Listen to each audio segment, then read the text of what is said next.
Good Friday morning, everybody. John and Lance along with Dell for the next 3 hours here on ESPN 97.5 and 92.5. Glad you could join us this morning. We got a lot to do. Man, oh, man, oh, man. Maybe Bo Nix overestimated the Texans' defense a little. When asked this week, how's the offense going to be better, he said, well, we're not going to play the number one defense in the league, okay? Well, oh, really? Because you played the Raiders last night, and boy, did you suck. That is being thought of as maybe the worst Thursday night game ever. It was. Well, I mean, it's up there. There's been some terrible ones. There's been some awful games. That's saying a lot when you say it's the worst Thursday night game ever. But I mean, it's in the conversation. They scored. You know, one of the reasons they scored is because they blocked the punt. They didn't score directly off the block punt, but it's one of the reasons their offense was completely limp. They couldn't do anything. Raiders got an early score from Ashton Genty. Then they didn't do anything the rest of the game. I mean, it was bad. It was really bad football. I don't know how good the Broncos are now. I don't either. I mean, honestly, I don't either, but they got 7 wins in a row, and they're going to the playoffs. Yeah. They're going. And you know, the Texans, for any hope at all, you got to have either the Broncos, Chargers, or Chiefs lose. And then you have to beat all those teams. Well, you already didn't beat the Broncos, even though you should have. The Broncos are doing it like the Texans should be doing it. Yeah. You know, they're squeaking. The Texans lose all the one-score games. The Broncos win all the one-score games. Okay? If their offense sucks, the defense finds some way to get them a win. And the Texans, like Dell pointed out yesterday, blaming the victim, they gave up a couple of late drives, and when they needed to give up just 7 points, like last night, because that's all the Broncos could score was 10, and they did it. And you know what? They deserve to win. I don't know if they deserve to win, but they win, and they do just enough to win. And the Texans, they're just not doing that. Nick Caley and Matt Burke met the media yesterday afternoon, and you know, I don't know that we learned anything. What's gonna change? Did we find out? Is anything gonna change on short yardage situations? Are they gonna do? I know it's execution, but this thing that and he said it yesterday.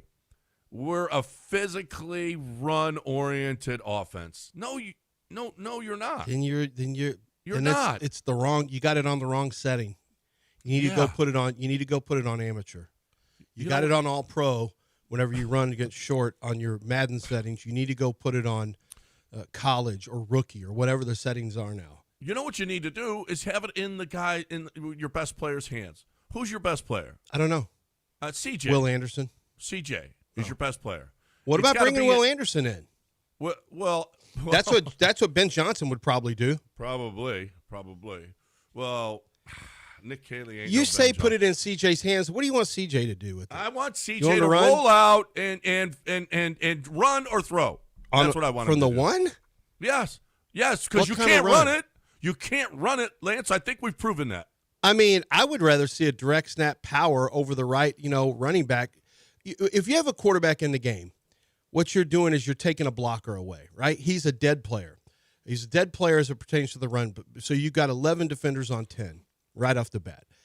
One of the reasons that direct snap to running back is successful is because your quarterback, and frankly, I take the quarterback off the field.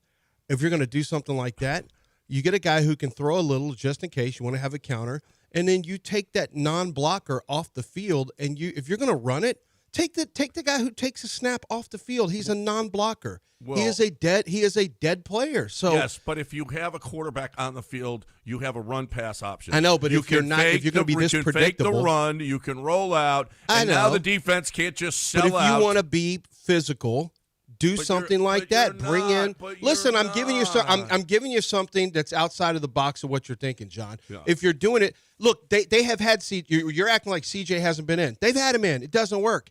He doesn't do well. They don't do well. They got CJ in and they run it right up the middle. They'll hold or they'll false start. It doesn't matter. No, you got CJ in there and you don't use him properly. He stinks too around the goal line. Go look at his red zone stuff. It sucks. For the last 2 years, CJ's red zone passing, his rating and his success rate has been because miserable. You don't put him in a position. You're throwing fades, or you're no, not they putting don't him in throw, position really to use his fades. athleticism and his arm to make plays. He's not that athletic. He's out on a concussion anyway. Was it the Bucs I don't want him game running where he missed a couple throws on the red zone? Yes. Is that what I remember? Yeah, he rushed that little out and circle route that I saw somebody else hit perfect. I think it was Washington ran the perfect route. I saw the exact route, but they didn't rush it like Nico did. But he just rushed it. Like he rushed the throw. It's hard to throw inside of 11, 15 yards because it's so compact. So you got to have some misdirection. You got to create opportunities, and that's not what Kaylee does. No, Kaylee doesn't have that in his bag, what John. You got to do. You got to fake that. Well, who do you want next year? So for some reason, other teams are able to just able to score. Yes, they are. Who do you want next year? What do you mean? Who do I want? As a play caller, it's not this guy. So you're wanting for something that doesn't exist. You wish and hope for something. It doesn't exist with Nick Haley. So who do you want next year who can call those plays? What tree do you want to go off of this time? Because it isn't this guy. It's not this guy. I want you to ask D'Amico that. Who's going to be your play caller next year? I know. I'm surprised Kunkel hadn't asked him yet. I know. Kunkel, ask him. Go ahead. Who's going to be your play caller next? Have you thought about who you're going to interview for coordinators next year? Yeah. What? Why? What? Huh? What? Yeah. We're going to keep those conversations internal. I knew it. I knew you were looking at this. Okay. Look, what I'm telling you is if they want to be, D'Amico wants to be physical. One of the best ways to be physical is put a lead blocker in who is a defense, put Sheldon Rankins in as a lead blocker, direct snap to Woody Marks or Nick Chubb or whoever, or Damian Pierce. And then Pierce runs hard. He doesn't have the best vision though. You direct snap, and then you get a defensive tackle leading as a fullback, and you run over the right tackle. It would help if you had a legitimate tight end to block, and you don't. So if Titus Howard were back, this is one of the ways you could be physical but change things up a little bit. That's just one example of something that you could do that I've seen other teams do that has worked. That's one example of a play that you could run. We're that going to would give you a keep chance. on running. Just right British up Brooks the is our A-gap, short. and we're just going to keep on doing it. Yeah, Do it, because we're a physical football team. British Brooks and we're is your going short to yardage just back. British Brooks is going to get that 1 yard. You're just making yourself too upset over this. This is it's. I want to. It's what's done is done. It's done, and there's nothing we could do about it. Remember when Tommy got whacked in Goodfellas? Yeah. And they had to tell Robert De Niro, listen, he's gone. What did Robert De Niro do? He smashed a telephone and was smashing it. And smashed it. I already smashed my telephones the last couple weeks. Yeah. My telephones are all smashed up now. Now I know that, Nick Haley's not a made man, and I know that, he's gone, and there's nothing we could do about it. So I don't think he'll be here next year. I'll be honest with you. No. I really don't. I think he'll be gone after one, and it's going to be embarrassing for the Texans. But what's more embarrassing is taking a roster that they have and doing this with it. No. Let's hear what their DNA is, okay? So it's just not. Everybody wants this. Everybody wants this to be their DNA, but it's not. It's not what it is. Let's hear Nick Haley. Yeah, what I would say is, a physical outfit that wants to run the ball downhill. No, you're not. Okay, starting with that with change-ups. Okay, we did not run the ball well enough. Okay, I would say that starting off, and then we've shown the ability to drive the football. Okay, we haven't been able to finish well enough, which has been disappointing. So we've got to do a better job of that again, starting with me, standing here. Okay, and we own that. And every no, it starts with me. It's on me. Gary well, Kubiak, it is. This is on me. This is on him. I know it is, but there's no accountability. What do you want him to say? It's on him. Okay, and you know what? Then Will Kunkel's question was right. Is Nick Haley going to call the plays this week? Because if you are accountable, if you are going to be accountable, then you don't perform, you get taken out of the game. Look, I don't know if that's fair. Bobby Slowick got fired after 2 years. You want accountability. Bobby Slowick lasted 2 years. That's it. Most coordinators who've won divisions 2 years in a row, and one of them had an offensive rookie of the year, they get more than 2 years. And that guy was a friend of D'Amico's. That's pretty much accountability to me. This guy may get 1 year. That's impatience / accountability potentially. I don't know if I would accuse him of not. I think just because you're dumping him and going to a new play caller like Gerard Johnson, who's never done it, I don't know if that's accountability. And behind the scenes, I just know this from being in a coaching family.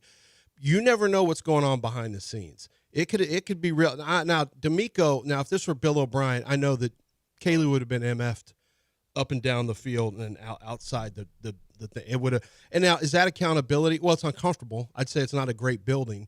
But I think accountability is, we will find out what accountability looks like after the season. And frankly, D'Amico, if he's accountable, this is what you do. You go in and say, hey, Nick, we got to have better short yardage stuff. What you're dialing up isn't working. I didn't like that set of plays. Yeah, we want to run and be physical. That doesn't mean that you run the same play twice in a row that's not working. This is our success rate. We got a 27% success rate. I'm making that up, by the way, but it's probably accurate. 27% success rate on gotta have it's, which are 3rd and 2, 4th and inside of 3rd and 2, 4th and 2. You're going to have to find something different that you're doing. That's accountability too, though. Yeah. No, I don't know if that's happening. That may be happening. You could say 0%. They're 0 for 10 on from the 2-yard line in. 0 for 10. Is that a real stat? That's a real stat. 0 for 10. Yeah, There's that feels real. 0 rushing touchdowns.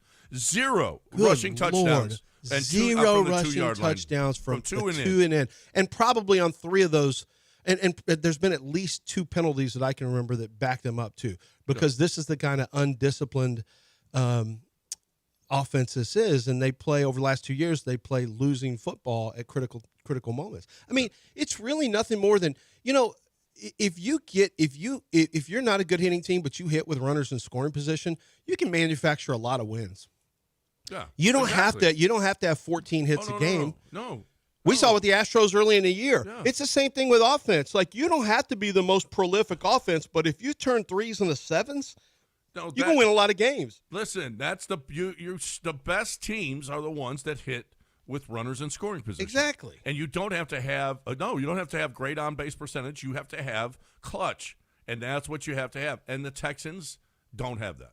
They don't have that. So that's what they got to have. They don't make plays in critical situations, in short yard situations. They just don't. Red zone. I've got red zone receiving stats, but if you look at team rankings, NFL red zone scoring percentage, touchdowns only for this year, the best team. Now, this shouldn't really surprise you. The best team is Philadelphia, because what are you going to do? Stop them when they start doing their tush push? You're not going to. They're at 85% this year. Houston I'm at 20, still going, 22, 23. I'm at 26. I'm scrolling slow. Oh my God. They're last place. 36%, literally last place. Last year under Slowick, they were 48%, but it's not like that was great. Last year at 48%, the Houston Texans were, they were what? 32, 31, 30, 29, 28. So they were 28th in the league last year. They're last in the league this year. I mean, come on, dude. This is and we're the bad guys for asking about this. We're the negative. Yeah, Mike, you're a dark cloud. Now, D'Amico doesn't treat us like Bill O'Brien, but I'm just it's the idea that somehow that we're coming in with negativity or whatever it is. I mean, this is horse crap. What's up, Trevor? 18% over the last 3 games, Sean. 18% over the last 3 games. At home, 25% for the Houston Texans. I mean, my gosh, I'd love to be a Trevor, but the fact is, you're not allowing us to be a Trevor. We're having to be Mikes. What's up, Trevor? When you want to be, in a world full of Mikes. You want to listen. In a world full of crap, we got to be a Mike sometime. And Mike was nice. Yeah. Mike was nice. Coach, do you have a message to give your fans after you lost to Notre Dame and you're 1-8? You dark cloud. It's what you are. That's what you are, Mike. You always come in here once a month. I see you. You're always down. You're always down, Kunkel. 1-8. Why aren't you happy, Mike? You're always down, Kunkel. You're always We're all asking happy me here at 1-8. Who the new play caller is going to be, Kunkel. All right, let's break. Last in the league, man. That is impressive. And next to them is they're 5 points ahead of the next worst team, which is Tennessee. I mean, if you look at this, it's a direct correlation of, except Tampa, Tampa, who's tied for 26th at 50%. Now that's gonna even out, but Washington's 77%. That doesn't seem to mean anything. But the other teams: Kansas City, Indy, Seattle, Philadelphia, Detroit, Pittsburgh, Buffalo. What is it's short yardage, just success rate? Red zone. Red zone. Touchdowns only. Scoring touchdowns when you get in the red zone, which is 20 and in.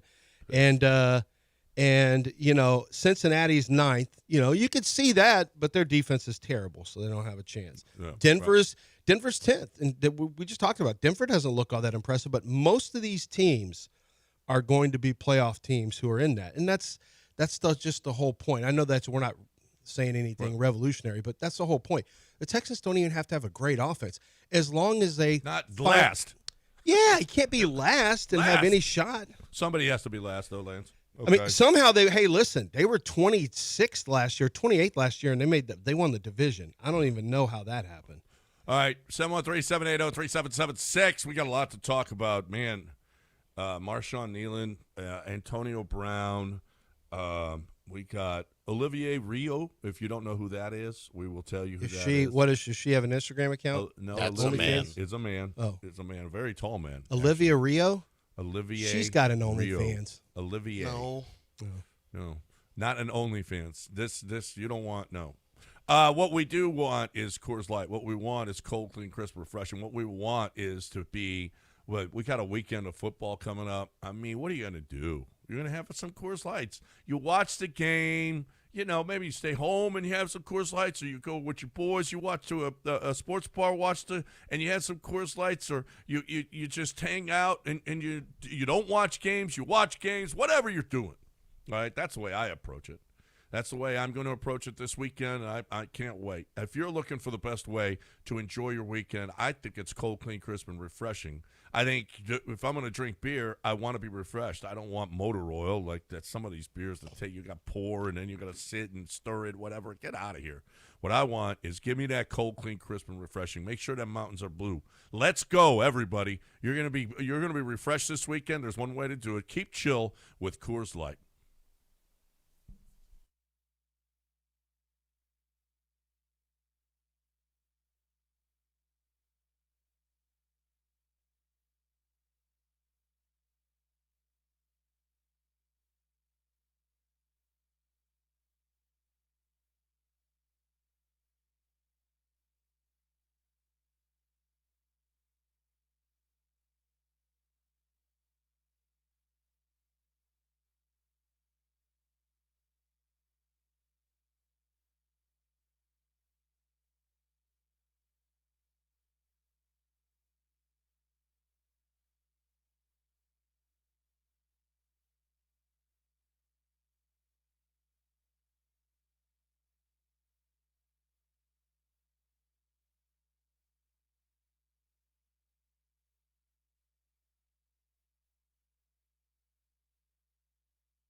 Broadcasting live from the Huntington Bank Studios, it's John and Lance. On ESPN 97.5 and 92.5. Now here's John Granado and Lance Zierlein. We asked for callers. We got them. Before we do, one thing. The Astros made a qualifying offer to Framber Valdez, $22 million. A qualifying offer means if he refuses it, goes to free agency, the Astros get draft pick compensation. That's good. They're not going to do you see them making a $100 million offer to Framber? I don't. No, I saw the market. The market's expected to be about 167 for him total. I don't. ESPN had that, or they had a market for all the free agents. Through 21 starts. Number one, by the way, was Kyle Tucker. I think Kyle was Tucker, one, yeah. and Framber was two. And I saw Former one Astros. guy had Kyle Tucker's best fit, the Astros. Get out of here. He ain't coming back to the Astros. There is no way Jim's paying him that. Through 21 starts, Framber was 11-4 with a 2.62, 141 strikeouts in 134 innings. He went 2-7 with a 6.05 in his final 10 starts, at 46 strikeouts and 58 innings. I mean, something happened to Framber. He was bad down the stretch, bad. And his attitude, throwing the pitch at Salazar, hitting him in the chest, crossing him up. Not only that, but criticizing the defense. And I mean, something happened where he was so disenchanted with this organization. The best thing is, although you want the good Framber back, hopefully the good Framber returns. Yeah, I'd want the good Framber back, but they're not going to. I mean, I don't think they're going to. So the market, they had the market at $28 million is what they had it. I think 6 at 28 is what the projected contract's going to be. That's not crazy. The difference is he's going to be 32, I think, this year. Now. He's 32 this year. Okay. Yeah. So what you're doing now, he is an innings horse.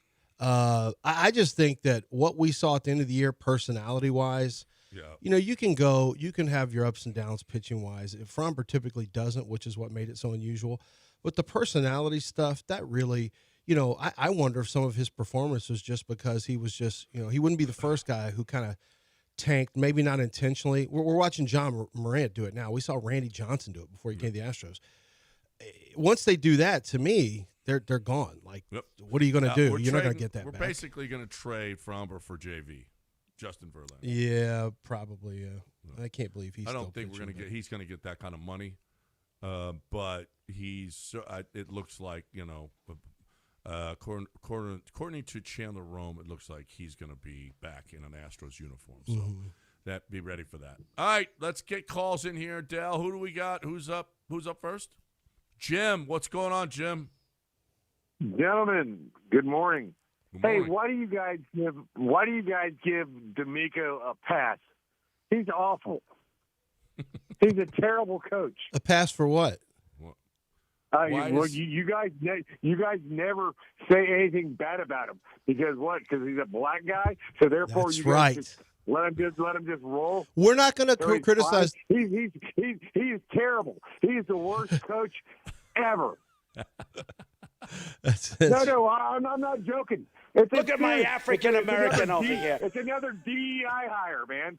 Yeah. And it's a third black guy that the Texans have hired. I know. He's awful. We got to get rid of the blacks. Yeah. I mean, if there's one, my daughter, your daughter, my two daughters, be better, could coach better than him. Than that son of a bitch. Yeah. Well, okay. Jim, put the bottle down for a second. Jim is just getting in. Jim is just getting in. Jim. Well, I do think you need to answer some of the questions he All right, posed. let's cover. Listen, Are you guys? I am not going to criticize the black coach. Are you guys? That's the rule that we have. Kelvin Sampson is the best. D'Amico second. Ime second best. D'Amico third best. Lovie Smith fourth best. Yeah. David Culley fifth best, and Bo Porter sixth best. Wait a minute. Espada, we gotta trash. Wait a minute. No, we can trash Hispanic coaches. Are you guys not giving your actual opinions on D'Amico? Because this is the thing. As Israel and Gary will tell you, we're super critical of black quarterbacks, but black coaches are untouchable for us. So you have to understand the rules here. And Jim, unfortunately, Jim figured it out.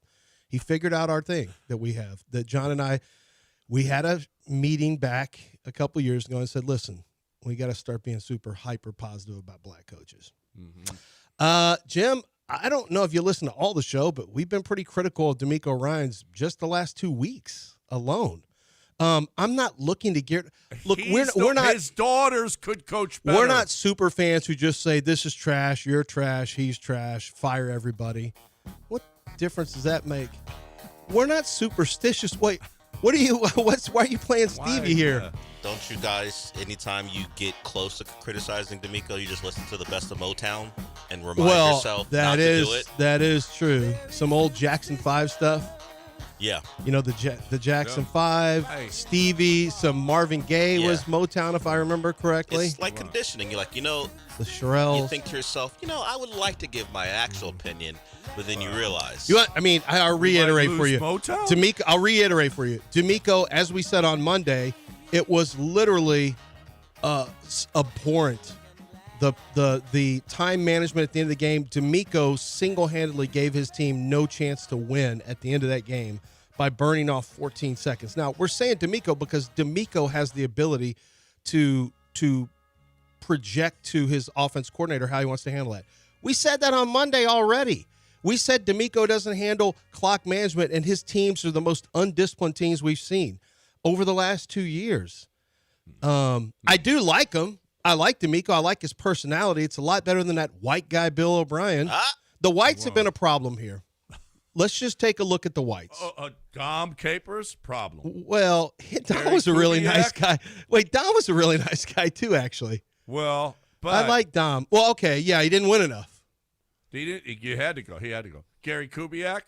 Black coaches are winning division titles. Playoffs to 2 wins. Lovey helped to elevate you by having that win over the Colts that got you away from Bryce Young and into C.J. Stroud, which has led to 2 straight division titles, do you Jim. think Jim would appreciate his Houston Texans football more if they went away from a black head coach? A DEI hire. Yeah, by the way, I like when people, if you're black at all, you had no reason to have this job at all. You mean they hired a black coach? DEI. Like, really? The guy who was a Pro Bowl linebacker and who's been was coordinating one of the top defenses in football in San Francisco? Okay. Well, after the Brian Flores fiasco. Let me tell you who a DEI hire would have been. The one they wanted to hire, Josh McCown. Wait, Josh McCown. Yeah. The McCown brothers. That's a DEI hire. That guy had absolutely no experience as a coach, and they were going to hire him. What are you talking about, Jim? The white guy had no experience. Doesn't matter, John. They were set to do it. The only reason they hired Lovey, and this is on all my kids. I'll put this on all my kids and my dog Splits. The only reason they hired Lovey Smith is because they freaked out because of Brian Flores' lawsuit. Josh McCown was going to be, and ownership was on board with him being the next head coach, and he had no experience coaching at all. And you're calling D'Amico a DI hire? Get the f out of here, dumb, stupid ass. No. I'm tired of stupid people like that. I mean, you know what? You want to say he's a bad coach? I don't care. Calling him a DEI hire you're an embarrassment, Jim. You're an embarrassment. Yeah, he is. His daughters. I don't care. His daughters are good play callers, but he's a freaking embarrassment. What if his daughters are great play callers? They're probably better than Kaylee. I'm not arguing that point. His daughters can probably dial up something better than Kaylee. I'm not arguing that point. DEI offensive coordinator. Okay, what's the last black offensive coordinator we had? Go ahead. Pep Hamilton. Yeah, there you go. The one and only in the organization's 25-year history. We're pretty good with hiring black quarterbacks, black head coaches lately, though. That's true. I don't care. I just want winning coaches. I don't care. I want winning coaches. This is super embarrassing. Like, honestly, like John and like for real, that's super. Let me tell you something. D'Amico Ryans that's embarrassing to D'Amico that you call him that. That's absolutely. And I know we're not taking you serious because you were drunk. So you're a drunk guy calling at 7 a.m. But the reality is, you actually said that about a guy who's put his who puts in 70 hours a week at his job. I mean, get out of here. Well, Go pound it. Go pound your drinks again. So much and go dude call is other shows loser. The dude is a good coach. He is a really good coach. I don't know. I think he's not having a great year. I don't know if he. Well, I'll be honest with you. I don't know if he's a really good head coach yet. I do. A really good head coach. A really good head coach. His clock management hasn't been great. He's having an off year. He's having an off year. I'm still trying to figure out. Really, really good the first 2 years. I think he's really good at changing culture. I think his in-game stuff has been on the lower side. I think his building a team. Well, I don't know. When have you seen him outcoach people and his clock management and all that stuff? You've seen that? Well, I mean, the clock management is a lot of the That's a lot of head coach too. Calling timeouts. He's got to call timeouts. Yes, absolutely. But I think they got somebody upstairs rebuilding culture and all that. About that. Rebuilding culture and all that is part of it too. And D'Amico Ryans has done a great job with that. The in-game stuff to me leaves a lot to be desired. But we've talked about this. Yep. We talked about it. I shouldn't let some drunk guy get me this upset, but that actually does really bother me that you take a guy who works his ass off and you throw a DEI tag on him. That is just the dumbest, loserous stuff I've ever heard. No, coaches put hard work into take this stuff. Something with just a grain of salt. The dude was drunk. Okay, the guy is drunk. You can't get mad at Jim. Think about it. This is one of his favorite quotes of all time. That's how a white man runs a football. If I was on. Do you know where that's from? No. Yeah, Camp Scattaboo after a run. No, it's from the remake of The Longest Yards. Stone Cold. Are you sure that wasn't Camp Scattaboo talking to a linebacker? No. That's how a white man runs a football. It was Stone Cold Steve Austin playing running back, and he was talking to Nelly. What the hell's Nelly doing? Oh, yeah, it's a prison. Yeah. I was like, how's Nelly playing defense? I guess he could play. He was on the sideline. That's how good Stone Cold felt about himself. He talked to a guy. Stone Cold was running the ball? He was a prison guard playing running back. All right, we're off to a great start. We're off to a great start this morning. If you guys want to call in and agree with Jim, that's not a great way to get Jim, people to call in. You're more than welcome. If you'd like to call in and spread racial discord, call in. If you're looking to cause racial problems and denigrate the head coach of the Texans for being black, this is your phone number. Hey, Sam, don't pull this segment, by the way. Hey, Sam, don't pull listen, this. We know sometimes don't throw this on social media, Sam. All right, we got to break. Be a little bit more aware. We got to talk about the Chastangs. The Chastangs, that ain't no. Listen, they've been doing it for 80-plus years in this city, okay? The Chastangs know cars. The Chastangs know how to get you into that vehicle. The Chastangs do it better than everybody else in this city and have been doing it that way. The Chastangs are number one in commercial Ford sales. There's a reason for that. Listen, when you're a business, you want to trust that the dealer is going to get you the best deal that he possibly can. You want to customize it exactly how you need it for your business, okay? Every business is different, and you got to have certain things for your truck, whatever kind of truck it is, or SUV, whatever the case may be. And you want the best price you can get. You want the best service you can get as well. How about the Chastang Ford for those businesses out there? You don't have to tow your cars in. They'll go to you and fix your vehicles on site. So if you're you got a fleet of vehicles and you need them fixed, Chastang Ford will come to you. They've got the mobile fixing unit, whatever it's called. Do know this. They get that same kind of quality effort in the retail side as well. So if you're looking for a vehicle, there's going to be a great price. It's going to be customized the way you want it, and you're going to get great service every time at ChastangFord.com on 610 at Homestead, not Hempstead, 5 minutes from downtown Chastang Ford.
It's John and Lance. On ESPN 97.5 and 92.5. Live from the Huntington Bank Studios, here's John Granado and Lance Zierlein. All right, welcome back here on ES. What a great start to the show. Man, when drunk guys call in at 7 in the morning. It's the first drunk guy that you've and I. We had another guy named Jim. You probably forgot his name was Jim. Remember the one who would call in and he had been playing like he was in a band. Yeah. And he would play, and then he came, guys, I got this new song. You want to hear? Yeah. We got Kitty Smith. We got Clyde the Glide. And you remember that? He would sing. He would just bust into the most drunk songs ever. That was awesome. That's what I love. Yeah, we've had Can't be drunk all day, Jim, unless some you people start in the think morning he wasn't drunk with but, some racial takes. That's awesome. That is just good stuff, Jim. You never criticize the blacks. Okay. That's not what Israel and Gary say, but that's fine. Yeah. All right, let's get Chris in here. He's been waiting. Chris, sorry you had to wait through that. No, that was actually pretty entertaining. He's either drunk or he's John on the third day of Lent. So he's like angry. So, quick question. I'm not joking, John.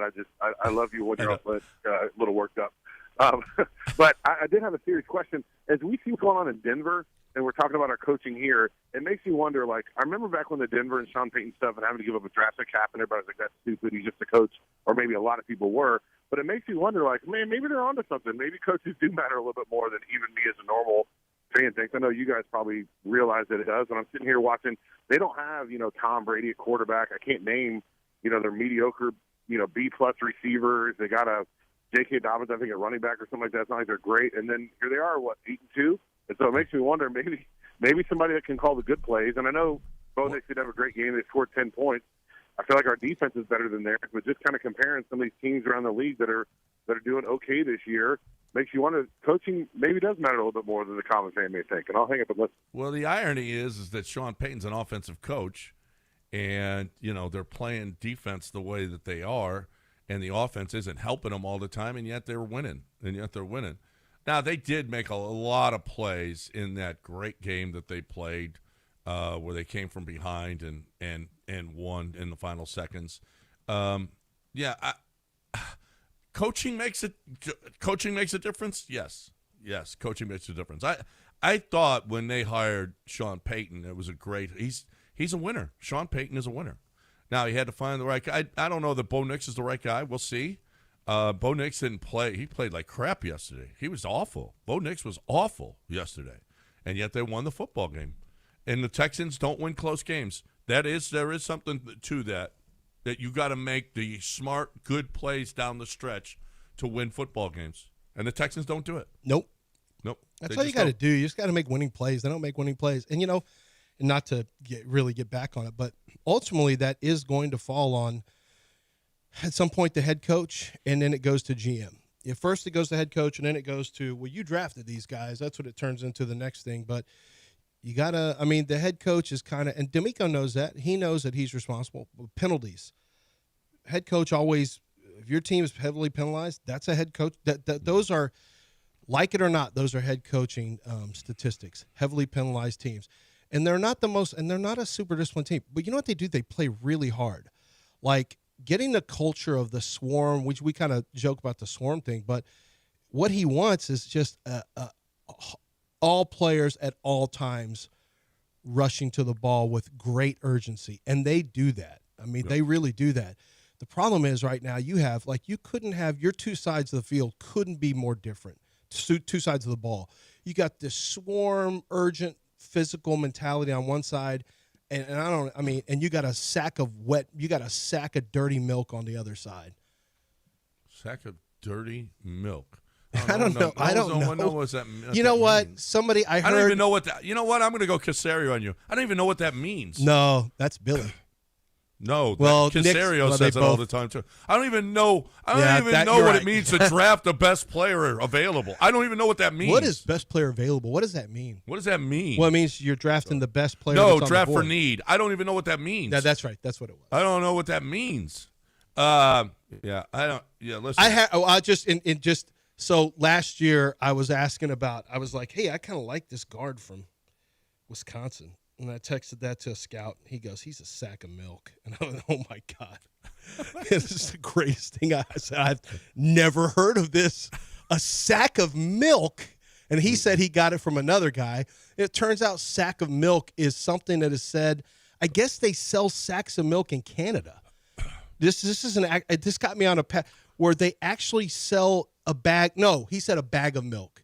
I think it's a bag of milk. Well, I'll just change it to sack. And that's what it's just and I said dirty sack of milk because it's nebulous and it has no shape to it or form and no one wants it. It's gross. You wouldn't want that. If you didn't have to have it, you wouldn't want it. That's this offense. That's this offense is a sack of milk. Sack of milk. Mm-hmm. That sucks. That blows.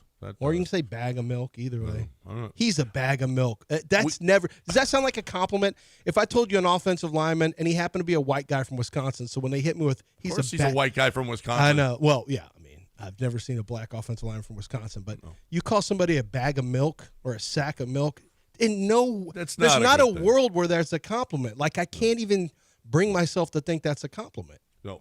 We got Jethro. Was it Jethro? Let's wait. No. Okay, let's get a Jethro in here. Hey, Jethro. Hey, good American morning to you guys. I want to know why that we don't have Davis Mills up there against them blacks. What's going on over here? And why not we don't have Reed Shepherd over here just starting quarterback? What's going on over here? Come on. Thanks for the call, Jethro. Did he say over here, or is that just Jethro's own thing?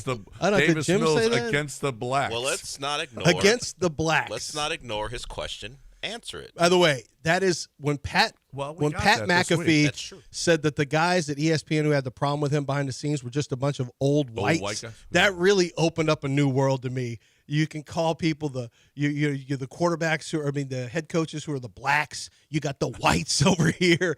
It's like it's new comedy. It's a new comedy vessel just opened up. He would call you one of the old whites. He would call me one of the cool whites. No, he wouldn't. Yeah, you'd be the old white. I'd be a cool white. No, old white. He's an okay white. And then let me. I mean, Jethro, we got what you wanted. Davis Mills against the blacks this week. Bun B is listening. He's texting me, bag of milk, L. But it's true. Calling somebody a bag of milk is one of the greatest slanders I've ever heard without even trying hard. And the Texans offense is a dirty sack of milk? They're a dirty sack of milk. Dirty sack of milk. They're a dirty sack of milk. It is just, boy, how did we – it's been a while since we got set off by a racial call. I mean, sometime Israel or Gary will do it. That's typically – the Jim call, we haven't had one of those for a long time. No. Calling D'Amico a DEI hire is that is right out of Twitter. That's out of the Twitter playbook. That's out of the culture war playbook. Well done, Jim. He's just practicing for a Twitter post later. That's all. All right, why don't we break here? And if anybody else wants to get in with their racist rants. And look, David said Jim doesn't listen well. The way you two denigrate Dell every day should be quite telling. Well, he can't he doesn't have video. Voice. Yeah, that's what I was going to say. He doesn't stream it. Let me get in before anyone else does. Can't tell because of the voice. He's not sure what I am. I'll tell you, Jim. Olaleye, that's Nigerian. They denigrate me all the time. What? I want to tell you. He got that job because he's a DEI producer. I want to tell you. A lot of guys don't want to be producers. Trust me, Jim. Trust me. The abuse I take. Oh, please. Yeah. Let me tell you. You abuse us way more than we abuse you. Yeah, you're the abuser. We're the victims in this. You played that 1,000 times. We're the victims here. Let me tell you, Jim. We are the victims. These two. He's victim blaming, John. Problem. Again, Jim, victim blaming. That's what he does. They have no problem denigrating a black. He's victim blaming again. They have no problem. That's what he's doing. Trust me, I can speak to it. Don't worry about it. Jim doesn't count you. Lance, you're one of the good ones. You need to speak to Underdog. You might be one of the good Glance ones. over under on racial calls. Does Underdog have that? They don't. We've already gone lower. We've gone higher. We say higher or lower, and we've already gone higher for a Friday. Yes, Listen, this season you can make team picks and player picks All you have to do is just download the app, sign up, and you're going to get $100 in bonus entries when you make your first $5 fantasy entry. Using Underdog is easy. Just pick whether your favorite team is whether they're a favorite or not, or pick your favorite player if they're going to go higher or lower on stats like touchdowns, on receiving yards, on interceptions, and much, much more. Plus, with Underdog's ultra-fast payouts, you're going to get your profits in a snap, and that's pretty important. So download the app today, use promo code Lance, and you can score $100 in bonus entries when you make your first $5 fantasy entry. That's player picks, that's team picks, all on Underdog. Use promo code Lance.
It's John and Lance. On ESPN 97.5 and 92.5. Live from the Huntington Bank Studios, here's John Granado and Lance Zierlein.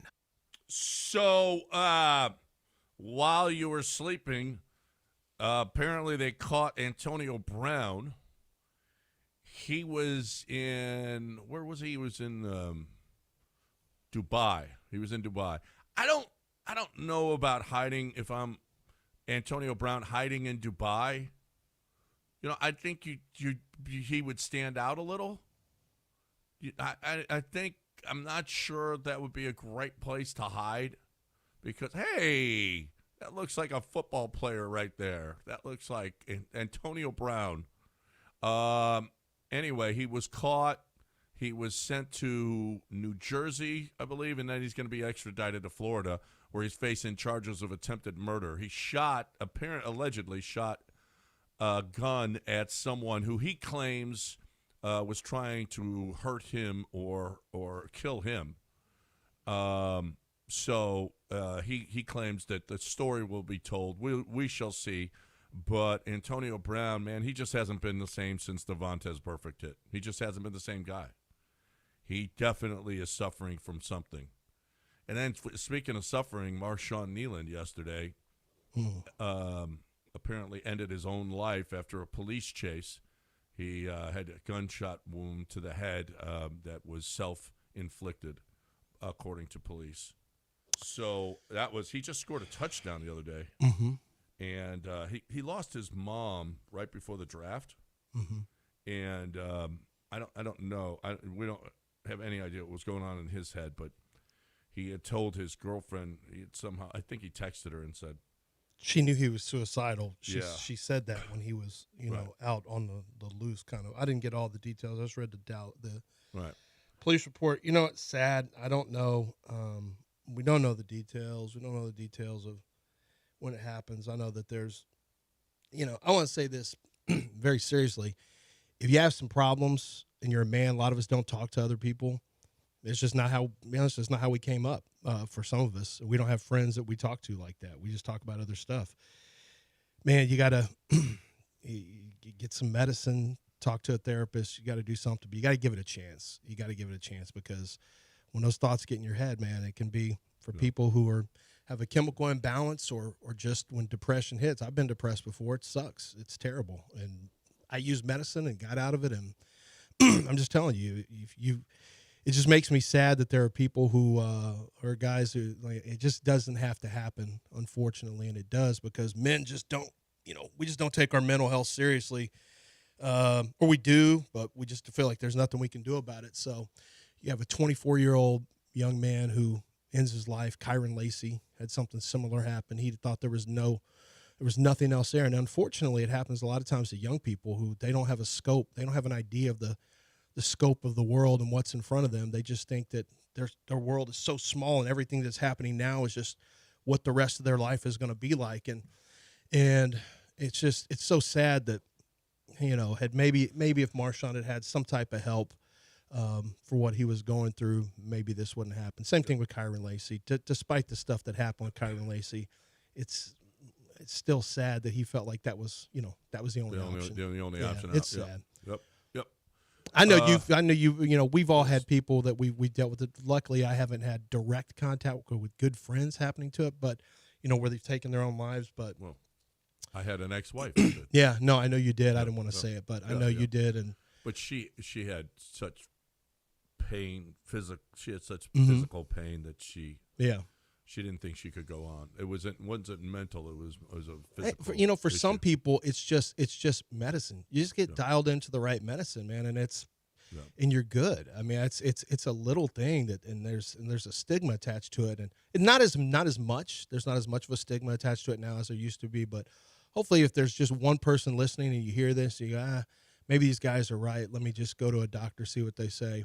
Hopefully, I'll help you out, because it's helped me in the past. So I don't want you to be stigmatized. You want to hit me up in my DMs, I'll talk to you about it if you want to, but I don't want this to happen to people. It's a sad story. Really is. 713-780-3776, the number. If you would like to get in with us here on ESPN 97.5 and 92.5, you're more than welcome. Who's we got a caller on hold, Del? John is on hold. Hey, John, how are you? I'm doing well, fellas. Thanks. Man, I just want to see this team have some juice again. Like, D'Amico's late game antics, like utilizing timeouts, and then I think just the late game offense it's tough to see as a lifelong Texans fan. I mean, I know D'Amico's a defensive head coach, don't get me wrong, but I've had to believe, like, maybe his time in San Francisco, if he's seen some top-tier offenses, he can have some input to a rookie play caller like Caley, give his 2 cents in just to try to help us out. And then also, I'm trying to think. Sorry, I'm trying to hold you guys up. But also, man, I'd like maybe see D'Amico argue with the refs every once in a while.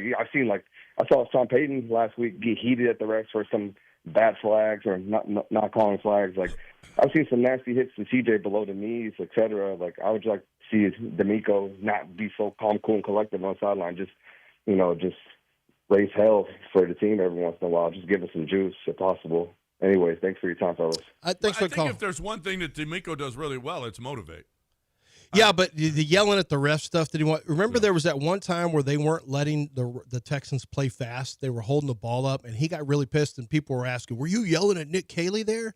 Like, no, I wasn't yelling at Nick Caley. I was yelling because they didn't let us play fast. Well, and I don't. And he's not a yeller. And you know, there was a hold on. They were turning the corner, and there was a hold on. I forget who it was, but he exploded at the referees. I don't think he's nearly as demonstrative with the referees as he needs to be. There are a lot of really poor, bad calls that don't, and he is. I know. You know. There's two different philosophies of dealing with referees. You know, berate them until they finally, you know, give in and give you some calls, or be a really nice guy and hope that they do that. I think referees are at times walk all over the Texans, if you want to know the truth. And I think he needs to get on them a lot harder. He is, I think, but one thing about him that I love about D'Amico Ryans is how he motivates these guys. They, like you said, they play hard for him. Mm-hmm. They play hard. They just don't play smart offensively for him. They make too many damn mistakes. And okay, so what does execute mean? And you know, because that's what Nick Caley says all the time, right? Mm-hmm. And I guess it's pretty simple. Yeah. But do your job. But you know what they don't do? They don't execute. Here is Nick Caley explaining what execute means. Execute means doing your job, okay, the way you're supposed to do it, with technique, with precision, and with great effort, and the way it's supposed to be done. And so penalties, poor technique, mental errors fall into those things. That's what it means. Is there, because it feels like, what if the process up to setting them up to execute is not in check? Because a lot of times it feels like it's almost like excluding the whole practice process to where they got to do what we say they got to do. And yeah, no, I take accountability for, if that's what you're implying. I take accountability starting with me on this. It's the entire operation. So we've got to do a better job. We got to, find better ways to ultimately get the ball across the goal line. Understand the intent of what you're asking, but you're asking me about execution physically.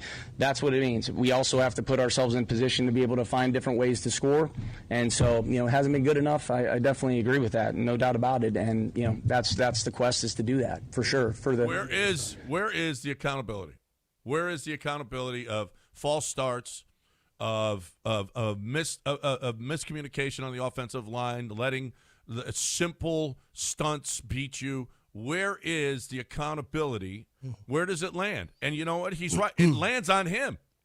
It lands on him ultimately. Well, they fired a coordinator and a offensive line coach last year for some of the same issues. But you know what? It's not any better. It's not better now. Well, it's better. I mean, I think some of the stunt stuff has gotten the twists have gotten a lot better this year. I think where they get beat is the late add-on rusher is one of the things. And sometimes they just get beat one-on-one. It's not as much. I really don't see the mental errors as much as I see. Well, they still got physical. false. I mean, early on in the season, they had a bunch of drives that were stalled by penalties. No. I didn't say penalties. Those count too. I said twist. No, right. Yeah, I'm just talking specifically about some of the games up front. That's gotten better this year. But no, that's. I will give you that. That has gotten better. Mm-hmm. But not the execution. It's not any better than it was last year. It's not better. The execution is not better. And that has to fall on him. And that has to fall on Nick Caley. And ultimately, it falls on D'Amico, and then ultimately it falls on Caserio, because you don't have the right guys there. But I love. Oh yeah, I'm accountable. What? How are you accountable? What? What has changed? What is different? What is going to be different this week against the Jags with your accountability? Well, what it's telling you is that he's telling you it's his. So when he's gone at the end of the year, just know that he understands that's his. It's his role. No, okay. I mean. This is a really bad rhythm to get into, just changing play callers. But if you want accountability, he's telling you that's on me. He's not throwing his players under the bus. No, but if they're not executing. Right. And you know what? some of them are going to get fired, and I think there's a chance that he loses his job. I really do. I wouldn't normally say that after a 2-year run for Slowick, and maybe I'm overstating. Maybe I'm overstating the odds of him going, but I just think with Mike McDaniel having a relationship with D'Amico Ryans, in knowing that he's really talented as a play caller, I really think Nick Caley could end up having a hard time losing his job keeping his job if Mike McDaniel wants to be a play caller again. And he doesn't want to just sit one out and go be on TV and do his weird Mike McDaniel stuff on TV while he soaks in Stephen Ross and Dell's money. Wow. It's not my money. Where is your patio furniture right now? Where is it? Is it in the backyard and looking shabby? I got some that needs. I may have to call your call boys. Robin. Yep. Call Robin. I mean, Robin. Of course we love Cougs, John, and LSU. Yeah. Okay. Listen, I don't know what kind of fan. I don't know what you're a fan of. Are you a fan of the Texans? Because if you are, they can make your chairs out there look like in those colors. Are you an Aggie fan? Are you a Longhorn fan? You're a Coug fan? I'm a Coug. Yeah, she's a Coug. And you know what? And she will make your patio furniture for your in your team colors. It's easy. You want that burnt orange? You want that maroon? You want that red, white, and blue? Okay, you can get all that. You can get all that at Houston Powder Coaters. Houston Powder Coaters will make that furniture look great, and you're going to be a big hit. How about orange and blue? Okay, that's awesome. You're a big Astro fan? Okay, Robin can do that for you, and she does it all the time. Here's the deal. Do it before Christmas is coming. You're going to have people over. You want to make sure that your stuff looks great. Do it now, and it'll be back by Christmas. But you got to do it now. Takes a little bit of time, free pickup and delivery. You want your stuff to look great. If you've got metal that needs some kind of powder coating, you got it. One place, HoustonPowderCoaters.com, HoustonPowderCoaters.com.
How about this? I missed this until just now. David DJ Lockdown Mm-hmm. asked ChatGPT if we should be Hall of Famers. That was yesterday, yeah. ChatGPT, I would have put them in. I think they deserve it. Long service, major market in Texas, significant audience, recognition by peers. Their selection by the Texas Radio Hall of Fame seems to reflect a well-founded decision. Mm-hmm. See, ChatGPT is a lot smarter than Dell. Yeah, AI. Well, that's the thing is AI is, if it's properly aligned, can be really good. Like it can be really insightful. ChatGPT is not a hater like Dell. No, it can be really, really insightful. Yeah. That's right. I said it. I mean, sometimes AI is wrong. No, not this instance. Yeah, sometimes it is when it says never mind, I'm not going to say it. Yeah, how about we don't? Like I said, when it's properly aligned, it can really nail it. So and it did yesterday. We got this tweet, and let me ask you this. Like we talked about, I think maybe on this show, Damon Jones is part of the poker gambling scandal surrounding NBA. And you see his walk yesterday? Yeah, his walk into the courthouse, and we're asking the questions. Over an NBA career, how do you get yourself in this type of trouble where you might have to do this because you're into whatever with the mob or the mafia? So he couldn't even pay his own bail. Mm-hmm. His parents had to put up their house. So you would think, look, Damon Jones wasn't a star, but there's a multi-million-dollar contract if you go to a Spot Track page. And yet he couldn't even pay bail. His parents had to put up their house, $200,000 bond. He's in some big trouble. Burned through that much money. Yeah. Unbelievable. Now his parents have to sell their home just so he stays out of jail for now. Yeah. That's it. Because I don't see any way he's involved with both cases. He's involved with the poker case, and he's involved with, saying that LeBron wouldn't play on the on the player side. So on the prop side. So it's going to be like, good luck staying out of jail on that. There's two different cases going on here, and he's in both of them. Yeah, he's in a lot of trouble. Oh my goodness! And I you know what? It's so funny. Pablo Torres was looking into Ty Lue. Nothing's happened yet. I wouldn't be surprised at all if that shoe doesn't drop. Give it time. No. Yep. Don't worry. Pablo's going to keep digging until he gets something. You're done. I'm looking at his career earnings, and nothing can be exact because because we're stretching back before we were actually keeping track for that long.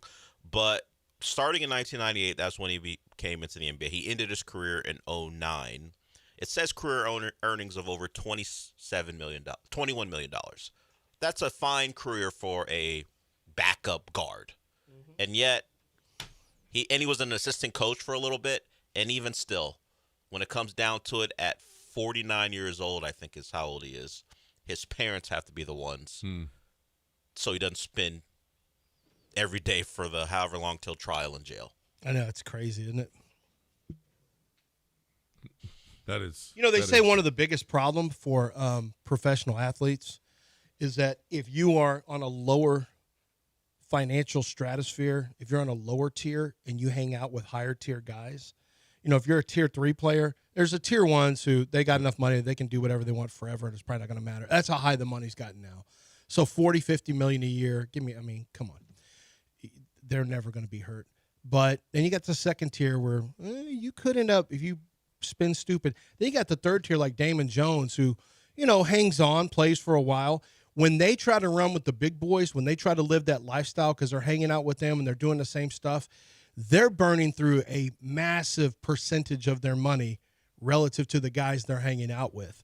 And it's one of the I had a friend of mine. I have a friend who's an agent who told me that's one of the biggest issues in the NFL because they have a shorter life cycle. They have a shorter play cycle too, career cycle. And he's like, the biggest problem is you got guys who try to live a lifestyle that others are living, and they burn it up. He said football players go broke all the time. Yeah. Because you get a guy who doesn't even make second contract, and he's thinking first contract, he thinks, I'm going to have a 10-year career. I'm going to be a Pro Bowler. You're not that guy, buddy. You're not that guy. Yep.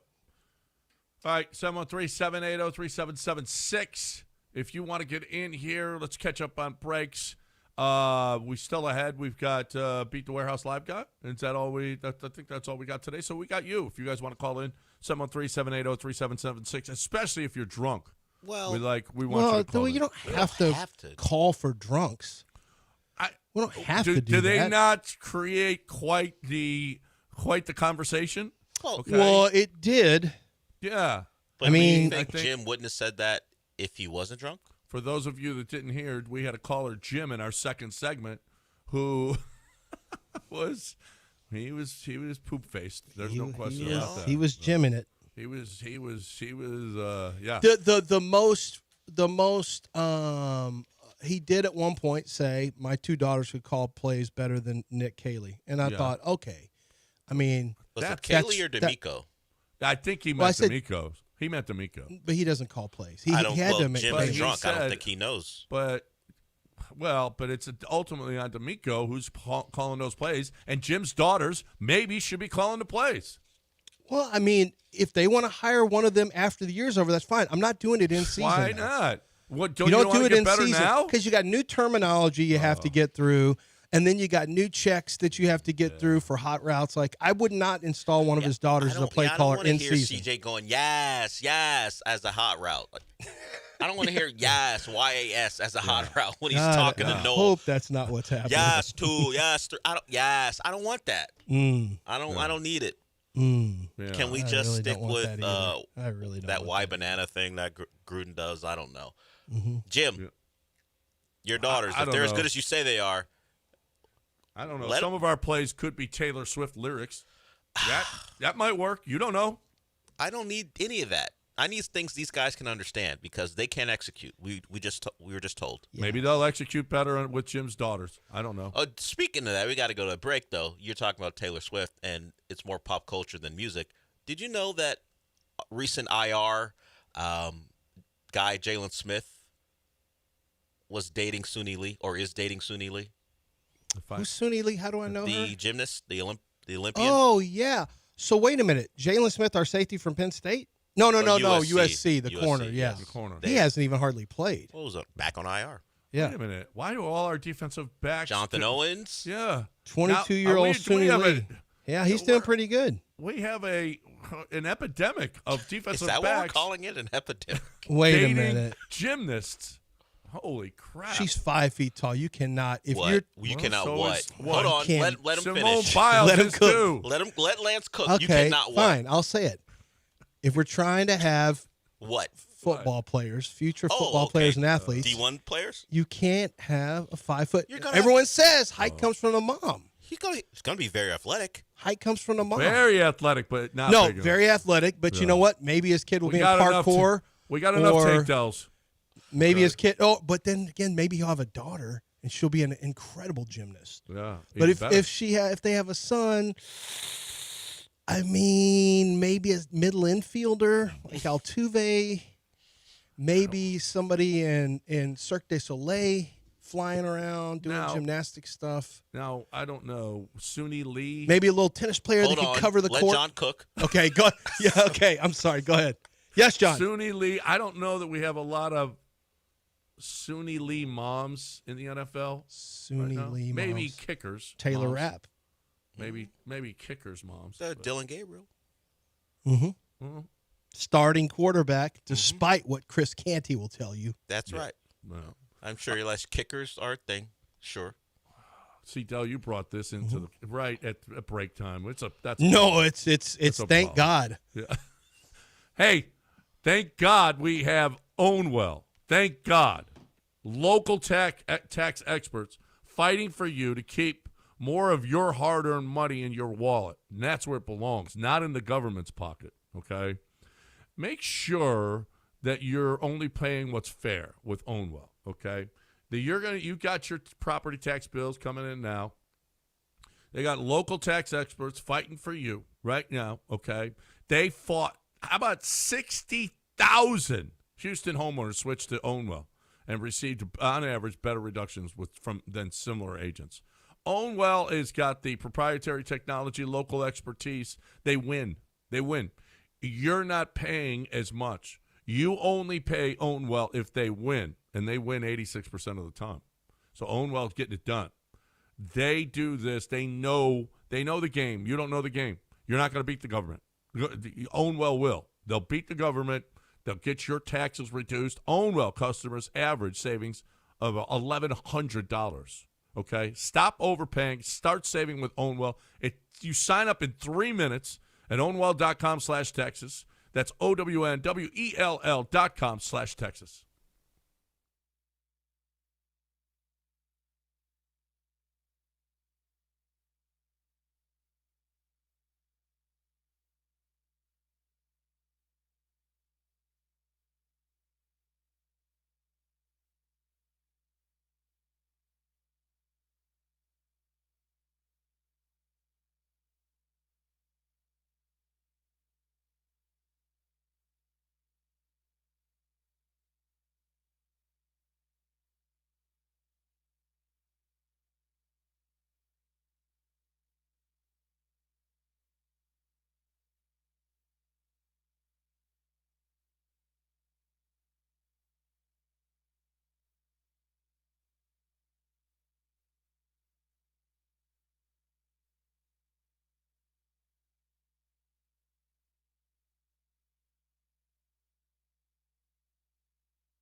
Taquerias around us. Let's go. Let's go grab some lunch today, man. Let's get in there and go. Maybe you want to check out early on lunch. You just say, man, I'm going in, hitting some margaritas, some beer. I'm going to go get some taquitos, which are small tacos. They're not what you're thinking of. You're probably thinking more of flautas. But taquitos, they've got the 5. It comes 5 in a group and in an order. And I like to go al pastor. Sometimes I mix and match the meats. There's a variety of proteins for you to choose from there. Chopped onion, cilantro, lime. Boom. You're good. Put whatever type of salsa you want on it. You want to go hot or you want to go green sauce, red sauce, you can do that. But there's authentic Mexican dishes across the spectrum of what you're looking for. You want a torta sandwich, they've got that for you. They've got huarachas, they've got I'm talking about authentic the gorditas. That's available at my friends over at Taquerias Arandas. They've got delicious food, breakfast, lunch, and dinner, and very reasonable prices. That's something you can't say about a lot of restaurants anymore because of food costs. But Taquerias Arandas is still very affordable, and they want you to come in and experience it. If you never have, stop in and have some authentic Mexican food. There's over 20 locations in the Houston area, and they're all over the place, so you're going to find one. And don't forget, if you want to order your tamales for Christmas, you can do that at either Taquerias Arandas or Arandas Bakery. You can put your order in. They'll be ready to go for your Christmas parties. That's a Texas tradition. That's a Houston tradition especially, but the entire state of Texas does it. So if you've never done it, do it this year. And do it with my good friends over at Taquerias Arandas.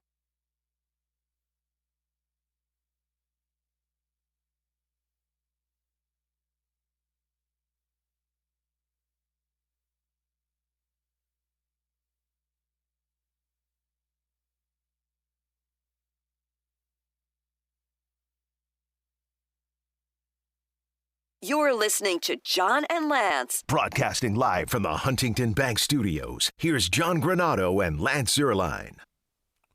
All right, welcome back. Why is this Jalen Green's first game? He's been hurt.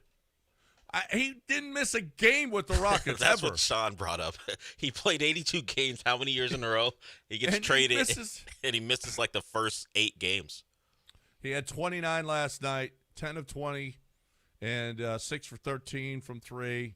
He was showing his sons. He was pulling his shirt. That's right. You know, look at the Suns. I'm the sun.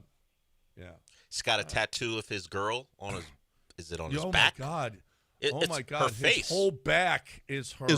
Let me tell you something, John. You know this term. It's a poker term. He's got all of his chips are in the middle of the table with her. He's all in. There is no. Right. I mean, there's no getting out of this. No, I mean, when you tattoo her to your back, oh my gosh, You're dude. all Don't in. worry. That's good for him. If it doesn't work out in 5 years, it'll just turn into a tiger or something. That's a lot, though. They'll That's just cover other girl's face. Well, It's that's gonna be true. tough with some other I mean, girl's it's face. true. You could Just cover it up and put a tiger on top or something like that. I mean, I guess you could. Face could of go a tiger. Yeah. So congratulations to him. What is this, Del? What is this? The U.S. national team announced a roster for November training camp that features Gio Reyna, but omits Weston McKennie and Christian Pulisic. Well, Pulisic, I think, is a little banged up, and he got banged up. Now what? Now? The last time he was part of the team, and his club was like, "Hey, our guy, we need him. He's getting banged up in friendlies. How about we don't do that?" So I think he's just a little hurt. Well, but you don't have him on the roster? It's a friendly. No, it doesn't mean anything. Well, it's a November training camp. And they don't want, and his club has got games, I imagine. They don't want him away. So, hey, he's a key part of our team. We'd rather have him here. So they have to get cooperation. Like, I guess if the U.S. demanded it, he would go. But these clubs and the national teams kind of work together. Do you need him for this? Yeah, we love to have him because we got a big cup game, or we got our rival, or it's the international window when everyone's off. So it's a back and forth, and I think AC Milan maybe were like, you know what? Our guys are already nursing injuries. How about we just keep him home? Because he's got like a hamstring or something. I forgot exactly what it is. So that's why they decided, yeah. McKennie? I don't know exactly what Weston McKennie's issue is. Because Pochettino said they left him off the latest roster to provide him the possibility to recover 100%. The reason for McKennie's absence is unknown because he played in Juventus's last game in the Champions League. So it may be him saying, hey, I got a new manager. I got to show him that I want to be part of the squad and should be part of the squad. So can I stay as opposed to showing up for this training camp? We're getting close now. We're getting close to 26 in the World Cup, bro. We're getting close. Yeah. Coming up. The summer, yeah. So this one, and Gio Reyna, who has struggled in several spots, not just with the national team, but with his club team, trying to find a level. You guys are always hating on Gio Reyna. This is why his parents have to step in. Mom and Dad got to step in on They got to step in and do something. What do we have to do with it if he's not playing Gio well? Reyna's got to step in. They got to step in. Well, he's got a chance. He's part of the roster. Show what you're worth. Well, Mom's got to step in and tell where he should play, how much he should be playing. You only get one of those. You only get one of those with the previous coach. You can't do it with the new coach. If it's a new coach where you're doing it with, nah. Mom's is going to have to step in and do something. That thing got really ugly. That really like the accusation of sexual assault. Yeah, that was a little bit ugly. Who was involved? Like, was his wife? She said Gio Reyna's mom claimed that, and they were all good friends, that the first time, what was his name? The coach we had Greg in the studio? Berhalter. Greg Berhalter. Berhalter, yeah. That he sexually assaulted her, and then they got married. You mean Greg Berhalter and his wife? She said right. that Reyna. Well, was it sexual assault was or it physical domestic? abuse? I think it was physical in a bar It was somewhere. domestic violence. Yeah. It wasn't Oh, sexual. Yeah, it it was. Was it? Yes. I thought it was. Okay. Berhalter's 1992 assault of Berhalter's now wife. Oh. And apparently, the Reyna parents forced those details back into the limelight because they had an issue with their son. Oh, yeah? Because Watch he didn't get this. enough playing time. In the World Cup, yeah. That's like something you'd see on TV. Listen, you play our son, or we're going to make sure that every media outlet gets this information. Yeah, my bad. I thought it was domestic abuse. But it was something, and they Yeah, brought whatever. it to the table. It was abuse. When Yeah. when the couple had worked it out and were fine. Right. Like that was like when 30 they first years ago. met. Yeah. Yeah. They've been married for 30 years. I'm pretty sure they worked it out. Did you see? Have you seen this? Like the Broncos won last night. So far, here's who the Broncos have beaten: the 3-6 Jake Browning-led Bengals, the 2-7 Geno Smith-led Raiders by 3, the 3-5 Davis Mills-led Texans by 3, the 1-7 Justin Fields-led Jets 13-11, the 2-7 Jackson Dart-led Giants by 1 point, the 1-8 Cam Ward-led Titans by 1 score. I mean, that's why we can't be sure what they are, but I do know this. They do enough to win. They know how to win. And so I'm not sure when it comes to playoffs, what we can expect out of them, because they really struggled against really crappy teams. Well, I think you'd be shocked at how many of the teams with the best records have the same win percent, that have the same situation.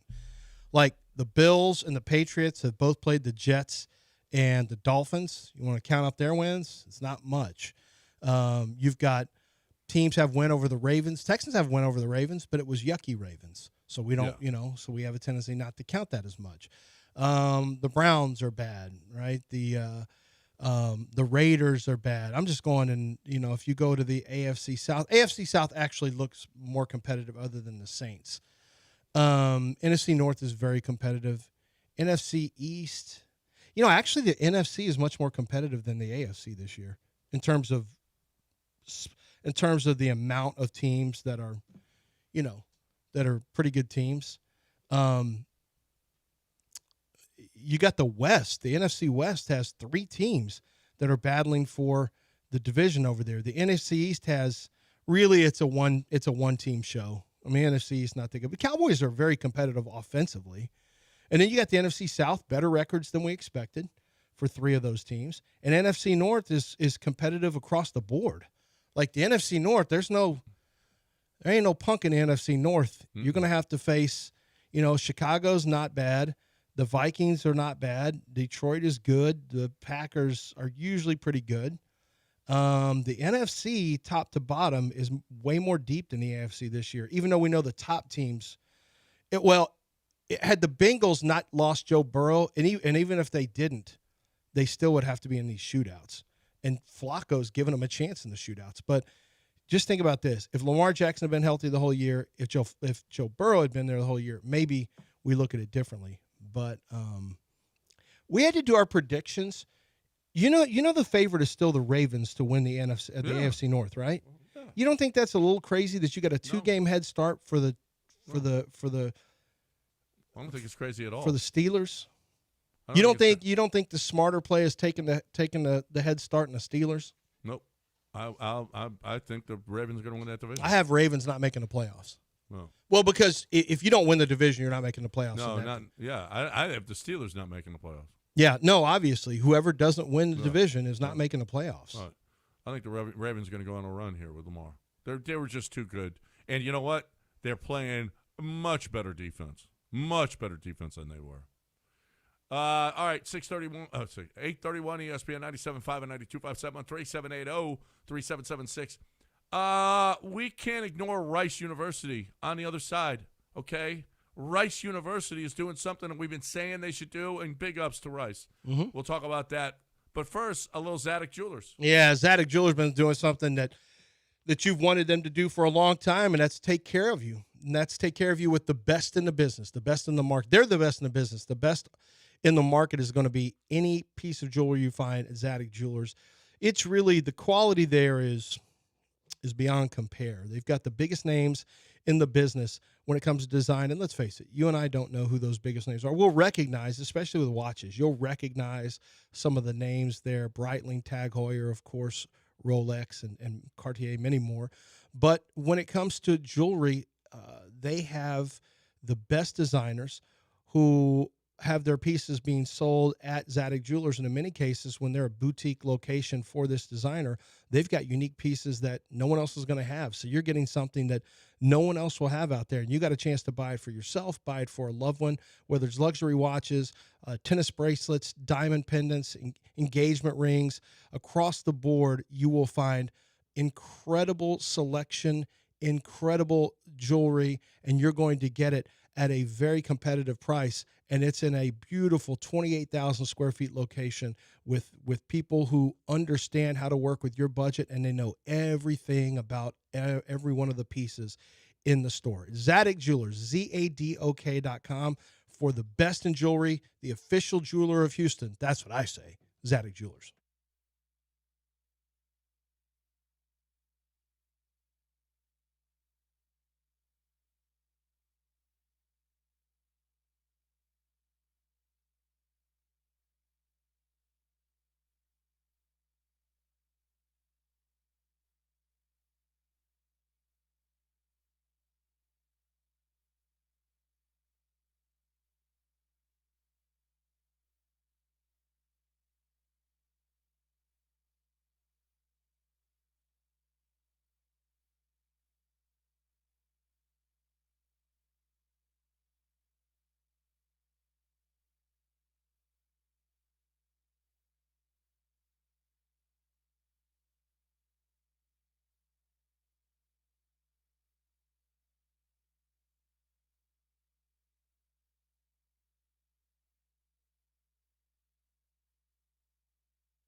So there's nothing grosser than when your toilet doesn't work.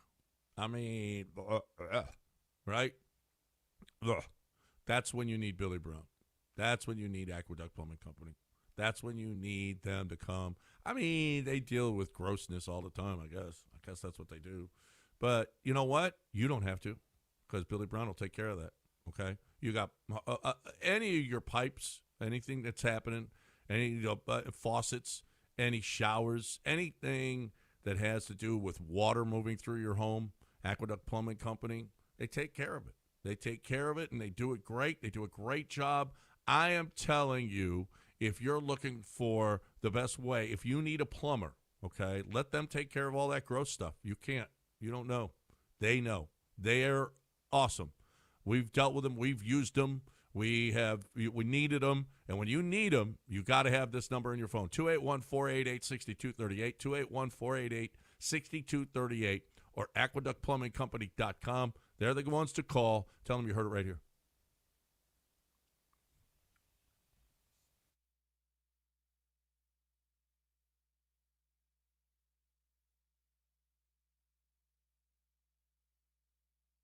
You're listening to John and Lance. Broadcasting live from the Huntington Bank Studios, here's John Granado and Lance Zierlein. All righty then. 713-780-3776 is the number. For those of you who didn't hear earlier, we were talking about Framber Valdez. He's been tagged, qualifying offer. He can take the 1 year, $22 million. He can work out a deal with the Astros long term, or he can go elsewhere. But if he goes elsewhere, the Astros get a draft pick. So that's good. He's the only guy that they tagged. It's considered a formality. They were always going to tag him. It doesn't make any sense not to. You would pay him $22 million this year, so yeah. You know, I think you'd pay him $28 million. How long would you do that for? My guess is 4 years. And my guess is if you're Framber, you have no interest in that. And frankly, the way Framber behaved at the end of the year leads me to believe he doesn't want to be here. Yeah. I'm not sure that, it doesn't seem like he want to be there. And you know what? I mean, he was bad the last 10 games. He was bad. Mm-hmm. Yeah, he had a 6. He had an ERA over 6. And he had the cross-up and he just was not it didn't seem like he wanted to be here. Didn't seem like he wanted to be here. And apparently JV does. Justin Verlander, according to Chandler Rome, it's not imminent, but it is certainly something that is more than likely that Justin Verlander returns. He and Jim Crane are good friends, golfing buddies, and I don't know. They're trading Framber for Justin right now, and at this point in their careers is probably not a great trade. But Justin Verlander back in the rotation. Well, you're once again, if what Chandler said is right, which I believe, I could see him doing a 1 year deal at about 18. Yeah. Yep. I could see that. Don't do two. Well, maybe an option for on both sides. So Shota Imanaga is out there. The Cubs and Shota had an option. They tagged him. So the Cubs said, hey, if he goes anywhere, we get a draft pick. Gleyber Torres, Edwin Diaz, Ranger Suarez, Dylan Cease. Dylan Cease is out there. That wouldn't be bad. Bo Bichette is out there. Trent Grisham, Michael King, Zach Gallen. I wasn't impressed with Zach Gallen when the Astros faced him this year. That was he was a lot of soft Bo stuff. Bichette is out there? Bo Bichette's out there. Brandon Woodruff is out there.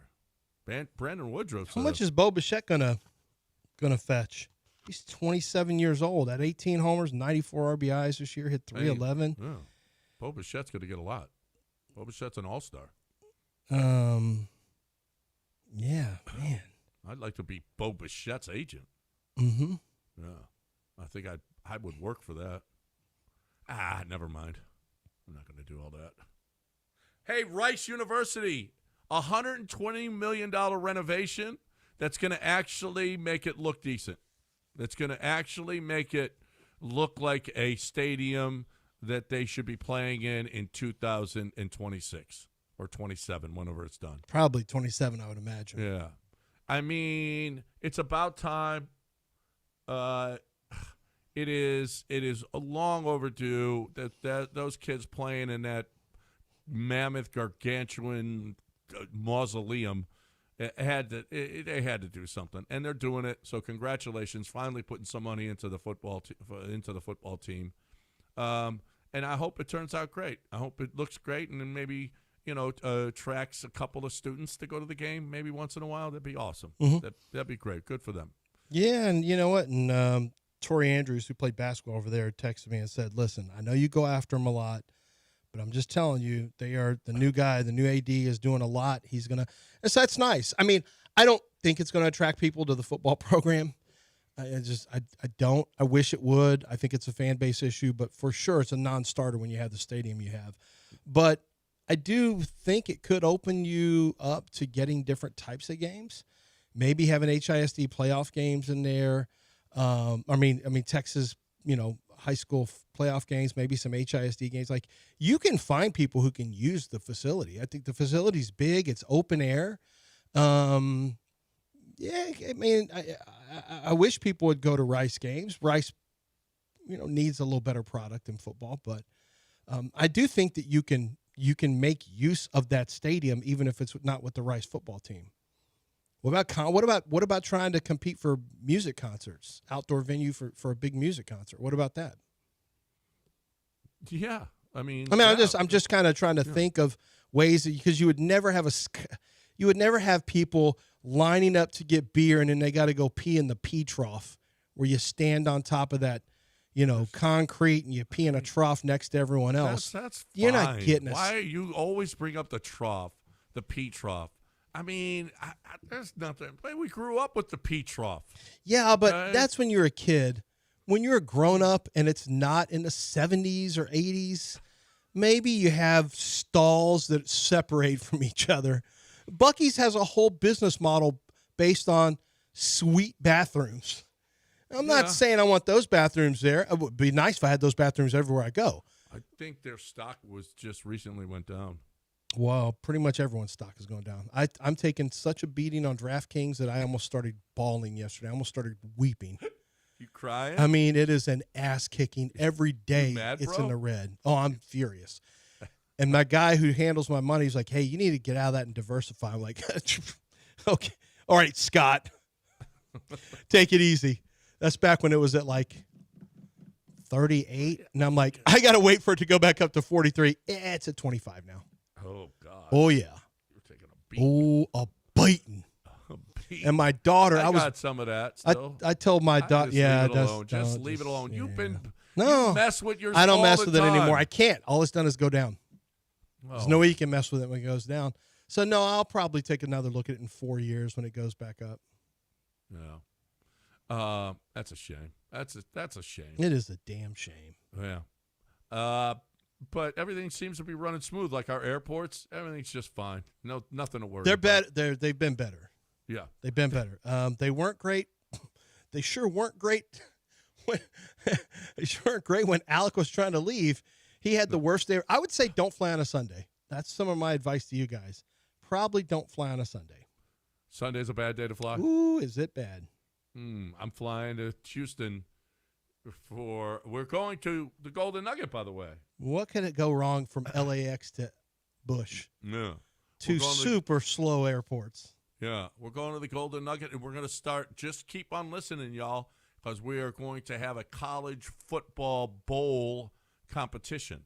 And the winner is going to get a stay at the Golden Nugget Lake Charles, and a couple $100 in spending money as well.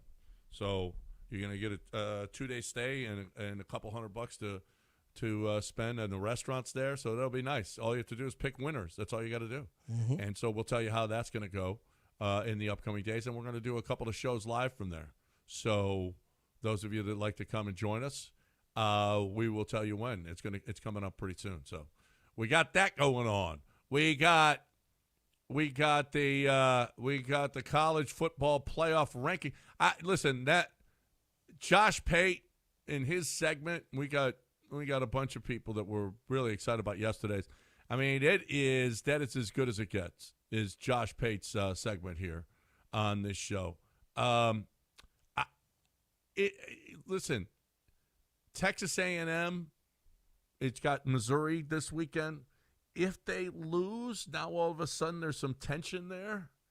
If they do lose before they get to Texas, they got South Carolina at home after this, and then they got Texas as well. Mm-hmm.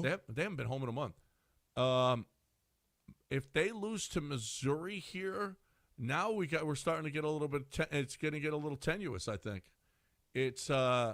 Because Texas is in a position now and playing some good football that they're a little bit scary. They're a lot scarier than they were earlier in the year.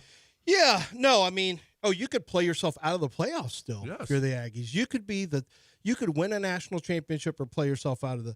Now, I would be more worried for them if you hadn't had an injury to the starting quarterback, the senior at Missouri. So I'm a little less so now because they look so bad offensively against Vanderbilt. And Vanderbilt's defense is okay. You got to move it more than Missouri did. But, so we'll see. I think A&M, the one saving grace for A&M is they don't really have problems scoring. That's not really a problem. So worst case scenario is, we always talk about how defense wins championships, but the fact is if you can really, really score, you always have a chance. Because worst case scenario, you just get in a shootout. Take it from the Texans. Well, it's been a big slap in the face, hasn't it? If you have an elite defense, that's how you win, is have a great defense and just don't turn the ball over. Yeah, but also 15's not enough. Also 15 points is not enough in football. In college football, if the Aggies get to 30, there's a lot of teams that are probably, and they're going to get to 30. A lot of teams aren't going to beat them. Missouri won't beat them if they get to 28. So, but Marcel Reed has his worst game of the year, turns the ball over. Who knows? Because you got to go play at Texas. And I think I'm interested if A&M wins like they should. If Texas wins out, Texas won't win out. They probably won't beat Georgia. But let's just say they play competitively against Georgia or win or play really competitively. Well, if they lose, they've got 3 losses. Well, they won't get to the playoffs, but they're still they still want to ruin the Aggies. Yeah.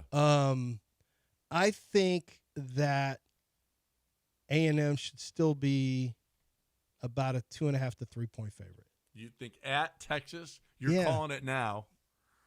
That's what I would make it. Right now, A&M 2.5 or 3 over Texas. At Texas. Yeah. What would they be I'll at? tell you what would they be at home? Those defensive ends for Texas A&M are going to be. Well, Arch better watch himself. Actually, at home they'd probably be about 6.5, 7. So to be honest with you, it's actually closer to a pick 'em. That would actually be closer to a pick 'em. I'm probably making it too high. It depends on how Texas does look against Georgia. Because what would the line be at Texas A&M? Texas A&M a touchdown? Probably not. It'd probably be more like 3 6, or 4, right? 3, 4. Well, if it's 4, then Texas is going to be a 2-point favorite at home. Yeah. Okay. You see that? I mean, I don't know. Maybe that is. I don't know. They might be. Depending on how well they play against Georgia. Mm-hmm. They're a different team right now than they were early. Texas, they're a different team. I mean, are they? You just watched 2 games ago. You just saw 2 games ago. They had the last 2 games were a disaster offensively against Kentucky, and then defensively where it took a literal miracle to beat Mississippi State. And those are the 2 teams that don't like. Are you just basing this on beating Vanderbilt and hanging on against Vanderbilt? But they did come back. See, the difference is they came back offensively against Mississippi State. They got Niblett. And they looked good, really good against Vanderbilt. Hold on. If Niblett doesn't do what he did, they have no chance. Yeah, but he did. So that's not offense. That's one score. But the offense was better. The offense was much better. And the offense was better against Vanderbilt. I mean, they were living off that defense, holding people, and with the offense just sucking. And now the offense has started. The offense was not good against Mississippi State until the 4th quarter, and then it kicked into gear and was jump started basically by Niblett, gave them a chance. You had a long catch and run that was about 75 yards or whatever. That's not exactly an explosive offense. It's one guy who got down the field. It was a good block down the field. I don't know. I just can't buy into Texas. The games where they have looked bad, they have just looked so bad. Now, and they only play in quarters. They played a good 4th quarter against Florida. They played a good 3rd quarter, really good 3rd quarter against Oklahoma. I mean, great 3rd quarter, best football I've seen them play. They had a good game against first Vanderbilt. half against Vanderbilt. The first half to the game. 4th quarter they fell apart. Yeah, they weren't good in the 4th quarter. Fell apart. It's just I just don't know what to make of them, and yet we all know that you could kind of throw that one. Do you throw it out though? Texas, you do. Texas A&M, do you? Yep. Because they're. Well, it's just like Oklahoma too. The worst team wins sometimes. They just do. Marcel was bad against Texas last year. They really did a number, but that was a much deeper Texas defense. Yeah. All right, we got a break. We're up against it. We're late here. I got to talk about Saturday, November 15th. Saturday, November 15th. Don't miss the 2nd annual Rattle and Roll Car Show, the North Texas Hill Country's biggest hot rod and classic fall event.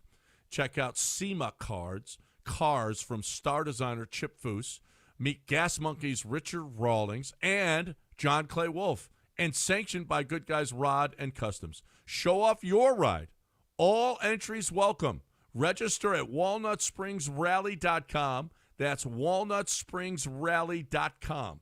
Foose, Rawlings, and Good Guys Rod and Customs, and John Clay Wolf all on November 15th in Walnut Springs, Texas. It's a beautiful car show. All right. Powered by GimmeTheVin.com. Sell us your car. It's November the 15th. Go to WalnutSpringsRally.com.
You're listening to John and Lance. Broadcasting live from the Huntington Bank Studios, here's John Granado and Lance Zierlein. All right, welcome back. So, Del, we're up against it here. At top of the hour, we're going to do What Did You Learn This Week on the Show? Next segment. And that's brought to you by Taquerias Around Us. Should we? All right, we'll wait. We'll get yours together. What did you learn this week on the show? Okay. What did you learn this week on the show? There must have been something. I know I learned something about D'Amico that I didn't know before. Today, I learned that. I learned something about D'Amico that I did not know before. Jim taught me. Okay. It's something I'd never even thought of. But Jim, I guess, awakened me to this possibility. So, anyway, so you learned something on the show this week, maybe about Jim the racist. I don't know. You might have. I don't know what you learned, but you can tell us what that is in the next segment. You can tell us what that is. I mean, we got Rockets basketball this weekend. We got Texans and Jacksonville. We got Davis Mills. We got problems this weekend. Nah, it's an exciting Sunday coming up. Davis Mills versus the Jags. This is what, when they talk about the NFL and why people love it, getting to watch Davis Mills against the Jags and Trevor Lawrence is what they draw up. Look, the first game was one of the worst games I've seen the Texans play. It was a truly despicable game. It was despicable. This has a chance to be, Okay. this has a chance to be just as bad, honestly. I don't know if you remember how Is bad. this Jim Nance, Tony Romo calling the? Is that? I would suspect not. We're going to bring back Solomon Wilcots for this one. We're getting Pam. What's her name? No, you always go to her.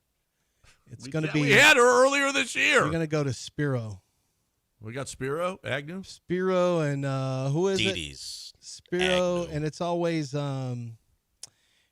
is it Don Beebe or one of those? Not Don Beebe. It Steve might be Tasker is what you're thinking. Steve Tasker. Steve Yeah, Tasker, and yeah. Archuleta's with Is he with Iron Eagle or JJ's with Iron Eagle? I think he's with Iron Eagle. I'm pretty sure we're not getting JJ. I think we're going to get What? Archuleta. Iron Eagle and JJ Watt? Oh, we do get we get JJ again? That's not fair to JJ. That's well, he's got to watch Texans football. He's got to watch Texans, Jaguars offenses scrap it out. Look, it's not a great week in the AFC, so somehow, some way, this division rivalry game is getting the second team. Yeah, that's crazy. Somehow, some way. Hey, Rockets at San Antonio tonight. So, good luck to San Antonio stopping this freight I'm just train. glad the Rockets have a team who's above 500 to play. How many does Wemby get tonight? I'll give him 25. Well, he hasn't done well the last two games. The Spurs don't have a true point guard right now. De'Aaron Fox is hurt, and now Dylan Harper's hurt as well. So all that depth at guard we don't either. Oh, well, fine. Okay, hot take. All that depth at Hot guard take. that they thought they had. The Rockets gone. are better off not having Fred VanVleet on this team. Why? Why? It's a hot take.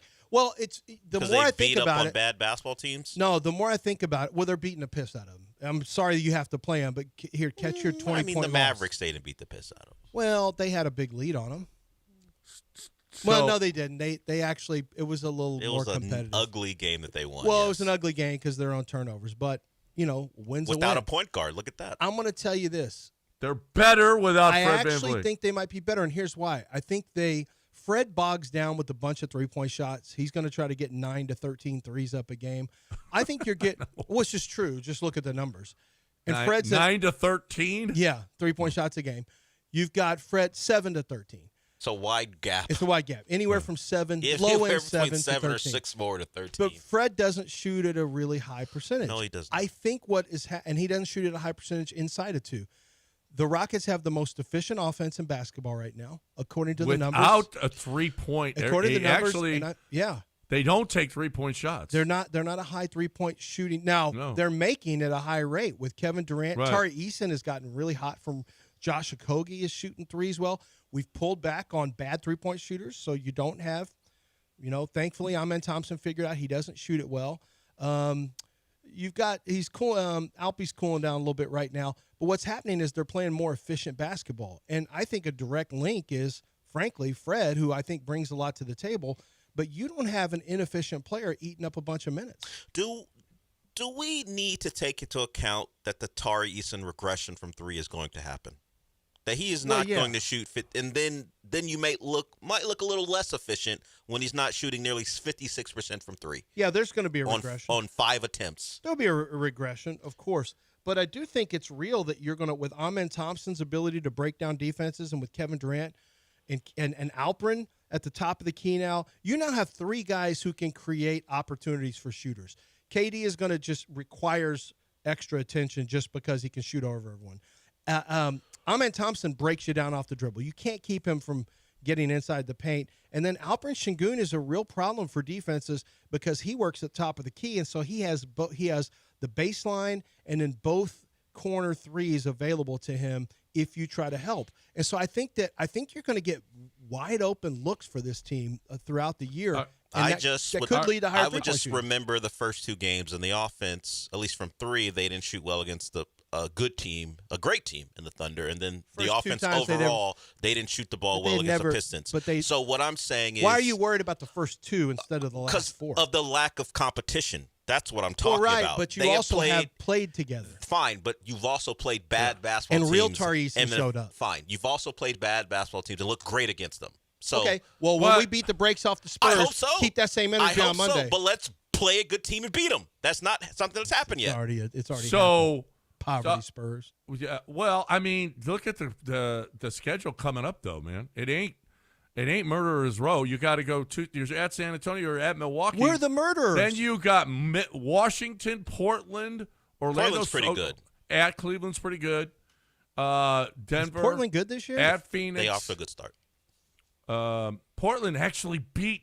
They beat the Thunder. They beat the first team to Thunder beat 'em. last night. Yeah. 122 to yeah. 121. Did they just need to get rid of Chauncey in his poker Thiago game? Splitter. Yes, that Thiago Splitter is their coach, and so far so good. Yeah, how about that? They get rid of the poker game, and look at them. Now they're winning basketball games. Holy crap! They beat the Thunder.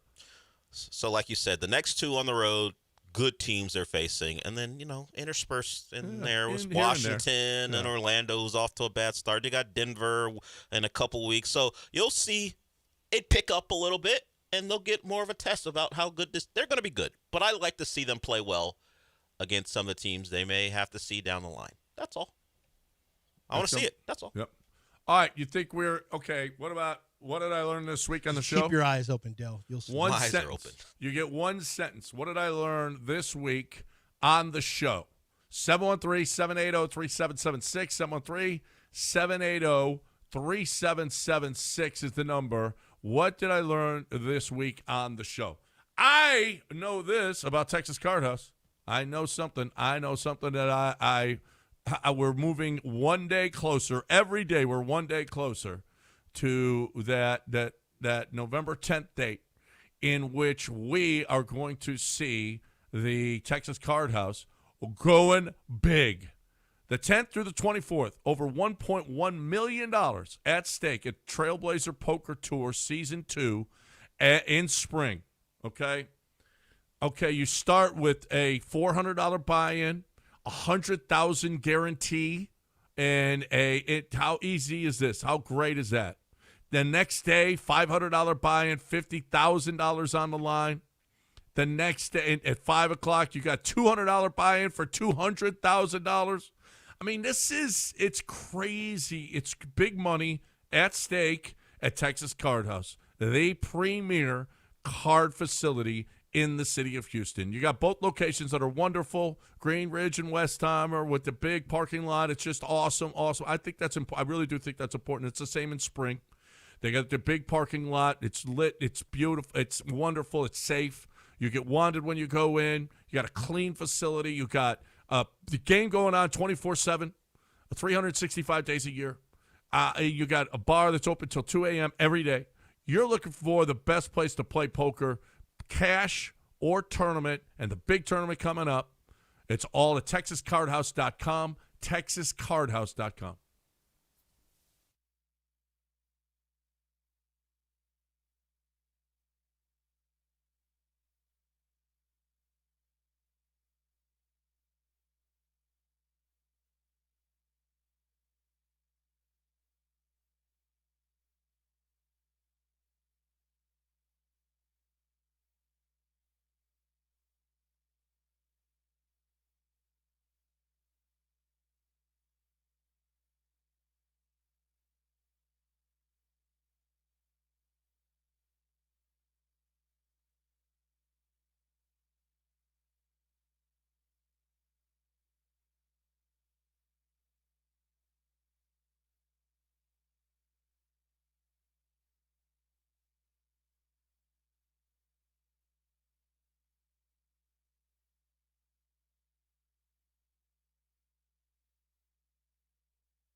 All right. Welcome back here on ESPN 97.5 and 92.5. It's the game show y'all want to play today. That's great. What did you learn this week on the show? What did you learn since it's Friday? You learned something this week on the show. Bring it to the table. What did you learn this week on the show? 713-780-3776. We start with not Lance. Not Lance. What did you learn this week on the show in one sentence, not Lance? Good morning, gentlemen. I learned on the show this week that Lance regularly attends all-male stretching classes, and he loves it. Give him some of that salchicha. Mm-hmm. That was two sentences. Hey, give me some of that salchicha. Well, it's a sentence and then a catchphrase. Some people just, like, I'm just too much for them. It's just, they can't avoid, I just get the gaze. And I'm just like, can I just, when I say gaze, G-A-Z-Y. Oh, okay. The male gaze, You the get gaze. the male gaze. Well, I don't typically, but at this gym, he's talking about, I'm just trying to sit there and do bench press. No, at the time, I wasn't doing bench. I was doing curls, and I just had somebody stretching and just doing an excessive amount of stretching over there on the bench press machine. I'm like, sir, you don't have to stretch hamstrings. Did you say my eyes are up here? Yeah. Hey, my eyes are up here. Okay, I'm taking. I'm long time married. Okay, Flash so your I don't ring know finger. if you. well, there's nothing. You got to step away from the mirror for a second if you No, think I'm guys just- are ogling you at the gym. I just experienced it, John. Okay. I just experienced. Now You're know one what of a those You've never girls had like. to. You've never felt what No. it feels like. He's like that one. Stop looking at me. He's like those girls in the gym. Hey, Stop eyes- look. I'm sorry. eyes I'm up not here. even. I don't even know you're here. Eyes up here. Okay. Now Okay. you know what a woman feels Yeah. like now, when now she's I know. ogled. Now I Yes. know for sure. Yep. And So- it didn't feel good. Who's next, More Del? sympathetic.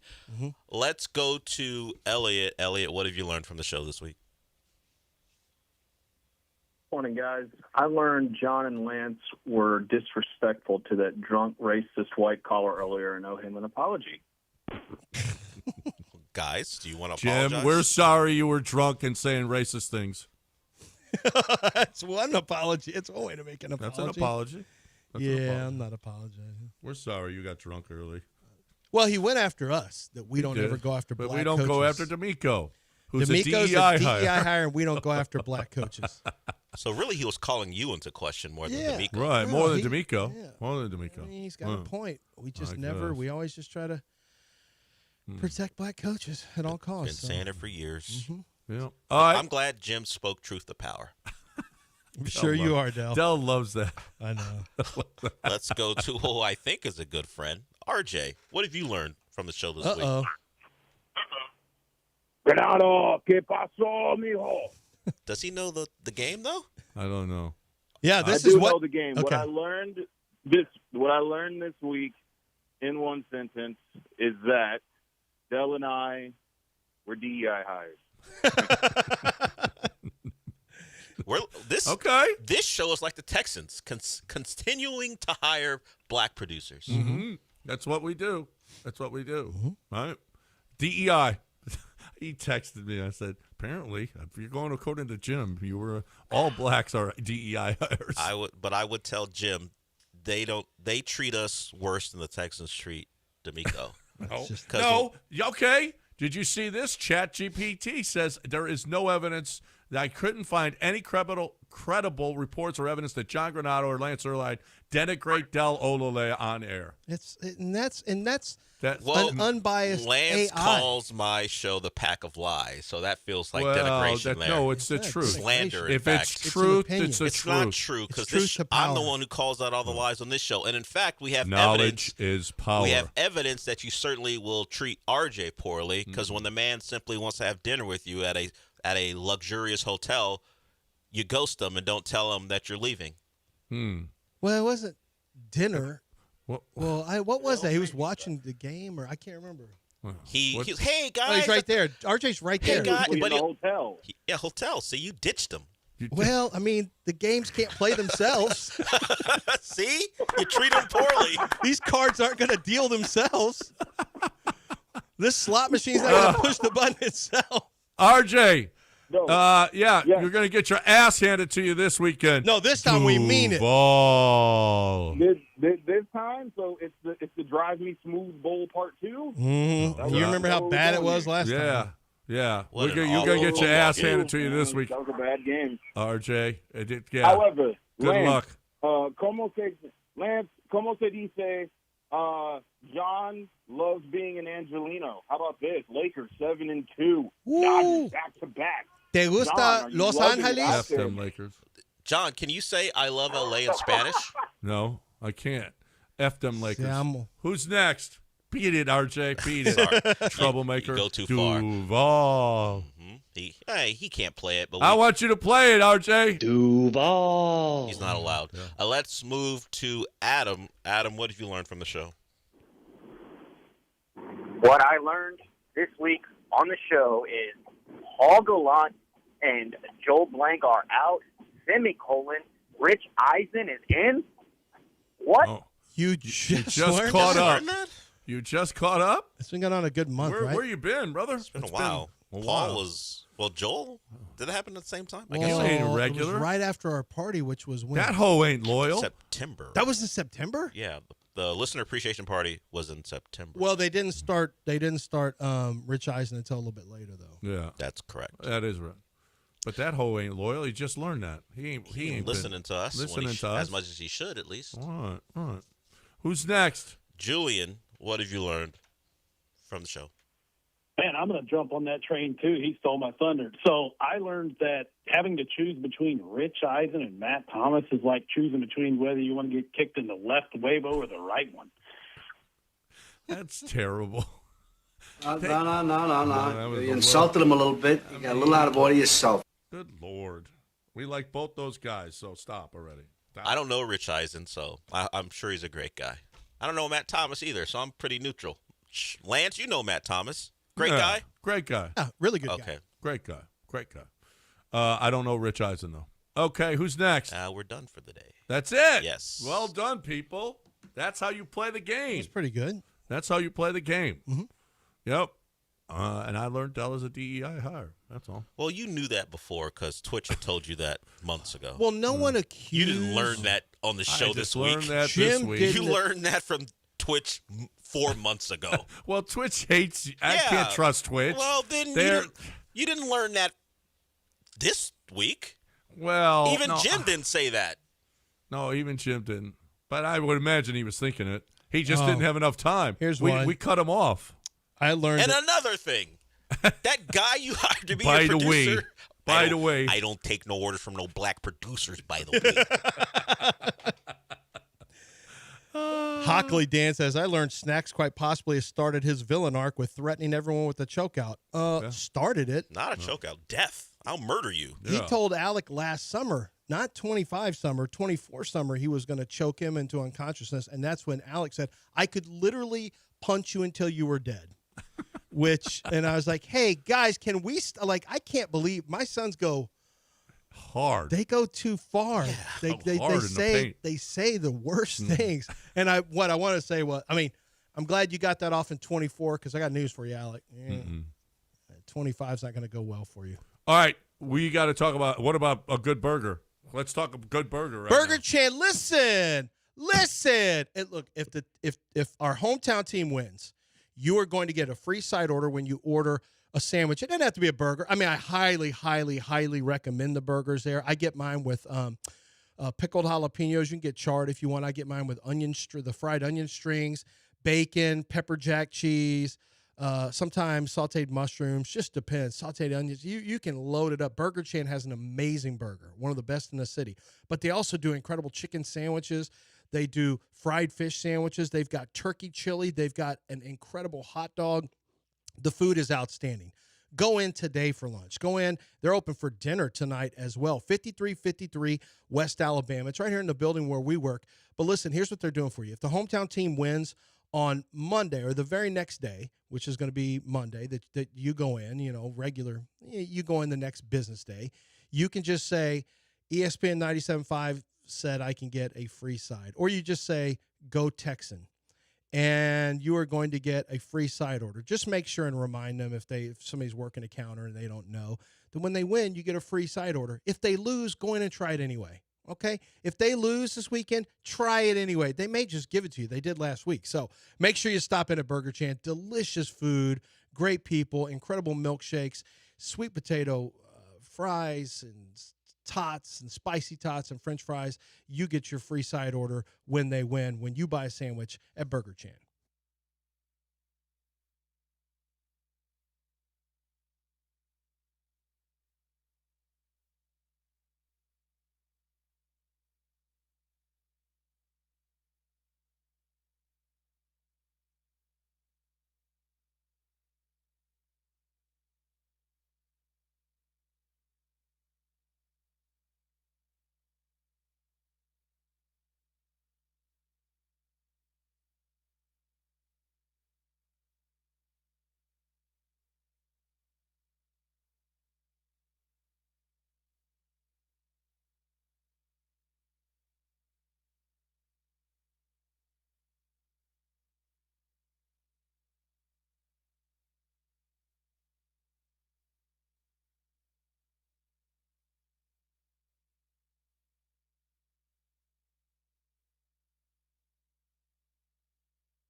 I'm talking about my man, Kent Jones, 30 years as a discount mortgage lender in Texas. Better Business Bureau gives him an A+. It is so important that you get a broker. Brokers suck in other businesses, right? I mean, they're the ones, you go broker and it's a middleman and he's taking the money. That's not the case here. Kent Jones is the broker. That's a bad term for what he does. What he does is he saves you thousands and thousands and thousands of dollars. Listen, it could be up to tens of thousands of dollars in one single sitting when you're signing those papers. That's how good he is. This is what he's done. He's done it for our listeners. We've seen it. So if you're going to buy a home, and I don't care if this is your third or fifth or eighth home, you don't do it as well as he does. Not after 30 years of doing it, 1,400 closings. I mean, this dude knows the game better than you do, and he saves you money. So why would you do this yourself when you can get somebody that is going to make it much better and cheaper for you and save you money? It's what he does all the time. You're looking for the best way to buy a home, or you're even thinking about it. Call him and let him give you advice. 713-520-5626, 713-520-5626, or 975loans.com.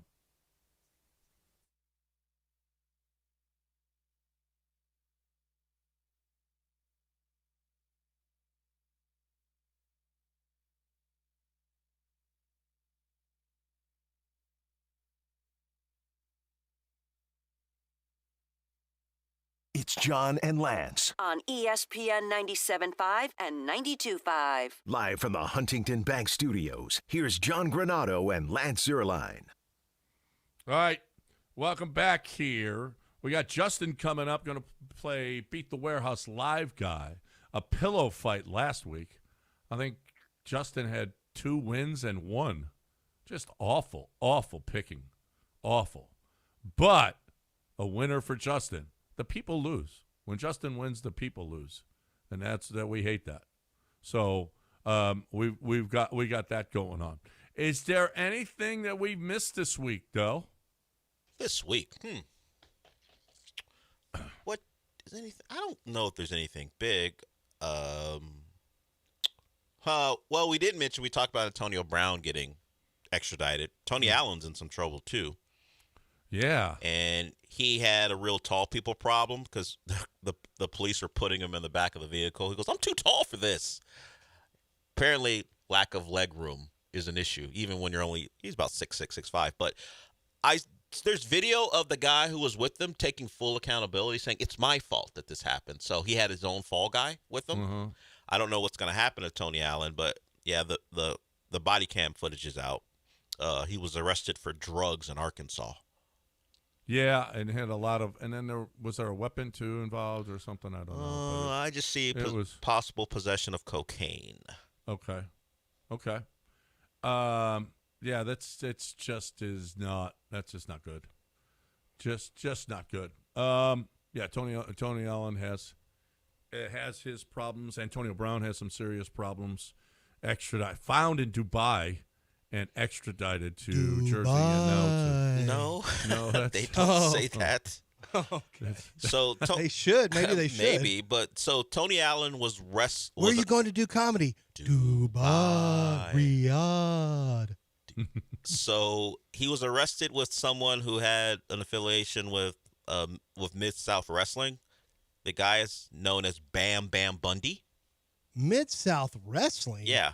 One of those independent groups. Is it still around? Was it a guy named Jim Cornette? No, Bam Bam Bundy. Did he have a tennis racket? I just told you his name. Bam Bam Bundy. Was his name Hacksaw Butch Reed? No. Did he paint Junkyard Dog's back with a yellow stripe? How many times do I have to say Bam Bam Bundy before it clicks with you that none of those guys? Was it King? Could he used to be called King Kong Bundy? No. Okay. Bam Bam Bundy. Got an Instagram and Al Bundy? No. Huh. Ted Bundy? That guy's not alive anymore, right? Antonio Brown, I'll be honest, I'm pretty surprised it took this long to be I shouldn't say attempted murder. I wouldn't necessarily expect him to attempt a murder. The guy who did get shot, the guy had 2 shots at him. One of them, he said, grazed his neck. He said they jumped him and tried to take his jewelry. I don't know what was true. The police let him go at that time, but now they're charging him with attempted murder. This guy's been a card-carrying mess, and what's been crazy about it is he doesn't even try to hide it. Like, he courts problems. He doesn't try to stay out of the public eye. He tries to he was posting from Dubai. And then they finally said, can we get an extradition on this guy? And they go, yeah, that's fine. We don't need him here. He's a pain in the ass. That's probably what happened. Yeah. You think he was running amok and? Well, is Antonio Brown? He's not. He's clearly going to be a pain in somebody's ass. So he was so annoying that the Dubai government was like, and they're like, him. You know what? We normally wouldn't do this. If this guy had a bunch of money and was cool, yeah, we'd probably let him stick around. We like rich people evading the law in our country. It's kind of our thing. We're fine with that, but he's so annoying. Oh, this guy keeps on farting on people in gyms. He did do that. He stole somebody's. He didn't pay for some art, right? Art that he actually did that too. He's screaming and threatening like movers. UPS or movers. Yeah, like these are all things he did for real. Yeah. Yeah, he's got problems. He's got to have CTE. No, since he's a different guy. I just saw an interview with him before the perfect hit. He was loose. He was a regular person. And then he since has gone crazy. It's gone crazy. Did he have his issue with Tom Brady in regards to his wife? Yeah, when he was with Giselle? Yeah, he made some comment like, yes. You burned Tom Brady too. Like this guy is just, it's crazy. It's crazy. I saw Kanye. Speaking of, Kanye's like, I got bipolar. He sat down and held hands with a rabbi yesterday and apologized like for his previous comments. He's not Kanye anymore. He's just Ye. He's kind of like Ocho Cinco, obviously. Kind of like Diddy. Oh, by the way, multiple name changes. Yep. Draymond apologized too for calling Dak a bum. Yeah. He called Dak a bum. Draymond who Green? Yes. Draymond Green. Calling Dak Prescott a bum? He did do that, yes. When did this happen? I don't know. What in the world is he talking about Dak Prescott for? I guess after the game against the Cardinals, he has his podcast. So I guess. So a basketball player's calling a football player a bum? Yeah, yes. He said, I apologize. I should have never done that. he and he's right. He should. You can't, as an athlete, you can't call another athlete a bum. Well, they call each other bums on the court. You know yeah, how but often, that's one thing. You know how often. By the way, have you guys seen all the videos of on the sideline, John Morant's dad and Kevin Durant talking? They had an extended conversation. Oh my God, did they ever? And how about the one guy just telling Tari Eason, who's standing in the corner, they ain't throwing you the ball. They ain't throwing it to you. That's courtside Unk I was telling you about yesterday. That's the guy, because I kept seeing him hold up his camera and he's filming the action on his side of the court. And then I went and looked. He has a TikTok account. He's trying to go viral with his TikTok account. And then Tari hits the three and turns and looks at him again. Yep. And I didn't realize. I guess he's friends with T. Morant, right? Is that who was in the red? Yes. T was sitting there as well, yelling or talking to Hey, Kevin Durant. in a perfect world, like, would you take – so I'm just going to throw a scenario at you. See, I think John Morant – I do believe John Morant – I think Ime Udoka could handle John Morant. I think John Morant with a change of scenery. I'm not advocating, but I had this little conversation with Tori, and I've had it with my son. If John Morant played for the Rockets, I think he would look at it as a lease on life, and I think he would be okay. But you can't mess with. I'm not suggesting you try to trade for him, because you don't mess with the chemistry you have. However, what would it take? And just this is just a theoretical discussion. I'm not advocating this, but it would take, to start with, you'd have to go Tari Eason and Jabari Smith and first round picks to get. That's what they would ask for John Morant. I don't know if his value is high enough for. No. I wouldn't do that. I wouldn't do that. But that's what they're going to ask for. They wouldn't get that much. No because way. if they trade him, the fan base is going to turn on him. Apparently, he's such a massive fan favorite that the fan base is going to absolutely lose their mind if they trade him. Well, that's true. They love him there. But I don't know. So you better get two core players back. Who's looking to give up two core players for this version of Ja? Well, what version is it? The one who he's not trying. Who's proven he can't stand. Forget about this the recent thing. Yeah. The injury profile suggests you won't have him for 60 games a season. Well, but 65. some of that is suspensions, though. It's not always injury. But a lot of it was injury. Well, two of them were suspensions. Well, yeah, the 20-plus game one, but look at all the other seasons. He wasn't suspended for 20-plus games in 2 seasons. He's an Iron Man compared to Zion. Oh, well. Well, no one's looking to make that move either. I mean, you get injured less than Zion. Oh, you yeah. get injured all the time. I come back faster. Well, I mean, you're available, but you're not playing up to a great level. How many times I'm available. How many times you got boo-boo juice? The best ability is the availability. And you don't come to work. You don't look. I don't know how often Zion's constipated. Boo-boo juice just works. That's just, and you know how you know why you take it? To get back in the game. That's like me taking a steroid shot. I'm getting back in the game. Only this time it's just magnesium citrate. And we have to go, but even when Zion is on the court, he doesn't come back from a commercial break late like he was in the bathroom. At least he's ready to be on the court. You don't watch Pelicans games. You don't know. If Zion was late, if he was one of the 5 that was supposed to be on the court and he was late, it would be breaking news. How long are his timeouts? Ours are short. It's like 2 minutes, 2.5 minutes. That's not a long timeout. That's for both of you, and he doesn't miss. He's not coming back late. His bathroom's closer. He has to run off the court and back into the locker room. What are you talking about? I'm talking about John. Oh, Zion. I'm talking about Zion. Yeah, but Zion's always just but he goes out in the middle. Does anyone sub? Kenneth, come sub in for me for about 13. Come get 6 minutes, 7 minutes, real quick. What do you need? Kenneth is ready. What do you need it for? Have him come in. We're treating him like Aaron Holiday. When in the meantime, we should be treating him like Reed Shepherd and let him get some minutes and me sub out. Look, I'll tell you this: Zion may play 31 minutes a night. How about just working your job? Do you talk 31 minutes per show? You load got management. 3 hours. Load management. Let's break. We got Warehouse Live guy next, right here on ESPN 97.5 and 92.5. First, we got John Daspit. I don't even want to help you. He took off his headset. No, he didn't. You're like Zion. Are you subbed out? Talk about John Daspit. Oh, the timeout when he's got no timeout. Yeah. Look, KD, go. Listen, John Daspit, if you need a timeout, and if you're in an injury, an accident on the roadway, look, if it happens at work in the roadway, one of the first things you need to do is call John Daspit, because what's going to happen is the other person, the other side, the insurance company is going to immediately start the process of trying to figure out a settlement that they want to give you. And there's really, and a lot of times they'll even start working that charge up before you even have gone to the hospital and getting, and been able to take a look at whatever has been an issue. You can get broken hand, broken femur, hairline fracture in your neck or your back. These are all things that happen on actually a pretty regular basis. Broken fingers, whatever the case may be. John Daspit says, look, if you call us and let us start the process of working with you, 713 call now. They can't bully you. They're not going to be able to get to you and say, here, just sign this check real quick and sign these papers and you're done and everything's fine.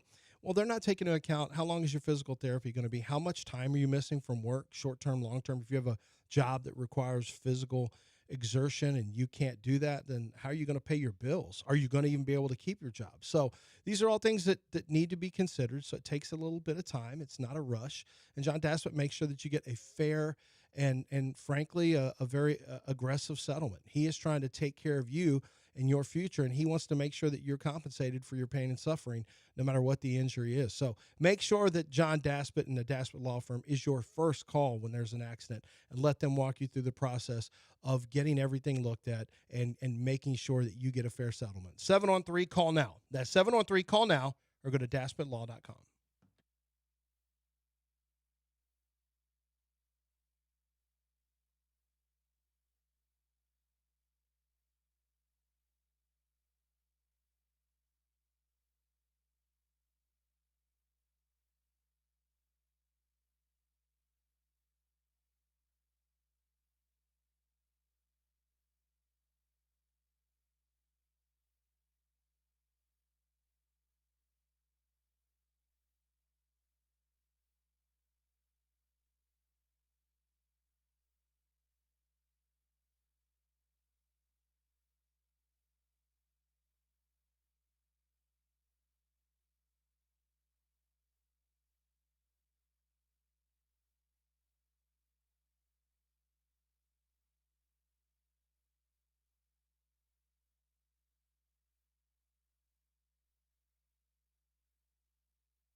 It's John and Lance. On ESPN 97.5 and 92.5. Live from the Huntington Bank Studios, here's John Granado and Lance Zierlein.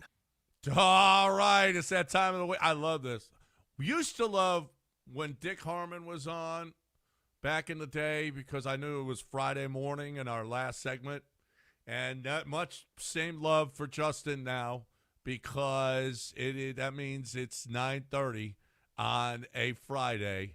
And here we go. We got a big weekend of football, and we got people winning. Now, a little bit earlier in the show, I may have misspoke. You had, how many wins did you have? 1 or 2? What did you have last week?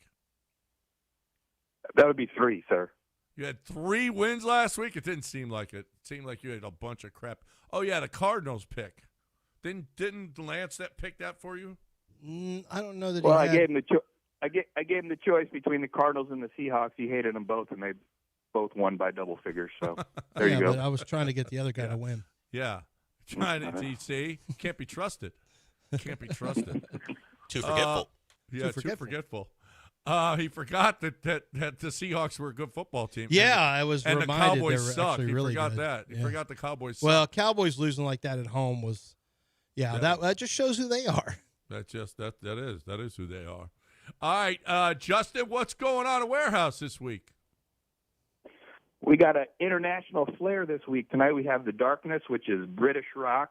Tomorrow night we have Sorry Poppy, which is only girls can attend. It always sells out. There's 1,300 women there. No guys allowed. Always sells out. Then Sunday, we got a Sunday Funday with tributes to U2, The Cure, and Oasis.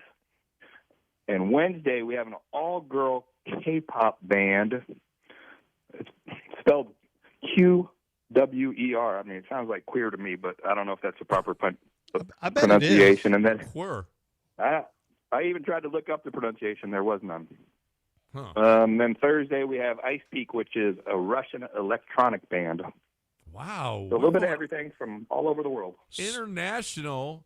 And there's going to be 1,300 women at this thing? No males allowed. Yeah. Sorry, Poppy Tour. They don't allow men. What about transgender? Justin, don't leave it alone, Justin. Leave it alone. He doing? Sneak by the door. What is he doing? Why is John Don't get trying to yourself bring this heat? involved in that. See what he's trying to do? He's trying to Ask get a your stuff closed down, question. Justin. He's not a good friend. He's trying to get your shop closed down. That's what he's trying to do. I'm asking a does. question. It's He's a valid speaking from the question. comforts of liberal LA, and he's trying to get you shut down. So big week. Hey, ladies, you're all invited. Oh, must be. I mean, it's the exact opposite of a sausage fest. It's the exact opposite. Lance, you can't go in there asking. Hey, give me some of that salchicha. No, None to be had. No salchicha there, Lance. Yeah, my guess is that's if you're a dude, based on those parameters, you may not want to be there anyway. Well, It's just a guess. It may not be your scene. I'm sure there are some. Just not the night for you. That's all. Yeah, some nights aren't for you. So it's just not. That's not. They're not going to be interested. Don't get beat up. Stay home. All right. Who's our contestant? Keith? Yeah. Keith, what's going on? Hey, good morning, fellas. Hey, Keith, what do you do for a living? Fling construction equipment for a living. You work in construction equipment? I sell and rent construction equipment. Nice, Sling nice. He slings it. And He's slanging construction equipment. Yeah. Wow. That must be tough to sling it around like that, but that's good on you. And you. I deal with the big boys. You toys to play in the mud. That's right. That's right. Well, but you listen to the show while you're doing it. I love that. That is awesome. We appreciate you listening and being able to beat Justin. You got any words for him this week? Do bad? Yeah. Do bad, Justin. Too bad, yeah. Make How bad about that? picks. Bad picks, Justin. Do bad. Do the same thing you did the last time I played them 2 years ago. Oh, we got. Everything's a revenge game and a rematch. Well, Everything. it seems like Every it. week is a revenge game. It seems like it. Justin got to come. Well, actually, he beat you. You beat him last time, Keith? I did, yes, sir. All right. Let's see. So we've been doing this over a decade, it feels like. Do you have any guess what Justin's win percentage is? No, I have, but I know for a while he was really bad, but now he's been good the last couple of years. I mean, we can't keep track because we're too lazy. Oh, we don't care enough. Yeah, that's probably it. Wait, we got to. What are we playing for, Jay? We're going to keep the same game. I told you it'd be there for a while. December 3rd, Rockets Kings. Rockets Kings, December 3rd. He told you it would be there, and it's still there, out there for the taking. Rockets Kings on December 3rd, Keith. All right, let's play our game. Beat the Warehouse Live guy. Who's up? Justin, who you got? I'm going to start out with the Baltimore Ravens. The Baltimore Ravens are playing some good football. They're -4 at the Minnesota Vikings. -4 at the Vikings. Keith? So I beat him by double banging every pick he made. So let's keep it rolling. Oh, my We're gonna God. double bang this place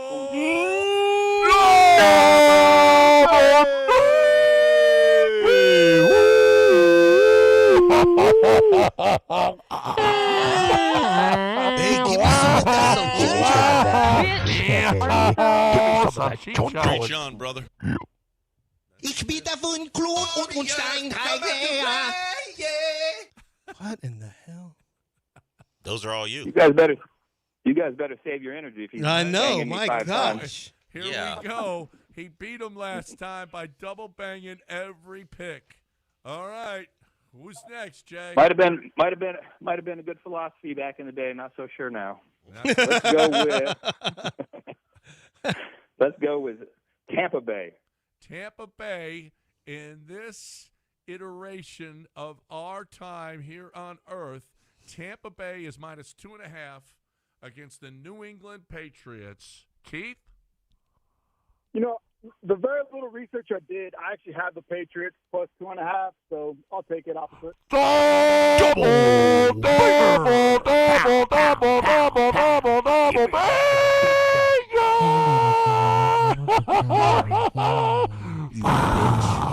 Man, you're biased. You hover above, rain hell below. Come out to play. Big deal. Big deal, anyway. I didn't know you could fire multiples at one time, Del. It's possible. Yeah, I guess it's possible. All right, Jay, who's next? All right, this is really going to test his stomach. I'm going to take the Carolina Panthers. Let's see if he gets to it. -5.5 against the New Orleans Saints. Carolina Ooh, Panthers. boy. Keith? Nah, that's pretty rough. I'll be living the Granada life at the Texans game this weekend, being a man of the people in the suite. So let's go Jacksonville. Jacksonville -1 at the Houston Football Texans. Jacksonville Duval. -1. Going against our team. Going against our club. Justin? You know what? I think I'm going to ride those hot Arizona Cardinals. The Arizona Football Cardinals are +7 at the Seattle Seahawks. +7 at the Seahawks. Keith? Can I take a college line?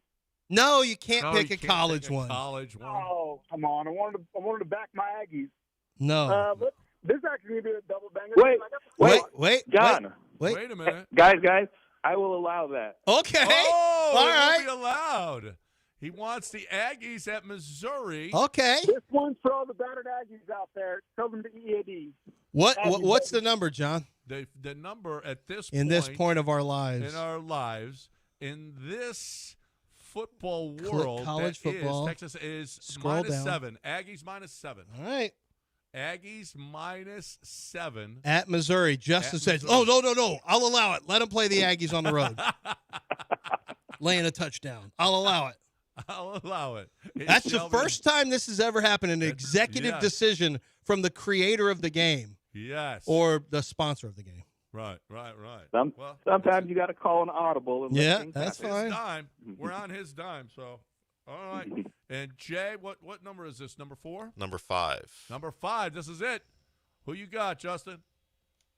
I'm going to go ahead and sprinkle in a total and take Baltimore Ravens over. The Ravens over 49. Over 49 in that Ravens-Vikings game. Over 49. And Keith? I believe this should be a double banger. The Seahawks -6.5.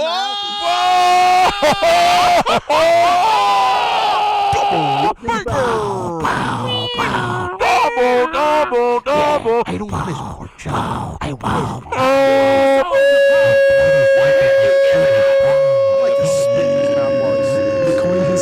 I don't take no orders from no woman, by the way. That's it.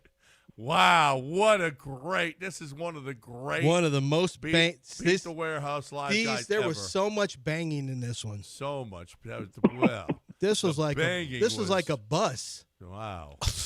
What an awful person you are. Terrible. You think this is like the bus? This is like a It was bus. like there was so much of it going on. It was like a bus. Oh my God. Where that happens. It's more like a van, but whatever. Yeah, well, I didn't name it. All right, Del, who we got? Let's see.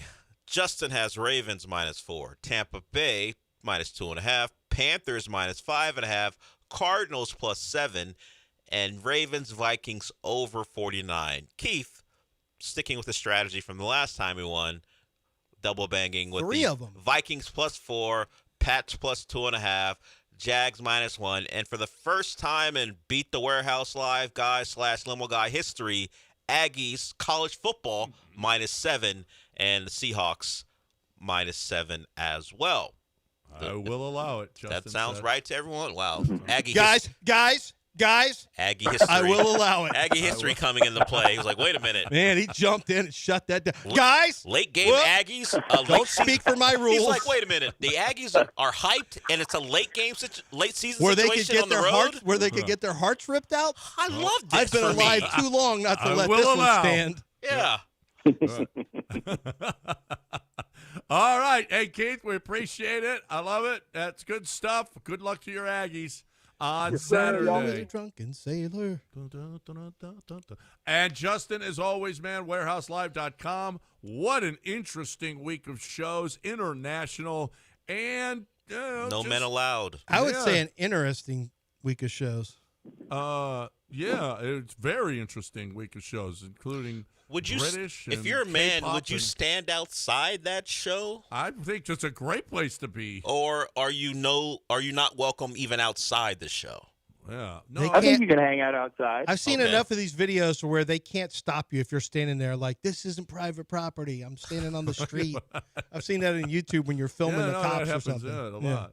Unless Justin says, no, this is my property, get off. Well, I mean- but No, why are you you gonna, can't why are you even gonna say that C-block either. like that? Let the guy stand Yeah, out because there. I don't think you're blocking. Honestly. Yeah, I don't think Justin has to do much work there. And I think you'll get blocked regardless. Hey, I know I'm not allowed in, but I'm going to stand outside and try to pick you off one at a time. I don't think that's going to work out for anybody. Let us in. You get the signs with let us in. They're picket signs. What a All right. waste of time. All right, Jay, as always, man, we appreciate it. And good best of luck this week. All right, go Mizzou. And that's good stuff. That was a fun and active Beat the Warehouse Live guy. Time to talk right now about my people over at HMN. In fact, JT is calling me right now. He's over at HRP. It is a great way for you and your business to be better. It is a great way for you to do things the right way, get your payroll to your people, to make sure that you're doing your HR correctly, to make sure that if you do have to discipline or fire an employee, that you're doing it all the right way. You're crossing your T's and dotting your I's, and everything is perfect.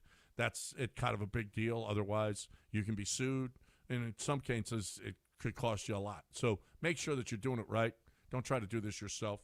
And then just bring your payroll to your people as economically as you possibly can. Plus, the 401, the benefits packages are so important. HRP doesn't sell them, but they advise. And they'll get you fitted in your company with the right one. Look, business ain't easy. It ain't easy to do. But why are you trying to do something that you don't know? HRP knows HR and payroll. You don't. So let them do their thing and you do yours. HRP.net, 281-880-6525 or HRP.net.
Paris is having a different kind of lottery.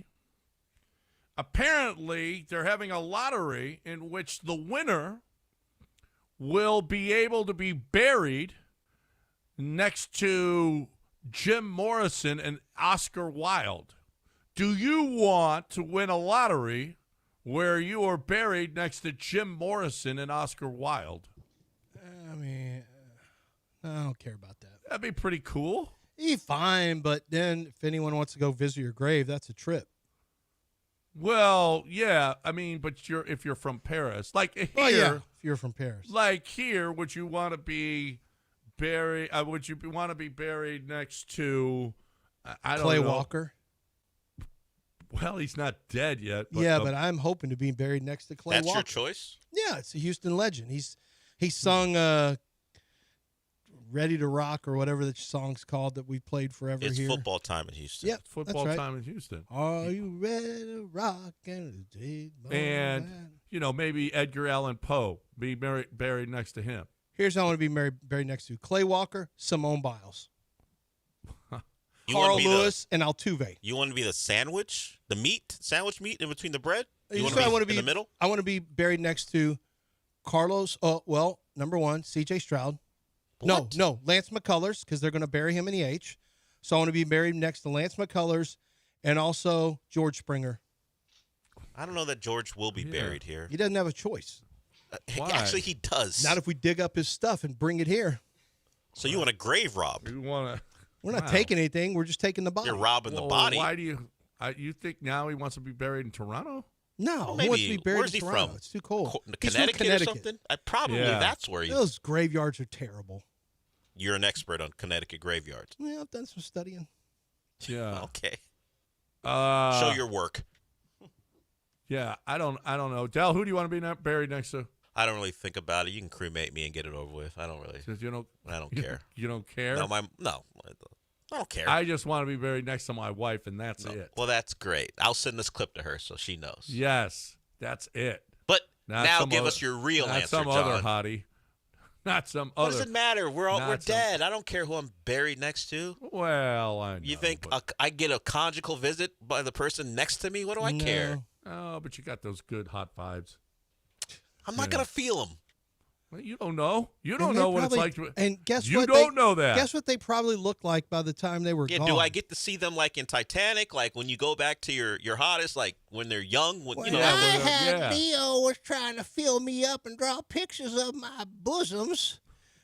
She looked a lot different before she had that blood diamond and then when that she she was jumped running into around the with. water or whatever, however she died, I forgot how she died. And then you're like, she's back to "Ew." being young Rose I again. wouldn't hit that. Is that what happens? Young Rose, not that she old gets Rose. to be young Rose. So if I get to choose to be buried next to some Yeah. attractive woman, they'll be the young version of themselves. Yes. When I see them. Yes. What do you think? They're gonna be old with skeletons? Yeah, no, but that doesn't mean that's not heaven. And also, does that mean they're Maybe willing to your be hell, with me as maybe well? it'll be your hell. If they're old and yeah. See, now that you set this up, do they have free will? The ghost? Yeah. So what if they don't want to be with you? Yeah. What if they don't want to be with you? Why would they not? It's my heaven. So they don't have free will then. Right. Well, probably not. Probably not. All right. In your heaven, you heard them, people. In his heaven, Let us in. Women ghosts don't have free will. Well, this show tackles the tough subjects. We do.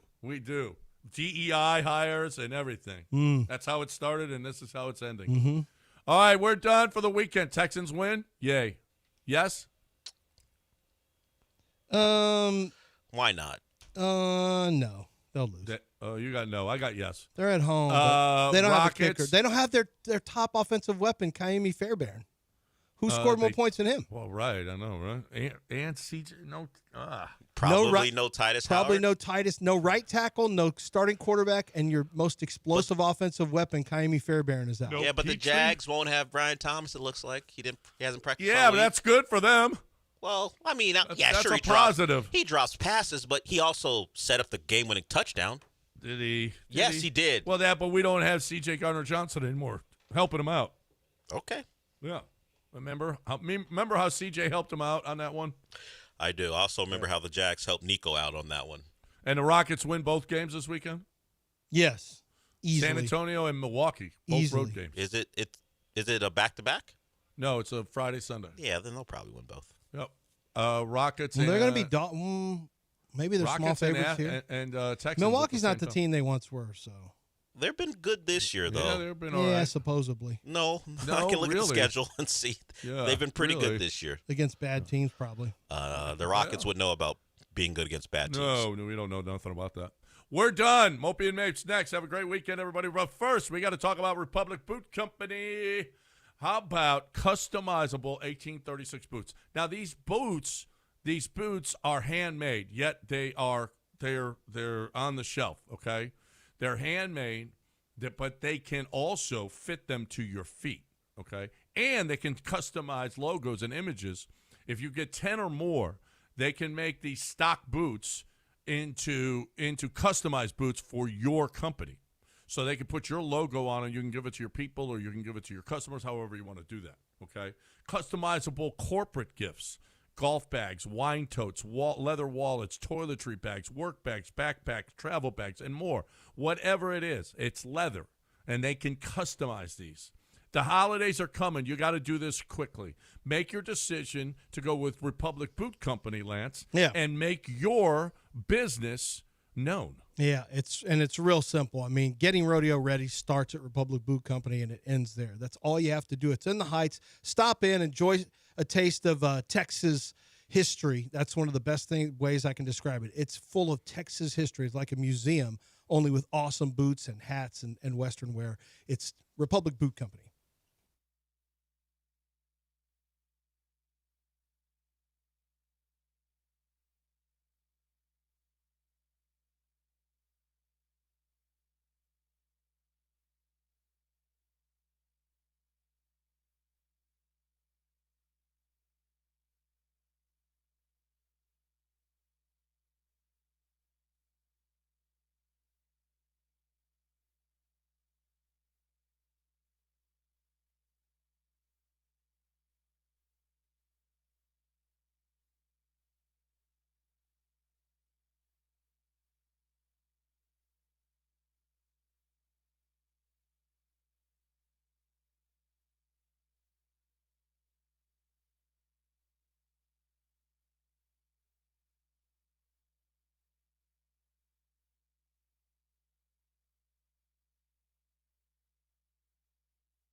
Welcome to the show. I won't even say we have a lot to get to. I can't promise that. But we will talk about some things. Michael Carroll is going to join us at 11:30. He went to see Predator Badlands, so he'll give us a non-spoiler review of the latest in the Predator series. It has Elle Fanning playing two different versions of an android, I think. And, of course, we got the Predator being the main character. So he'll give us his thoughts on that at 11:30 or around there. Last night, an ugly football game. And I was thinking about the Raiders. Did any team win the offseason as far as their hires more than the Raiders did? I pulled up the coaching hires from the 2025 offseason. Ben Johnson was a hot name, and he wound up with the Bears. Of course, Mike Vrabel, established coach, and the Patriots are the leader in the AFC East. Liam Cohen, he had the presser where he did the thing that's now banned on Jacksonville radio stations, at least the one that carries the games. You can't Duval. that. Apparently, you don't play Duval on the Jaguars radio station because it's embarrassing. He'll be in town on Sunday. Kellen Moore, the Saints are terrible. Aaron Glenn, having a rough time. Brian Schottenheimer, Cowboys aren't great. But Pete Carroll with the Raiders. You hire Pete Carroll, an established Super Bowl winner. You bring in Chip Kelly, a play caller for the most recent national champion, former NFL head coach, supposed to be one of those offensive masterminds. You get Geno Smith, established quarterback. The critics wrote him off. He didn't write back, all that stuff. And, of course, you have Tom Brady as a name attached because he's a part owner. And yet, you get that brand of football last night. The Raiders are, I believe, they've had 4 games where they scored less than 10 points. Now, we have a season-long discussion regarding the Texans and their ineptitude offensively. You just never know. You got Chip Kelly on one end. You've got Nick Caley on the other. And still, you can tell anyone associated with the Raiders or a Raider fan that they could be this bad offensively. They drafted the best running back. They got an established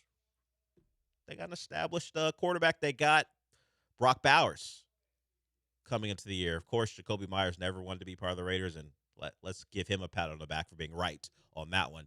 He'll be in town, too, along with Liam Cohen with the Jags. So, Duval. Yes. So, winning press conferences have never mattered, but I think the Raiders are a prime example of, even if you got guys who have done it before in the league, you get that trash heap of a game last night. And it calls into question the Broncos a little bit. We saw them here.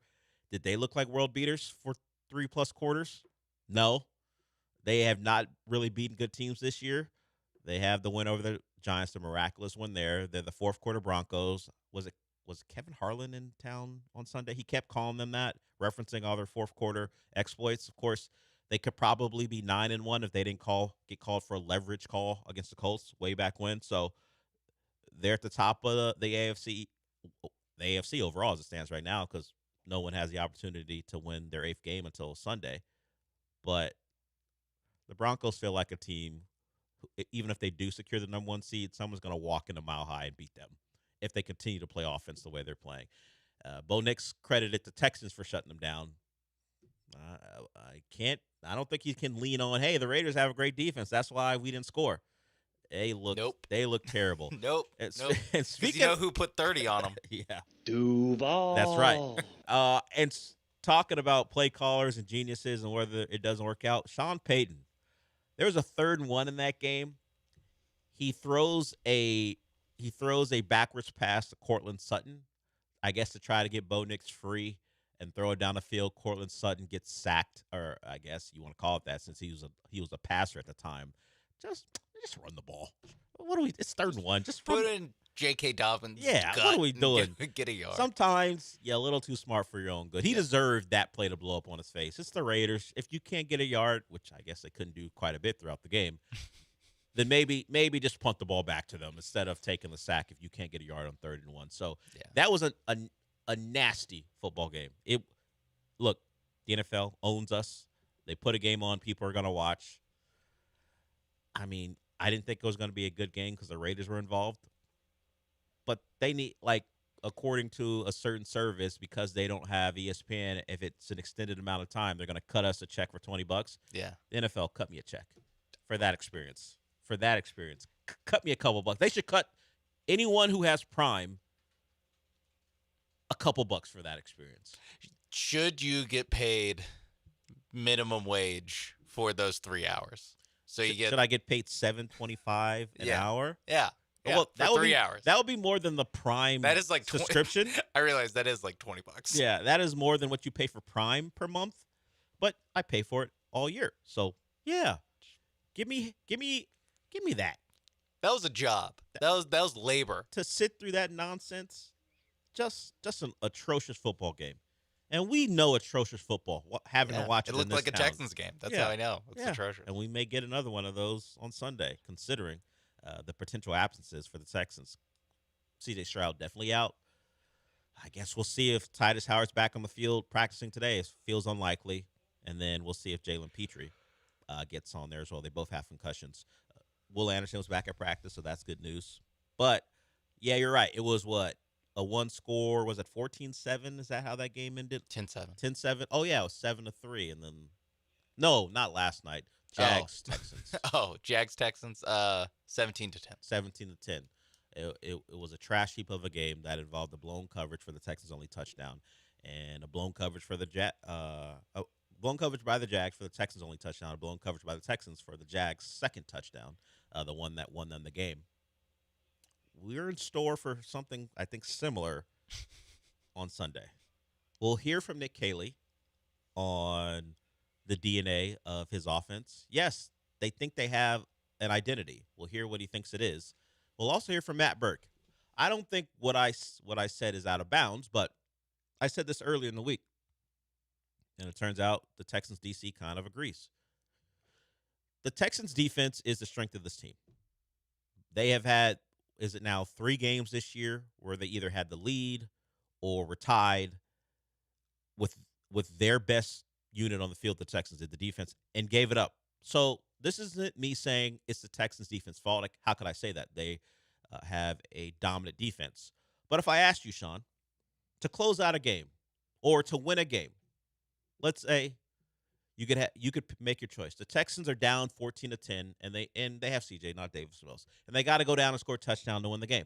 Or they're up 14-10, they got to keep the other team off the scoreboard, at least scoring a touchdown, and that's how they win the game. You pick which unit you think is more likely. At least without the examples I show you, the defense ain't that likely. But if you just think about what you've seen so far, which unit would you choose to close the game out? I might still take the defense, honestly. Even with what you've seen. Even with the body of work. And that is my have. point. So while I acknowledge that the offense has not done them any favors. Yeah, the defense has been on the field. You know, it's a little bit of the like kicker thing where it's like, is it the kicker's fault that you lost? No. But you did have the kick to win. You did have that opportunity to win.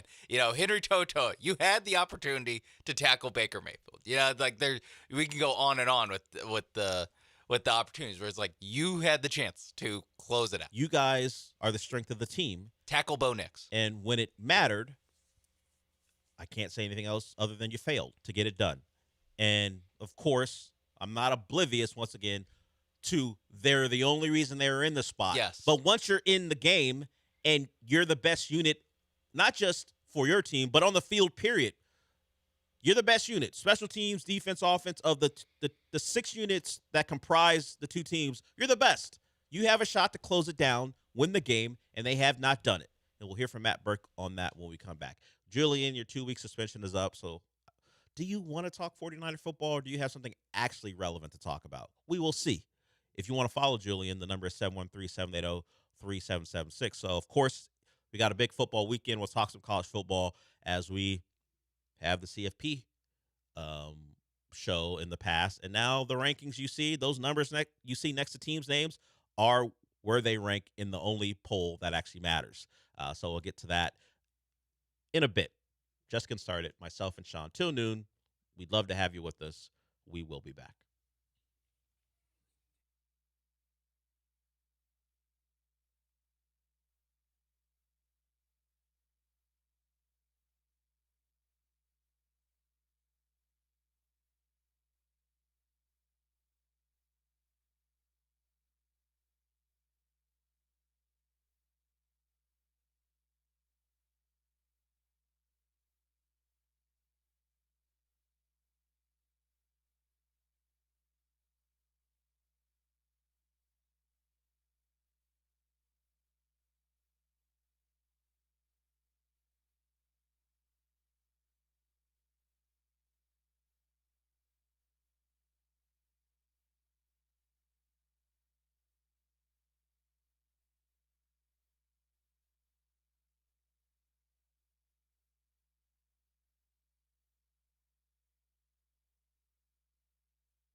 This is the Del Olalea Show. On ESPN 97.5 and 92.5. Live from the Huntington Bank Studios, here's Del Olalea.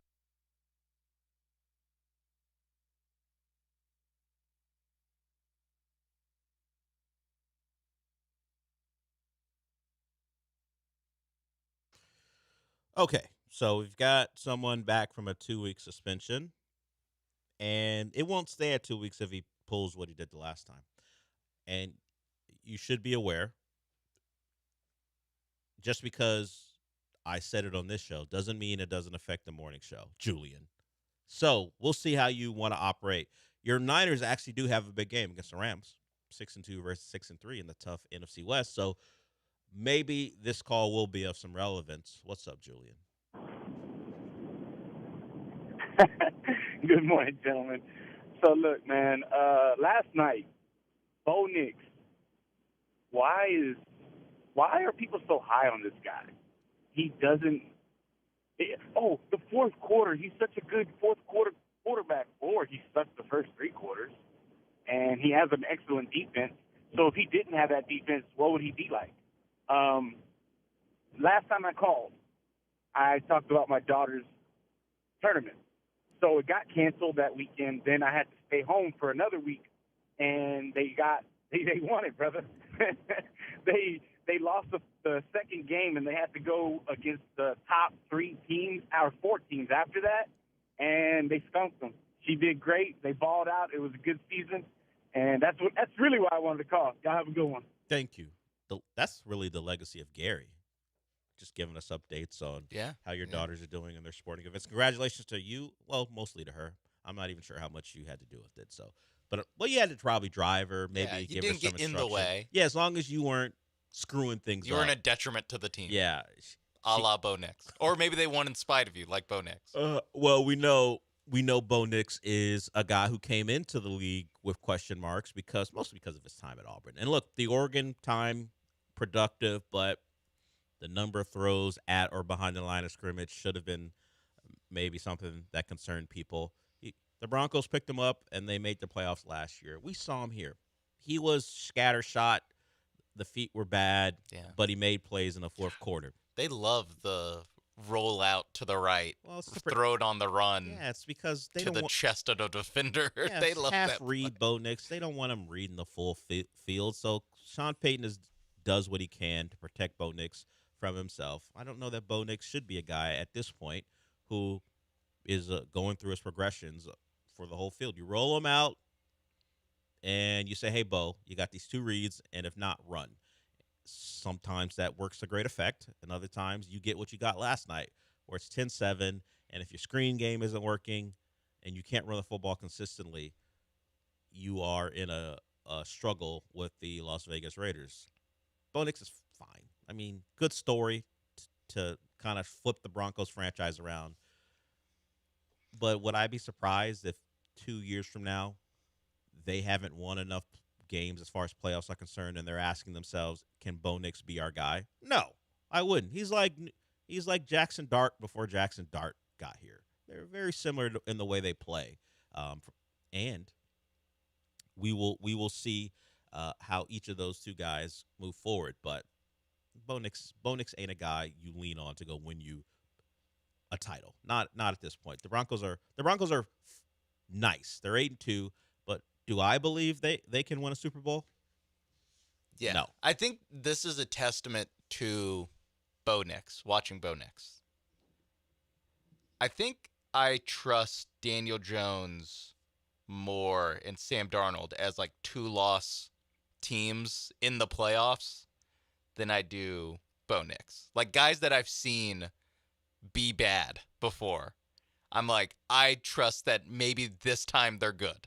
You know, like Sam Darnold, up to this point last season, where he's on pace, where he was awesome for the first, 16 games of the season, and then terrible in a pseudo playoff game that was mostly for seeding. It was bye versus being a wild card last week of the season. Looked terrible. Then in the wild card round, looked terrible again. I'm still like, you know what? Give me Sam Darnold instead of this Bo Nix stuff I'm watching. Give me Darnold. I believe in the Seahawks. I believe in the Colts to make a long run more than I make the team, or more than I believe in the team that's quarterbacked by Bo Nix. With the full weekend of NFL games approaching, these are your quarterbacks by seed in the playoffs. Bo Nix, Daniel Jones, a second-year player in Drake May, Aaron Rodgers, Josh Allen as the 5 seed right now as it stands, Justin Herbert, who has not showered himself in glory in his 2 playoff games, and then Trevor Lawrence, who was a beneficiary of Justin Herbert's meltdown, at least his team's meltdown. And by the way, remember that Trevor Lawrence who threw 4 picks in the first half of that playoff game? He had his own meltdown early. Yeah. And then the Chargers had a meltdown late. It can only be topped by one franchise, the Chargers, and that's why the Jags won their playoff game before I think they got beat by the Chiefs in the second round or the Wait, so the round. Chiefs aren't? They're not in the playoffs. Oh, because they're 5-4. Yeah, they are 5-4. Yeah. So as it stands, the league needs to step. If the playoffs ended today, the league needs. You need a committee. They just need to step. Why just flip the Jags and the Chiefs? That's what you do. Or the Chargers and Chiefs. Or at least the Chargers have have beaten the Chiefs. Yeah. You know what? We have to respect head to head in the NFL playoff committee. Yeah. Maybe that's what we should do. Just every Wednesday we just have our NFL playoff committee rankings on the show, and we just throw out. This team stinks. I don't want to see this quarterback play. I mean, the Patriots. Given the strength of schedule that they have, they are another phony. They have to go like 12. They do have the Bills for me to buy in. They do have the Bills win on their resume. But they also have a very early season Raiders loss, and they lost to the Steelers because they couldn't stop turning the ball over. The Falcons should have beat them last week, and the rest of the way they do have the Bucks coming up here, so that'll be a proving game on the road. Prove it. But, prove it to me. But other than Boise that, State. New England Patriots. It is at Cincy. Home to the Giants, home to the Bills, which may decide the division. At Ravens, resurgent Ravens, we'll see where they are at the time. So at Jets, home the Dolphins. So the Patriots got a real shot to be 11-6, 12-5, and we're still not all that sure about it. Since the Sunday night coming out party against the Bills in Buffalo, their season has gone at Saints, at Titans, host the Browns. Home the Falcons. A Falcons team who's coming off also not good. Who got their ass kicked by the Dolphins the week before. Yeah, so, we don't normally let in 3-loss Conference USA teams. And their schedule is very the NFL equivalent of, you know what, I'll give them the American. American. They do have the big upset, Yeah, though. they do have a couple big hits in there. Yeah, but so we'll see. It could be we'd be calling them frauds if a committee had to rank these teams.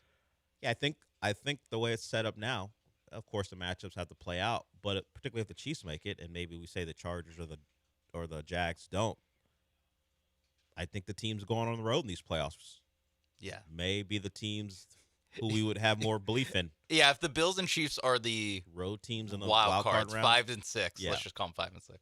Like, I would believe in those teams way more than whoever 1 and 2 is. I would agree with that. Okay, when we come back, we'll hear from the guys trying to help the Texans get back in the playoff race. They lose on Sunday. You might want to pack it up if you haven't already. So we'll hear from Nick Caley and Matt Burke on their respective units. And Nick Caley's going to tell us what he believes the identity of this offense is. And I imagine a lot of you would disagree, but let's hear from the man himself when we come back. And we'll also hear from Matt Burke on his team's, or at least his defense's inability on occasion to get big stops to close out games. But before we do that, I want to talk to you about Monument Chevrolet. They got no problems coming through for you. That's why they've been in business for over 50 years. Just go to the website. Look, they got cars and upon trucks. No matter what you're looking for, it's there for you. From a Blazer, or maybe you're looking for a Silverado, or maybe you're looking for the Malibu or a Trax. It's all there for you. Those are the new vehicles. Of course, they have their pre-owned inventory as well. So if you're looking for something a little different, and maybe it's a new driver, you want to give them a pre-owned vehicle, they have a wide selection for those cars as well. And of course, if you're a business owner, they've got a wide fleet. Maybe you're adding to your fleet, or maybe you're trying to start one because you're just starting a business. They got vehicles for that as well. So from new, the pre-owned, to fleet vehicles, it's all there for you at one place. And that's in Pasadena off of Beltway 8 and 225. So see the vehicle you want at the website, monumentchevrolet.com, and then make sure you head on out there, meet the great people, see the great cars, and walk away happy. That's monumentchevrolet.com. And as always, Chevrolet, together let's drive.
You're listening to the Del Olaleya Show. On ESPN 97.5 and 92.5. Live from the Huntington Bank Studios, here's Del Olaleya. The Texans have trouble scoring. They have trouble scoring inside the 5-yard line. I mean, you can just call them inept. It's very hard to win football games, as I toss that remote around. It's very hard to win football games when your team can't score touchdowns, and we've experienced that over the course of the first 8 games of the season. But every team likes to tell you they have an identity. It's just part of the buzzwords when we talk about football teams or just teams in general, football or otherwise. This is what we do. This is who we are. We know swarm is kind of the overarching theme of the Texans. They want to be fast. They want to be physical. And we'll at least I'll read a quote from Trevor Lawrence about what he believes the Texans want to be. Of course, he sees it from their defense. But here's Nick Caley on the identity he believes the Texans have on offense. Yeah, what I would say is, a physical outfit that wants to run the ball downhill. Okay, starting with that with change-ups. Okay, we did not run the ball well enough. Okay, I would say that starting off, and then we've shown the ability to drive the football. Okay, we haven't been able to finish well enough, which has been disappointing. So we've got to do a better job of that again, starting with me standing here. Okay, and we own that. Sean, you made a face. What brought that on? The physical football thing, that they want to be a physical football team? Physical football team and running downhill. Well, that's what they want to do. It's not what they do, but that's what they want to do. Okay, but then that's not, I guess that could be an identity, I guess. Keep doing things you're not good at? That's their identity on offense? Or it's like, yeah, like people's identity. It's like if someone's identity was that they're a singer and they have a terrible voice. Yeah. That is you identify as a singer. If you have a terrible You're voice. just not good at it. Yes. Simon Cowell's out. Even Randy Jackson's out.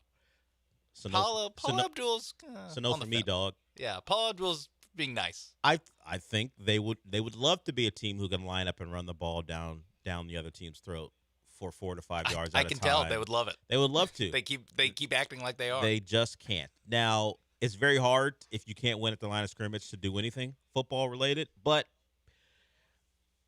the problem may be Nick Caley is in the mindset, this is what I wanted to be before the year started, and maybe he's simply not capable of creating an offense that works around the fact that they can't be physical at the line of scrimmage consistently. And that is part of why you may not want to hire a first-time play caller, because can he adapt? He has not seen enough situations where his plan fails.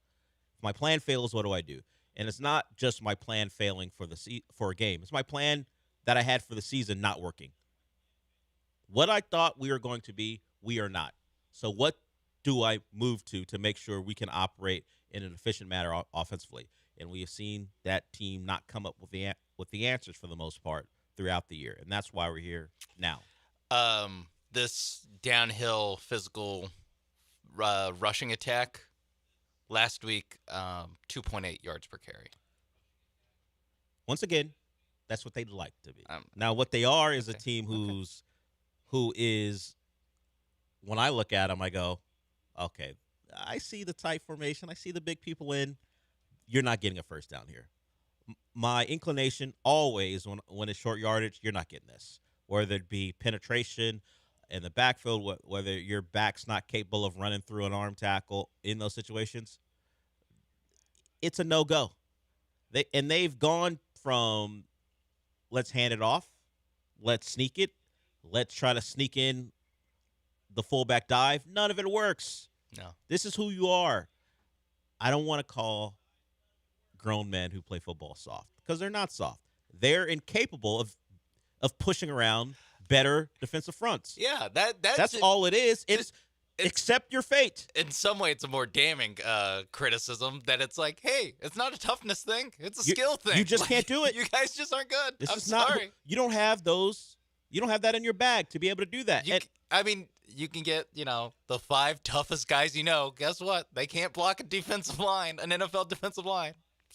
Doesn't mean they're not tough. They're just 5'9". That's it. Sorry. And while the Texans aren't of that diminutive a status, No, but that's they just can't illustrate. Yeah, Yeah, they look like they should be able to. They can't. This is not in the team's DNA, despite what I imagine Nick Caley and I imagine D'Amico Ryans as well. This is what they would want to be. They're not capable. So now you have to go with deception. Can you fool teams in those short yardage situations to pick up first downs? It's tough because sometimes you're just not going to fool them. The easiest way to go about it is you're just bigger and badder, and you go pick up first downs. It's easy. Turn around, hand the ball off to Jahmyr Gibbs or David Montgomery, and you pick up the first down. But you're not the Lions. So what are they going to do now?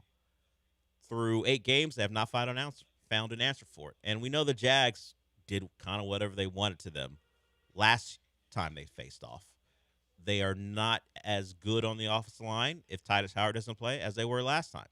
They can't likely lean into their 6 offensive line combo if Titus Howard isn't around. So how do they find answers? This is about Nick Caley finding answers to a problem that's persisted all year long. Do I expect him to have an answer?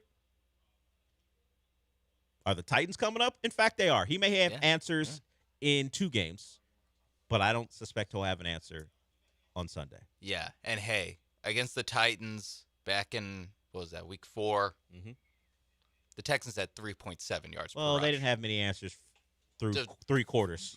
Leaning on them. Yeah. Until they broke. Yes. The Titans will broke. The defense at least did because they knew their offense wasn't going to be able to score. I wish I could see by quarter what they're rushing. Didn't rushing Woody Marks per rush have a was. big run in the third quarter or the fourth quarter? He had a long of 18. It might have been in that fourth quarter as the Titans will broke. Yeah, that was the longest rush of the game for the Texans. Okay, so we know that no matter what they think the DNA is, what we know of them is that they're not good at scoring scoring touchdowns. That's not what they're good at. The defense, on the other hand, is an elite unit, except in situations when they're trying to close out games. The morning show has deemed it victim blaming when I assess situations and go, hey, yeah, you guys are great, but at the biggest moments, you found failure. Is that victim blaming or me just seeing what I see?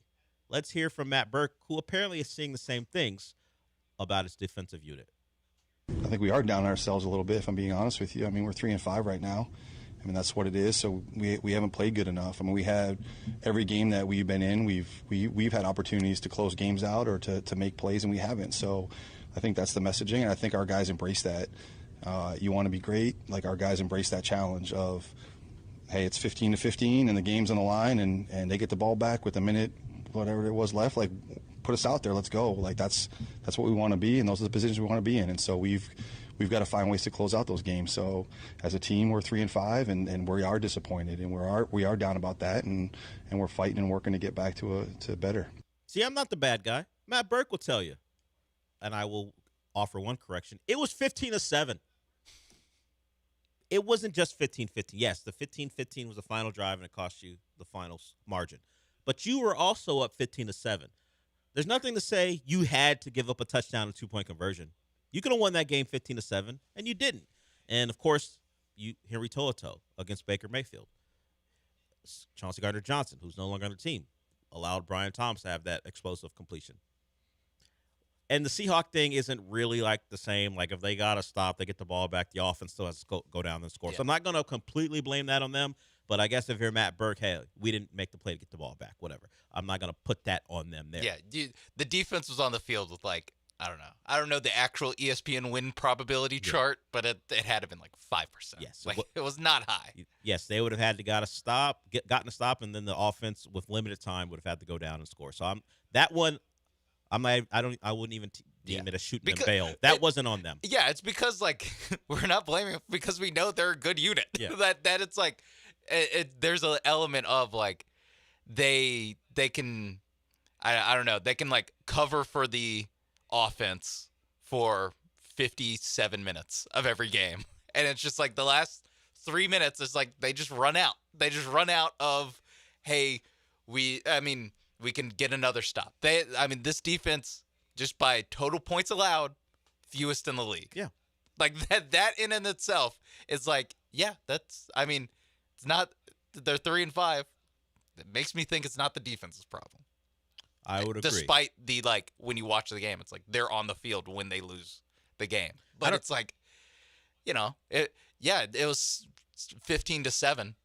You know what would have been great if it wasn't. If you scored more than 15 points, that would have been awesome. It would have been awesome. But this is the reality we live in. So I am with you in the defense of the defense. But the reality is your offense isn't capable of doing that. So what are you going to do about it when it comes down to it? I don't know if I've ever called a defense unclutch because it's not a term you usually associate with a defensive unit in football. Yeah. But they have shown themselves at times in what you call clutch situations that the plays weren't made. Can we have an uncomfortable conversation about Henry To'oTo'o? I don't know that it'll be that uncomfortable for me. Maybe for any of his family that's listening, but it won't be for me. Saying, can we have a conversation and throwing in uncomfortable in there? Sure, if you want to have one, if you want to be our version of Emmanuel Acho, yeah. Shout out to my guy. I wouldn't say that, but go ahead. He's a Texas guy. Obviously the missed tackle on Baker Mayfield Monday Night Football Week 2 against the Bucs and this is partially good scheme on offense, which is something that I don't normally see when I'm watching the Houston Texans. This time it was by the Denver Broncos getting R.J. Harvey on a wheel route isolated against Henry To'oTo'o. Is he the lead choker on this unclutch defense? Ooh, lead choker's tough. Well, I mean, because they're not clutch. Because who chokes the most? Because on the I told you this would be uncomfortable. Because on the Bo Nix run that got them into field goal range, while To'oTo'o was a linebacker, I think it was the blame, if you want to say that, was placed on one of the defensive tackles for giving up a rushing lane to allow that to happen. Okay. So he is the one who is isolated as far as, you've got a couple of these where you had a chance to make a play. But you might say, hey, Henry To'oTo'o doesn't belong in man coverage on R.J. Harvey. You were asking for that scenario to take place. And I would say, you know what? Maybe you're right. But he was asked to do something, and he didn't do it. Make the stop. That's what I'm saying. Matt Burke, D'Amico Ryans, Henry To'oTo'o, and the rest of you guys, make the stop. You are do it in the playoffs. No. Do it in Just the fourth quarter. yeah, do it in the fourth. Yeah, you're an elite. Do it after the 2-minute timeout. You're an elite unit who, in some ways, has operated like Elimination James in the fourth quarter. You said you want to be uncomfortable. No, I like this. I mean, it hurts, but I like this. I like that we're getting to the root of it. In some ways, we need to talk a little bit differently to truly homage Emmanuel Acho. We have to talk like we are explaining something that's very important. I don't want to. Okay. I would just say I don't have the energy to do that. Honestly. I was almost out of breath just doing it the staccato way he talks. Look, man, it's Friday. Michael Carroll will carry us from 11:30 on. I'm about done. Are we the Texans defense? We're Fridays at 11:30. I'm the Texans defense. Although I'm not an elite. Hey. I'm not elite Monday through 11:30 on Fridays. But if we're talking about losing the game, if not for Michael, the game would be lost. Hey, I did my job. Yeah. Michael, pick us up. Come on in and pick us up. Jeff, I see you. We'll get to you when we come back. Hold on. Do the break. You want to talk about the play calling at the goal line? The Texans could be more creative, and they're going to have to be, because simply lining up and trying to run through guys and move guys is not working. And we'll give you a quote from Trevor Lawrence as well, because talking about that defensive unit, he thinks they are in the mode of trying to bully people. And he will tell you that the Jags can't be bullied. So we'll read that quote from him when we come back. We're just, almost an hour done. So if you want to join us before we're done for the day, 713-780-3776. We got one more segment before we wrap up the first hour. We'll be back.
The Del Olalea Show continues. On ESPN 97.5 and 92.5. Now back to the Huntington Bank Studios with Del Olalea.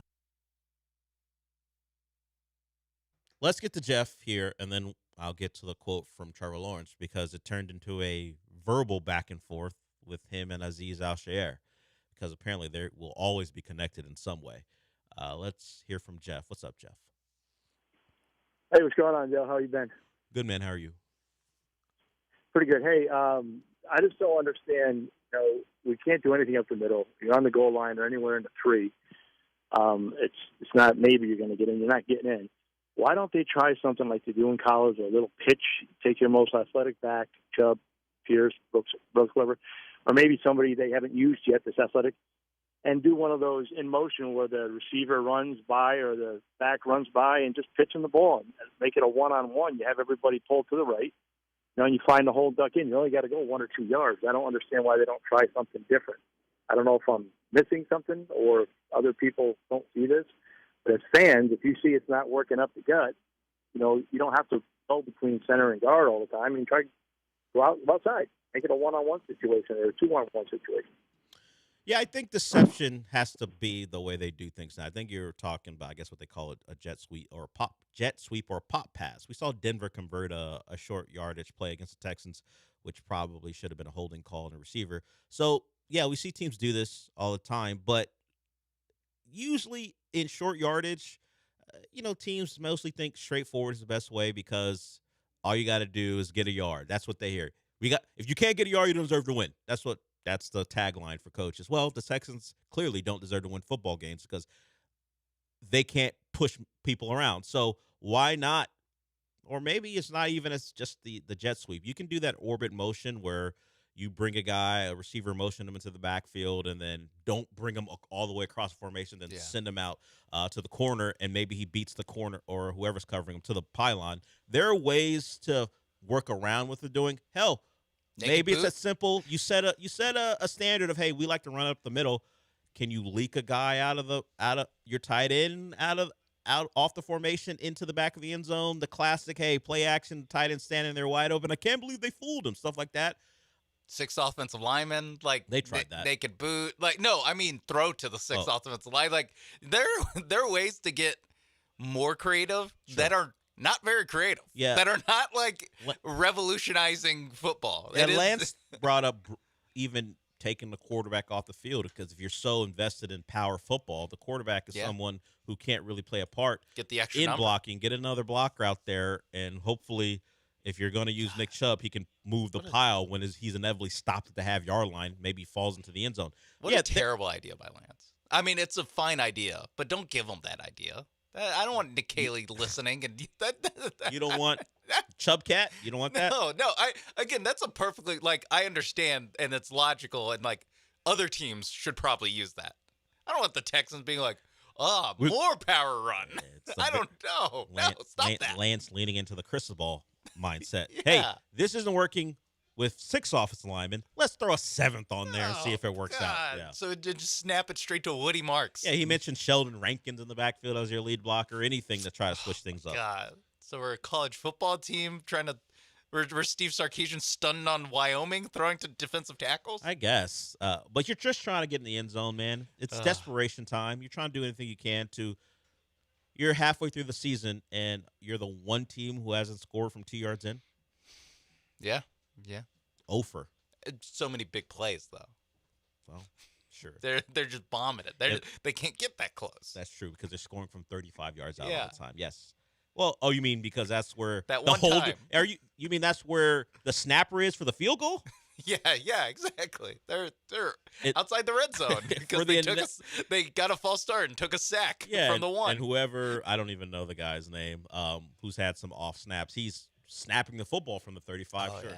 Forgot. Remember the long snapper preseason day? Yes. I'm glad we haven't had to worry about that. There have been some. I'm glad that we haven't. I'm glad that Nick Caley has made it to where we don't have to worry about the long snapper. Yeah, when you're 3-5 and even though you kick a lot of field goals, the long snapper is down the list of priorities as far as what's hampering this offense. We talked for 5 minutes about how they can't score from the 2-yard line, and we all Jeff, you, we all Lance, we all listed plays that are like, again, have been around. I guess the Wildcats, the newest addition to football. That orbit motion thing's pretty new. Okay, the orbit motion too. It's like this is all, I don't know, last decade or so at least, if not older. Yeah. Like the tight end leak play is like, I don't know, Bart Starr probably threw a touchdown like that. Like what are we doing? Why are we? It's not I can't even give him the benefit of the doubt of like, aha, he's building up a tendency and then he'll break the tendency. It's like, no, it's cost you at least 2 games already. Yeah, give me some orbit motion and then just score. Then fake the orbit motion, anything to get the eyes someplace else. I don't care how it happens. Just get in the end zone. But then we won't have an identity. We won't have a DNA. No, you can still run the football with using some deception if you so choose. It's fine. It's our DNA to run up the middle for negative 2 yards at the goal line every time. I need some DNA splicing. Get in there and switch some things up. No. I know that's controversial, but no. I mean, this is bad. I've watched a lot of movies. Playing God normally ends worse. It's true. I'd rather be ineffective than maybe creating an awful species, I guess, is what we'd rather have. I don't know. Just don't, I don't want to be having carefully. I just don't want to be having this discussion. Watch Prometheus on Monday. But I imagine we will be having this discussion I on Monday. can't imagine a world where we don't. All right, we'll go to break with that.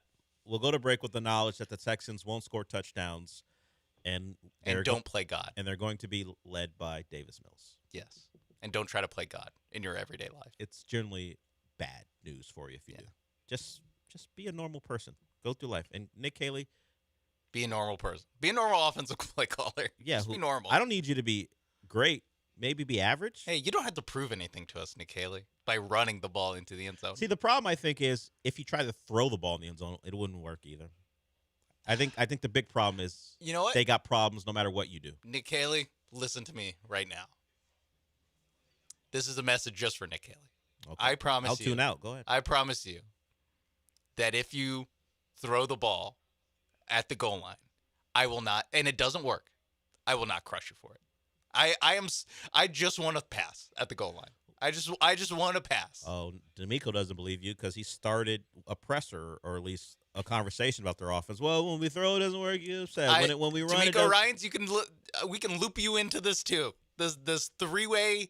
I guess it's just me putting a message in the bottle. Really. Go ahead. Yeah. But you have my word. I will not crush you if I'll let you have an empty possession or a 3-point possession.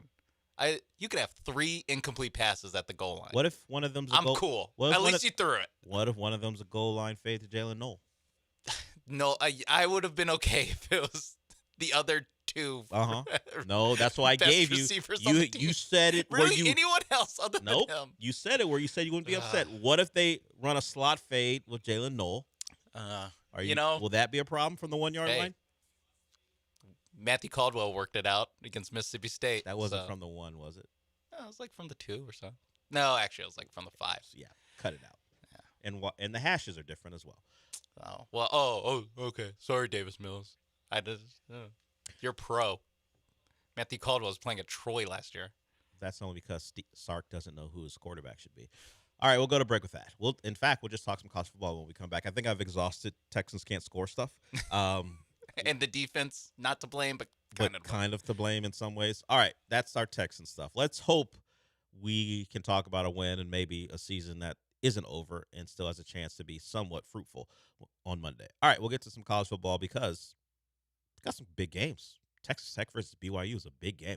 Who would have thought that a quarterback wearing the number 47 could determine part of the national championship race? If you don't know who that guy is, I'll tell you who that is when we come back. If you want to join us, 713-780-3776. And a reminder, Michael Carroll joins us at 11:30. He watched Predator Badlands, so he'll give us a non-spoiler review. He is one of the hosts of Comicast, which you can hear wherever you listen to podcasts. We'll be joined by him and hopefully by you in our second hour. We will be back.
I won't go as far as to say the college football world descends on Lubbock, but 7 versus 8, a top 10 matchup. It is the anniversary. Is it the same weekend that Texas went into Lubbock for the Crabtree game against Close. I think I saw that come up that it was the same weekend. I typed in Tech, Texas. 17 years ago. Texas Tech. Where it was Tech versus Texas. Of course, neither. In my mind, it was closer to Thanksgiving, or closer to Halloween. Yeah. I thought it was like last weekend, essentially. I thought it was like on the 1st, but I could be wrong. It was 2008, so, It was November 1st, 2008. Oh, look at me. Yeah. So, Tech has another top 10 team of a little less acclaim. It ain't the Texas Longhorns, but BYU comes to town. Listen, BYU it's the whole religion. It's true. The Mormons descending on Lubbock. It is 8-0 BYU versus 8-1 Tech. I was looking at one of those graphics. If you win, this is your percentage to make the CFP. Yeah. Each team with the win is up at 80%. Of course, Cincinnati's still floating around there with their one loss, and BYU has them on the schedule coming up here as well. Big 12 race still, for having an undefeated team and a one-loss team that spent more money than God, that's pretty wide open race for the Big 12 championship, and it's one of those conferences where, all but probably these two teams playing in Lubbock, they kind of need to win the conference to get in. Yeah, no offense to Bear Bachmeyer. I just can't root for a quarterback wearing 47. I really am surprised he's still going with that. He wasn't supposed to be the starter. They had Jake Retzlaff last year. Yeah, he got in some trouble. Wound up at Tulane. Yeah, winds up at Tulane. And it's like, oh, they're back up. Look at this. It's a true freshman who wears 47. And I was like, oh, so just in like spring practice, he wore 47, so they didn't have to give him a real number. Just his number. He wore it in high school as well. I can't. Look, okay. I can't get down with that. Like if you wore it in high school, I guess I gotta allow it. It's not like something you put on because, hey, I want to be different in college. I just don't want to see it. You want to be different in high school. That's all. I just don't want to see it. Yeah. I hope nothing against the young man. I just don't want to see my quarterbacks wearing 47. Texas Tech, do us a favor. Get this kid. I can't have this guy lining up against Georgia in the playoff. Even if Tech wins the game, if BYU wins out, I think they would just see each other again in the Big 12 title game. They would. That so I would need Sorsby out of Cincinnati to do me another favor. Yeah. BYU after this one has TCU and Cincinnati. So two, tricky teams. So they don't have like an easy route if they lose this, but a route nonetheless. But I think that this one, it's just like, how do you block the defensive front for Texas Tech? That, yeah. Like, how do you do that? And BYU is one of those teams that normally has a pretty good offensive line. Shout out to Zach Wilson, got him drafted number 2 overall. Mm-hmm. But it's a little different with these guys, with Bailey and Hunter. It's a little different with Texas Tech. Yeah, and Tech went into Tempe and lost, but since then they put it on Oklahoma State, who's terrible. And then at Kansas State, they went on the road. So they seem to have gotten things squared away. And if you look at what they have after that, home to BYU, then home to UCF, then at West Virginia. So the road is pretty clear if they can win this home game to get to the Big 12 championship game. And then we'll see who they face. And who knows how things break down because of what happens and the chaos that may happen around the country. While I don't foresee anyone currently thinking of Texas Tech or whoever wins the Big 12 as a team that gets a bye, if the losses mount, it's not impossible. It's not impossible. So if you got in BYU's case, a 13-0 Big 12 champion, and Texas Tech's case, a 12-1 Big 12 champion, there's a real shot the Big 12 champion isn't playing on the opening weekend. I think we do. We always just subconsciously, because in our head, we're like, well, these teams are highly ranked, so they're really good. They're not going to lose. They play teams that are worse than them. We do forget that, like, bad teams or less talented or teams with worse records beat better teams all the time in college football. Happens all the time. So particularly late. Especially in November. So, yeah, I mean, you sit there and you're like 8 and 9 or 7 and 8 for these two teams, seems about right. It's like, well, like Alabama, if things hold in the SEC, Alabama and Texas A&M are going to play in the SEC title game.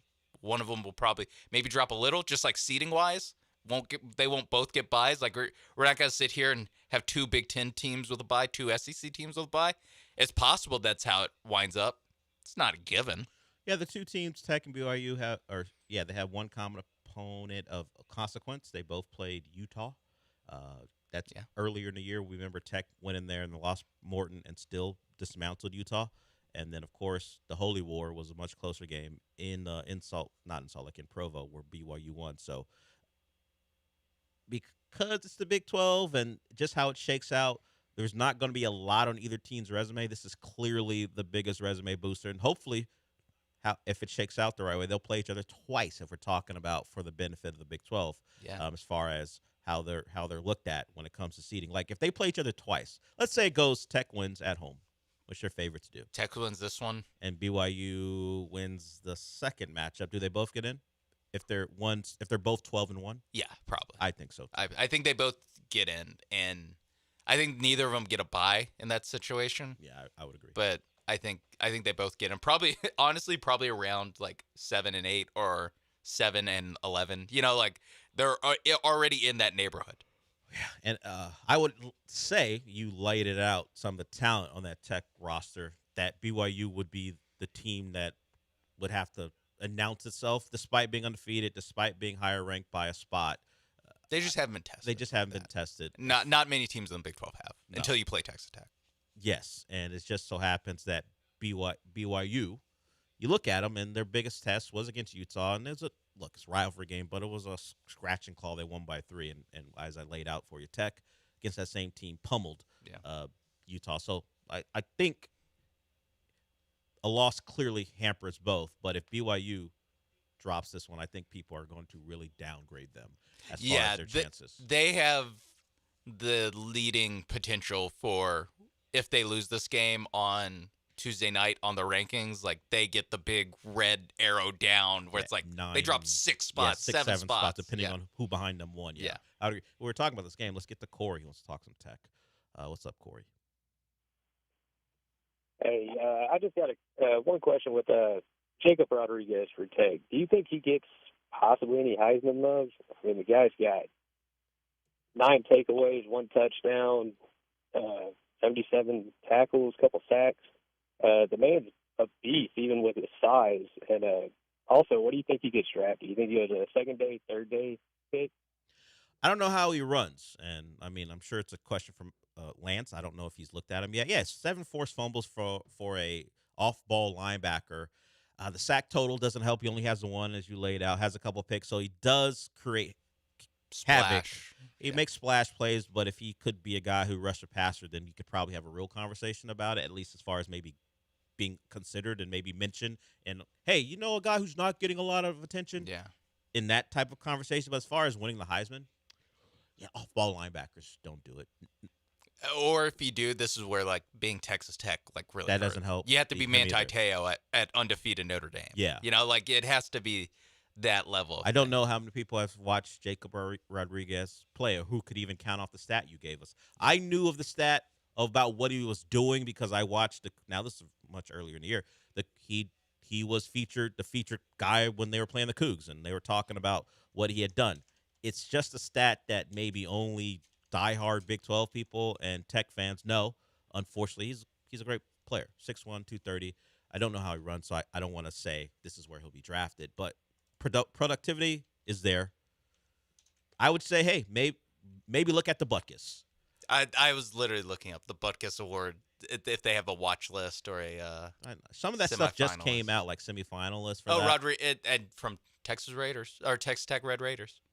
Rodriguez named semifinalist for Butkus Award. So yeah, so that's your in for postseason award for him, particularly if Tech continues to win games. Although Arvell Reese, Arvell Reese is there, so it's going to be tough of the undefeated Ohio State Buckeyes. So he's really good though. Maybe he gets on the what do they call it, the rubber chicken tour, whatever they always call it, the awards banquet tour, where he gets to show up at places. I thought it was like some rubber chicken award. I was like, is that like a McAfee? I don't know why they call it rubber chicken. I guess because it's not cooked properly. It's no seasoning. I don't know what they call it that out there serving that great chicken. But maybe he gets that Heisman. I would say it feels unlikely there. All right, let's appreciate the call, Corey. Hopefully, for your sake, the Raiders win. It's a big year for them. We talked about it before the year began. How this was the year, the money that they've thrown at the roster, and of course, how old the roster is. This was a year. You mentioned Jacob Rodriguez; he's a senior. This was the year to get it done, and so far, so good for them. All right, other games. That's an early game. That's 11 a.m. on ABC. I wish it was a night game, just for the more parallels to the Texas game. Texas game. Speaking of that, Sean, are you going Hulu or Fubo this? Forest bias? No, Fubo.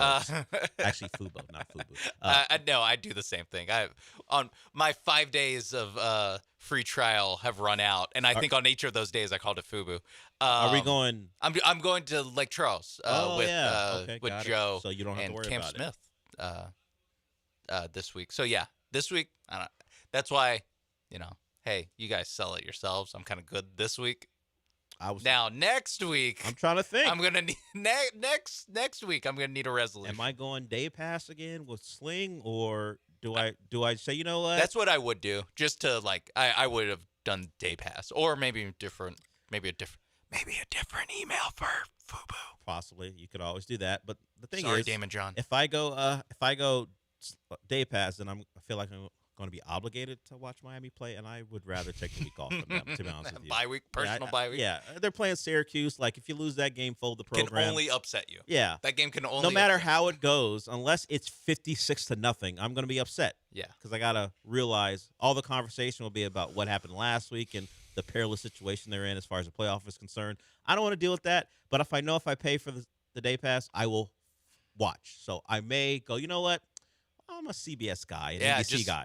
I got Oregon, Iowa I was gonna at the say same time on CBS. It's not a bad slate to do Fox and CBS. Not as terrible. I don't want to miss BYU Tech. That's an ABC game. But after that, you got, and of course, A&M Mizzou. Buy some bunny ears. Certainly can do that. Buy an antenna. Yeah, I'm gonna do that. Sure.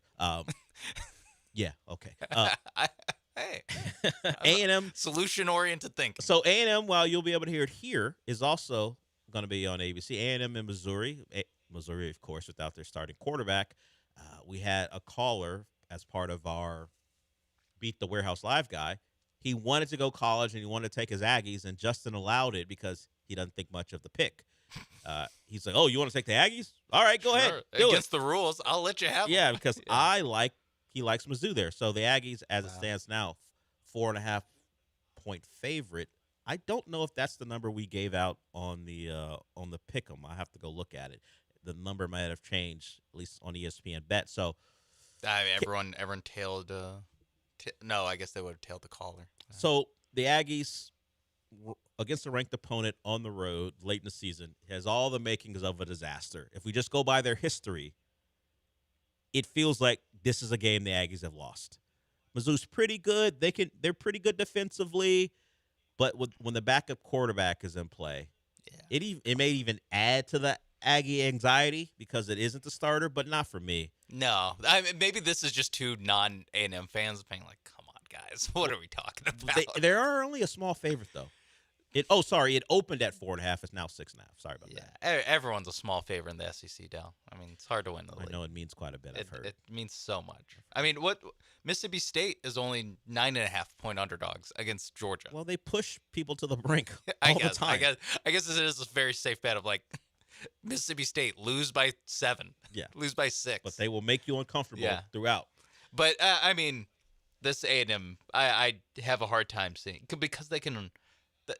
They have a good offense, which is like what they missed through parts of the Jimbo Fisher era, which is ironic considering he was supposed to be an offensive guy and Elko's a defensive guy. Yes, and they didn't like the Colin Klein hire when it was made. They have a good offensive line. They have explosive receivers. Come on, you're going up against a freshman third-string quarterback. What are we doing? Like A&M, we're good. Win this by 2 scores. We're good. Let's go. Just cover. Win by 7. Whatever it takes. But this should not be one of those games where same old Aggies. This should not be the game. No. You're too good. Your receivers are too good. And your defense is fine enough to hold down the third string quarterback. It's also at 2:30, not a night game. I put a lot of weight in it being a night game or not. I don't know how wild Columbia, Missouri gets at night, but in the afternoon, Probably wilder. Probably than less 2:30. wild Yeah. in the afternoon. So that one's on the table for you. I like the Aggies there too. But you know what? If an Aggie fan is a little nervous, I get it. Your I history will tell understand. you to be. I understand, but Yeah, come we on. get it. Hell, I'm sure it stretches past this, but I remember the Sumlin era teams couldn't beat the Mississippi schools. Changed the complexion of your entire season because you couldn't handle those teams, home or road. So we'll see how it goes there. If you just look at the schedule beyond that, we mentioned the CBS game, Oregon and Iowa. Iowa's got a shot to make the big.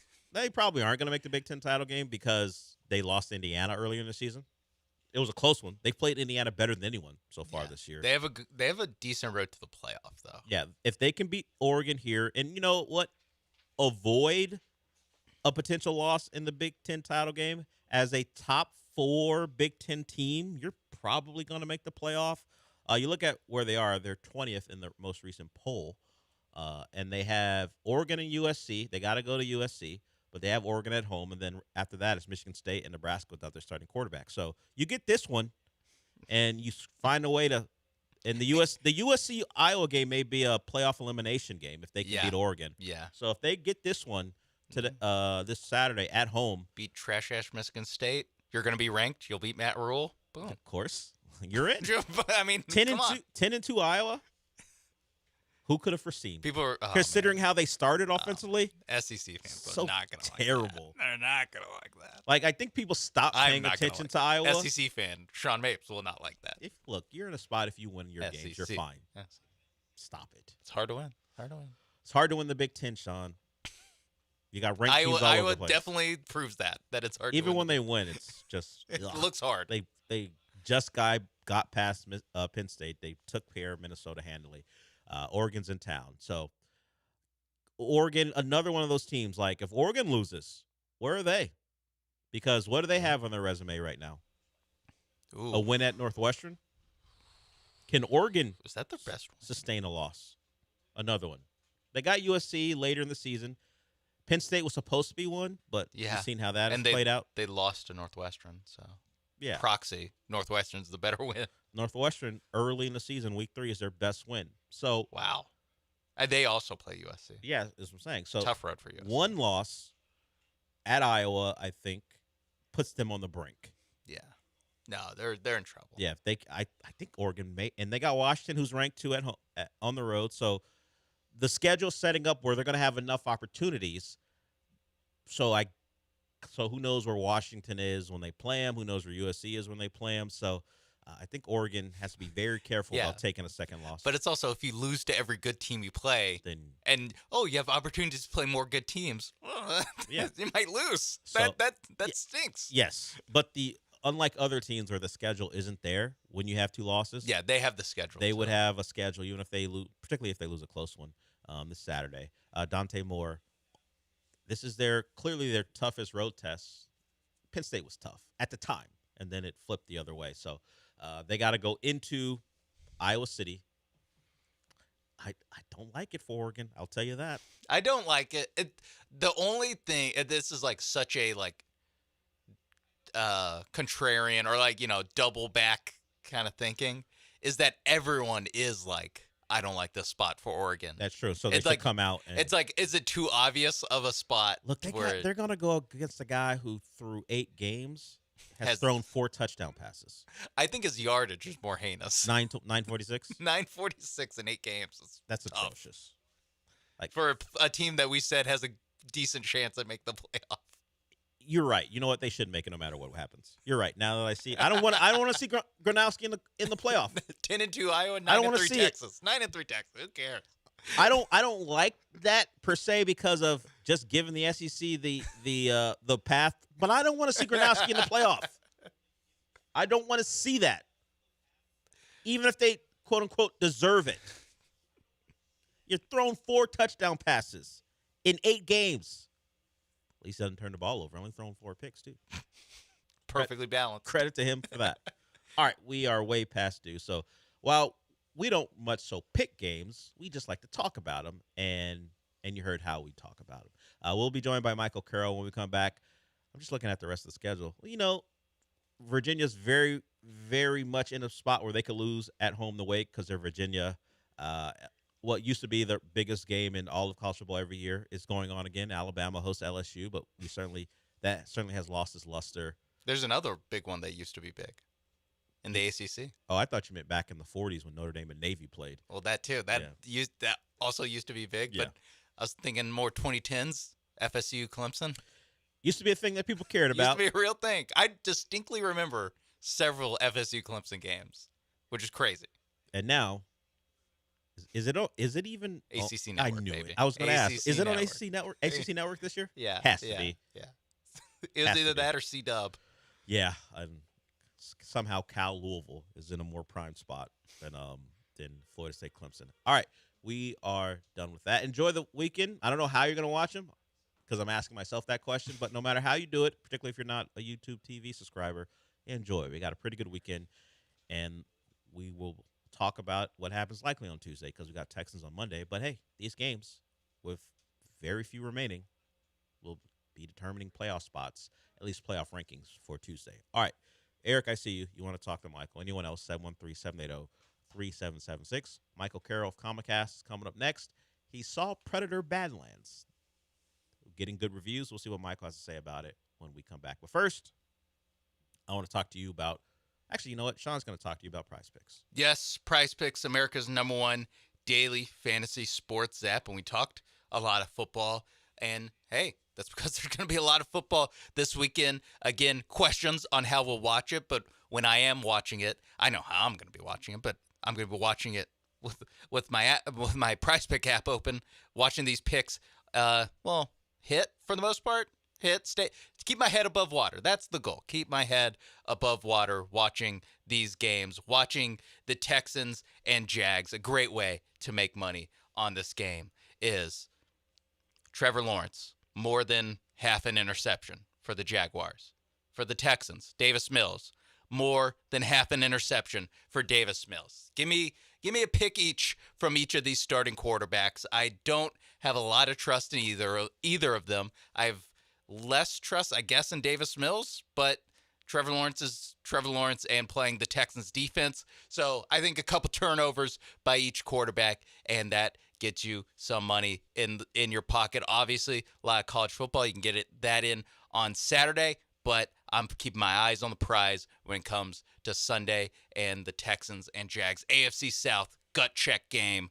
Let's do it on Prize Picks. Download the Prize Picks app today. Use promo code MAPES when you sign up to get $50 in lineups when you play your first $5 lineup. That's promo code MAPES on Prize Picks to get $50 in lineups when you play your first $5 lineup.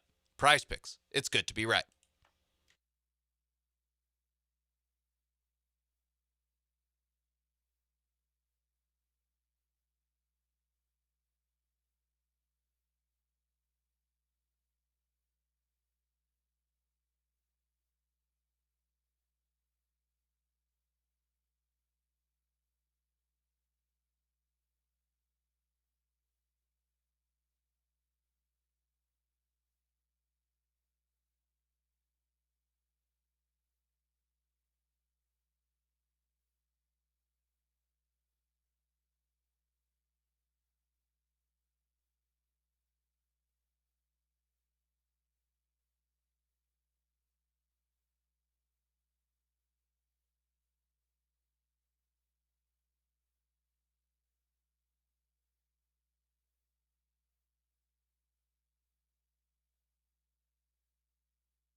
Michael Carroll is here, and we will get to him, but I mentioned this a couple times, and I never got to it. Trevor Lawrence called the Texans bullies. At least he says they try to be. And he told the world, we're not going to get bullied. It's a team that's what they feel like they want to do. And I'm not saying that's wrong, but that's their mindset, and it's not going to happen to this team. So it was fun to be able to punch back and stand up in those moments where it's like, all right, you want to throw that punch? Like, here we are. We're here, excuse me. This is in reference to De'Ami Brown getting lit up by Azeez Al-Shaair in game 1 and a back and forth going on. Of course, they asked Azeez Al-Shaair about it. He goes, look, they a little sensitive over there. Well, I imagine they would when you nearly decapitated their quarterback. So they probably are a little sensitive about you when you hit other guys on their team. But the back and forth continued throughout the week, so we'll see what happens. Yeah, Azeez got to greet him. Got to greet him kindly on. Does Trevor Lawrence have to check in? With Azeez? Now that he's in town? Just get a. What's up, Trevor? Yeah, we can do that, and we'll see what happens. What's up, Trevor? Boom, forearm. All you got to do is let them know you're there and avoid the fine that will likely come because you tend to hit people in the head when you shouldn't. All right, let's get to Michael Carroll. Michael Carroll, the host of Comic Cast. You can hear that anywhere you listen to podcasts. He does that with John Lee, and John Lee has a rightful beef with the Duffers. You can hear that on the podcast this week. So you guys talked about Predator Badlands. You talked about the Call of Duty movie, right? And John's beef with the Duffers. Yeah. Before we get to Eric, I would imagine John, after watching the trailer for Stranger Things, I imagine John's beef is about time between seasons, but is there more? Time, and there was, I guess I didn't, I'm trying to remember the quote from the Duffer Brothers, but to paraphrase Jong, it was basically the Duffer Brothers are trying to gaslight us into wanting more time in between seasons, and Jong was not having that, and he let it be known. And if you want a good Jong rant, issue 619 is where it's at for you, because he had a good one ready for you. And you can hear the podcast not only where you listen to podcasts. Next week you can hear it from 7 to 8 on Wednesdays. Correct. Podcast on ESPN 975 from 7 to 8. All right, so I let people know that you went to go see Predator Badlands, and of course, you talk about it on the podcast. You can talk about it here with us in your non-spoiler way. But let's get to this call from Eric. Eric wants to talk to Michael about Eric stuff. Something. What's up, Eric? Hey, guys. Yeah, I was calling. I heard Patrick Stewart, this is going to be his last role ever as Professor X in the next Avengers movie. And I'm also, Predator Prey. I like that too. It's Batman's better than Predator Prey. And have you seen Toxic Avenger? It's streaming now. It's pretty good. We're getting rave reviews. I'll hang up to listen. It is streaming now. The reviews have been out for like a year now. You've told us about them. It feels like every time you get a chance. But you can find Toxic Avenger on streaming. Patrick Stewart's 85, so I would imagine it's about time to wrap it up. Not to be whatever. Not to be an ageist. Yeah, but for his sake, it seems like every role might be this last one. Oh, I didn't mean that. I mean, you're 85. I just meant the man may just want to retire. Hang it up.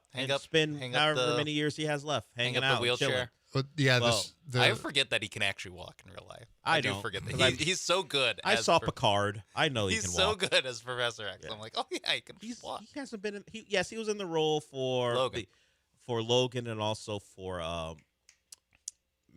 Multiverse of Madness. Yeah. Oh yeah. But he's also walked around in other things. I know he's walked around in other things. I've just seen Star Trek for one. I've just seen him in X-Men a bunch. Okay.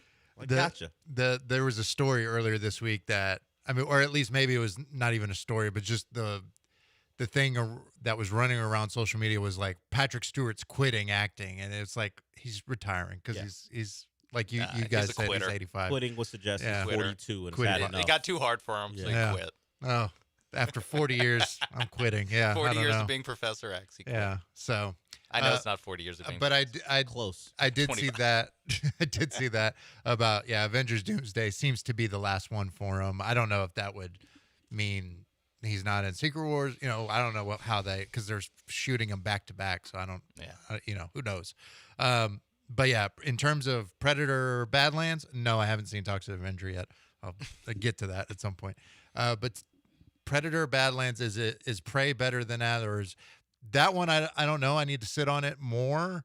I think they're two distinct films. I think the thing with this is that Dan Trachtenberg, who did Prey, who did Predator, Killer of Killers, and who has now done Predator Badlands, is now 3 for 3 in terms of nailing this franchise, but also reinventing it because it's a vastly distinct film compared to Prey. Prey took what we knew from the Predator formula and adjusted it to be a period piece set in the 1700s or whatever the case. You know, focusing on indigenous people, focusing on Nauru, played by Amber Mid-Thunder, going up against the Predator, and you had the fur trapper scene, all that type of stuff.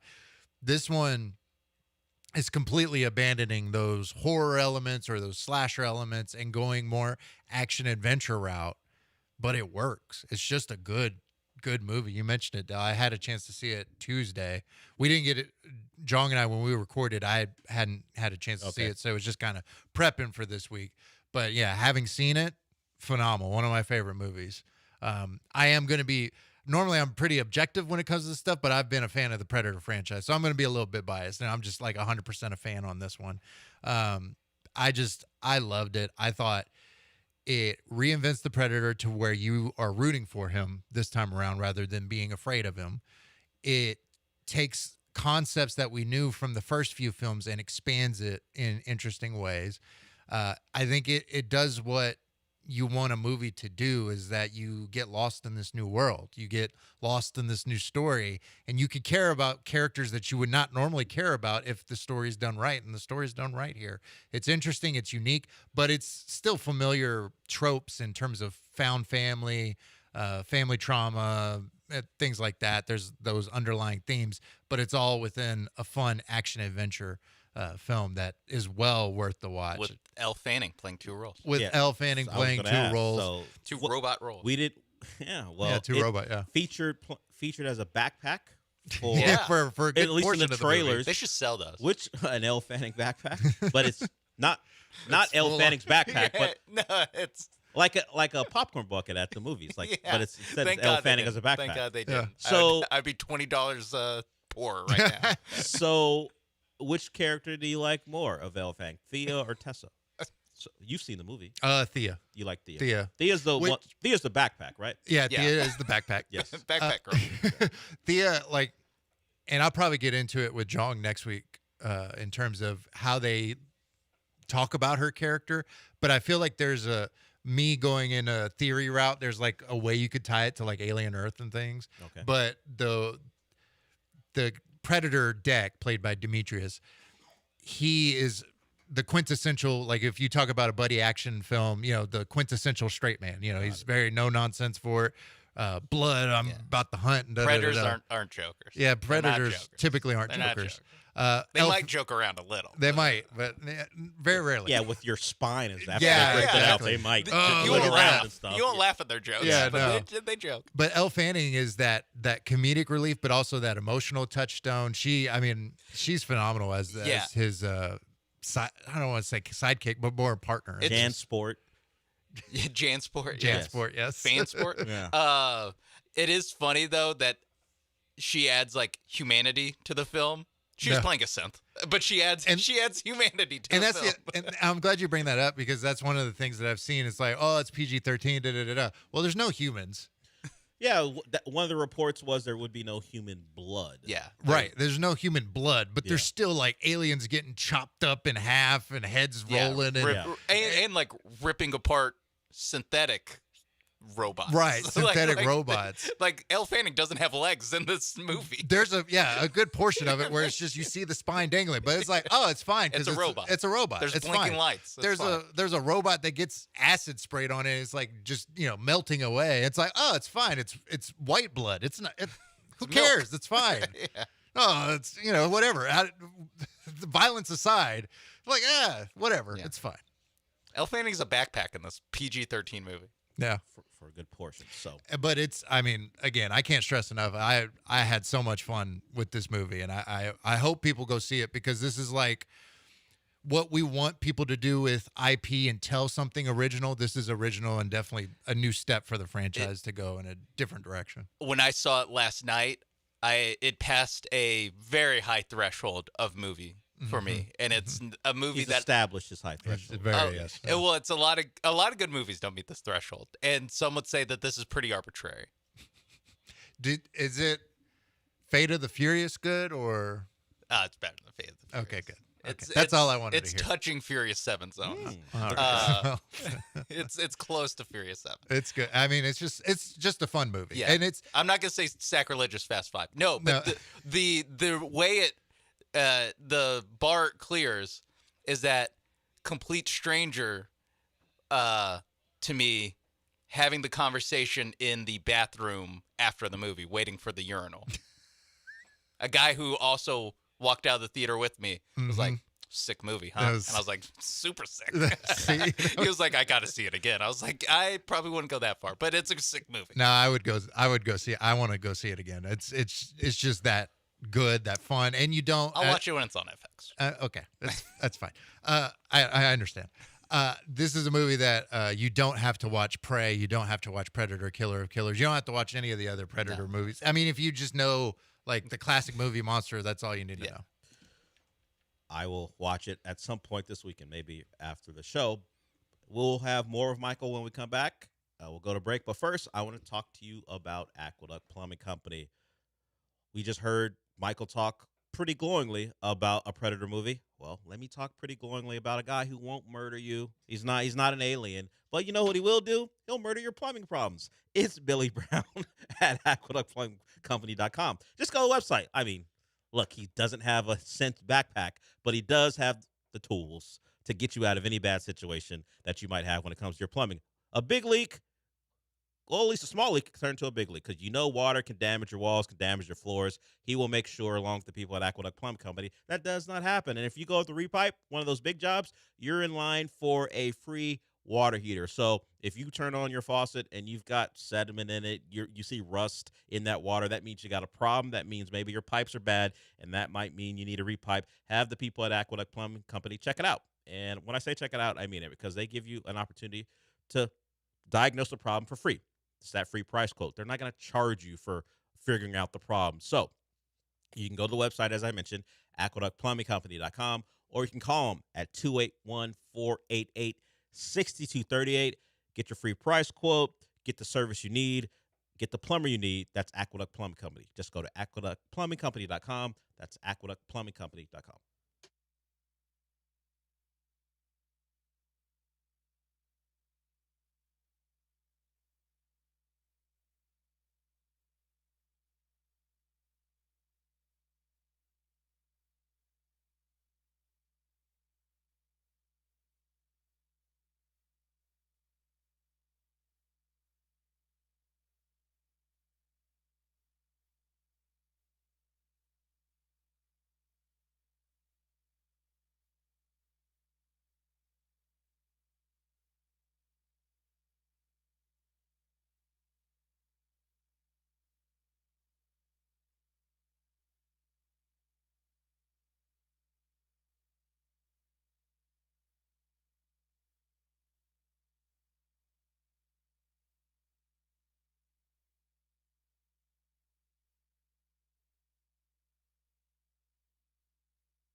You're listening to the Del Olalea Show. That's kind of full of sports, but also filled with a lot of movie talk. Now back to the Huntington Bank Studios with Del Olalea and Sean Mapes. So we don't have much time. Michael's going to get you on, besides Predator Badlands, which you should or shouldn't watch. I will recommend something that you can watch from home right now. I watched She Rides Shotgun last night. Oh, the Taron Egerton film? Yeah, where he plays someone who had to get protection from a gang in prison, so I had to do a couple things for him that, some violent acts, and then when he wanted out, they didn't like it, so they put the green light on his family. And you just see the process of him trying to save the people he loves and dealing with corrupt cops and stuff like that. It was good. I liked it. The child actor who plays his daughter is really good in it. Anna Sophia Hager, she's pretty good. Plays Polly in the movie. I watched that last night. I was like, I watched that, Sean, as we were going through our CFB off season. I had to watch it on my laptop to keep the TV free because guys really need to get everything done at 1 a.m. It feels like from about 10:30 to 12:30. I'm up waiting for everyone to do their thing. So we did that. But I watched that. I would say She Rides Shotgun. If you wherever you can find it, take a look at that. Did you? I can't tell you how I saw it. Oh, never mind. I don't want to incriminate myself. Okay, I understand. But you can pay for it streaming wise, rent, own right now if you so choose. Yeah, you could do that. Or if you want to go to the theater this weekend, again, Predator Badlands. But there's the only other release I do want to highlight at the theater this weekend is one that I think maybe Brian McDonald's actually watching right now. Nuremberg, I think is how you say it, which is about the Nuremberg trials are set to begin. A U.S. Army psychiatrist gets locked in a dramatic psychological showdown with accused Nazi war criminal Hermann Göring, I think, which has a phenomenal cast. Russell Crowe, Rami Malek, Michael Shannon, Richard E. Grant. It's John Slattery, Colin Hanks. It's a good cast. So 71% right now on Rotten Tomatoes. There's a bunch of other theater releases, but it's a lot of limited, and I would mainly highlight Predator Badlands and Nuremberg. Now, streaming-wise, it's a big weekend, I would say. For one, we have Guillermo del Toro's Frankenstein is available right now on Netflix. 85% with critics, 95% with audiences. This is his adaptation and more faithful adaptation to the book, the Mary Shelley book of 1904 or whatever it is. But of course, Oscar Isaac, Jacob Elordi. I don't know. Elordi, that's his name. Mia Goth as well. Mia Goth. I'm struggling. I can't talk. I'm tired, I guess. I think Nuremberg really got you. Yeah. It really shook him a little bit. Yeah. It shook me, yeah. Pluribus? I said that one right, I think. Well, barely we'll a go real with word. So Pluribus? sure. I don't know. Yeah, Doesn't sure. sound like a real. It's on Apple TV. It's on Apple TV. This is, of course, from Vince Gilligan from Breaking Bad. Not really too much to know or say about this series because he's kept it so much under wraps, but it is available. The first 2 episodes are out right now on Apple TV. 100% with critics so far, 81% with audiences. The star is Rhea Seehorn, who you saw in Better Call Saul. And it seems like a shining moment for her because she's obviously, like you said, the star, and she's getting rave reviews so far with her performance. And the tagline is, the most miserable person on earth must save the world from happiness. That's literally... Whatever that means, you have to watch and find out. Because it's interesting how much he's kept under wraps about this series, and the only thing they could use to help promote it is the same clip that I've seen, I don't know, however many times, with her in the house and the president says something to her, and then just using the title Breaking Bad for the marketing material for this. But the first 2 episodes are out right now. There's also, going back to Netflix, Death by Lightning. I was going to mention, you mentioned Michael Shannon. He's in that too. He's in that. He plays President James Garfield. Of course, this is based off the true story, presenting the story of James Garfield, who rose from obscurity to become America's 20th president, and Charles Guiteau, the man who assassinated him. And it's a limited series, 4 episodes, available right now, 88% right now with critics. Matthew McFadden, McFadden, Nick Offerman. He is the assassinator, or the assassin, Tom from Succession, if you don't know the name, the real name. Got to get to the top, however you can. There's also... I don't think he's killing him to become president. Oh, I don't know what happened. I don't know what happened to James Garfield. You don't know? He's not climbing the electoral ladder by murdering the president. Oh, okay. It's really... No. That's not how it works. That's not how it works. It's more of he's I'll a take your fan. word for it. He's a fan. I'll do my own research. Okay. All right. You and Aaron Rodgers. One show that I will say don't watch. Oh, okay. I will say avoid it like you can. All's Fair. Do you know this show? I do not know. It's best you don't know. Oh, it's the one with Do you know Kim this show? Kardashian? Is that the one? Yeah, that's the one. Avoid the show like you can. High-powered divorce attorney. Yeah, the follows a successful divorce lawyer and the owner of an all-female law firm in Los Angeles. Oh, poor Glenn Close. She's in this. Naomi Watts. Amy Watts. There's a lot of favors that got called in. Yeah, all the favors from Ryan Murphy and whoever else to I call hope the in. bag was big. Seems to me a Kim Kardashian, I'm going to try to be an actor project. Yeah. But doesn't seem to be going well. I no 5% right now on Rotten Tomatoes. I don't know if we've seen one. Have that we low. seen that low? I don't think so. I know we had a low one with War of the Worlds. I don't but think it was 5%. I don't think it was 5% either. I think that was in double digits, right? I think it was at least 10%. No, maybe at the time, but now it's at 4%. Oh wow! Okay, we'll see if All's Fair drops even further at 5. Audiences kind of like it, 66%. Does have some stars they would like in it. Audiences kind of like it. Kind of like it. You got that. What was the audience on War of the World? I don't know. The Letterbox popcorn meter? 1 out of 5. 1 out of 5. Yeah. I don't know. 20% like the movie according to Google users. Yeah, it's not. Okay. I'm gonna guess not high. So we put you in a little bit of a bind because we came back with little time. So is there anything you would say that's underrated that people should go take a look at before we wrap up? Underrated. I'm actually glad you said that because Sovereign on Hulu is available right now. One of the better films of the year, 95% with critics, starring Nick Offerman. And kind of it's not quite the same setup as She Rides Shotgun, but it feels like kind of similar themes. Got it. I would say. I'm looking at Nick Offerman standing outside of a minivan with a assault rifle. So we'll see how that goes. He's got a haircut that would make you not recognize him in the goatee and all. He's also in the Michael Shannon thing. He's in Death by Lightning. Death by Lightning. So a couple big things going on and Rotten Tomatoes give it a 95%. All right, Michael, appreciate you. Thank you. He is the host of Comic Cast. You can listen to that wherever you listen to podcasts, and it's on ESPN 97.5 Wednesdays from 7 to 8. He does that with Jong Lee. And if you missed Jong, he's got a rant for you on the Duffer Brothers and why not. All right, Sean, since we're done for the day, what does that mean? Duval. Oh, no flip me over, Mike. Look at that. Or maybe it's coming. We'll see. Thank you to Sean. Thank you to Michael. We'll see how the Texans do and whether we're making fun of Liam Cohen. We'll do that anyway. But maybe he is a winner or he's a loser. We'll talk about all that on Monday. What's up, Trevor? There it is.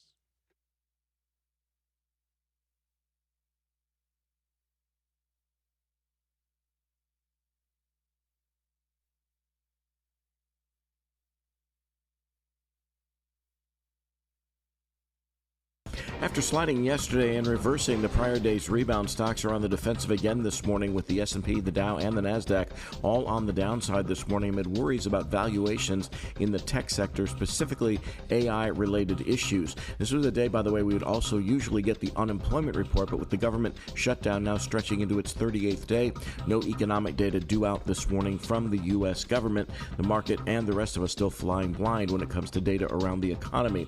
10-year note yields holding at 4.09%. Dollar a little weaker against key foreign currencies. Oil rebounding right to $60 a barrel, up 57 cents on the morning. Gold up another $21 to $4,012 the ounce. Interestingly, the cryptocurrencies have been getting hammered of late, with Bitcoin slipping below $100,000 per coin, wiping out most of the gains of the year thus far.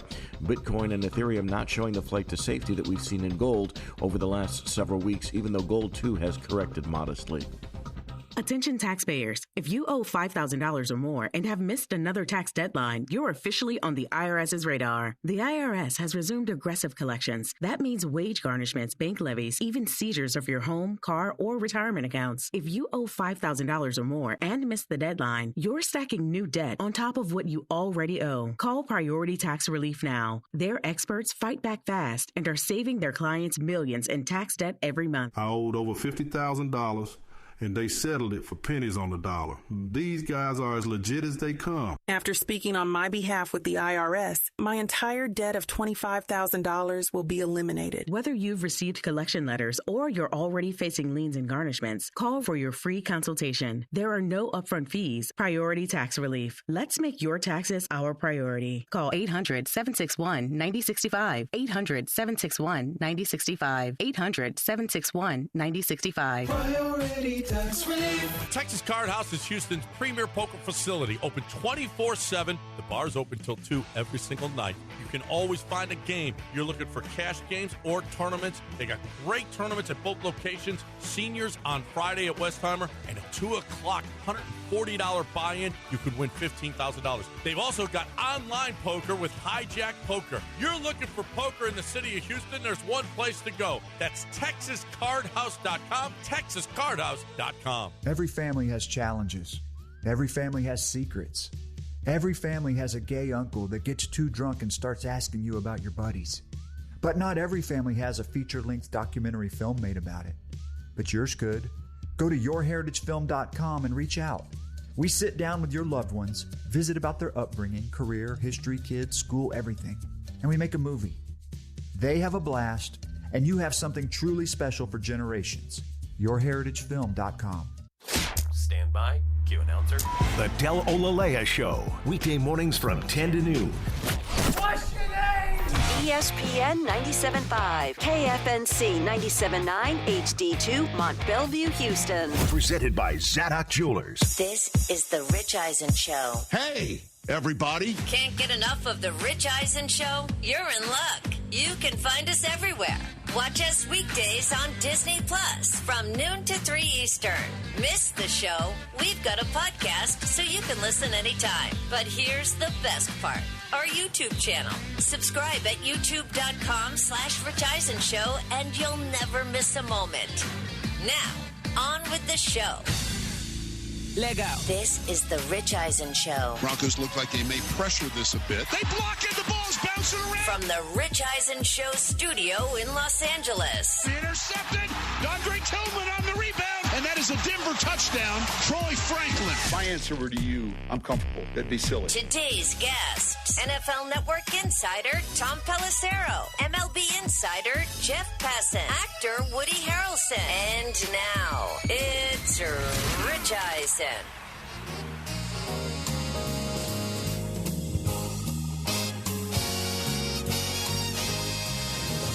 Well, hey, everybody. Welcome to this edition of the Rich Eisen Show live in Los Angeles, California on ESPN Radio, presented by Progressive Insurance. Perhaps you're watching us on Disney Plus and the ESPN app. And for those listening and maybe watching, you can see it right now. I don't care that this thing is buttoned maybe one button a little bit too much. I don't care. I'm feeling good about myself today, and I don't care what people say. But we do. 844-204-RICH is the number to dial. Are you channeling Brett Gelman from yesterday? You know what? If I do, why not? You've seen Stranger Things. I have seen Stranger Things. Woody Harrelson's on this program later. And we've got a great celebrity true or false, just like we did for Morgan Freeman in this very spot last week for the same movie, Now You See Me, Now You Don't. And so Woody Harrelson's never been on this program, and that will change in hour 3. It's exciting. Jeff Passan will join us in the middle of this hour. We haven't spoken with him. And still one of the top videos of our YouTube page channel, youtube.com/Rich Eisen Show all week, was our Monday review of games 6 and 7 of the World Series. And I understand we live in a football-driven universe, but the number of people that have reached out or talked to me, or whenever I run into some folks just want to talk about the World Series first, I've lost track. Mm-hmm. Of course, we do live in the city in which there's the back-to-back champions reside and play. But Jeff Passan's going to join us. There's a little bit of a hot stove talk to hit with him, and Tom Pelissero's first up on the show. There's always you at 844-204-RICH, number to dial. Good to see you over there, Christopher Brockman. Rich, what's up, man? Jason Feller is sitting in today. Good to see you, Jay. What's up, Trevor? Playing with your new drops, I see. Like giving a kid candy when you give me drops. Good to see you over there, TJ Jefferson, Candles Lit. What's up, man? How you doing? I'm great. About that button, though. So let's start this program with the Thursday Night Football. Oh, God, review. do we have to? Well, listen, I will handle it this way. Okay?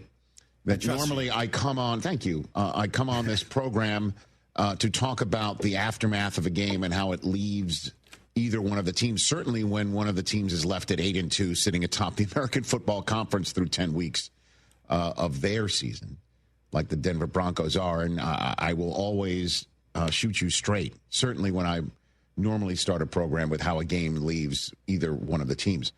But we have to start by how this game left us. Broken. Watching the game. Broken and staring into the abyss. Asleep. Looking for something stronger that might be filling our drinks. Oh, yeah. And again, I understand I'm an NFL Network guy. I'm an NFL guy. I'm an NFL employee, but I always shoot you straight. And this game stunk. My goodness. Both the Broncos and this game was so bad. How bad was it? The Broncos and the Raiders each had 10 first downs and 11 penalties. It's the second game since at least 1950, according to NFL Network research, in which both teams had more penalties than first downs. And, again, when you see these stats, like at least since 1950, that's when the research folks just go, yeah, we're not doing this anymore. we're just not going to look further back. Like how far back? It's kind of made our point. I'm done here. When you're talking about, Truman and Eisenhower realm. Yes. Well, how about it is an old gen stat.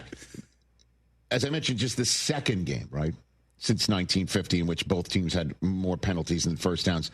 The only other game was when Seattle won at Tampa 13-10 in Week 6, 1976.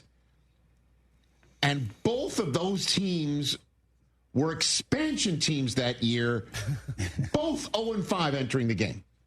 That's how bad last night's action was. Jeez. And I thought calling the Denver Jet game in London was particularly taxing. Taxing. Thank you, sir. Mm-hmm. Well, it's certainly, since it's in London, which once upon a time taxed us without representation. Oh, hey.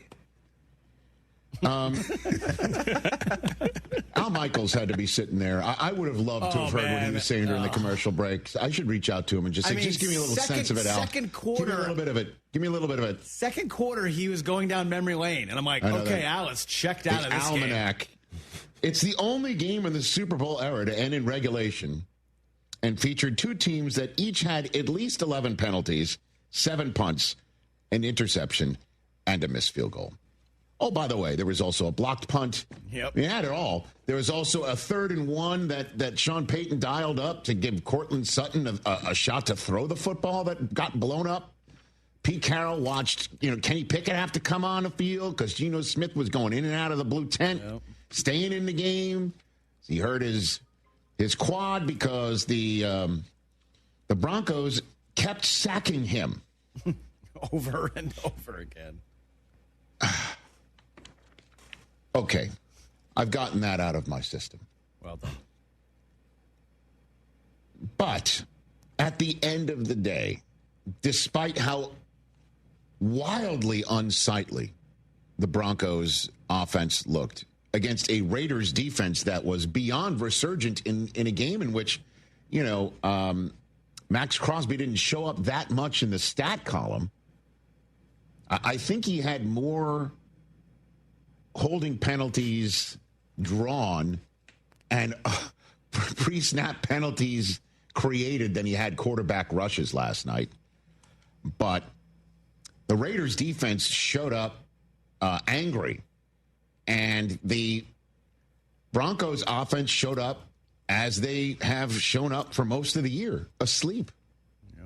And the fourth quarter magic, just like the game in London that I called against the Jets, didn't really show up. There wasn't points of Palooza. There was another after another after another mystifyingly ineffective, poorly executed offensive set after another by Bo Nix and the rest of this offense. But that block punt did give them quality enough field position from which to go 3 and out and kick the go-ahead field goal. And the Raiders, despite getting terrific field position because I guess it looked like to me Nix was throwing to Troy Franklin and Bryant got in the way, crossing in front of Franklin, because it looked like Franklin was ready to catch the ball, but Bryant had the ball sail over his head, and it looked like, Nix just missed another receiver over his head. No, he's throwing right to Franklin, who had Bryant sort of create a distraction. He doesn't catch it, unlike the only touchdown reception of the night for both teams. And the ball pops up in the air. Second interception of the night for the Raiders. And Carlson misses the field goal. And all the Broncos had to do is just get first downs, which, by the way, was a heavy task. Not easy. And I understand there was a heavy wind and the winds were gusting. And, oh, by the way, of the punts as well. The Broncos punter, man. What was happening? I honestly. You see the shot when the special teams coach just looked at him on the sideline. It's just like, what was that? You know how many times, again, Jeff Passan's coming on in hour number 2, the number of times where like, I've never seen that before in the World Series in a good way. Yeah. The opposite of the number of times, I've never seen that before in the bad way last night. He almost kicked it off the bottom of his foot at one time. They had it was like, how? I was like, did he get chosen to punt because the regular guy was out? I thought like McAfee pulled him out of the crowd and offered him $500,000 to punt. Like that those kids are actually good for themselves. Except those kids. I've seen a lot of those kids split the upright. I know Pat will probably tell you, along with his bank account. Well, at any rate, the Broncos win the football game is what I'm basically trying to say. Yeah, I know, right? And I guess you were looking at the standings. There's no pictures, and this doesn't at all. What's the word for it? Stink for the Broncos. They are a half game in front. When the Colts now go to Berlin to take on the Falcons to kick off 4 windows of football, glorious for 4 windows of football on Sunday, and then the Patriots are at the Bucs for a big football game for both. And then there's the Bills in Miami at 6-2. The Chargers taking on the Steelers 6-3 versus 5-3 respectively. The Jaguars at 5-3. Broncos are sitting back just like the Chiefs, and guess what? They're 2.5 games better than the Chiefs going into this mini bye. And their next game is against the Chiefs. So one would think they'll have to improve offensively in that respect. But this doesn't sound like a quarterback who's won 8 of his first 10 games of the season. Yeah, stay level-headed. You got to understand that it is the NFL, and 7 wins in a row is hard to come by. So you're doing something right, but at the same time, you're also doing something wrong because there's plenty left on the table, I think. And between penalties and just some sluggish football, we're just not playing very good. And it starts with me. I got to be better, and then the rest of the guys will follow along. But we got to find some juice somewhere. We got to find something, and especially against a good defense like that, there's plays to be had. We just got to find them.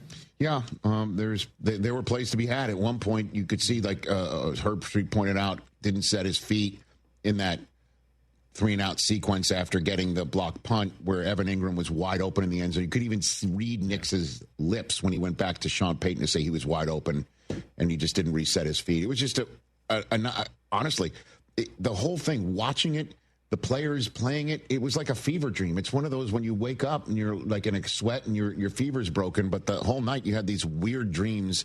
It was wild. And, the Broncos will eventually come out of this bye and take on Kansas City and any of the detractors out there, and there's always detractors. Tough time beating Tennessee in week 1, and then they lost 2 in a row in which they couldn't pull it out and should have. And then, week 4, that's when they destroyed Jake Browning. At Philadelphia, they had to pull one out of their orifice with an 18-point fourth quarter, but they did. They barely took care of a Justin Fields Jets team that we all know has fallen apart and dismantled themselves. They had to pull one out of their orifice against Jackson Dart and the Giants. They took care of the Dallas Cowboys. I think that's their most impressive win of the year. because they played start to finish complimentary football. They smoked Dak, and then they took care of that Dallas defense. Davis Mills had to pull one out of their orifice in Houston, and then we all saw last night when we were the ones pulling our own heads out of our own spots to try and watch this game. Yeah, this team gives me last year Viking vibes. Like, they're going to go in the first round of the playoffs and just get absolutely worked. I don't know about that. Not if they're going to be at home. And again, at some point, they're going to, I think, show up more like the Dallas game than they have over the last few weeks. But you are 100% right for saying what you're saying. It's a tough watch. But you are what you are. What they are is 8-2. That's the other thing. That's it, man. It's hard to win 7 games in a row. Like, That's what Bonix he's got just a said. point. Yes, he does. You don't get extra points for style, right? This isn't gymnastics or diving. You got to win. Well, take a look at their remaining schedule. They're on a mini bye, and then they take on the Chiefs coming off a bye. We all know Andy Reid's record there, but they're at home to do that game. And then after the bye themselves, they're at Washington. Who knows? Jaden Daniels might come back with his arm. And a brace. Handing off, and a brace and handing off like Kurt Warner said he did with the same injury. By the way, the same week. Then they're, as you can see, at Vegas. Great. Home for Green Bay. That's a big game. Home for Jacksonville, at Kansas City, and then the game that, who knows, those last 2 games could be for the division. For sure. With the Chargers visiting in that final game. Oh, they play Christmas against KC. Wow. That's right. In Kansas City. That's a big one on Netflix. Yeah. So, listen, bottom line is you are what you are, and they are 8-2. Last night was unsightly. Absolutely unsightly. Cooper was begging to have this. How change it? Yeah. Put on something else? I only wanted to play, MLB The Show. Yeah.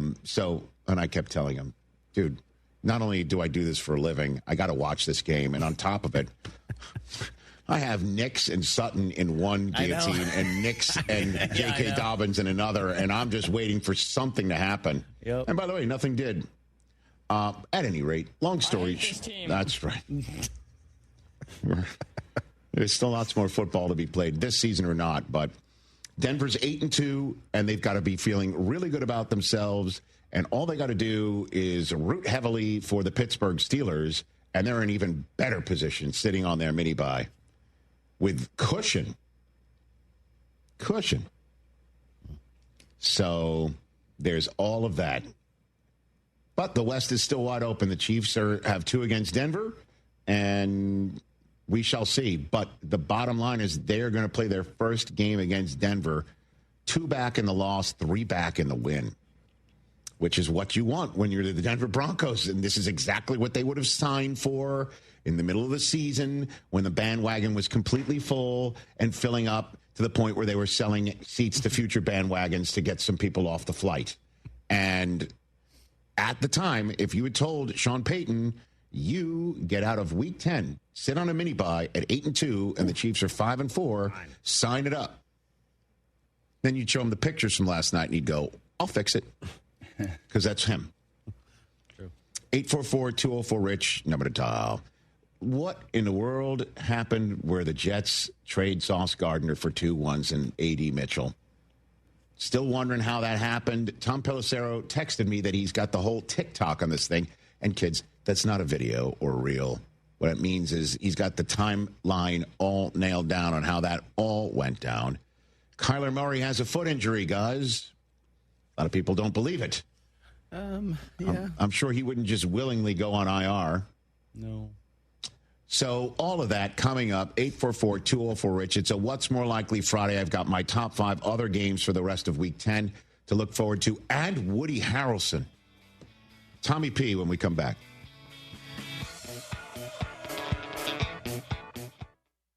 Michelle's Moment here for Gainbridge and their Give Back program, Gainbridge Assist, powered by Parity. Gainbridge and Gainbridge Assist, powered by Parity's goal is to empower girls and women through sports and education, providing 32 organizations in 21 states $222 of grant funding during 2025. These grants aim to level the playing field and expand access to sports and education for girls and women across the country. Here's to a future with no limits for women's sports with Gainbridge and Gainbridge Assist, powered by Parity. Okay, all signed up. Easy. Now let's run payroll. What the? Hey girl, I'm you with more gusto. Nice. Who's that? New social media manager. Hired and onboarded with gusto. And spoiler, we're kind of famous now. Wait, we're famous? Oh, well, I'm famous. Payroll, benefits, and HR. Designed and built for small businesses. Choose a future with gusto. Property tax bills are showing up this month. You know what that means? The government's going to try to screw you. How about this? 86% of Ownwell's customers receive reductions. 86%. That means the government is wrong 86% of the time. Last year, 60,000 Houston homeowners switched to Ownwell and received, on average, better reductions than similar agents. Ownwell customers have average savings of over $1,100. Put property tax money back in your pocket in just minutes. Only pay if you save. Ownwell delivers top results using a combination of proprietary technology and local expertise. Hundreds of thousands of happy customers and 5-star reviews. Look, do not let the government screw you this year. Use Ownwell. Stop overpaying and start saving with Ownwell. Sign up in 3 minutes at ownwell.com/Texas. That's ownwell.com/Texas. Ownwell.com/Texas. Progressive knows there are some surprisingly expensive things in life, like rugs. People say a rug would really bring the room together. And sure, you don't know what that means, but it sounds important. Suddenly you're using words like jute and sisal. Then you see the price and lose it, because how can the thing you walk and spill on cost so much? So you devote your life to taking down Big Rug. But then you remember that switching your home and auto to Progressive could save you hundreds. So, looks like Big Rug is safe. For now. Progressive Casualty Insurance Company, affiliates, and other insurers. Not available in all states. Finding great candidates to hire can be like, well, trying to find a needle in a haystack. But not with ZipRecruiter. Its powerful technology actively finds and invites qualified candidates to apply to your job. So while other companies might deliver a lot of hay, ZipRecruiter finds you the needle in the haystack. See why 4 out of 5 employers who post a job on ZipRecruiter get a quality candidate within the first day. Try ZipRecruiter for free at ZipRecruiter.com/free. That's ZipRecruiter.com/free. This is your deep inner voice. Exit 18th. Take the 18th Street exit. Exit 18th. Yanni Damaris here. If you're sitting anywhere on the 610 loop, stuck in traffic, exit 18th Street and grab a cold drink at Damaris Barbecue. We'd love to have you, and you'd love being here. We've got a full bar, beer, wine, liquor, and frozen drinks. And you can even be a family hero by taking home some delicious dinner. You heard me. 18th Street. Exit 18th. And get to Damaris Barbecue. Buying a new vehicle shouldn't be hard. Monument Chevrolet makes it easy. Del Olalea here. Monument Chevrolet has a huge selection of Chevy vehicles priced with transparency. No hidden fees, no upcharges, no dealer add-ons. For over 50 years, Monument Chevrolet has earned relationships with thousands of customers doing business this way. For new and used cars, fleet sales, and service, visit Monument Chevrolet in Pasadena at 225 and Beltway 8 and monumentchevrolet.com. Chevrolet. Together, let's drive. Hey, it's Jeremy Branham. When you pour Higgins Boat rum, you're turning great rum into real support for heroes. 10% of every bottle, silver or reserve, goes to Camp Hope, funding PTSD recovery for veterans and their families. Camp Hope gives healing, connection, and a path forward to those who've sacrificed so much. Every sip makes a difference. Visit HigginsBoatRum.com to learn more and join me in raising a glass and raising spirits for those who served. Sean Mapes here to tell you that Prize Picks is the best way to win cash on your Texans and Rockets this season. Which players are going to go off? Which ones are overhyped? Make your picks in less than 60 seconds and turn your takes into cash all season long on Prize Picks. Prize Picks is the only app that offers stacks, meaning you can pick the same player up to 3 times in the same lineup. Want to pick more on Kevin Durant's points, rebounds, and three-pointers? Now you can pick them all in the same lineup only on Prize Picks. You can also follow other Prize Picks players directly on the app with the new feed tab. Follow a friend, a celebrity, or maybe your favorite local radio personality and check out every lineup they create with just one click. PrizePicks also offers injury reboots. If one of your players leaves the game in the first half and doesn't return, PrizePicks won't count it as a loss. Download the PrizePicks app and use code MAPES to get $50 in lineups after you play your first $5 lineup. That's promo code MAPES to get $50 in lineups after you play your first $5 lineup. Prize Picks. It's good to be right. Must be present in certain states. Visit prizepicks.com for restrictions and details. Hey guys, Joe George here to tell you about TNT Shirts. TNT Shirts has been a family-owned business since 1983 with 2 locations, 1145 West 19th in the Heights and 2400 Taft in Montrose. There's no minimums for custom t-shirts. They printed 300 for us for the ESPN listener party. They also do embroidery, screen printing, and promo products, so why go somewhere else when you can support local? They're also officially licensed with Rice and the University of Houston. Check them out at tntshirts.com and tell them you heard about it on ESPN 97.5.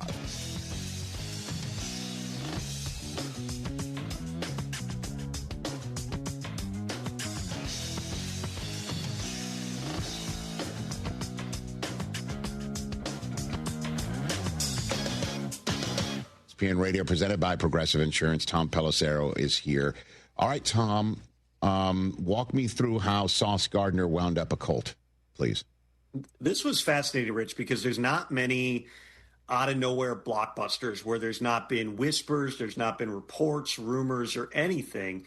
And it turns out, the more I dug into it, that this was something that had been in the works for a while. In the initial phone conversations, and this is like 3 weeks ago, they kind of agreed, hey, if this is going to actually happen, we got to keep all this really, really tight. The first call, I was told, was from the Colts assistant general manager, Ed Dodds, to Darren Muji. And it was the usual kind of feel-out calls of, hey, like, who's available? Who would you move? And Muji's answer, more or less, was anybody on the team's available for a price. At that time, Muji was focused on moving Michael Carter, who was a slot, who was making a lot of money, eventually traded him to the Eagles. The Colts didn't need a slot. They got Kenny Moore. They needed an outside corner. And so that night, Chris Ballard, the Colts GM, called Muji back and was like, hey, what would you think about moving Sauce? And so there was a little back and forth. Then last week, they kind of reconnected. And at that point, Chris Ballard knew that the price was going to be really high to get Sauce Gardner. And he was still, kind of on the fence about whether or not he was willing to go there. And then from what I was told, the Colts and Ballard kind of did some research on the history of these in-season trades. And there's like no precedent for a 24-year-old all-pro corner who is cost-controlled on a fresh extension that was signed like 3 or 4 months ago to move teams. It just never happens. In other words, this was not just like a lot of these trade deadline deals, a guy in a contract here, Jalen Phillips, Jacoby Myers at the end of his deal, where it's kind of like, hey, we're going for it right now. They viewed this as both the short and long-term type of a fix. And so by the time we got to this past Sunday, just a few days ago, they kind of concluded, like, we might have an opportunity to do something really interesting here. So Monday morning, they talked again. Then Chris Ballard basically said, hey, I got to go to my owner. That's Carly Ursay-Gordon, who everyone knows has been really involved, taking notes on the sideline. She has been training for this for years, understanding every different aspect of roster building and of the organization, including how the scouting process works. And so they had conversations with Chris Ballard, Shane Steichen, Carly Ursay-Gordon on Monday. And essentially it got to a point where I was told Carly said something to the effect of like, all right, why don't we just go get the best guy? And so by Monday night, love it. Chris Ballard was coming back and saying, all right, we will do the 2-1s. Darren Muji said, hey, I got to talk to Woody Johnson. He's over in London. Tuesday morning, Muji calls back for, as a lot of these big trades go, one more ask. And it was, hey, how about you throw in A.D. Mitchell, a talented young wide receiver who the Colts have been shopping him. They had some different offers, for kind of low-level compensation. Would you throw him into the deal? So Ballard went back. He talked again with Carly and with Shane, and they decided, okay, let's do this thing. One of the timing complication was most of the Jets organization was at Nick Mangold's funeral at that time, so they had to keep it quiet for a few more hours. Then once the Jets brass was able to leave and not have their phones lighting up during the funeral, that's when Sauce was called in and told he was being traded to the Colts, which then led to, again, something that is very, very rare in this day and age, which is Sauce Gardner breaking the trade of sorts by putting on social media like, basically, thanks for everything, New York. I'm out, which then set off the frenzy of phone calls. Ian Rappaport a couple minutes later puts out Sauce has been traded to the Colts. It was, as much as we kind of had anticipated and knew that there was a lot going on surrounding Quinnen Williams, there was not really a whiff of this with Sauce Gardner. It's doable because rather than doing a lump sum signing bonus when they extended him back in July. They put a lot of the money into a $20 million option bonus in 2026. The Colts now are responsible for that. The Jets get the opportunity to really remake some things and have a ton of draft capital, plus a flyer on a young player that they like. And the Colts get a guy who's already locked in on a pre-negotiated contract that brought instant energy, I was told, to the building after the trade. And we'll get our first look at him Sunday morning in Brazil against the Falcons. All right. So 3 things to follow up on. First one, real quick. Boy, you really had the opportunity there. And feel free to use this moving forward when you have these conversations. You had the opportunity to say that the Colts flipped A.D. Mitchell to the Jets, but you didn't do that. Number 2. If they did, they would do it at the appropriate time after crossing the goal line of the trade. But it turns out, I was trying to be subtle. Tom, I was trying to be subtle, and then you came in. You didn't have to hit the nail on the head, man. I just leave the subtlety to me. Listen, you miss 100% of the shots you don't take. Totally get it.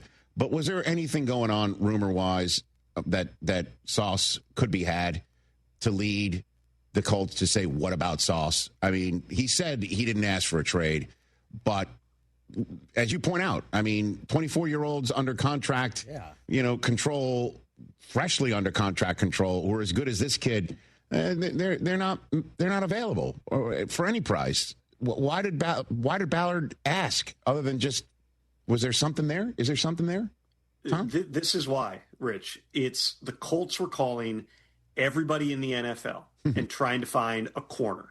There was just not a lot out there. They had another trade that if this had fallen through, maybe they would have gone through with it. But my understanding was their thinking is even if they made a trade for one of these other guys you could get for, let's say, a mid-round draft pick, it wasn't going to be that much different than what they had already. In order to get a true upgrade, not just for the rest of this year, but for the long haul, you needed to do something really big and bold. I mean, they still were asking those questions into last week.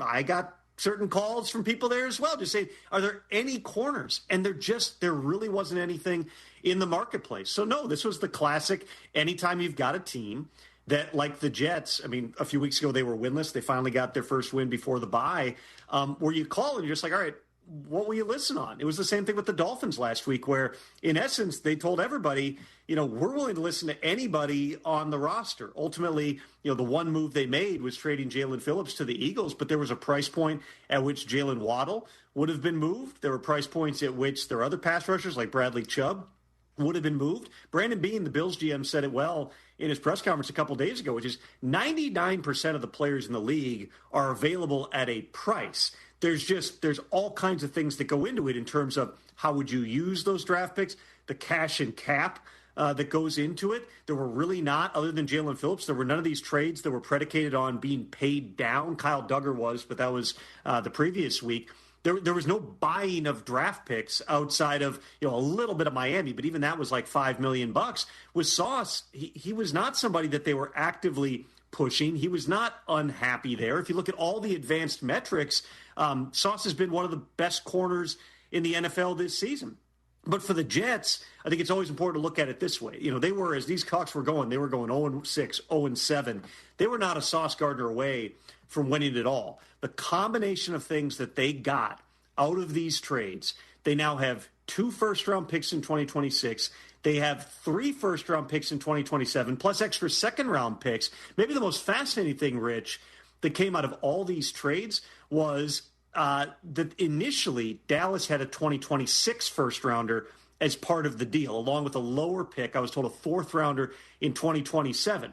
It ends up with a second-round pick in 2026 and a first-round pick in 2027. A lot of people would look at that and say, well, you're downgrading that first-round pick. Well, A, they get the additional pick ends up being a higher pick, the second-rounder. But B, the Jets actively wanted the extra pick in 2027. Why would that be?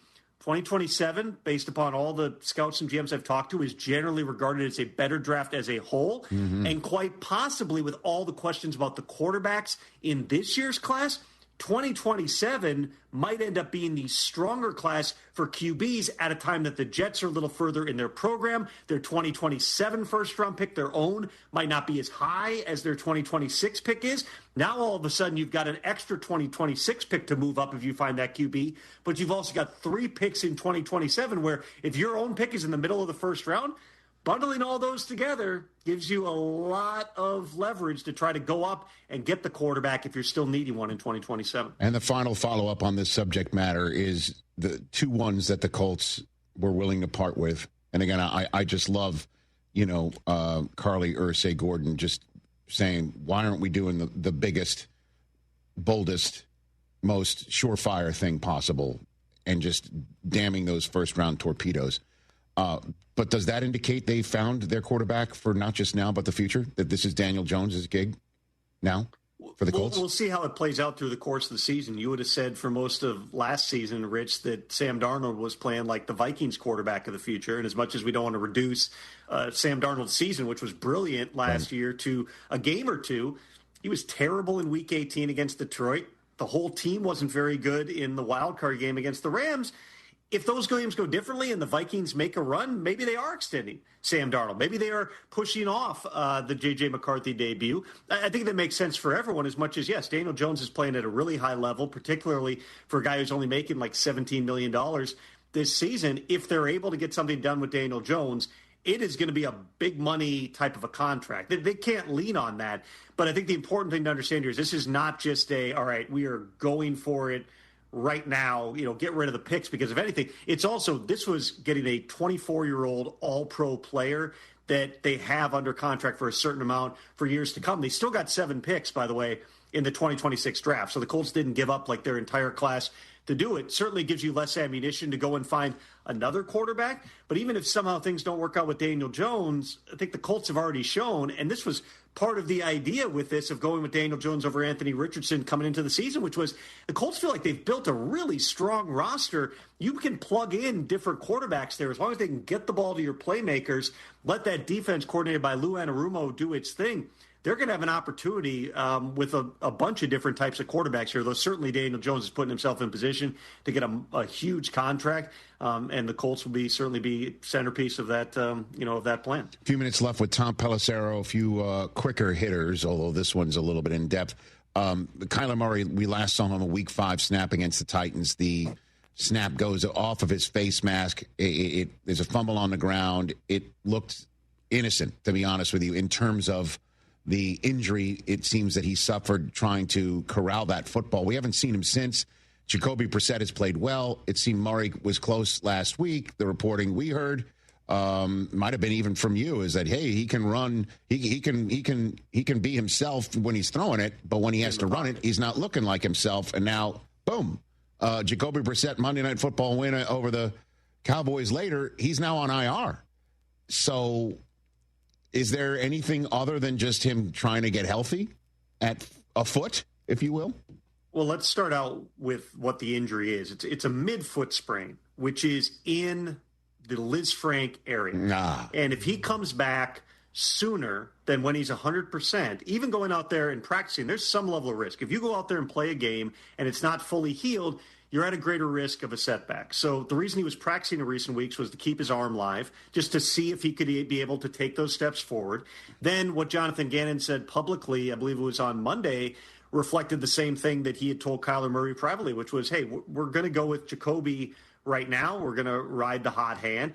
Well, at that point, does it make any sense for Kyler Murray at less than 100% and presumably not getting any reps during the week to try to just push himself forward at less than 100% and go suit up as the backup and then maybe get thrown into a situation where he can't run, he can't move the way that he's supposed to, and isn't getting any reps, and then looks bad or even worse, hurts himself? Once that happened, and there were some other pieces of this that kind of played into it, it just made sense to put Kyler on IR and allow him to get fully healthy. We'll see. These next 4 games now that he's going to be on IR, they could go 3-1 if they are. They may still well ride with Jacoby Brissett, and maybe Kyler is dressing as the backup. If they go 1-3, they're going to have decisions to make about exactly what they do with Kyler returning, and if it even makes sense to put Kyler on the field at that point. What we do know, Rich, is Kyler is due $40 million fully guaranteed in 2026. Another $20 million in 2027 converts to a full guarantee if and when he's on the roster the 5th day of the league year in March. In other words, they are tied to Kyler Murray with fully guaranteed money into next year and then potentially into 2027. It's TBD on the futures. There's not been in-depth discussions about this at this point. I think it's fair to say that his future with the Cardinals is in some doubt at this point, but we'll see how these next couple of months go before all the options sort of crystallize for exactly what direction this heads. Tom Pelissero, a few minutes left with him here prior to the rest of Week 10. The assumption, and we all know what that risks, that is that Bucky Irving would be back after the bye for the Bucs, and it looks like he's not, nor is Chris Godwin for this big game against the Patriots. What's up with Bucky Irving, Tom? Well, as we all know, Brockman certainly does. I can never give gambling advice. But if I did, I would say in the future, if you were, let's say, betting in a manner of speaking on a foot injury and how soon a guy's going to be back, bet the over. But Bucky Irving was hey, if he's out of the boot on Friday, he's going to be back without missing a game. Kyler Murray was, questionable game time decision. Both those guys were a month plus later, and they haven't made it back. Foot injuries just are really, really tricky. I'm not a doctor, so I can't compare the two, but it sounds like it's the same type of thing, which is there's a healing process. There's a risk factor. Clearly, he's not yet gotten out of that phase for Bucky Irving to be able to come back. There's not a proclamation that he's not going to be back the rest of the regular season or anything like that. We'll monitor that. We'll monitor Chris Godwin, too, who hasn't practiced in quite some time because of another unrelated fibula injury here. So the Bucs continue to be the team that find ways to, kind of patch this thing together regardless of who's on the field. And they're going to be, it seems, doing that for at least another week here. And the team, obviously, we did a deep dive on the Jets trading and the Cowboys acquiring and the Colts acquiring.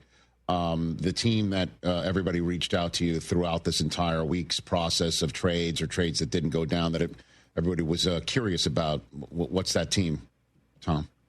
I would say that the things that stood out to people within the league were the relative inactivity by certain teams. The Titans, had clearly made a couple of trades. They traded Draymond Jones. It seemed like they got good value out of that trade. They'd previously traded Jarvis Brownlee, but they never, got anything really. It didn't seem like close with Calvin Ridley, who, even though he's 31, for a third-round pick where they would have paid down the money, I personally just thought that more might happen there. So like those big trades with like their, the running backs or the receivers, they never had anything. Trey Hendrickson, with the Bengals, clearly they're in a mode of, hey, our defense is terrible, but also it was even more terrible without Trey Hendrickson the past couple of weeks. We're still scoring 40 points a game. We feel like getting him back, and we'll see because he's been hurt. That's going to allow us to take steps forward. The Saints obviously moved Rashid Shaheed to the Seahawks. They kind of came off their price a little bit. It ended up being a 4th and 5th round pick. I think that for what Seattle needs and the fact that he has experience in Clint Kubiak's offense, it's a great move. But the Saints, with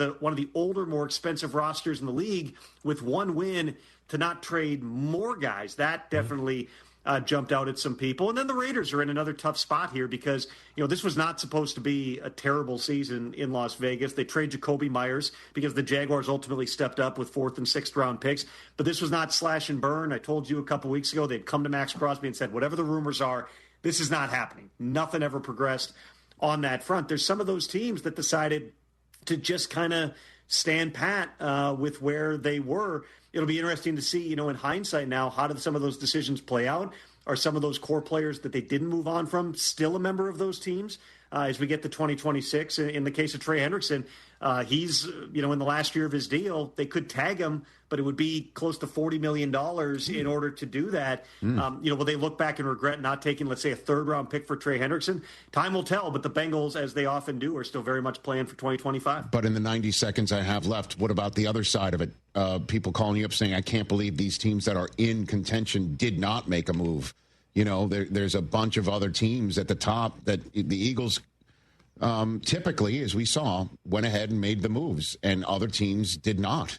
Anybody stand out there? Tom? So I'd go back to, again, what Brandon Beane talked about yesterday with the Bills. And I can tell you they were very active. They were making a lot of calls, whether it was to fortify the defense, whether it was to find another wide receiver. It's just sometimes you get outbid on guys, and sometimes, the prices are just too high out there in the marketplace. But certainly that was not for a lack of trying on their part. The Packers, had kind of already shot their bullet with Micah Parsons in that trade. I didn't anticipate that they were going to go out, make big swing moves. Even the Steelers, they were one of the most rumored teams. They had multiple deals that I thought had a possibility of getting done on wide receivers. It just didn't work out, whether teams decided to keep those players or traded them to somebody else. So in a lot of cases, it was not so much team standing pat as much as it was the prices were too high or they got outbid. That happens a lot, Rich. Even when, some of these deals, even on Quinn and Williams, I can tell you there were multiple other contenders that were involved in the Quinn and Williams trade. The Cowboys were the one that stepped up with a first and a second round pick, as well as a player in Mozzie Smith who could help them, potentially another flyer, get them through this season and maybe develops as a former first round pick into a good player. The Cowboys had the high offer. There's a deadline on this thing, and sometimes it's all a matter of who's got that high offer when it comes down to decision time. Tom, thanks for the time. We'll see you on NFL Network, on the Insiders, NFL Network, and NFL Plus, and obviously NFL Game Day in advance of the Berlin game. 4 glorious windows of football starting on NFL Network on Sunday morning. Good to see you, Tom. Thanks for the time, buddy. Good to see you, Rich. That's Tom Pelissero, everybody. Let's take a quick break. We're back to unpack a little bit of what Tom just said before Jeff Passan joins us to talk a little baseball. This college football moment is brought to you by Serve Pro. College football teams have moments they recovered from and made it like it never even happened. Like on October 2nd, 1993, when the University of California faced a 30-0 halftime deficit to Oregon. Cal went on a remarkable 42-11 run in the second half to capture a 42-41 victory, one of the largest comebacks in college football history. Serve Pro, like it never even happened. Some people just know you can save money on car insurance by checking Allstate first. Like to check the weather first, before wearing face paint to the game. Bro, your Go Cats is dripping into your nachos. Oh, and now paint is in my eyes. Interception! Did you see that? No! Yeah, checking first is smart. So check Allstate first and see what you could save. You're in good hands with Allstate. Potential savings vary, including based on how you buy, subject to terms, conditions, and availability. Allstate North American Insurance Company and affiliates, Northbrook, Illinois. Hey guys, Joe George here to tell you about TNT Shirts. TNT Shirts has been a family-owned business since 1983 with 2 locations, 1145 West 19th in the Heights and 2400 Taft in Montrose. There's no minimums for custom t-shirts. They printed 300 for us for the ESPN listener party. They also do embroidery, screen printing, and promo products, so why go somewhere else when you can support local? They're also officially licensed with Rice and the University of Houston. Check them out at tntshirts.com and tell them you heard about it on ESPN 97.5. Chances are, if you've been to a few weddings, corporate events, rodeo committee gatherings, or charity dinners over the years, you've enjoyed Damaris Catering. Yanni Damaris here. Most people know Damaris Barbecue. Our family's been at it since 1964. Well, Damaris Catering has been around since the early 70s. We do events from 20 people to 5,000, serving a variety of cuisines to cater at any event. From no tie to bow tie, it's taken care of. Damaris Catering. Find them at damaris.com. Summers in Texas are hot, but not for me, John Granado, because I have Coors Light. And Coors Light is all about keeping Texas chill. Do you want to beat the summer heat? I recommend cold, clean, crisp, refreshing Coors Light. Grab a 12-pack or case so that you've got your home base covered. And when you're hanging at your favorite watering hole, order a bottle or a bucket with those beautiful blue mountains. I love me some Coors Light. You will too. Choose chill. Choose Coors Light. This message is approved by the man of the people, John Granado. Attention taxpayers. If you owe $5,000 or more and have missed another tax deadline, you're officially on the IRS's radar. The IRS has resumed aggressive collections. That means wage garnishments, bank levies, even seizures of your home, car, or retirement accounts. If you owe $5,000 or more and missed the deadline, you're stacking new debt on top of what you already owe. Call Priority Tax Relief now. Their experts fight back fast and are saving their clients millions in tax debt every month. I owed over $50,000.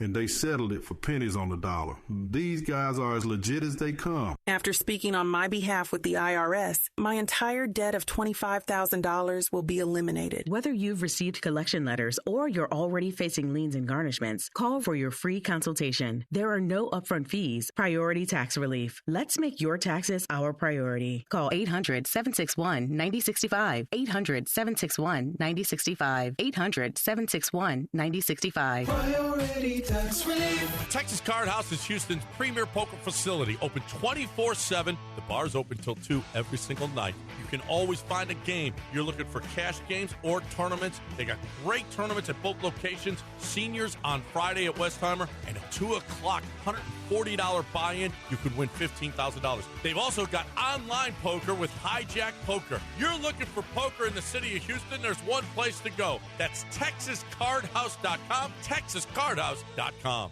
Keep listening for details on how to get up to $300 airline credit. Sky Holidays introduces a one-of-a-kind air credit program. Our buying team got a little too aggressive in getting hotel and air deals, so now we have to liquidate our prices. Here's how. Whether you want to go to Paris, Las Vegas, London, Atlanta, Hawaii, or anywhere else in the world, we have amazing deals. Book a selected hotel and we'll give you up to $300 airline credit. Now you can book your vacation and get a free credit to use towards airline travel. We'll book both, airline and hotel, with one simple phone call. We have access to most airlines and deals on thousands and thousands of places to stay. Call right now, book your hotel rooms, claim your airline credit. You can change or modify it at any time. 800-245-1697. 800-245-1697. That's 800-245-1697.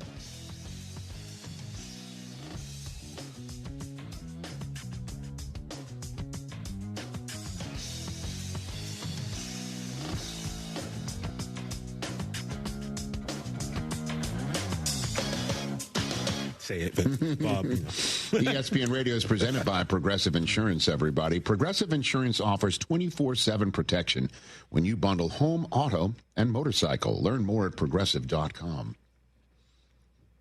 Listen, I have some generalities around here, certainly when it comes to the National Football League. They're not cookie cutter, but if I'm hiring a head coach in the NFL, I'm hiring an offensive mind. Yep. Because I want to find the quarterback, connect him to the head coach, and just go to work. That's it. And I understand that sounds ridiculous. Bill Belichick is going to go into the Hall of Fame this year as a clear first ballot guy, right? He was defense and special teams to start out. Obviously, he knows every aspect of the game, but I don't want to hire somebody on the defensive side of the football, find the offensive coordinator, hand that relationship with the quarterback off to that coach, only to lose that coach because they're going to be hired as a head coach somewhere else. I just don't want it. But I understand it is a generality, and it's not always the way to go. And that's the way I always feel about going and getting aggressive and making smart choices with a high reward when you've got the high risk of trading away draft choices. I just heard Tom Pelissero say, this team like the Bills, or this team like the Steelers, or this team, the Niners, right? So on and so forth. I don't know their cap situations. I don't know off the top of my head what their draft choices are for 2026 and 2027. I just don't know it off the top of my head. All I know is if there was a receiver on the table or a running back on the table for, say, Kansas City even, why wouldn't they cough up a 3 for Breece Hall? If that is the truth, why? And I understand I'm questioning general managers who are championship quality. But it's like, then if you got outbid, don't get outbid. Deal with the fact that you're this close. Now, deal with the now. You got the now. The now is now. The later is eventually later, and you'll deal with the later then. And trust your staff to find somebody in the third round when you don't have a second round pick. Fourth round, you don't have a third. And again, it's a risky move for the Colts to flip 2 1s when their first-round draft choice at quarterback a couple years ago, and Anthony Richardson is coming back from an orbital injury, some freak injury prior to a game that he's warming up. And if Daniel Jones doesn't work out, you're going to have to go back to him. And clearly you brought in Daniel Jones because you had questions about this guy's ability to play football for you long term. Mm-hmm. And now you don't have 2 1s to go get another quarterback. And that's a big risk. Certainly if Daniel Jones does turn back into a pumpkin, or we're 7-2 with Daniel Jones, and you're Carly Ursay-Gordon, and you're like, yeah, you know what we should do? Why would we get a Band-Aid when we can take care of it long-term with the best possible player? And win with Daniel Jones now by getting him back on the field, because let's just say this weekend when we're in Germany and Drake London coming off of his 3-touchdown game in New England, we just stick sauce on him and hope to erase him. And do the same thing with Nico Collins when we see him twice, and do the same thing with Calvin Ridley, who's still on the Titans, and we'll do the same thing with Brian Thomas Jr. if he is, in fact, the number 1 guy. And we'll do the same thing on Rashee Rice if we play him, and we'll do the same thing on DK Metcalf. I mean, just go down the line, and it's not perfect. Ask a Jet fan. Sauce went from all pro to sort of all what's going on. But kudos to them. Damn the first round pick torpedoes. Go ahead and win with the now. You know, and try and take a 7-2 record and be the 1 seed and win the Super Bowl, and then have somebody for the future at that position. Jeff Passan coming up hour 2. I just think a Progressive Home and Auto Bundle can protect you round the clock, but we can't protect you from those painful moments in sports. Oh, I can't believe we blew a 5-touchdown lead. Sure, but you got to feel like they were going to win for almost the entire game. But I was about to buy playoff tickets. So you were prepared for a good time. That's pretty nice. It's the worst loss any team has ever had. And you got to witness history. Okay, we're done here. Well, at least your home and auto are protected with a bundle from Progressive. Progressive Casualty Insurance Company, affiliates, and other insurers. Not available in all states or situations. Every great team has its core players, but when the season gets tough, adding the right free agent can make all the difference. The same goes for business. At Robert Half, we found that 67% of companies surveyed plan to increase their use of contract talent to handle workload peaks and backlogged projects. With Robert Half's specialized recruiters experience, combined with our award-winning AI, you can quickly find the skilled candidates you want. At Robert Half, we know talent. Discover how we can help at roberthalf.com/talent. Hey, Lance Zerline here. You know I'm a numbers guy, and I like the numbers that Daspit Law Firm is putting up for their clients. The super team at Daspit Law handles a full range of personal injury cases, and they are getting results from their clients in big numbers. Car accidents, truck accidents, industrial accidents, construction accidents, maritime accidents, offshore accidents. These are all areas where if it's you or someone you know, I encourage you to get a free case review from John Daspit with the Daspit Law Firm. Call 713. Call now. That's 713. Call now. Cast your line and relax at twocreekscrossingresort.com. Your fishing getaway awaits. Hey, you got better things to do than think about your electricity bill, but how do you avoid the surprise of a high bill at the end of the month? Here's what I do. I rely on the guys over at Champion Energy. With their low-price, fixed-rate plans, there's never any surprises. Plus, the team at Champion sends me weekly usage reports with my projected bill amount. Again, no surprises. They also remind me when my contract is about to expire so I can lock in on low prices. Visit champion.energy to view a variety of fixed-rate offers. That's champion.energy. Promo code 1560. Promo code 1560. Buying a new vehicle shouldn't be hard. Monument Chevrolet makes it easy. Branham here. Monument Chevrolet has a huge selection of Chevy vehicles priced with transparency. No hidden fees, no upcharges, no dealer add-ons. For over 50 years, Monument Chevrolet has earned relationships with thousands of customers doing business this way. For new and used cars, fleet sales, and service, visit Monument Chevrolet in Pasadena, right off 225 and Beltway 8, and monumentchevrolet.com. Chevrolet, together, let's drive. Hi, I'm Danny Clark, owner of Collector's Firearms. We're celebrating our 50th year in business, and we would like to invite you to come see our 12,000 guns in stock. Don't let the name fool you. We carry all the latest and greatest guns, in addition to the antiques and collectibles. We even have a tank right out front. Have you been putting off cleaning your guns? Bring them to us and we will give you a basic cleaning free of charge while you wait. Come see us at Westheimer at Voss, CollectorsFirearms.com. That's CollectorsFirearms.com. Hey, this is Chance from Heritage Films. You know what I miss about working in sports radio? Raiding the supply closet. I loved all that stuff. Paper clips, sticky notes, those little black clamp things that you put on the end of your finger. I love stealing stuff from the supply closet. But you know what I love more? My company, YourHeritageFilm.com. I love filming families and founders' stories. I love being invited into their homes, getting to know them, and creating magic for generations. Magic markers, love those. YourHeritageFilm.com. The wait is over. AC/DC's Back Live Power Up Tour, August 31st. NRG Stadium with the Pretty Reckless.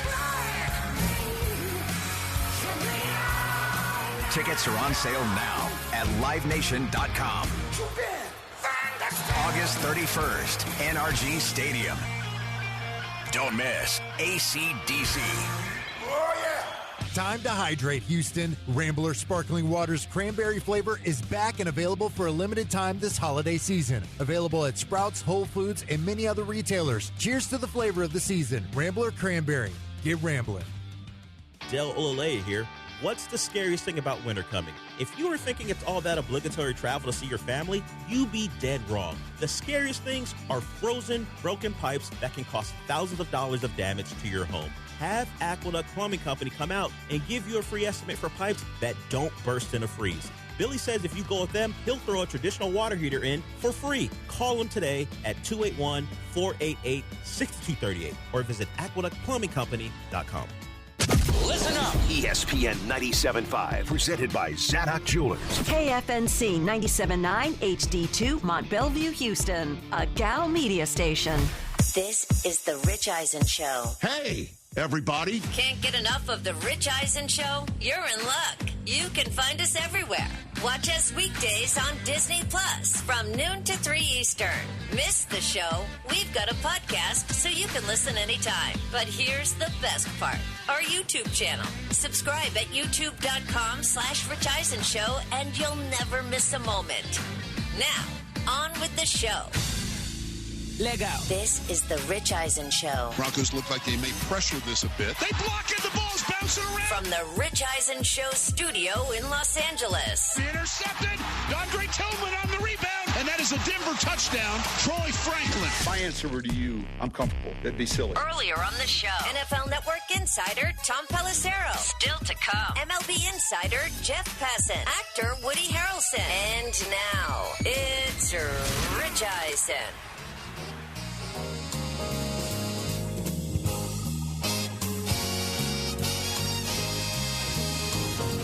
Hour number 2 of the Rich Eisen Show is on the air. Tom Pelissero. We just said goodbye to him. We'll say hello to Woody Harrelson in about an hour. It's in What's More Likely Friday. There's you at 844-204-RICH.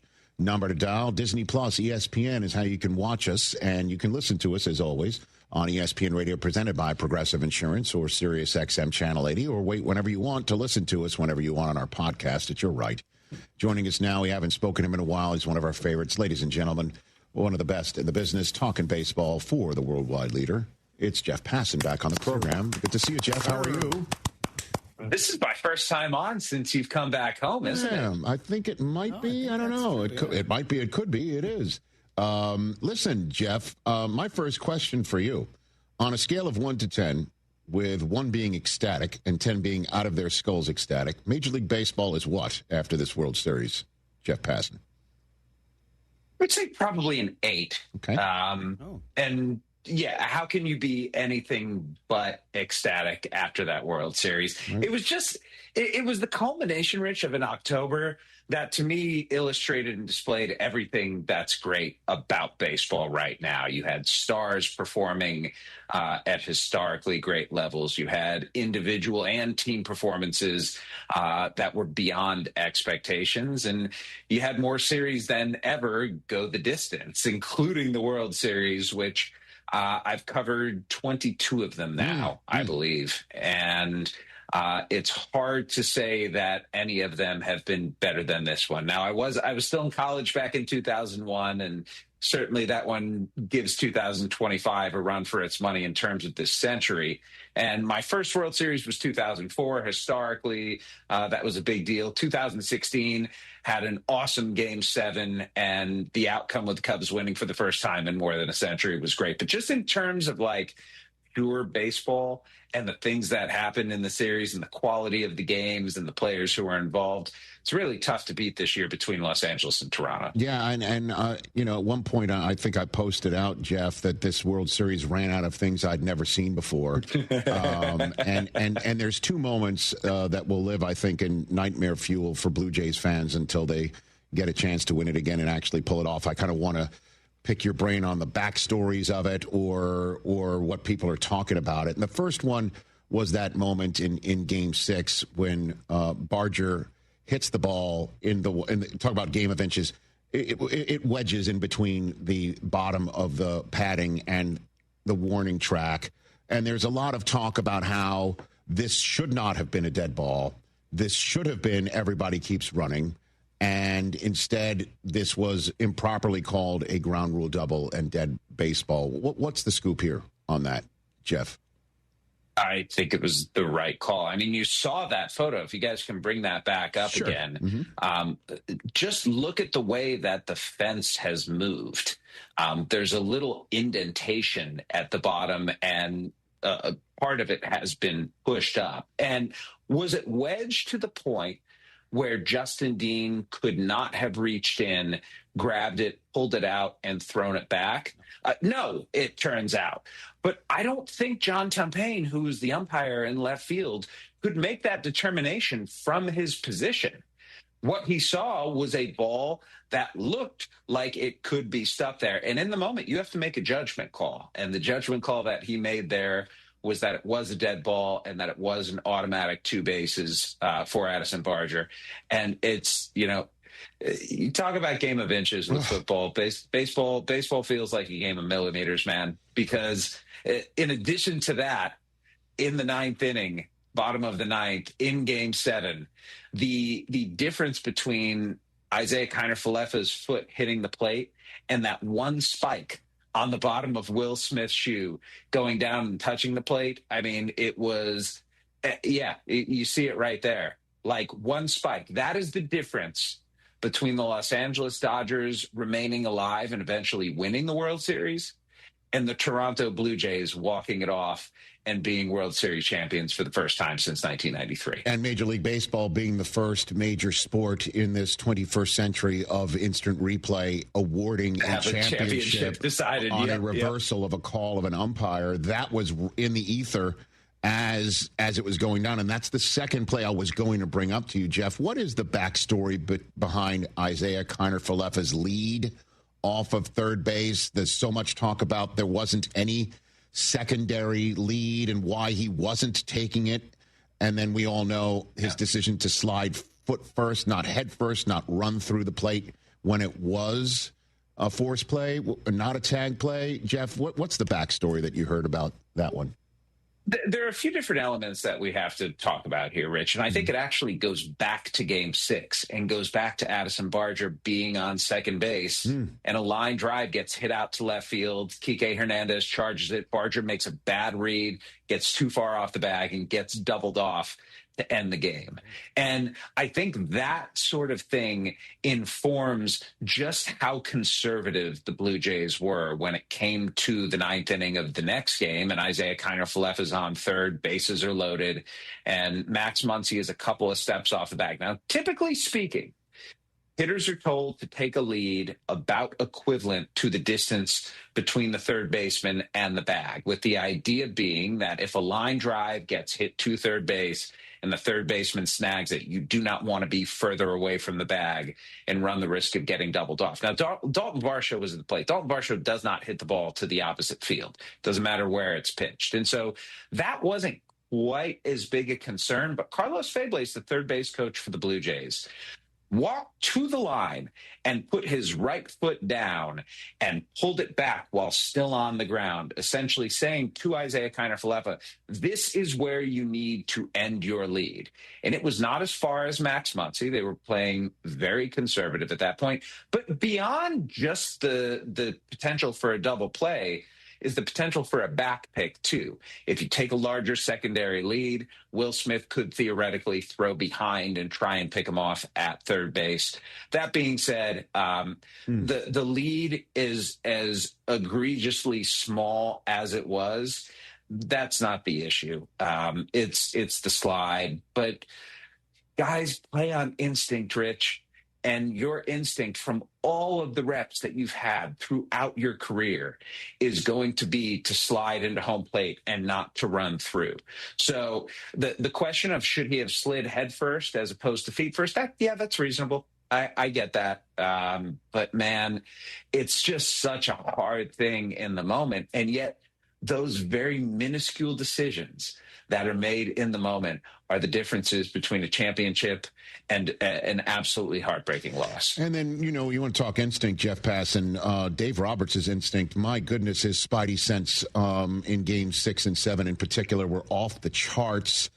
Why did he decide in the middle of the 9th inning with Yamamoto on the mound to insert Andy Pages into center field? Because after this IKF play came the moment that I will never forget. Kike Hernandez will never forget. Dodger fans will never forget.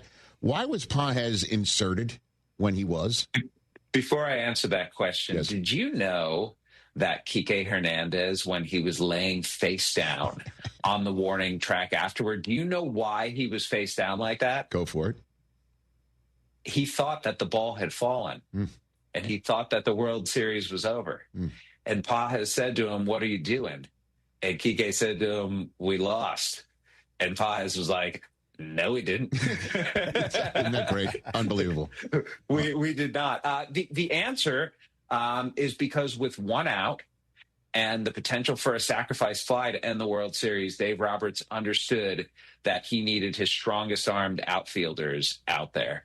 And so that's why Andy Pages, who has a tremendous arm, came in and they were playing relatively shallow, right? Yes. So that's why you saw when they were going back the way that they did, why that Ernie Clement drive to the left center field gap was as tenuous as it was. But yeah, it's knowing your personnel, and it's understanding that every little maneuver that you make can add a minuscule sliver to your win probability. And in this case, the minuscule sliver turned out to be an absolutely enormous boon to the Dodgers championship hopes. So you're saying he was brought in for the possibility of throwing someone out for a second out that was IKF anyway, and he just happened to be in the game for the third out. He was just in this would have been throwing him out. So let's say with one out, that instead of Dalton Varsho hitting a ground ball to Miguel Rojas and Rojas corralling it and throwing home to get IKF, let's say Varsho hits a fly ball to center field. You're going to have a play at home plate then. It's going to be a different play. That play at home plate was a forced play, but if you have a fly out before that, then you're going to have a tag play at the plate, and you'd better have a perfect throw home if you're going to get Kiner-Falefa. So an 8-2 World Series saving out as opposed to a 7-4 double play that forces a Game 7 on a broken bat to walk it off. Like, again, this World Series, brother, unbelievable. In the fact Rojas was in it all. In it all, right? I mean, in that pick play. And he was in, Rich. Right. He was in because Andy Pages can't hit. Pages had been in the lineup games 1 through 5 and pretty much every other game. And the Dodgers' versatility is what helped them here, because Tommy Edman, who they had kept out of center field because of a lingering health issue, they were like, you know what, lingering health issue or not, we cannot have Pages' bat in the lineup anymore. And that's precisely why Pages was on the bench, available to come into center field. All right, Jeff Passan. So what's next for the Dodgers to three-peat? What rostering is first up, first order, anything? Or they're going to be able to run it back? What do you got for me, Jeff? They never run it back. They always are looking to add. And the scary part, I think, for fans of anyone other than the Dodgers right now is not only are they returning Yoshinobu Yamamoto and Blake Snell and Tyler Glasnow and Shohei Ohtani to their rotation. Not only do they still have Emmett Sheehan and Justin Wrobleski and Roki Sasaki, who, by the way, is still going to be a starting pitcher. River Ryan coming back from major surgery. Gavin Stone coming back from major surgery. And what this allows is for the Dodgers, between that and their surplus of minor league outfielders, to go out and make a trade and try and get a big chip from somewhere. I don't know if that's a closer. I don't know if that's an outfielder, but those are the two obvious places that they need to address. I do not think they're going to be heavy in on Kyle Tucker in free agency. I think that he's the sort of guy who they might approach in a similar tack to what they did with Bryce Harper, half a decade back. Like, hey, we'll give you a very high number on a shorter number of years. But Kyle Tucker, because of his age, because he understands this is his big bite at the apple, is much likelier to seek out, say, a 10-year deal or 11 or 12 years, one of the not quite Juan Soto level, but a contract of that ilk, more than a shorter term, higher average annual value deal like the Dodgers would want. Okay, because I was waiting for you to say this fellow Murakami who's been posted today. He'll just be the latest guy from Japan who wants to play for the Dodgers, willing to defer everything to 2042. You know what I mean? Maybe he wants to. Where does he fit? The Dodgers just picked up Max Muncy's option. Murakami plays third base. The Dodgers have Freddie Freeman at first base. He's not going anywhere, and they have Shohei Ohtani at DH. Murakami's probably not athletic enough to be an outfielder. He's much likelier to be an infielder. So I don't know that the fit is there. But then again, if he wants to sign for below market value just because he wants to go to the Dodgers, then get out of here. I mean, at that point, get out of here. Get out of here. There's a team in New England, Jeff, that has a hole at third base. Well, the Yankees too, man. You're going to be kidding me. The Yankees have a massive glaring hole at third base that I thought they were going to fill with the guy you filled it with last year, and Alex Bregman just opted out. Now you can get him. So I botched the fella's name, Murakami. Munetaka Murakami. Tell us about him, please. Tell us about him. At 22 years old, Rich, he set the single season record in Nippon professional baseball for home runs hit by a Japanese-born player, breaking a record that Sadaharu Oh had owned since 1964. Murakami has enormous power, the kind of power that dynasties have been built upon. And yet he's got a glaring flaw in that he swings and misses a lot. Oh, and perfect he strikes Yankee. out a lot. That's a perfect Yankee. I mean, honestly, like Cashman's probably going all the way over there to personally, bring him over on the Steinbrenner jet. That sounds like a perfect Yankee, Jeff. Perfect. It's really interesting to me, Rich. I'm curious to see how this offseason players who have extreme bat-to-ball skills are valued by the industry, considering that the Toronto Blue Jays made the World Series in large part because of their ability to put the bat on the ball. You bet. And as a baseball fan, as someone who my whole life I have just adored this game, man, I loved watching the Blue Jays play. What a fun team to watch, not just because of the bat-to-ball, but because they were able to combine that with superior slug as well. It shows the two are not mutually exclusive. If you're hitting the ball, you don't have to hit it soft. You can have your cake and eat it too. And on top of that, the defense that the Blue Jays played, they were just a really fundamentally sound team. And Bo Bichette's return, I think, did him a great service going into free agency this offseason, knowing that he is not at 100% by any means. His knee was messed up. He was out for 7 weeks, and he came back and essentially looked like he hadn't lost a step, playing a position that he hadn't played since when he was in the minor leagues. I mean, it was just a phenomenal performance by him. And his free agency, among Tucker and Framber Valdez and Dylan Cease and Pete Alonso, there are a lot of big names, Alex Bregman. It's going to be a really interesting winter in terms of free agents and seeing where they land. And Bo Bichette, to me, is near the top of the list of those interesting players because Are teams going to want him as a shortstop where he was below average defensively last season? Are they going to move him to second or third base? What does a guy like him who's his value is best tied to his ability to hit for average, right? Mm-hmm. And batting average is just not something, generally speaking, that's valued at a high level in Major League Baseball. And yet Bichette's also got slugged. He doesn't strike out. There's more to it than batting average, but that's one of those components. It's going to be nice to see it get paid this offseason because I think batting average does still matter. Of course it does. I'm with you. They were a fun team to watch. You're right, the Blue Jays. So in the few minutes I have left with you here, as we're off and running on the hot stove, the four-letter word in many front offices, Boris. How is he looming, and his clients looming, whether they're free agents or not, Jeff, over the next few weeks?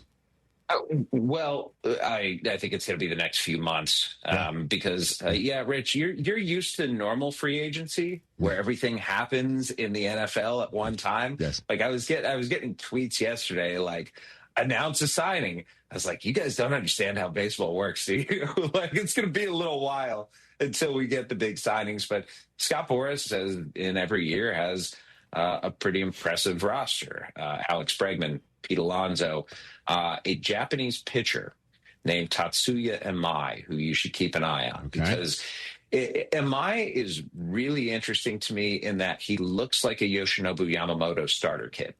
They are the same size at 5'11", and yet they both throw gas, topping out at 99 or so. Emai's breaking stuff is very good. He doesn't throw a splitter quite as much as Yamamoto doesn't rely on that, but he has been healthy. He has put up phenomenal numbers in NPB, and he's going to be another guy who's going to be $100+ million pitcher. And it's going to be really interesting to me to see what the market for Japanese players, from Murakami to Amai, Kazuma Okamoto, there's some real guys who could be coming over this winter, and the market for them is going to be super interesting to me because all the consternation about the Dodgers and the dynasty that they've built. There are organizations out there and owners especially who just want to chip away at what the Dodgers have. And the Dodgers' advantage in Japan right now is enormous to the point where we're joking all of them are going to go and sign with the Dodgers at this point. Right. And yet that there are owners right now going to their general managers and saying, we need someone from Japan on this team right now, if only so we can get into this marketplace for down the road when players, more players come over that were in consideration. And sometimes geographical elements factor in heavily. A lot of guys want to stay on the West Coast because of the much shorter flight back home to Japan. Other guys want to go to New York because New York's New York. And it's, you can't argue with that. And yet I think we're going to see some surprising teams this winter in on Japanese players just trying to get a foothold in that place that has produced as much talent as it has over the last half decade especially. Yeah, good luck with multiple MVP in Ohtani and the reigning World Series MVP in Yamamoto saying to anybody, hey, why don't you come here? We're all comfortable. We're all having a good time. What about Skubal? I know, the Tigers would love to re-sign him, and you're hearing money that's definitely usually not very Tiger-like. What about that? How does that loom over anything, Jeff? Not only would the Tigers like to re-sign Tarek Skubal, Tarek Skubal would like to stay in Detroit, too. He really likes it there. He loves A.J. Hinch. Chris Fetter and Robin Lund, the pitching coaches there, are excellent. And they're the organization that not only took a chance on him, but helped him turn into the best pitcher in the world. And yet, Tarek Skubal's a free agent after this season in 2026. Mm-hmm. And he is going to command, as long as he stays healthy, more money than any pitcher in baseball history. Right now, the number is $325 million for Yoshinobu Yamamoto. Skubal is primed to absolutely smash that. And if he's not going to agree to a long-term contract with the Tigers, and generally speaking, Scott Boras clients don't sign extensions, especially this close to free agency. There are exceptions, but by and large, that's the case.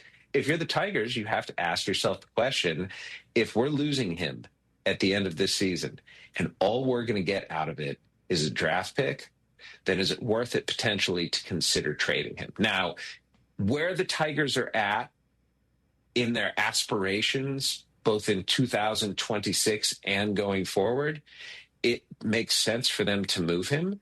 And yet, trading a guy of that ilk is a really, really hard thing to do. As much sense as it might make from a long-term perspective, there are psychological elements that are involved with the fan base and with the organization and with the players in your clubhouse, where it's like, if we're going to move this guy, then what are we doing? What's the point? This is the person around whom you build to go and win World Series. And you're telling me that we're going to get rid of him after 2 consecutive years of postseason appearances? It seems like a silly thing to do. It seems like a frivolous thing to do. And that's the issue right now in Major League Baseball. It's how many teams, Rich, if they were in this similar position, would have the same thoughts that the Tigers are having right now. And the number, frankly, it's too high. It's unfortunate. And that's why there is so much consternation among fans when it comes to the economic system in Major League Baseball. If you feel like the best thing for you to do, and not only if you feel like that, but if numbers and models tell you that the best thing for you to do is to get rid of the star player that you drafted, that you developed, that you helped turn into this monster that he is right now, what does that say about the sport? Yeah. And then this will be for another time. Why make a deal if you're Skubal or the Tigers if the collective bargaining agreement's elapsing and the rules can be completely changed and you have no idea how this contract fits into the future of the sport?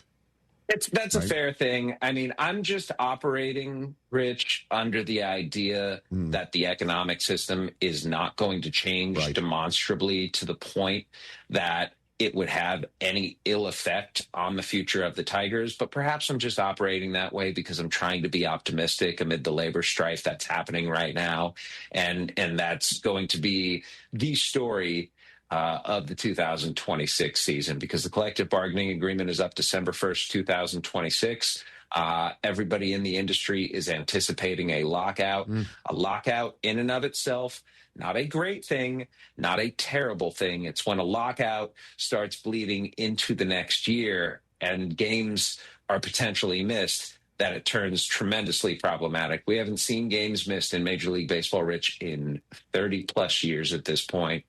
And as somebody who adores the game, I'm hoping that we don't see that streak ended. Certainly off a World Series that everybody is talking about and everybody watched in 2 different countries, or 3, obviously, include Japan.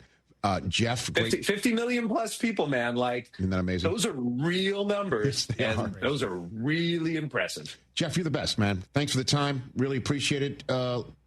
Keep looking for more of my texts and calls, and thank you. Appreciate it. Can't wait, Rich. Thanks for having me. Ladies and gentlemen, Jeff Passan right here on the Rich Eisen Show. We spoke longer than we thought, but it's just too terrific talking to Jeff. Well, he confirmed more comments coming to the Mets, which I love. I did not know that. I didn't know that. I didn't know that either. Yeah, okay. When we come back, what's more likely, everybody?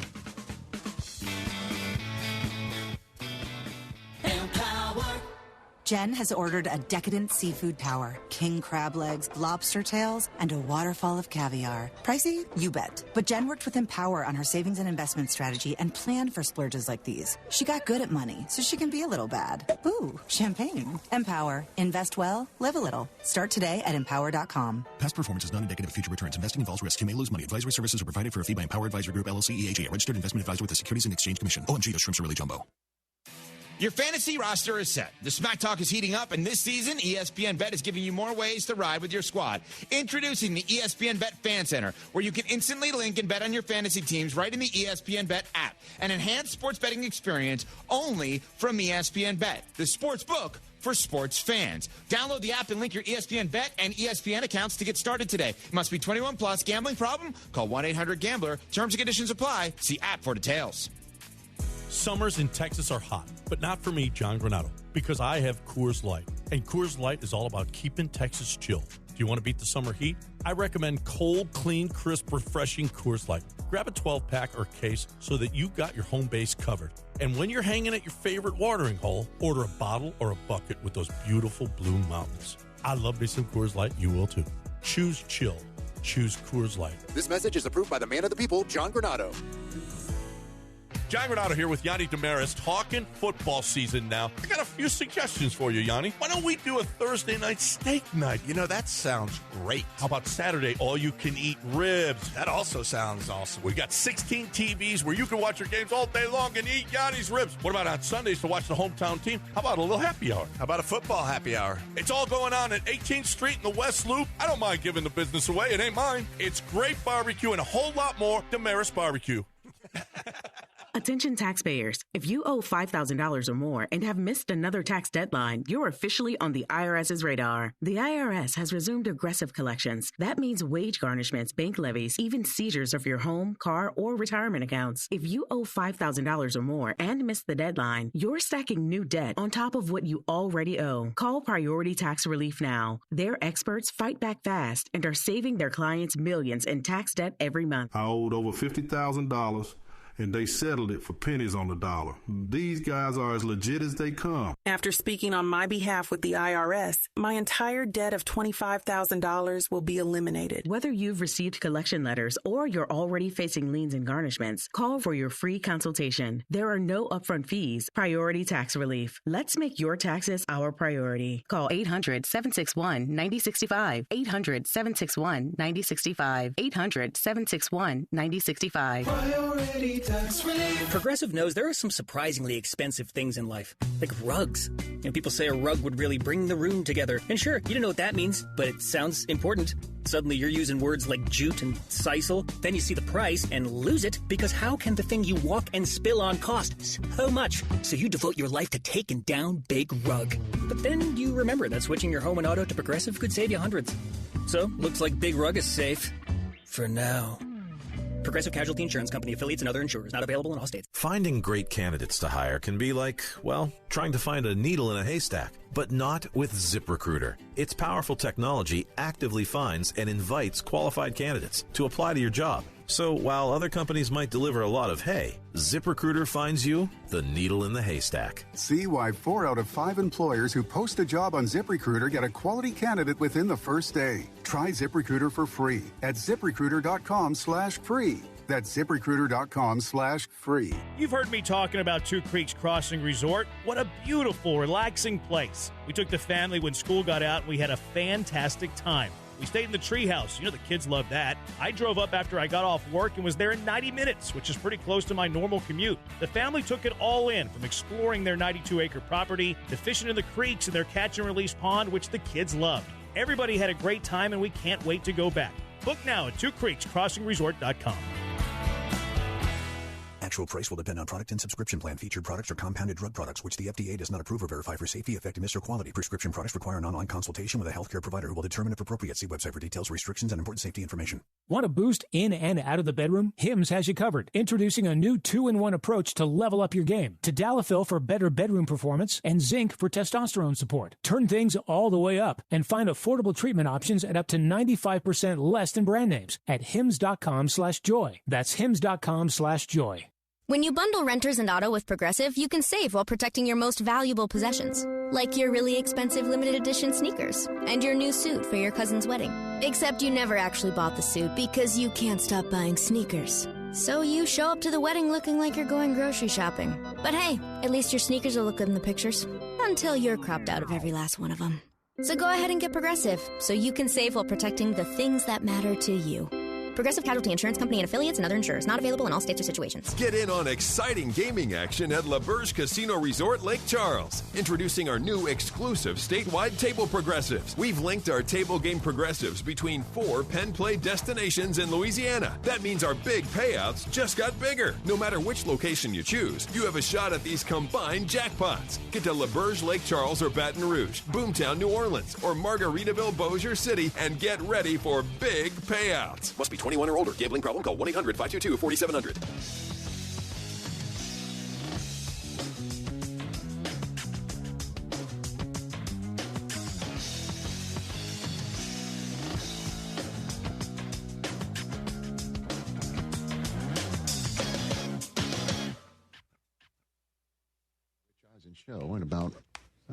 50 minutes time. Back here on our simulcast, Disney Plus and ESPN Radio, presented by Progressive Insurance. Progressive is proud to support veterans and small businesses with its annual Keys to Progress vehicle giveaway program, helping our heroes drive their lives forward. Learn more at keys2progress.com. All right. We just had a long chat with Jeff Passan. Dodgers just, he says, run it back or acquire more and get some young players that they have in the pipeline that were hurt back, and good luck. Good luck. Yeah. Ohtani's winning MVP? Yeah. Okay. bro.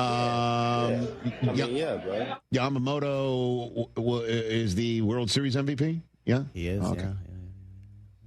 Anybody from Japan want to come join? Come to death row. So, Dodgers are favorite for the World Series next year. Oh, imagine that. Plus 350.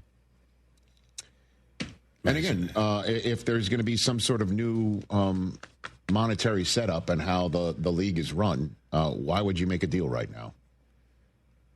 But there's a lot of free agents available, and we'll keep an eye on it. 844-204-RICH, number to dial. We'll take your phone calls in a moment, but it's a Friday, which means it's time for What's More Likely. Hit it.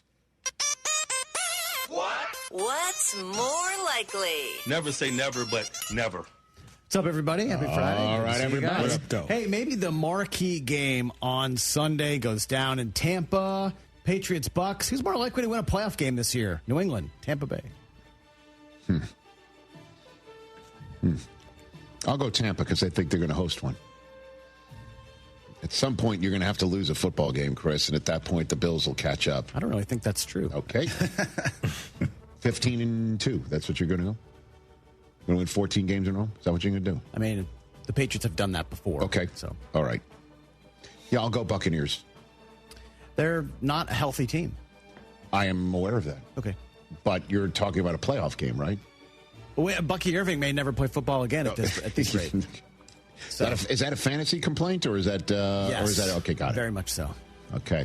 Well, I would leave that emotion out of it. Okay. And just say that right now, the Patriots are a half game in front of a team that I think is way better than the team that is 2 games behind the Buccaneers right now.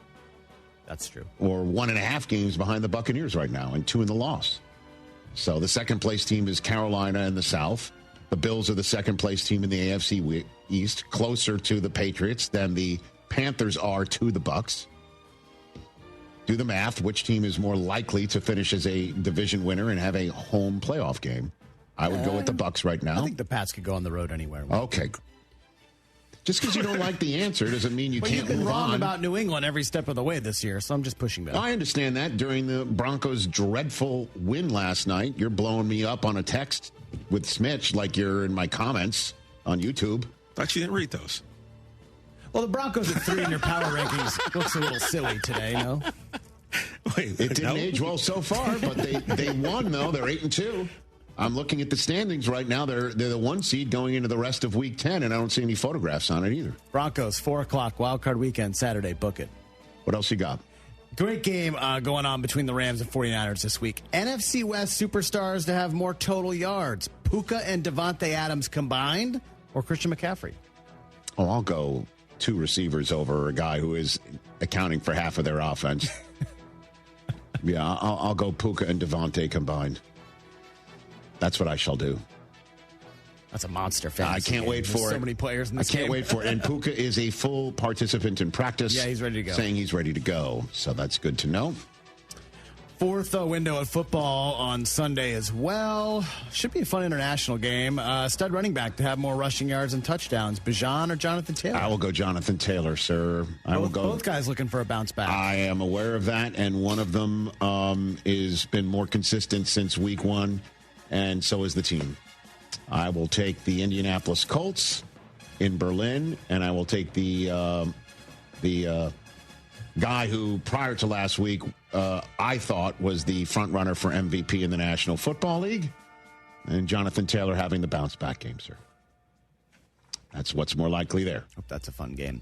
All right, so do I for the rest of NFL Network. Absolutely. Yes. So let's talk AFC East here. More likely to be the greater value. Bills winning margin or Browns-Jets total points? I'll go Browns-Jets total points. Do you think they score more than last night's game? Well, that's 17. I'm worried about this game. This game might be 9-6. I'm just going to say that you always throw out records in division games. Perfect example was last night. I mean, Raiders showed up way, way more stout and buzzing around on defense than anybody thought. I don't care that the Broncos start slow. They just looked like they were sleepwalking, and the Raiders' defense was definitely playing faster. And so why can't the Dolphins do that as well? I'll just say that game will be closer than you think, and the Browns and the Jets will outpoint them. What else, Chris? Well, I mean, it'll be so the winning margin would be what, 20? If you think it's a blowout, it may not and then be the close. Jets and the Browns don't combine for 20. Yeah, I don't know. Okay, maybe. More likely traded player to come up big for his new team. Sauce gets a pick, or Jacoby Myers gets a touchdown. I'll go Jacoby Myers gets a touchdown. Certainly since Sauce Gardner and whenever, I mean, we talked to Pat Surtain before the Jets-Broncos game, and he was lamenting the lack of action. Oh. You know, like I think he feels like he gets dealt pocket aces every single hand and everybody else is just folding pre-flop because that's the way corners who are shut down corners feel, that they don't get any action because they're so good, everybody just declines to give them action. And Drake London's going to get targets. So Sauce, the fact that Sauce won't get a pick doesn't mean he's ineffective. True. And if Brian Thomas doesn't play, Jacoby Myers is going to get some targets, man. Yeah. So I'll go with Jacoby gets a touchdown. Chris, what else? A few more here. Let's finish up. West Division, more likely to get 3 playoff teams, AFC or NFC?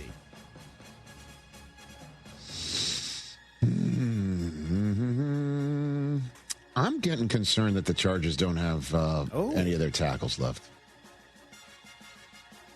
And is Amari Hampton ever coming back? Yeah, week 13, he's been targeted for a while now. And the Niners keep on chugging along, and that's the team that you feel will eventually fall off because they're not starting their starting quarterback. And guys keep getting hurt. I'm going to go. Week. I'll still go AFC. I'll go NFC West. But, I mean, boy, you're giving me something in week 10 to throw a dart at for 2 months from now. But, I don't know. Just putting it out there. Don't hold me to it like you did my power rankings within 24 hours. What else, Chris? Power rankings? You regret those? No, I do not regret any of them because they're dumb to begin with. Elite pass catchers, more likely to have a higher receiving yards total. Yeah. JSN or Marvin and Trey McBride combined. Sneaky good game in Seattle. I'll go Harrison Jr., Trey McBride combined. I'll do that. It'll be interesting to see if Raheed Shaheed cuts into, because even JSN going 130 yards, 140 yards, it's 70 each from these guys. You know what? I'll just talk myself into it. I'll go Jackson Smith and Jigba. The Seattle. He's on a pace for 2,000 yards. I'll rely on the Legion of Zoom, and then the defense that's trying to become Legion of Boom .0, whatever it is, up there where the .0s were created, right up in Seattle. All those 3 versions, if you will. Right. I will go. I'll screw it. Yeah, I'll go with. Good. I'll go with JSN. Yeah, talk me into that. All right, 2 more, and stay with me on these. You really listen to what I'm saying. All right. Okay. More likely, team a month ago, you would have most laughed at me for suggesting they'd have 6 wins and in the playoffs after week 10. Patriots and who? Bears and Panthers. Could both get their 6th win, and they're in the playoffs right now after week 10. So I need to. You're saying which one's more likely to win this weekend? No, I'm saying which one would you have laughed the most if I said, "Hey, yeah, the Bears have 6 wins, are in the playoffs," when they were Not good. I'd go with the Bears because I said the Panthers were the sleeper team coming into the season. So I would say that would be the one. So, yeah. I like these to be more predictive than rear view mirror and predicting. But I'll go Panthers on that one. Yeah, in terms of asking which one's going to win this weekend, I think they win against New Orleans at home. And, both of them win. Maybe they both do have it. Ted McMillan popped up today with a hammy. What else you got for one more? Last one. More likely to be the higher number. Steelers fans at SoFi Sunday night, or the amount of dollars fined for guys double pumping after a touchdown. Rico had $14,000 for the double pump, right? I'll go. There's going to be a lot of Steeler fans there Sunday night, buddy. I'm going. I'll be at the game. Oh, nice. Yeah, I'm going. Good one. I love that. This is a great split screen. Guys are really doing that celebration now. They're not the only team that's done that. New England does it. I've seen other people get out there and they're kind of like back, baby. Pumping. I love it. Double pump. Insubordinate and churlish. Indeed. I'll go number of Steelers fans at SoFi. That's going to be something. I'll report on that when we on Monday's show. Herbie might have to silent count. Maybe so. My top 5 other games that I'm looking forward to seeing that's still to come. We'll hit on the Raiders when we come back. Your phone calls 844-204-RICH, number to dial. Woody Harrelson also still on our rundown on this fun Friday.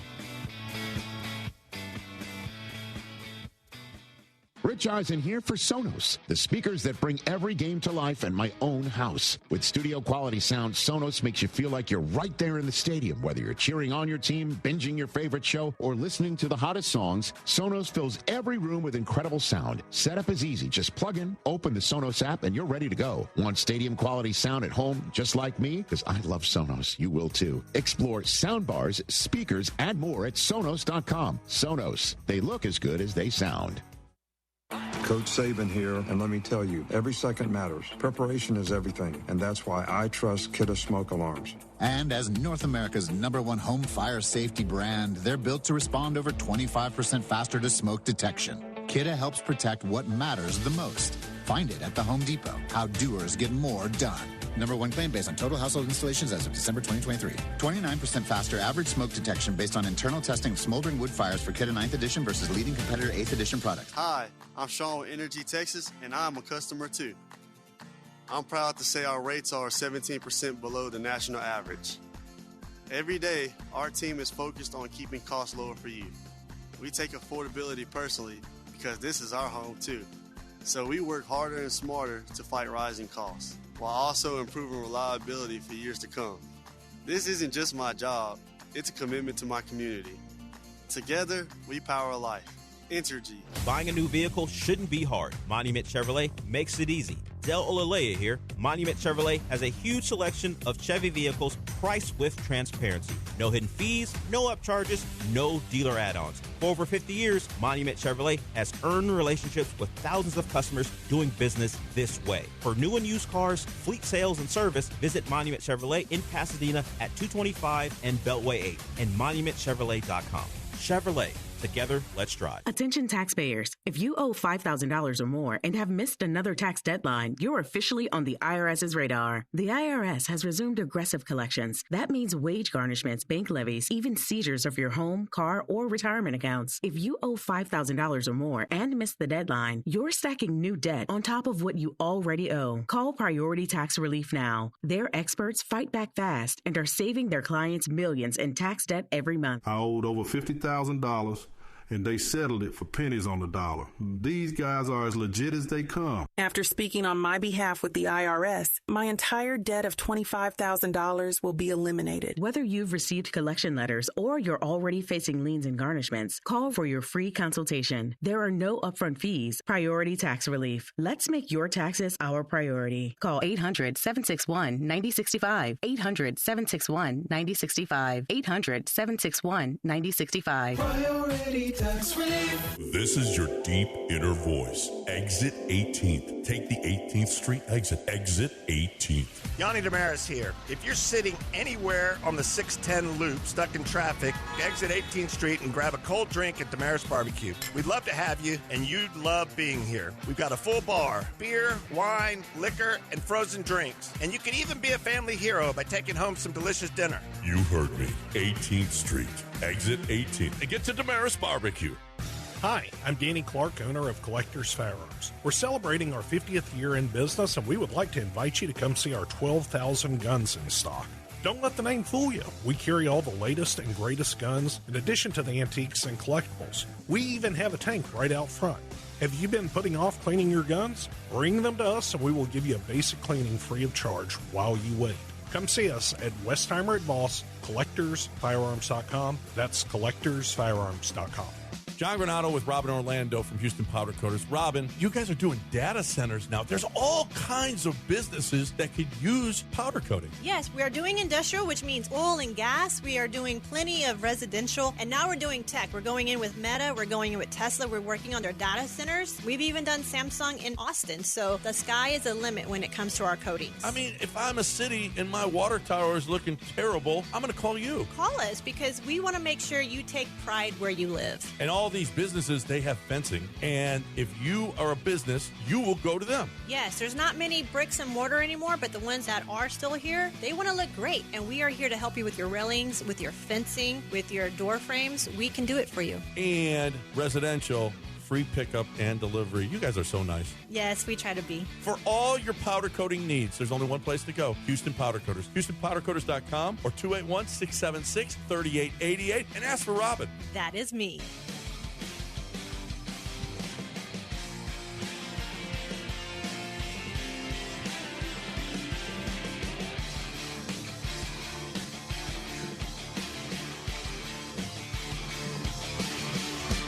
On ESPN Radio, presented by Progressive Insurance, along with our Disney Plus and ESPN feeds.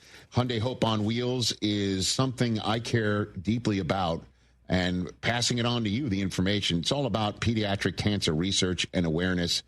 You might not know that over the last 27 years, every Hyundai sold has helped fund life-saving pediatric cancer research. 850 dealers nationwide together, raising money, over $277 million, supporting over 25,000 kids in their fight against cancer.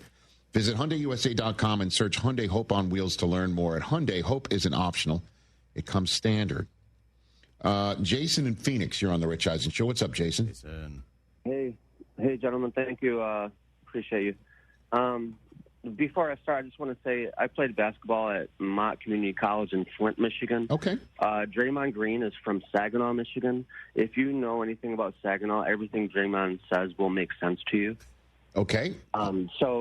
Yeah, with that out of the way, I want to talk a little bit about the Tigers, and then I want to say a little something about the Dodgers. First, I like Jeff. You know, his, what's that word they say, acumen? Oh, my gosh, he's so smart, Jeff. But he is part of the media. You know, the media likes trades. I get it. Detroit's not a small market team. Does he know who the Illich family is? Hey, listen, man. Know what Little Caesars is? No. Have you had a $5 hot and ready pizza? No, I know.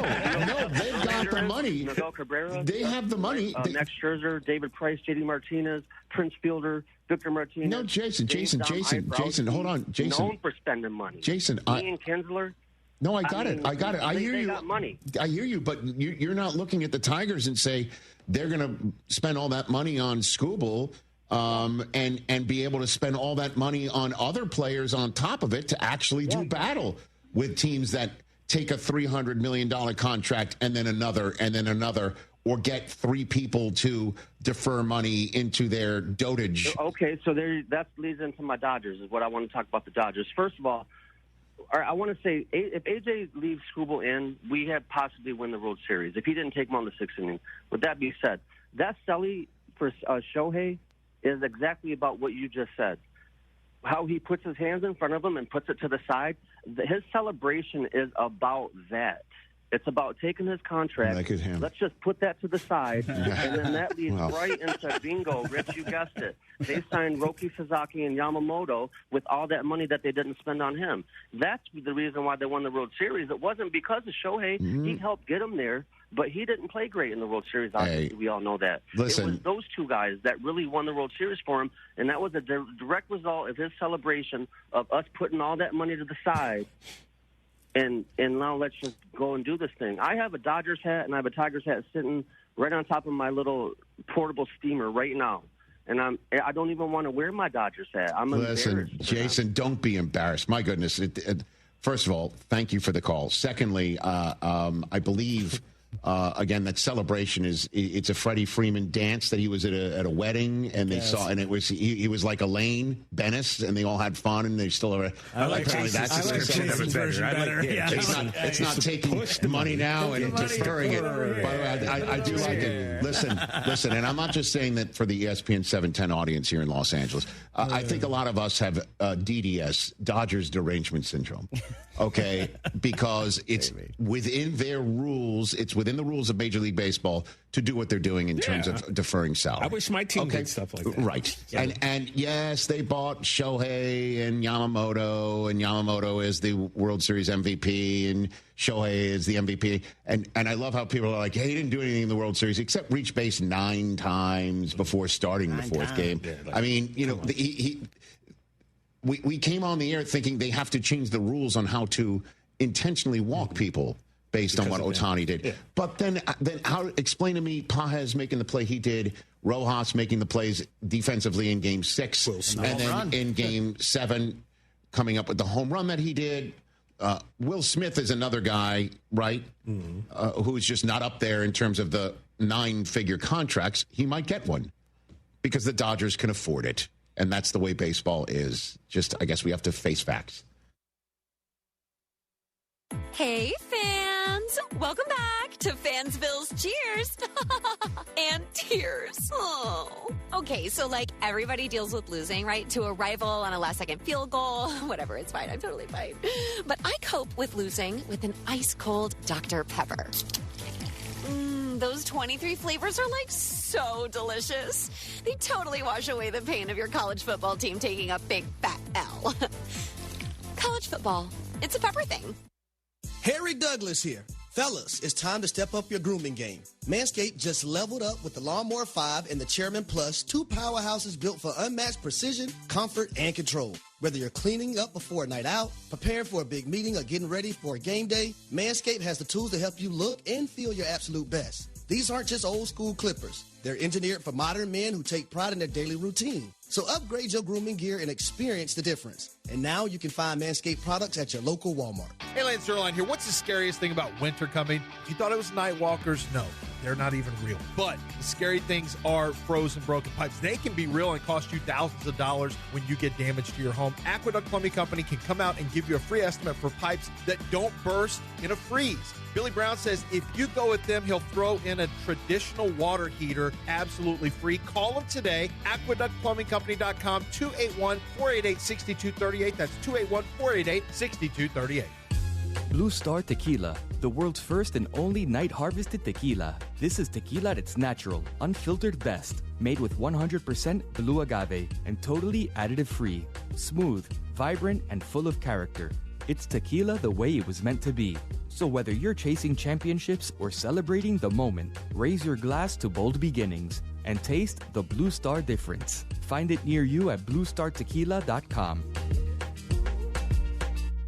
Football season is in full swing, and however you get in on the action, you can do it on Underdog right now in Texas. This season, you can make team picks and player picks. Just download the app, sign up, and you'll get $100 in bonus entries when you make your first $5 fantasy entry. Using Underdog is easy. Just pick whether your favorite team will win or if your favorite players will go higher or lower on stats like touchdowns, receiving yards, interceptions, and more. Plus, with Underdog's ultra-fast payouts, you can get your profits in a snap. So download the app today and use promo code KILLERB to score $100 in bonus entries when you make your first $5 fantasy entry. Player picks, team picks, all on Underdog. Crypto.com predictions powered by Underdog Predicts. Trading derivatives involves risk and may not be appropriate for all. More information, visit nadex.com/rules and underdogfantasy.com/rules. For Crypto.com predictions, the term pick refers to a product traded on CDNA. Must be 18 or older and present in Texas. Terms apply. See assets.underdogfantasy.com/web/play and get terms _DFS_.html for details. Concern with your play. Call 1-800-GAMBLER or visit ncpgambling.org. $5,000. That's the average amount of money people in the U.S. are now spending on gas in a year. $5,000. That's crazy. If you drive, you have to download Upside, the free app that gives you cash back every time you get gas. That's right. You can earn real cash back with Upside just by buying the gas you're already buying. You can literally start earning cash back today. I use Upside every time I fill up, and I've already made around $300. You're putting gas in your car anyway. Why not get real cash back? If you like free money,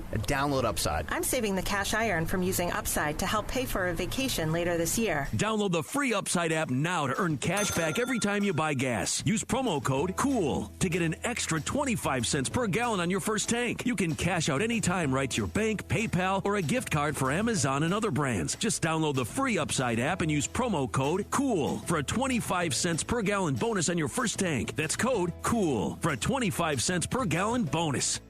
For premier recreation, dining, and entertainment, head to East River 9, located 1 mile from downtown Houston. East River 9 is the only 9-hole par 3 golf course, driving range, and pickleball facility in town that features night golf under its LED stadium lights. The venue boasts a tremendous view of the Houston skyline, which is perfect for sunset gazing while enjoying your favorite cocktail or River House restaurant menu item. Go to eastriver9.com to book a tee time, pickleball court, or sign up for our annual membership. You'll be glad you did. When it comes to accidental injury cases in Harris County, there's one law firm that files nearly 3 times as many cases than any other firm, and that's Daspit Law Firm. Why? Because they're the best at what they do, getting their clients the compensation they deserve for injuries they've wrongfully suffered in an accident. Lance Zerline here, and if you suffered an injury in an accident and you would like a free case review, call John Daspit now, 713-CALL-NOW. That's 713-CALL-NOW, or visit DaspitLaw.com. ESPN 97.5, presented by Zadok Jewelers. KFNC 97.9 HD2, Mont Bellevue, Houston, a Gal Media station.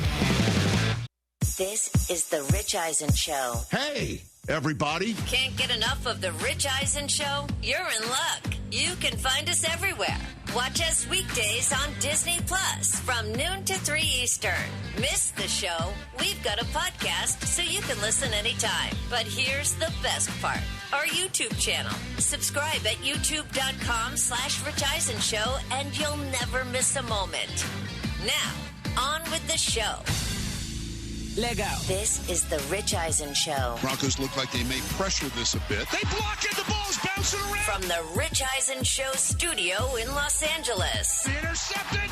Andre Tillman on the rebound. And that is a Denver touchdown. Troy Franklin. If my answer were to you, I'm comfortable. That'd be silly. Earlier on the show, NFL Network insider Tom Pelissero, MLB insider Jeff Passan. Still to come, actor Woody Harrelson. And now, it's Rich Eisen.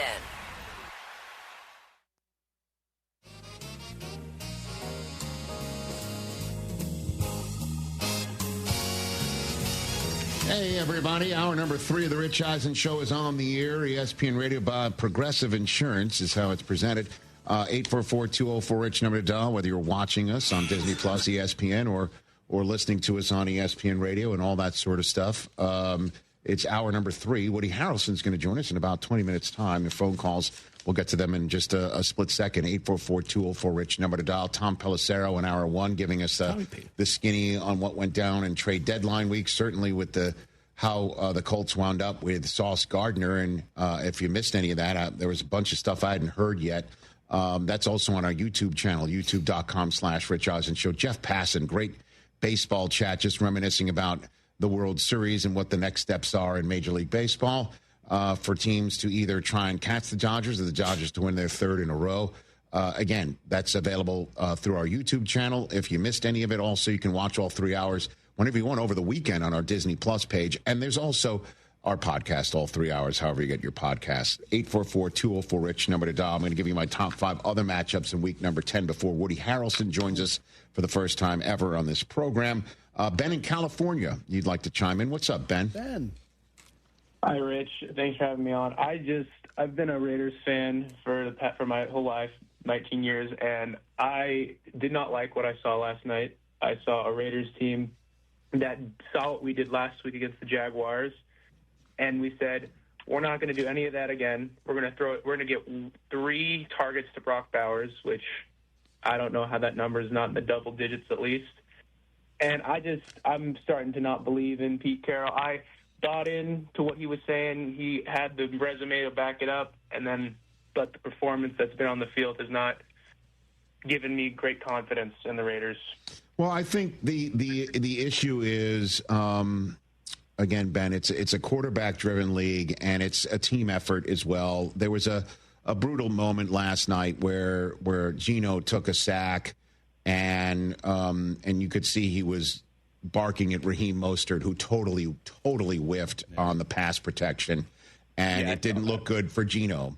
The interception that Geno threw to give him now 12 on the season, that is the most in the National Football League, and you go online and you see on Threads, at least I did, that Hayes now leads the league in interceptions. The ball went right off Ashton Genty's hands. That's not on Geno's ledger either. That said, it's clear that the plan coming in to calm the waters of who's the quarterback here, and they didn't go and get one in the draft. They didn't go and get Jackson Dart because it was too high maybe to take him, or they didn't come back into the first round to get Jackson Dart if that's who they wanted. And there was a lot of rumors about Shador, who still hasn't started a game yet, and the Browns keep on sinking, and it looks like they're still not going to him. That eventually, at the end of the day, the Geno Smith acquisition that seemed smart and seemed like you now have a veteran hand here that's not going to turn the ball over, that's going to play the game exactly the way that Pete wants it, since he did so for Pete in Seattle as a comeback player of the year. That guy hasn't shown up, Ben. And at the end of the day, it didn't help that Brock Bowers was out between weeks 2 and 9. And it did not help that defensively there's not much else there, at least weeks 1 through 9 until week 10 showed up to help Max Crosby.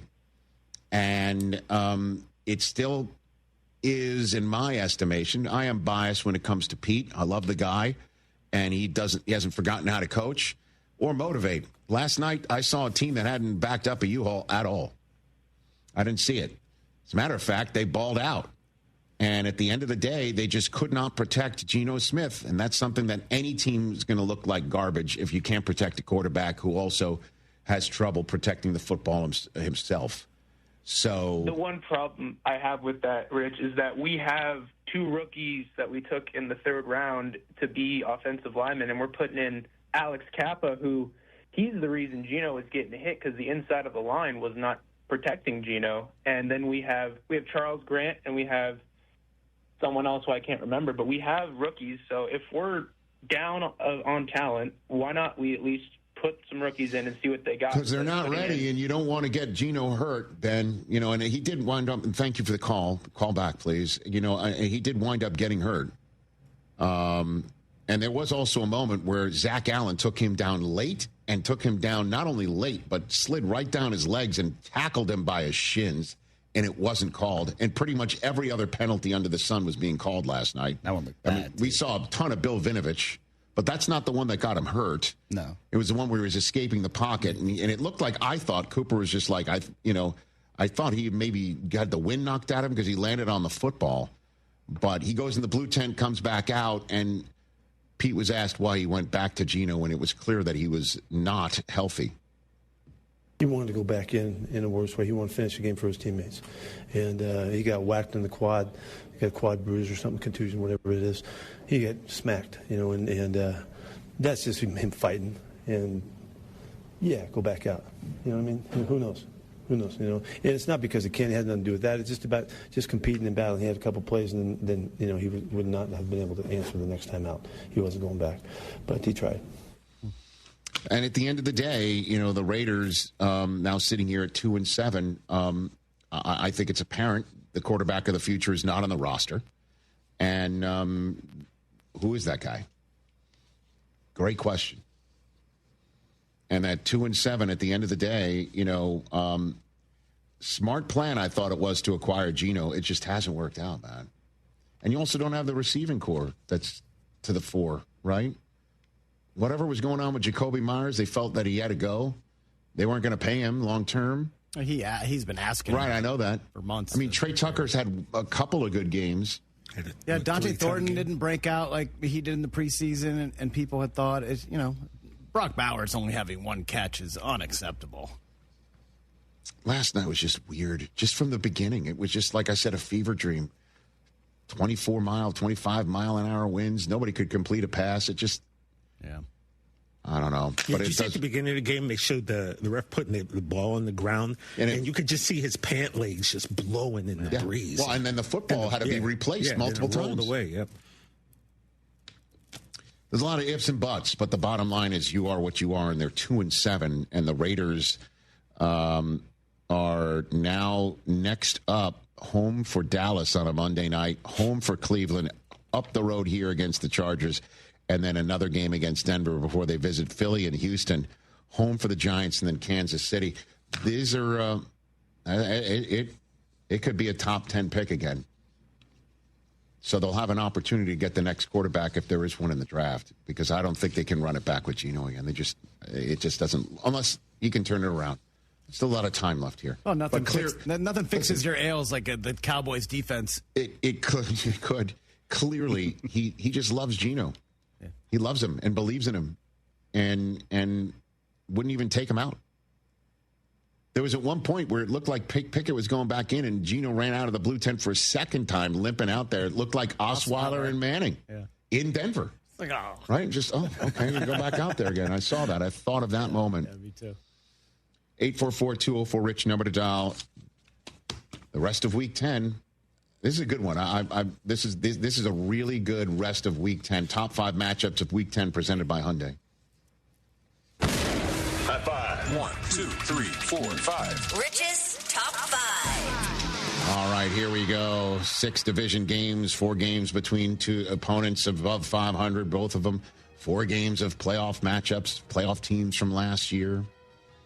And number 5 is one of those matchups between playoff teams from last year, Ravens and Vikings. Ooh. Ravens are 3-5. Vikings are 4-4.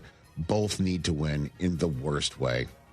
And the Ravens, unbelievably, due to the old next-gen stats, would you believe that according to the old next-gen stats, they have a 48% chance of winning their division at 3-5. But the Vikings at 4-4 have a 5% chance of winning theirs. It's weird, but the bottom line is keep winning.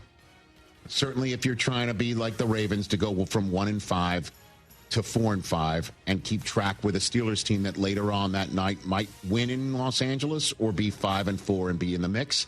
And then you got the Vikings at 4-4, big win. How will J.J. McCarthy look against John Harbaugh? We all know he missed the game against Jim. He's against John, who, by the way, is 52-18 when facing a starting quarterback in his first or second season. Ooh. That's a pretty damn good record. And quarterbacks making one of their first 10 career starts against Lamar Jackson are 0-12.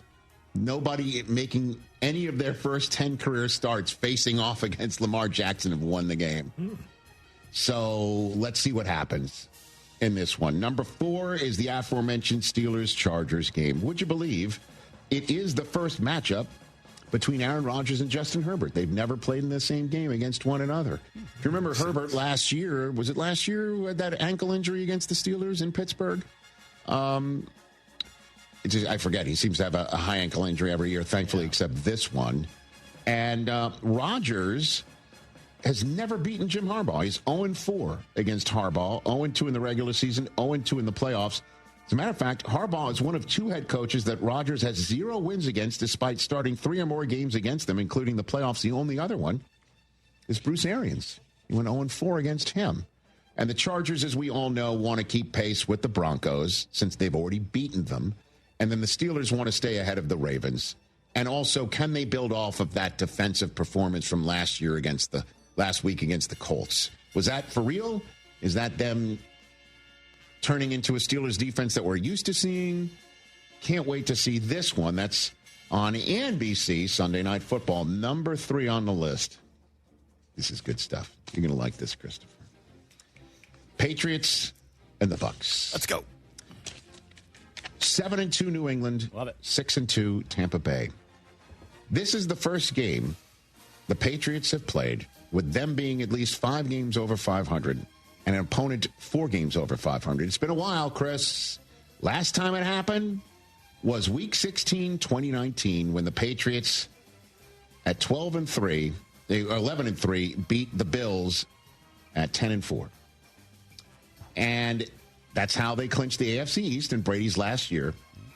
It was Tom Brady's 249th and final win as the starting quarterback of the New England Patriots. Because as we all know, they didn't win the rest of the regular season, and Mike Vrabel won and done them with the Titans. Yep. It's the first game between a Patriots team 5 games above 500 and opponents 4 games above 500 in Week 10 or earlier since their undefeated regular season of 2007.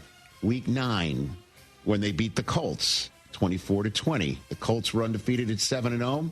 The Patriots were 8-0. So in other words, it's been a long time since the Patriots were this good record-wise, taking on another team this good record-wise. And fascinatingly enough, it is the matchup between Tom Brady's Super Bowl winning franchises. Right. It is wild. The Patriots and Bucs are one of only 2 franchise pairs to share a Super Bowl winning starting quarterback. The other is Denver and Indianapolis, right, with Peyton Manning. Yeah. So here's a good one. Drake May versus Baker Mayfield is the first matchup post-Brady in both franchises to face off against one another. Do you know who the first matchup of Colts versus Denver was after Manning retired? Well, Andrew Luck. Correct. Brock Osweiler? Incorrect. Tim Tebow. No. Trevor Siemian. Oh, gosh. Trevor Siemian won the football game. Wow. So, could Baker do it? Of course, he's home, and he's Baker freaking Mayfield. And it's the first time since the first week of this century that the Patriots-Buccaneers matchup doesn't feature Tom Brady as a starting quarterback for either one of the teams. Week 1, 2000, Drew Bledsoe versus Sean King in Foxborough Stadium. Amazing. Of course, they're both the 2 seeds in their conference. And neither the Patriots nor the Buccaneers have been a top 2 seed in their conference since Tom Brady left their respective franchises. That's on the line, if you will. The winner gets a better leg up at the 2 seed or even the 1 seed in their conference. Bucs coming off a bye. Patriots having won 6 in a row. That's a good one. Number 2 on the list. Rams and 49ers. Christopher, do you remember when I was doing Thursday Night Football on the road and the Rich Eisen show went on the road because DirecTV and Christopher J. Long, the grandfather of all of us around here, decided to send a satellite truck on the road, and whenever it wasn't stolen from the parking lot beforehand, like it was in Miami, we would do the show from there. It was great. I think we were there for a Color Rush game. We were there for not only a Color Rush game, we were there for the first ever matchup between the new head coaches of the franchises, Sean McVay and Kyle Shanahan. Wow. And we were looking at that final score of 41-39 saying, could you imagine if this is the way it goes? That was awesome. Well, it really hasn't been too many points a palooza. As a matter of fact, last year when the Rams swept the 49ers in the regular season, after the 49ers swept the Rams in the 4 previous regular seasons, the final score of that game was 12-6 last week, 15 on a Thursday night. Only win of Sean McVay's now 9-year tenure in which the Rams didn't score a touchdown. Last time they faced at all was a Thursday night in Week 5 when the banged-up Niners were starting Mac Jones and Kendrick Bourne and CMC and hardly anybody else, and it was a 26-23 overtime thriller. I can't wait for this. It's 6-3 versus 6-2. Niners win this one and sweep the Rams. That is a massive leg up for the San Francisco 49ers. Rams win this one. They split the series. Each one draw blood in each other's house. And the Seattle Seahawks are hosting the Cardinals at the same time. NFC West action, baby. We're starting to see it. I can't wait for that. But number 1, as we all know, is the Monday night game on the ESPN family of networks. Eagles coming off a bye, taking on the Packers, coming off of a stunning home loss to the Carolina Panthers. And when the Packers lost to the Panthers and the Lions lost to the Vikings and the Buccaneers were sitting on their bye week, the Eagles just sat back on their bye week and went to the top of the conference. Yeah, they won the bye. bye. The defending NFC champs enter this game number one in conference play, or at least enter this week. We'll see if any of the 6-2 teams win to overtake the Eagles prior to this game. And as we all know, they faced each other last year in week 1 in Brazil. They faced each other last year in the wild card round of the playoffs when the Eagles took care of business against the Packers and won and done them. But as we all know, they faced off against one another, with the Packers getting 21 others to face off with the Eagles in the owners' meeting room, where they tried to ban the tush push. We had a Eagles fan call in during the offseason, non-playing season, when we were doing the win-loss game, to say, hey, who wins, who loses in your team?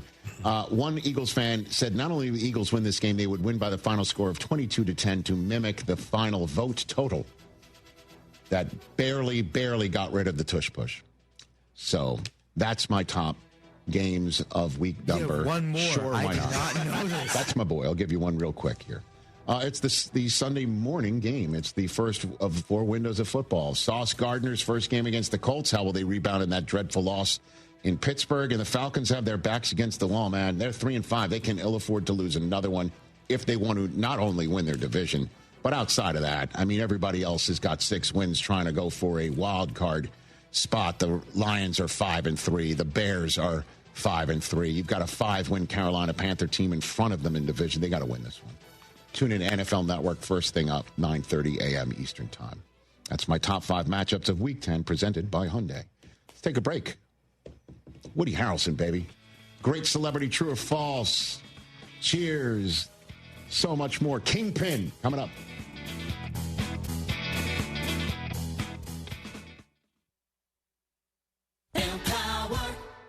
Tim collects bobbleheads. A lot of bobbleheads. Baseball bobbleheads. Race car bobbleheads. Little chihuahua bobbleheads.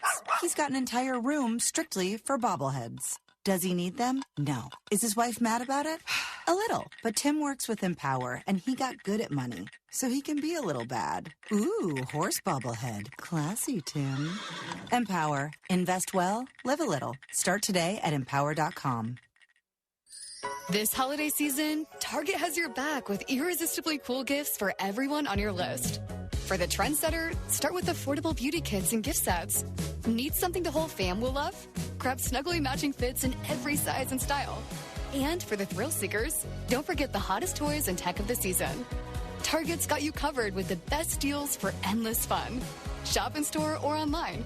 And step into the holidays with Target. Restrictions apply. Hi, I'm Danny Clark, owner of Collectors Firearms. We're celebrating our 50th year in business, and we would like to invite you to come see our 12,000 guns in stock. Don't let the name fool you. We carry all the latest and greatest guns, in addition to the antiques and collectibles. We even have a tank right out front. Have you been putting off cleaning your guns? Bring them to us, and we will give you a basic cleaning free of charge while you wait. Come see us at Westheimer at Voss, CollectorsFirearms.com. That's CollectorsFirearms.com.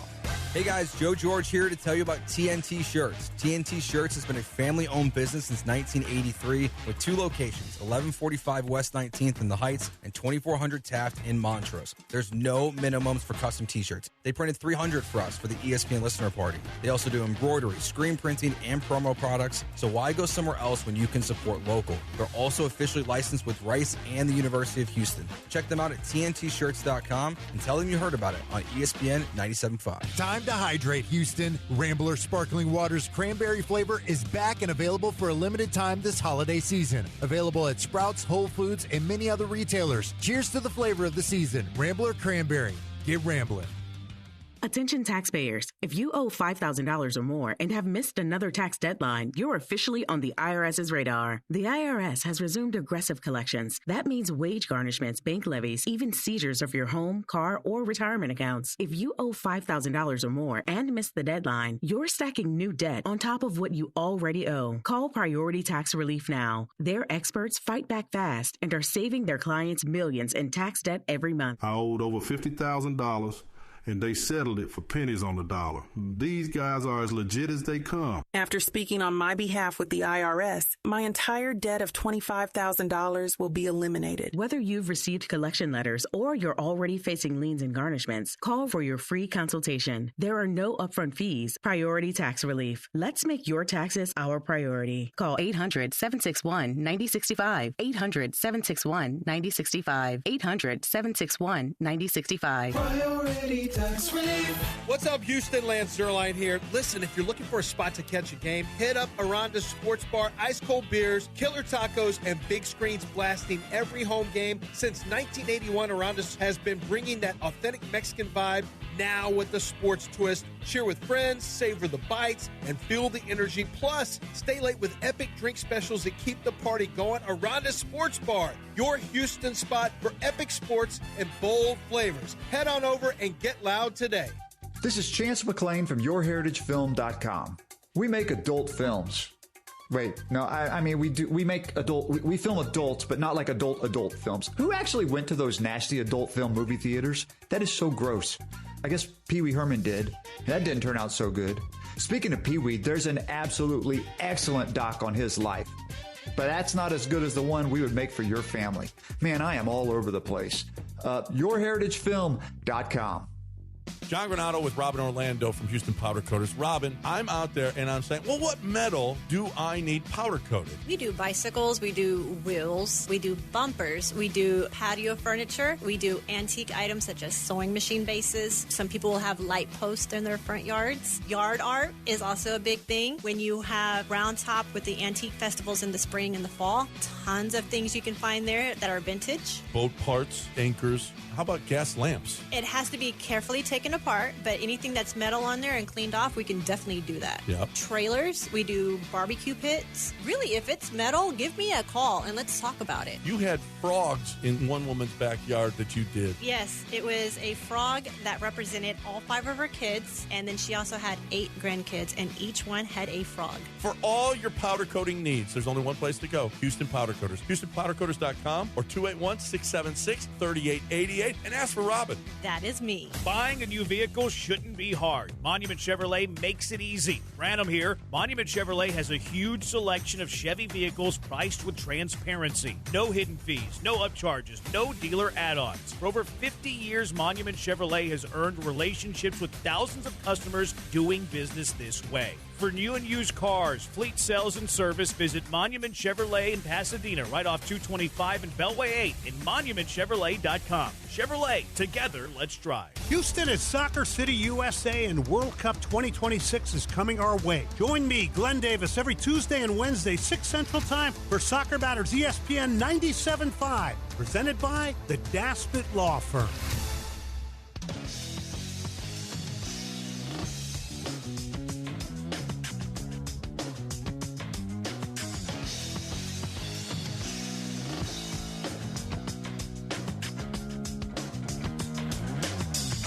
ESPN Radio presented by Progressive Insurance. He's never appeared on this program, but that's about to end. Now you see me, now you don't. Available in theaters nationwide Friday, November 14th. We talked about it with Morgan Freeman last week. Now let's welcome in Woody Harrelson on the Rich Eisen Show. How you doing, Woody? Hi, Rich. Good, man. How are you? I'm doing fine. I think you hear this all the time, I'm sure. We met briefly, et cetera, et cetera. We met briefly at the Super Bowl in Atlanta. I think you were at that game, right? Between the Patriots and the Rams in Atlanta, Woody? That's right. Yeah, I've only been to the one. That's it? Yeah.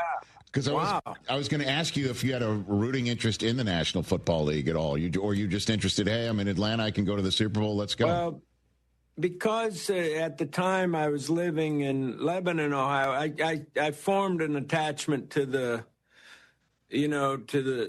Bengals, but I mean, I don't watch it enough to, there's real fans out there, so I can't. But I do like the Bengals. Okay, so you were just in Atlanta. You can get to go to the Super Bowl, and you just said, screw it, I'll go to the Super Bowl. Let me just check it out. Pretty much. That's right. And I brought my daughter. Yeah. Is it? I thought I saw you sitting with Danny DeVito. That's how I saw you. Like you and Danny were watching the game together. No, am I wrong on that? That sounds entirely possible. I know I was with Will Smith too. Okay, yeah. I mean, it was quite the scene for sure. Let's talk about your film here. Now You See Me, Now You Don't. Again, available in theaters nationwide on Friday, November 14th. Did you think when you did the first one that this would be a franchise that's now in its third version? Well, no, I don't think anybody could possibly imagine that kind of thing. We're just super fortunate, and, the movies, fortunately, are very, very entertaining. Well, I mean, for sure, and I'm wondering, like, have you formed any bonds, friendships of just seeing these folks again? That must have been fun for you, because it does look like you're having a blast shooting this movie, Woody. I think I've done more projects with Jesse Eisenberg than anybody. I love Jesse. I love Dave Franco. Love Isla. Morgan Freeman. Yeah. Fantastic. It's just like, I got to say, it's a great group of people. And luckily, my buddy Ruben Fleischer, who, I met originally when we did Zombieland, and, then he did Venom, and, we've worked on several things together. And I just feel so fortunate that he came on to do the third one, because, you can get lucky with the first one and maybe the second one, but then like by the third one, who knows if you're going to have a good movie. So I felt blessed to have him, and I think he made a wonderful film. Really very entertaining. It's coming up again. Now You See Me, Now You Don't. Back for you to enjoy in theaters nationwide next week on Friday, November 14th. Woody Harrelson here on The Rich Eisen Show. Woody, with somebody like yourself with so many credits, TV and movies, we have a segment on this show called Celebrity True or False, where we ask you about certain things that are on the internet about how you got these movies or anything that happened on the set to see if they're true or false. So I'm wondering if you wouldn't mind indulging us right here on the program. And we have some great production value for you as well. If you can roll it. Hit it, please. Celebrity True or False. You can't handle the truth. All right, I guess that's a good one to start with. Jack Nicholson. That's exactly right. Is it true that he taught you how to smoke for a movie? Woody, after you met him? That's very true. Okay. Yeah, for Rampart. Okay. And you met him. He was telling me all the times you would smoke and how to smoke, like how to do it, like the way you hold it and everything. And I started, because I don't smoke anything legal, so I just started smoking joints, as if they were cigarettes. Yes. And so I got to where it looked more and more like I actually smoked, which my character did in Rampart. So Jack, Jack helped me a lot on that. So I was about to say, like, what did he teach you about how to hold a cigarette, pretty much, or no? How to hold it, and then particularly when you smoke, which felt like you smoke after everything, I mean, well, you got to smoke after you eat. You got to, like he had all these times that you would smoke, and the way that you would hold it in your mouth if you were keeping it in your mouth. I don't know. He was very helpful. And you met him on anger management, I imagine. Is that where you met Jack? No. I met him many years before that. Okay. And had a lot of, it was just from knowing him and, Adam Sandler as well, that they asked me to do that very fun cameo. Woody Harrelson. All right, let's start with some other celebrity true or falses. True or false, you landed the part of Woody on Cheers in part because the casting director loved how you blew your nose walking into the audition. Is that true? Well, in fairness, it is true, Rich. I was, Laurie Openden was was the casting person at the time for NBC, and I came in very late in the process. In fact, they'd already kind of settled on someone, but they're just in case, we'll see some stragglers. So I came in, and what had happened was I was away from this play, Biloxi Blues. I was doing this movie called Wildcats with Goldie Hawn, and so that put me in L.A. We mostly shot in Chicago, finished in L.A., so I'm in L.A. A friend mentions this show to me, a friend I'd gone to college with, Leo Jeter, and he says to me, hey, I just auditioned for this show, Cheers, and I think you should audition for it. The part's called Woody. And I'm like, well, and from Indiana, which is where we'd gone to college. So I'm like, okay, well, I'm not really wanting to do television. Well, anyway, so I go in and I meet her, and they had just fired the two guys I was understudying. So I was going back to do Broadway, which was my dream. So, see, the problem with auditions is you're just too scared and too desperate. Actors generally get like this. It's hard to circumvent. But anyway, in this case, I'm going to do Broadway. That's my dream. I don't care. If I get it, okay, great. If not, so I go in and audition, and of course I did pretty good. And Laurie Openden's like, can you come with me? And yeah, sure. So I'm following her, and it seemed kind of labyrinthian, we kind of seemed to be going through this door and down this hallway. And so I didn't know that we were walking into the room with all the creators of Cheers and, wow, all the writers and everything. And so as we're walking through the door, my nose was and I just honked as I'm going in the room, and the whole place burst out laughing. It was the room with everybody, and Jimmy Burrows told me later, you had the part right then. Wow. Okay. You got a good George Wendt story then, Woody? You got a good one about him with Norm or anything like that?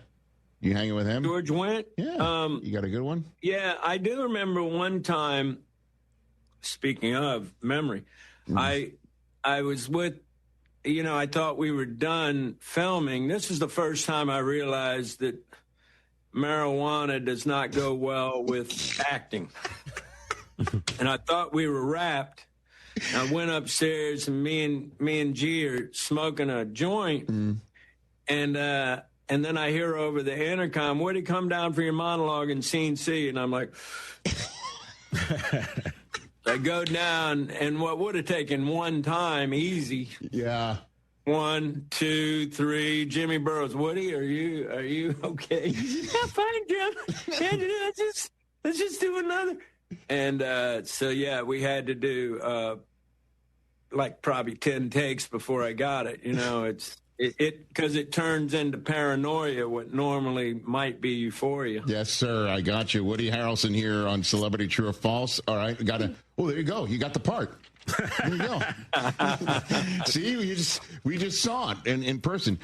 Next up, on the set of White Men Can't Jump, true or false, you bragged about your basketball playing to one of the coaches on the set who challenged you to a game of one-on-one, and that coach turned out to be Bob Lanier. Is that true? Turned out to be Bob Lanier? Well, he was one of the guys coaching us, but I don't remember if I've played one-on-one with him. Well, I imagine you'd remember that pretty much. Well, I probably did. I mean, any chance I got, I was constantly challenging people and trying to, but I can't imagine I did well. Okay, so then let me ask you this one. Also on White Men Can't Jump, true or false, you bet Wesley Snipes you could dunk and had the rim lowered without Snipes knowing to win the bet. Is that true or false, Woody Harrelson? That's partially true. Okay. The rim was already at 9.5 feet. The problem was even at 9.5. Yes. I couldn't stuff it.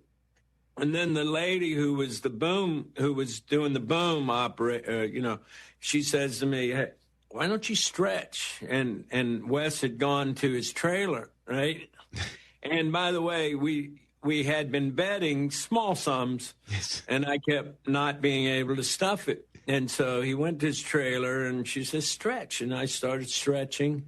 And then And then I picked up the ball, stuffed it first time.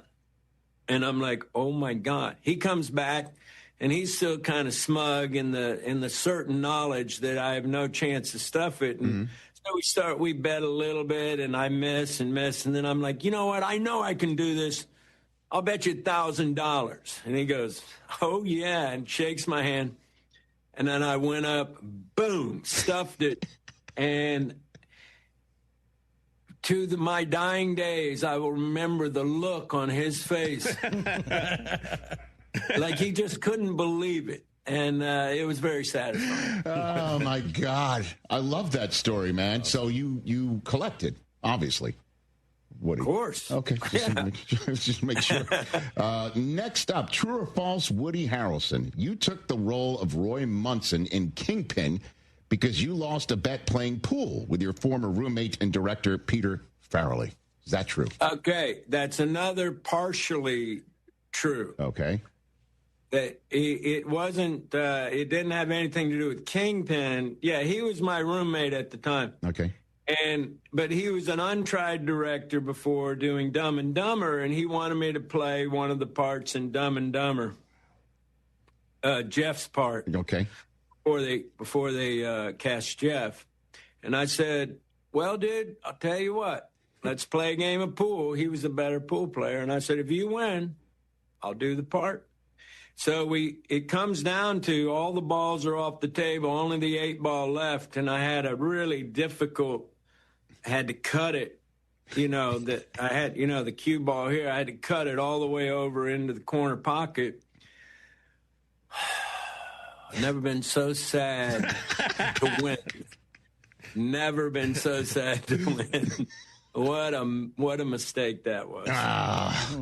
But anyway, it turned out great, and I don't think I could have done as well as Jeff, by the way. Well, listen, but you took the role in Kingpin, which is my favorite Farrelly Brothers movie. I mean, thank you. Oh, it's a fact. It's an absolute fact. And the final scenes with Bill Murray, with Bigger and McCracken, with him with his his fake weave, is just laugh out. His comb over is his laugh out loud funny. Is it true he ad-libbed the entire final scene there at the bowl off in Reno, or no? Woody? Well, there was a great deal of improvising throughout, and but about that comb over, I did this comb over about the time I had hair, yes, and I did a comb over, and I thought, oh, this is so funny, it's so cool, and then he comes in and does the big swirl, big, amazing, And I'm like, why didn't I think of that? But Bill Murray, yeah. Oh, yeah, but he's very dedicated and studious in terms of everything he does. Mm-hmm. And so, like, we'd do a take, and then he'd be sitting down, and he'd have a little pad, and he'd be writing little ideas.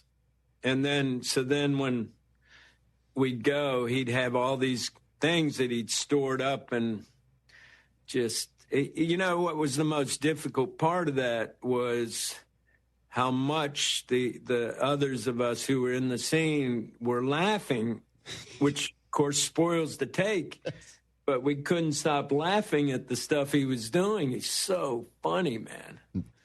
I love that movie. I can't tell you enough. Last one for you. Thank you. Oh, please, Woody. I love it too. It's my favorite Farrelly Brothers movie, and there's so many of them, obviously, that could qualify.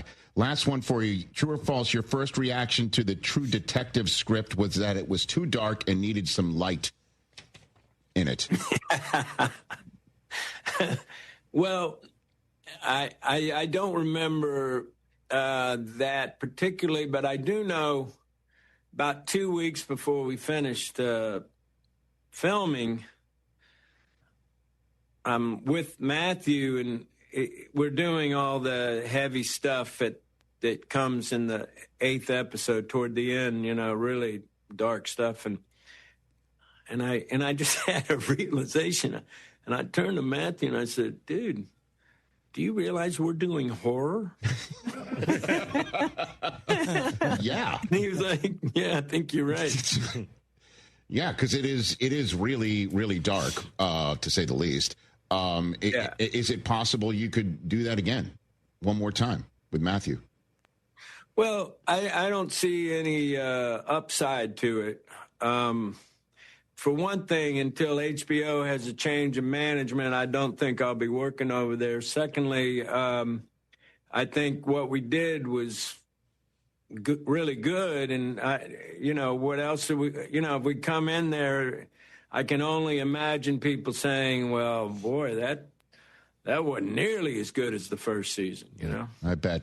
In the minute I have left with you, Woody, do you have a good Robert Redford story from Indecent Proposal way back in the day? May he rest in peace. Well, I have a great deal of love and fondness for Redford, and I know his daughter, Amy, and I think one of the things that just speaks to what an extraordinary guy this was is there was a bill going before Congress to basically open up 6 million acres of wilderness in Montana to the various extractive industries, as the government's prone to do since they're businessmen working for bigger businessmen. And so I was trying to fight this, and it's no small deal to have Robert Redford make a phone call. And when he'd call these senators and congressmen, it was a much different thing than if I called him. And he did. He would make call after call. I'd go to his trailer, dude, can you call this guy? Yeah. And he would do it. And he was just such a dedicated environmentalist, such an extraordinary man. Woody, thanks for the time, man. Like I told you at the beginning, I'm a big fan, and it's great to see you back in this role again. And now you see me, now you don't, available in theaters nationwide Friday, November 14th. And I'd love to have you here in person if you're ever in Los Angeles, or just meet you, shake your hand. Appreciate it. Thanks, Rich. I'll take you up on that. I appreciate you saying that. Woody Harrelson right here on the Rich Eisen Show. Right back at you. Your ambition just met its match with Robinhood. Trade stocks and ETFs, options, futures, and crypto all on one platform. Get started today at Robinhood.com/yourmoney. Your money, your move. All investments involve risk, including loss of principal. Options, futures, and crypto trading carry significant risk and may not suit all investors. Securities offered through Robinhood Financial LLC, member SIPC. Futures trading is offered by Robinhood Derivatives LLC, not FDIC or SIPC protected. Crypto offered through Robinhood Crypto LLC, NMLS ID 1702840, not FDIC or SIPC protected. Portfolio management offered by Robinhood Strategies, an SEC registered advisor. Get into the Hyundai Getaway sales event and get away with a deal so right, it almost feels wrong. Because right now, you can get a great deal on our most popular models, including our adventure-ready SUVs like the Hyundai Santa Fe and Santa Fe Hybrid models. Or go all-electric and choose from America's most awarded EV lineup like the breakthrough Ioniq 5 or Ioniq 6. So get down to your local Hyundai dealer and get away with an awesome deal. Only during the Hyundai Getaway sales event. Visit HyundaiUSA.com for details. Attention taxpayers. If you owe $5,000 or more and have missed another tax deadline, you're officially on the IRS's radar. The IRS has resumed aggressive collections. That means wage garnishments, bank levies, even seizures of your home, car, or retirement accounts. If you owe $5,000 or more and missed the deadline, you're stacking new debt on top of what you already owe. Call Priority Tax Relief now. Their experts fight back fast and are saving their clients millions in tax debt every month. I owed over $50,000, and they settled it for pennies on the dollar. These guys are as legit as they come. After speaking on my behalf with the IRS, my entire debt of $25,000 will be eliminated. Whether you've received collection letters or you're already facing liens and garnishments, call for your free consultation. There are no upfront fees. Priority Tax Relief. Let's make your taxes our priority. Call 800-761-9065. 800-761-9065. 800-761-9065. Priority Tax Relief. Do you owe $10,000 or more in credit card debt or personal loans? With credit card debt at all-time highs, Debt Relief Advocates is urgently notifying consumers of debt relief now being made available, designed to aid consumers with out-of-control credit card debt. Those who qualify and enroll for this relief program will only have to pay back a fraction of what they owe. This is not bankruptcy or a debt consolidation loan. This is a relief program that credit card companies would rather you not know about, as it ends your debt nightmare and saves you lots of money. Consumers owing at least $10,000 in credit card debt or personal loans can now take advantage of this debt relief as the cost of living skyrockets. Debt Relief Advocates has established a relief hotline for you to call to learn what debt reduction you may qualify for, so don't wait. For this free information, call the Relief Hotline at 800-390-2485. 800-390-2485. 800-394-2485. Sean Mapes here to tell you that Prize Picks is the best way to win cash on your Texans and Rockets this season. Which players are going to go off? Which ones are overhyped? Make your picks in less than 60 seconds and turn your takes into cash all season long on Prize Picks. Prize Picks is the only app that offers stacks, meaning you can pick the same player up to 3 times in the same lineup. Want to pick more on Kevin Durant's points, rebounds, and three-pointers? Now you can pick them all in the same lineup only on Prize Picks. You can also follow other Prize Picks players directly on the app with the new feed tab. Follow a friend, a celebrity, or maybe your favorite local radio personality and check out every lineup they create with just one click. PrizePicks also offers injury reboots. If one of your players leaves the game in the first half and doesn't return, PrizePicks won't count it as a loss. Download the PrizePicks app and use code MAPES to get $50 in lineups after you play your first $5 lineup. That's promo code MAPES to get $50 in lineups after you play your first $5 lineup. PrizePicks. It's good to be right. Must be present in certain states. Visit prizepicks.com for restrictions and details. Chastang Ford is the place to go if you're in the market for a Ford. Their professional staff will provide you with an outstanding truck buying experience. They offer competitive pricing and an extensive selection of new and used Ford vehicles. From the sales staff to the finance team, their knowledgeable and friendly staff are devoted to helping you find the perfect Ford for your needs. Chastang Ford also offers exclusive incentives and deals to get the most out of your purchase. Whether looking for a truck or SUV, Chastang Ford is the perfect place to find your dream Ford. Hey, this is Chance from Heritage Films. I think commercials suck for the most part, so I want to make sure that this commercial is awesome. We make documentary films like you see on Netflix, but for sort of regular folks like your dad or maybe you for your kids. Now, I know that bats and ancient Rome and like penguins are all cool documentary subjects, but one on your mom would be way better. YourHeritageFilm.com.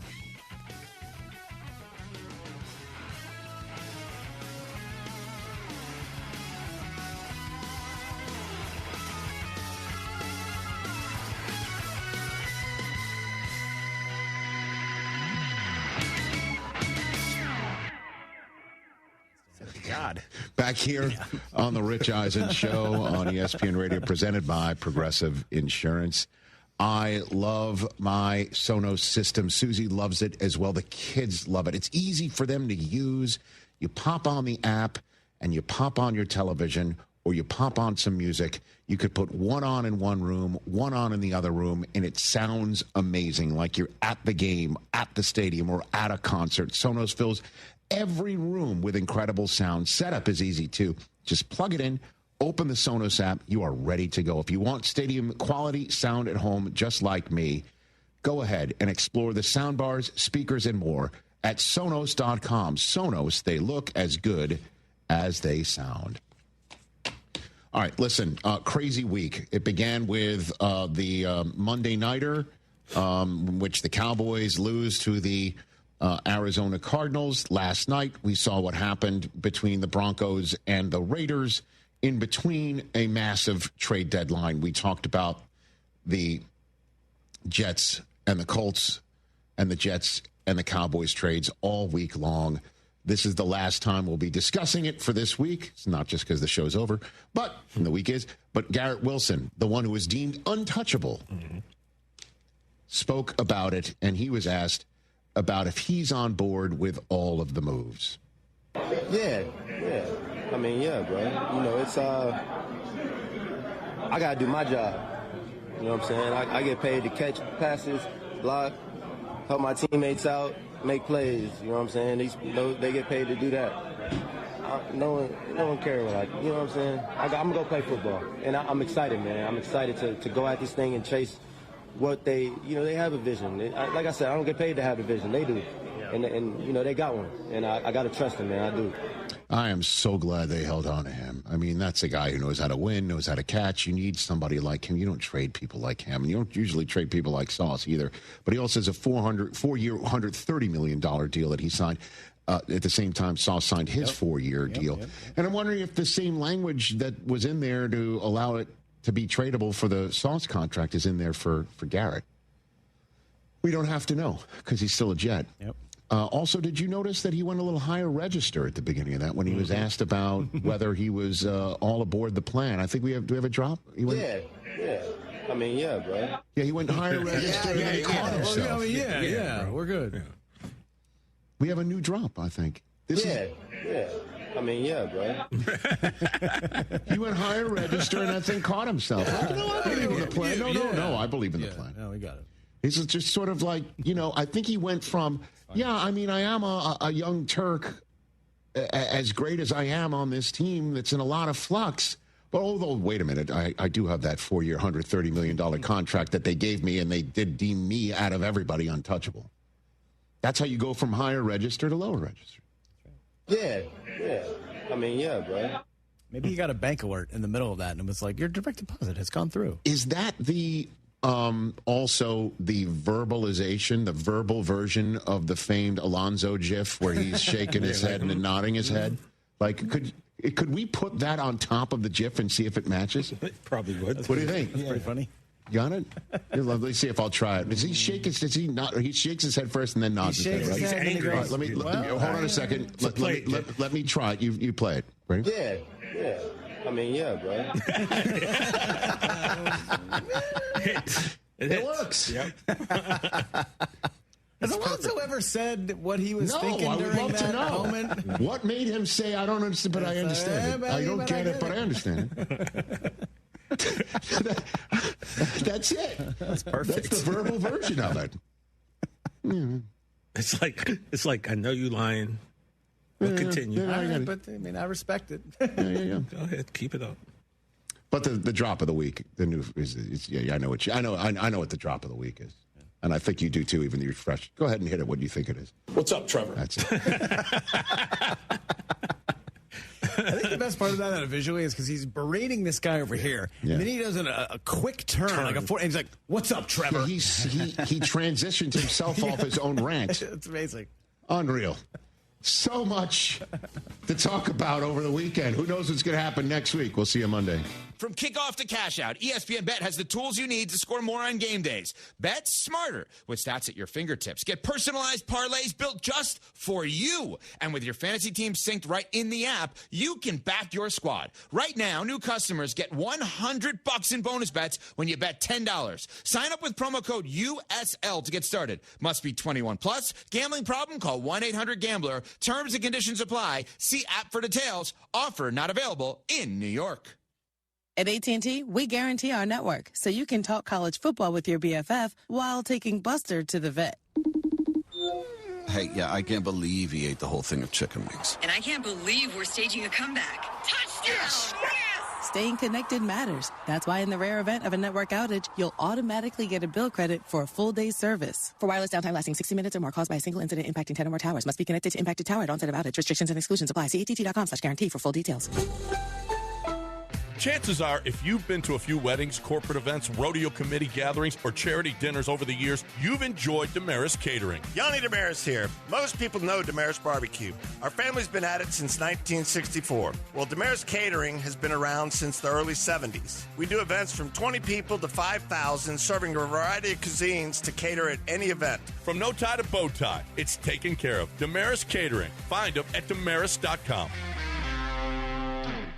Dream Rate Mortgage, the ultimate mortgage hookup. Visit 975loans.com. NMLS number 248243, Equal Housing Lender. Contact Tax Relief Helpers for details and restrictions. Attention, anyone that owes money to the IRS. Every day, your unpaid tax debt gets bigger and bigger from daily interest. The longer you wait, the more you will end up paying. If you owe $10,000 or more, now is the time to settle your debt before the IRS takes aggressive action, like taking your wages or property. A special toll-free number has been established so you can stop penalty fees, avoid liens, levies, or other hostile measures by the IRS. Call Tax Relief Helpers right now. I got behind on my taxes and owed $48,000. I called and they got my bill lowered to just $3,500. I owed $87,000 in taxes and it was scary. I got the amount I owed down to just $3,500. I saved $83,500. If you owe money to the IRS, don't wait another day. Your tax debt gets bigger and bigger from daily interest. Call right now before the IRS enforces liens, levies, or other aggressive measures. The call and consult are absolutely free. Call now. Call 800-984-2303. 800-984-2303. That's 800-984-2303. Hi, this is Harold Gunn. And this is Bill Olson. Texas Outdoor News is the longest running, most award-winning outdoor radio show in the state for a lot of good reasons. We bring you the latest news and information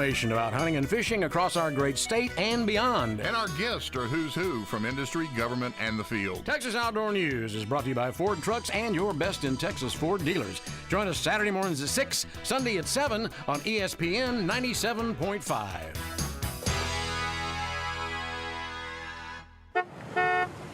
Hey, get in. What? Who are you? I'm future you.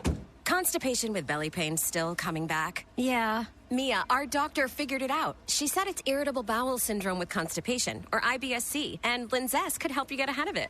Linzess linaclotide is a prescription medicine that treats IBS-C in adults. It's not a laxative. It's a once-daily pill that helps you get ahead of your symptoms. It's proven to help you have more frequent and complete bowel movements and helps relieve overall abdominal symptoms, belly pain, discomfort, and bloating. These symptoms were studied in combination, not individually. Do not give Linzess to children less than 2. It may harm them. Do not take Linzess if you have a bowel blockage. Get immediate help if you develop unusual or severe stomach pain, especially with bloody or black stools. The most common side effect is diarrhea, sometimes severe. If it's severe, stop taking Linzess and call your doctor right away. Other side effects include gas, stomach area pain, and swelling. Talk to your doctor and say yes to Linzess.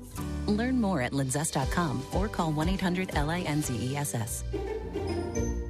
Time to hydrate, Houston. Rambler Sparkling Water's cranberry flavor is back and available for a limited time this holiday season. Available at Sprouts, Whole Foods, and many other retailers. Cheers to the flavor of the season. Rambler Cranberry. Get rambling. Hey, it's Jeremy Branham. When you pour Higgins Boat rum, you're turning great rum into real support for heroes. 10% of every bottle, silver or reserve, goes to Camp Hope, funding PTSD recovery for veterans and their families. Camp Hope gives healing, connection, and a path forward to those who've sacrificed so much. Every sip makes a difference. Visit HigginsBoatRum.com to learn more and join me in raising a glass and raising spirits for those who served. Follow ESPN Houston on Facebook, X, and Instagram. Wherever you are, we're there too. Not in like a creepy way. You know what? Just follow us on social media. ESPN 97.5, presented by Zadok Jewelers. KFNC 97.9 HD2, Mont Bellevue, Houston, a Gal media station. Houston standing by, over. Jeremy and Joe starts now. On ESPN 97.5 and 92.5. Live from the Huntington Bank Studios, here's Jeremy Branham and Joe George. Ladies and gentlemen, welcome to the Joe and Jeremy show. They are out. Well, one's out all day. Jeremy, of course, takes the day off because it's Friday, and that's what he does. He takes off every Friday, it feels like. What's that? It feels like Jeremy takes off every Friday. Once I got in the rotation of fill-in guy, they're like, Fridays look pretty good having off. We really should just update the imaging for like a Friday show because it's going to include you most weeks. Just have me as like a ghost in the background. That's all we need to do. Joe George is going to join us here allegedly at 3:08. He's been out helping the kids, raising the youth, making this a better country. Shout out to Joe George for doing that. Let's obviously talk about the Texans. They're home this weekend, the final game of a 3-game homestand, taking on the Jacksonville Jaguars, a team they lost to in humiliating fashion already this season, kind of how they've lost most of their games this season, humiliating fashion. This was one. Good. It's too much negativity to start the show, Will. All right, bro. Okay, you know what? It's too much negative. Let's jump into this. You media types, you only want to talk negative. I have a list of offensive stats here. Let's start with the good. How many are negative, Will? All but one. Okay. Every single one of them. What do you think their best offensive stat is this season? And it's actually very good. Very good. Net punt return? No. Legitimate. A real one. I'm not even being a jerk. For real. It is an offensive stat. that matters, like truly matters, and they're top 3. They're 3rd in the NFL. Completion percentage? Nope.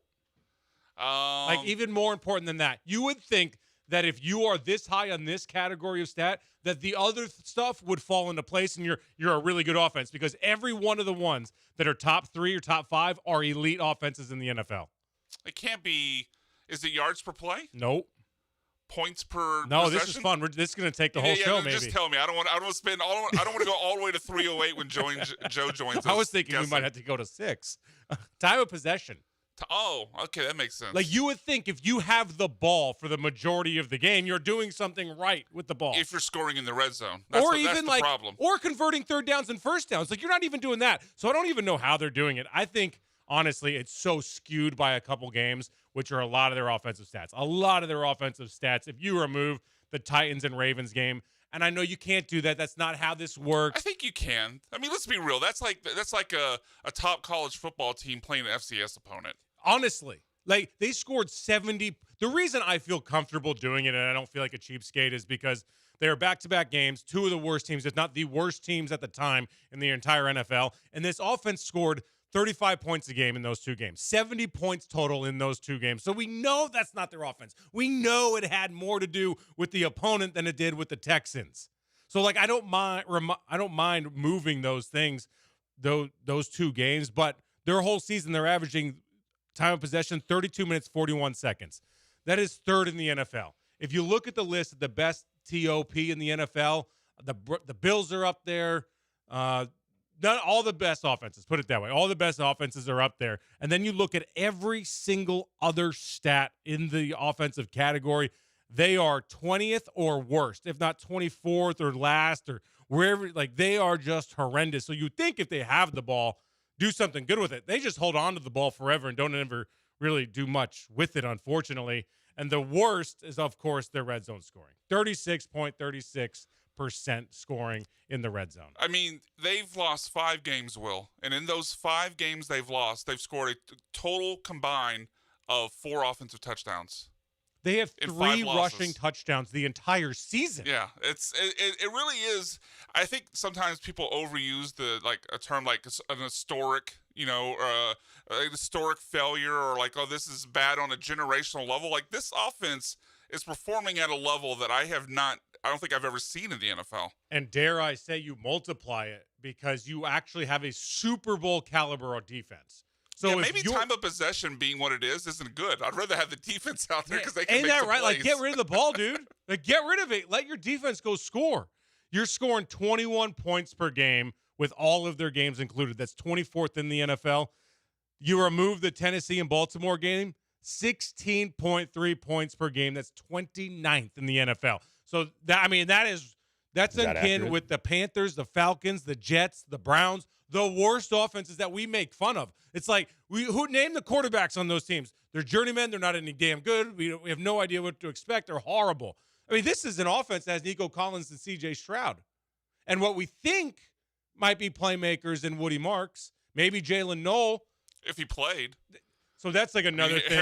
Harrison Bryant got more snaps than him last game. British Brooks got an equal amount of offensive snaps last week as Jalen Noel. I think far too much about the Texans in my, quote, off time. Like, I just go, like, I go through all. You bringing work home? Yeah, like I do. And then I got to go down to, like, the studio I created for my show, Kicking It with Kunkel, and I rack up all these ideas in my brain of, like, the stuff that I heard at the podium of the week.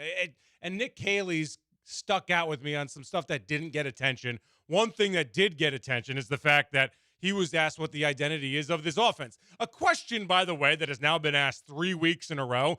And that's not a slight at the media. That's a slight at the fact that we have no idea what the identity is. D'Amico Ryans 1 week says the identity is moving the ball, but they don't actually move the ball. So that's not even your identity. Then last week he says the identity isn't good enough. Whatever it is, it's not good enough. And then Nick Caley this week says they're a downhill physical running team. The team that just got stuffed on the 2-yard line several times on over against the Broncos. Yeah, I would suggest that they shouldn't try to be a downhill physical running team because, I mean, I can't remember who I first saw this stat from, but everyone has talked about it over the last week. The Texans are the only team in the entire NFL without a touchdown from the inside the 2-yard line. Oh, no. Or is it rushing touchdown specifically? Yes, but let's get better than that. Okay. I found this one today. They have ran 10 goal line plays inside the 3. They don't have a touchdown or a first down on any of them. They're the only team in the NFL to achieve that elite achievement. Like, they don't have a single first down. No. They don't have a single touchdown. This is a team that identifies itself, air quotes, as a downhill physical running team. And then last night, I have to sit there and watch Thursday Night Football and watch the anemic Raiders offense run the ball down the throats of the Broncos on the 1-yard line. Granted, it was the only touchdown they scored in the entire game. They couldn't protect Geno Smith worth a damn. But all it took was the Texans to get one of those, and they couldn't pull a guard. They couldn't pull a tackle. They couldn't move a body. They did nothing against the Broncos, and yet the Raiders can do it. Yeah, no, that is frustrating. It's frustrating to watch them do something that we could clearly tell they're not capable of doing and just bang their head against the wall because they think they should be able to do it. I mean, D'Amico's quote, I don't remember, I'll paraphrase here, but basically he said, when we're down there, we have to push guys off the ball. We have to knock their bodies back, and we have to force our way in. Like, okay, cool, if you have the personnel to do that, but you clearly don't. And almost like kind of tinfoil hat conspiracy. Remember what happened in that Buccaneers game, Will, in week 2?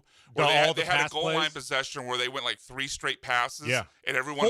Four straight. Was it 4 straight I passes? believe so. It was 4 plays at least. Yeah, and I know at least the last 2 were passes because they threw like the stop and go fade route to Nico, and they threw the rollout to the left. I forget who it was intended to, but it went out the back of the end zone. And then like 2 weeks later, D'Amico gives up his defensive play calling so he can babysit the offense. And then it goes from that, like 4 straight passes in the red zone, to what we saw last week where they keep trying to run fullback dive and quarterback sneak from the 2-yard line. But with British Brooks, so everyone wants, or some people want Breece Hall. Like, what are you going to do? Not give it to him as well? Like, what role does Breece Hall have in this offense? You don't give it to Woody Marsh. You don't give it to Nick Chubb. You give it to British Brooks, not once, but twice. Like, what is the role for Breece Hall? To also not get the ball? You don't give the ball to Nico Collins in the second half, your best playmaker by a wide margin. You don't get a single target to Jalen Noel, a guy that you're admittedly saying is a good playmaker, and you got to figure it out. Like, that's your job, dude. Your job is to make sure. Okay, can you pull up the sound of Nick Caley that I sent in to you guys? Yeah, I got it. Okay, run this sound, and then I'm going to react vehemently to it. You try to find balance. That's the question. Was it, is it perfect? No. Do some games dictate in situations in different groupings that you might go a different way? Sometimes it happens like that.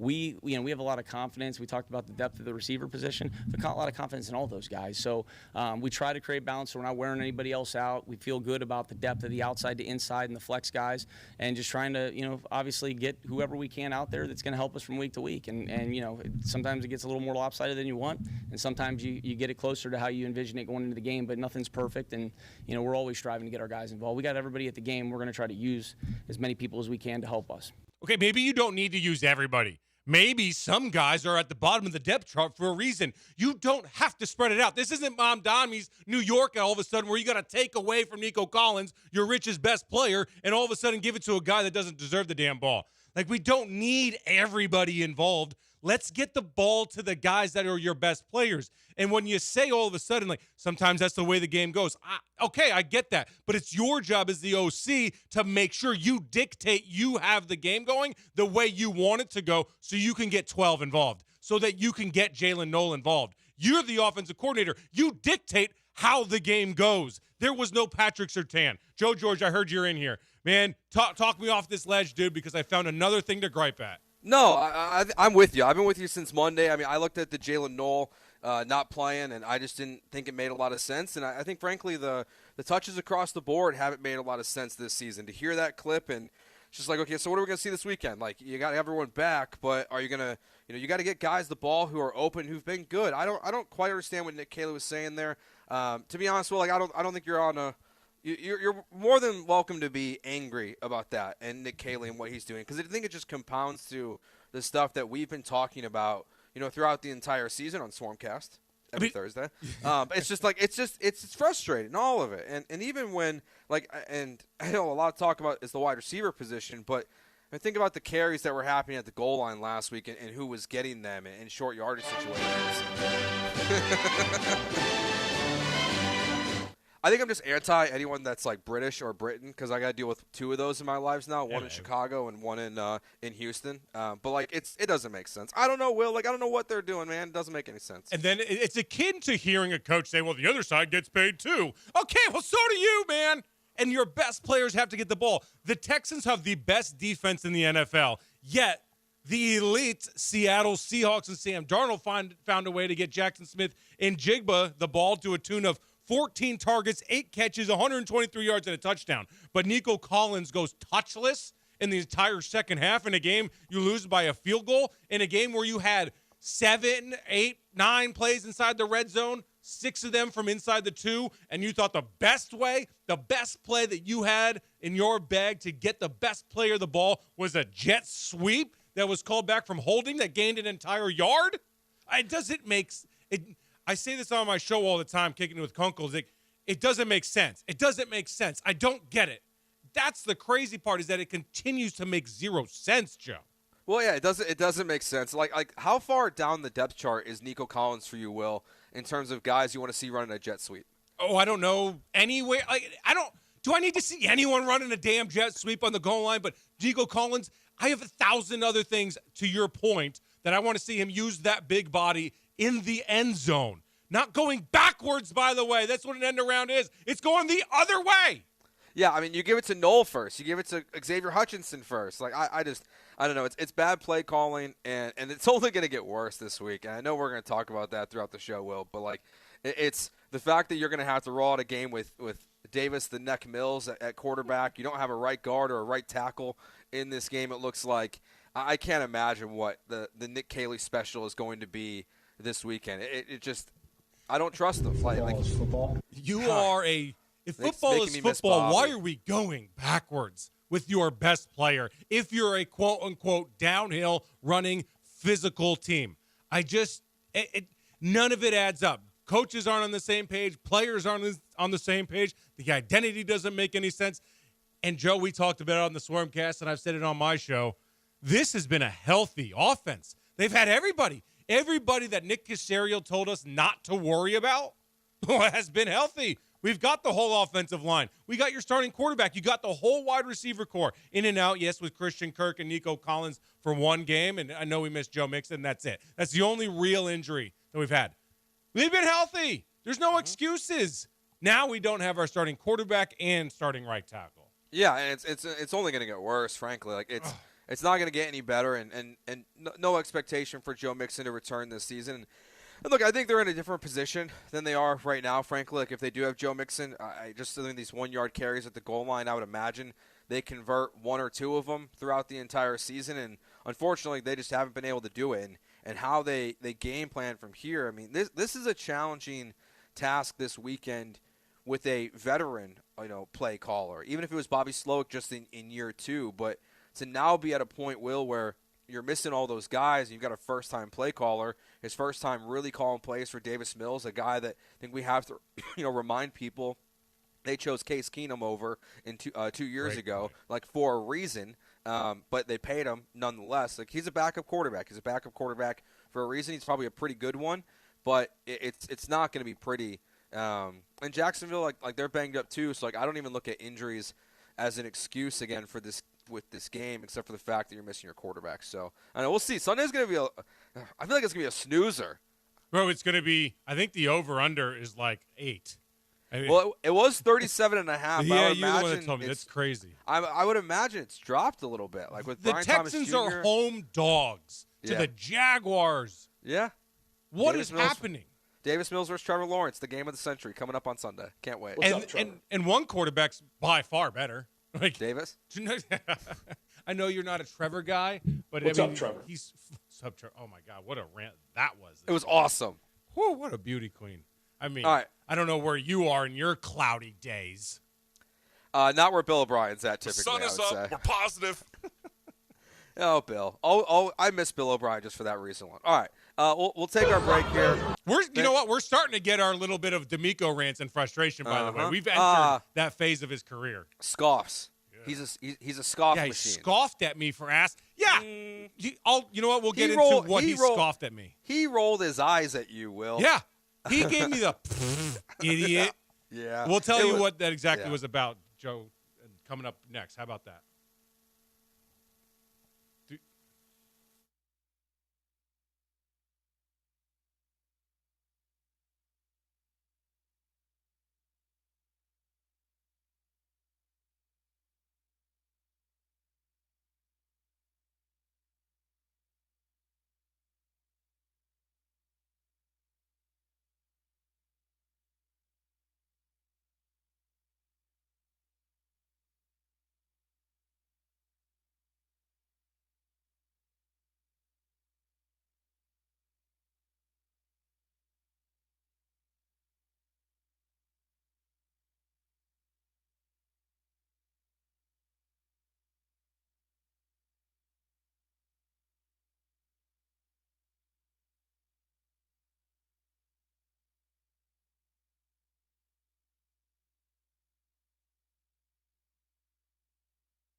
This is Jeremy and Joe. On ESPN 97.5 and 92.5. Live from the Huntington Bank Studios, here's Jeremy Branham and Joe George.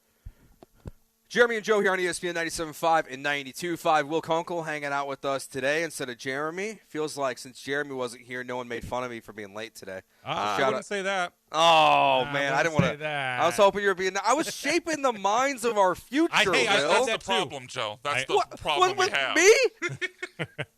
I said that's you the were direction helping we want youth. for the youth of America. Yes. All right, Brian. You're taking over the internship program that I'm starting next semester. How's that sound, B-Mac? Uninterested. He's going to bring him to the bar.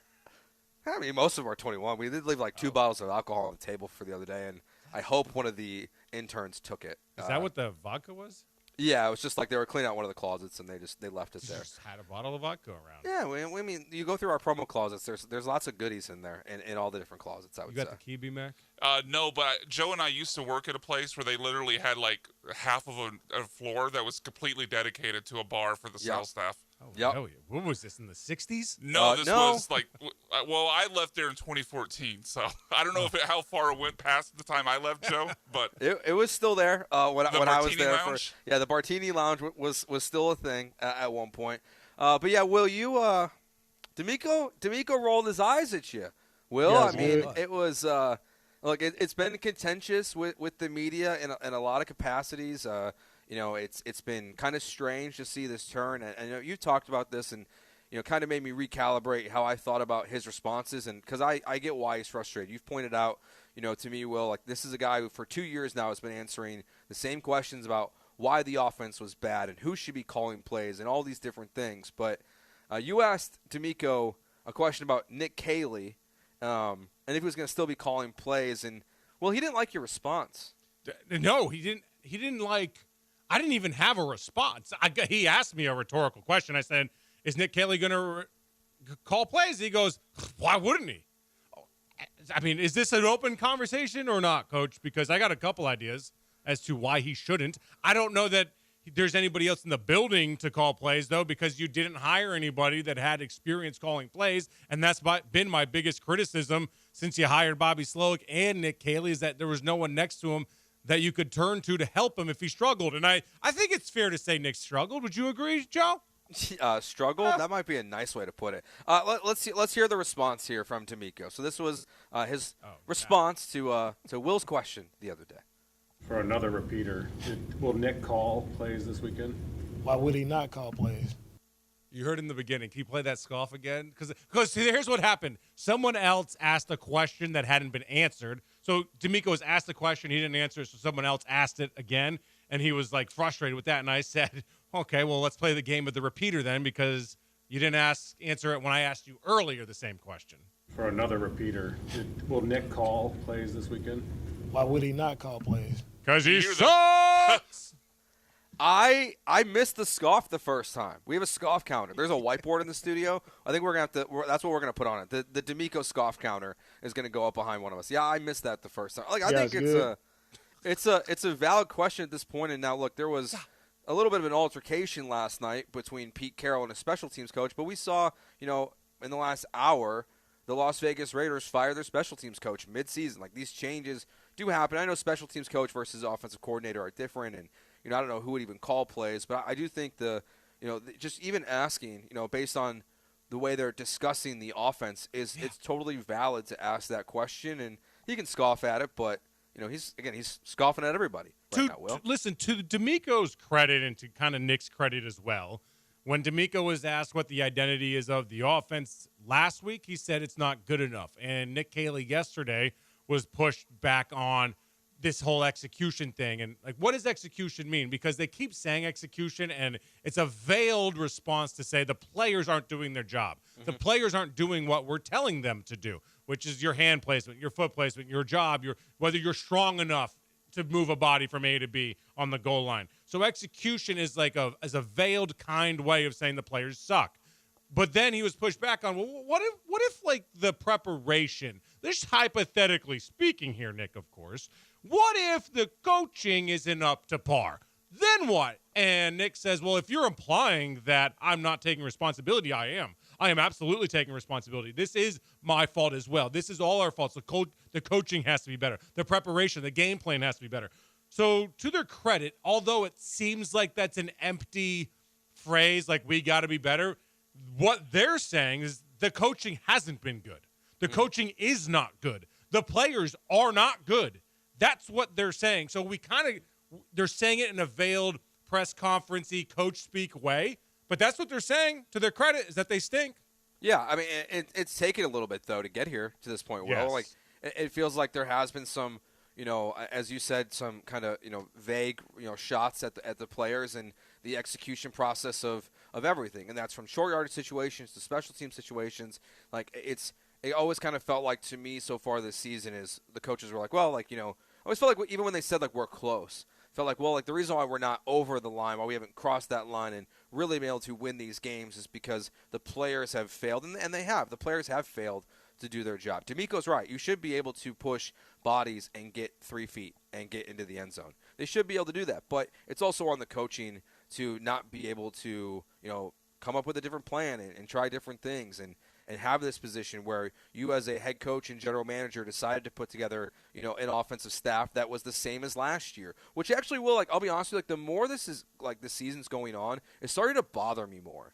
That it's not Great. just Nick. It's not just Nick Caley. I think I would be more okay with the Nick Caley struggles if there was also other fresh bodies in the organization that were, no offense to Gerard Johnson, but the quarterback coach, the offensive line coach, the passing game coordinator, all these different things. Instead, you basically do to Nick Caley what you did to Lovie Smith, which was make him inherit a staff that was not his. And not that I expect Nick Caley to have a bag of coaches to go out and hire, but I think it's added to why the frustration within the fans, the questions within the media is that you didn't change anything except for the guy calling plays, and it's honestly, I think it's worse than last year.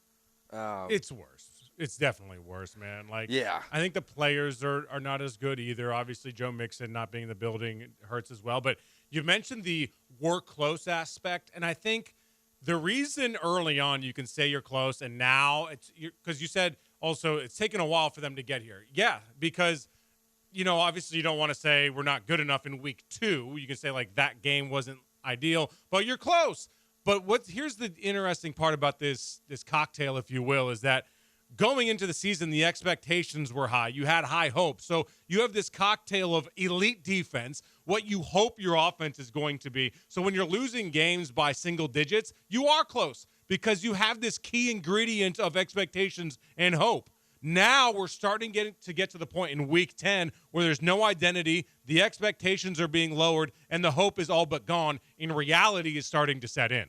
So now the whole cocktail is being changed, and the ingredients here of the words that are being said at the podium are different because you no longer are close. We see how far you are away, and because the expectations and the hope are entirely gone, and reality is now in that drink, that's the difference right now in the words from the coaches because they see it. They know the players aren't good enough. They know Nick Caley can't get it going. The reality is there that this offense sucks and that the defense is being left out to dry right now.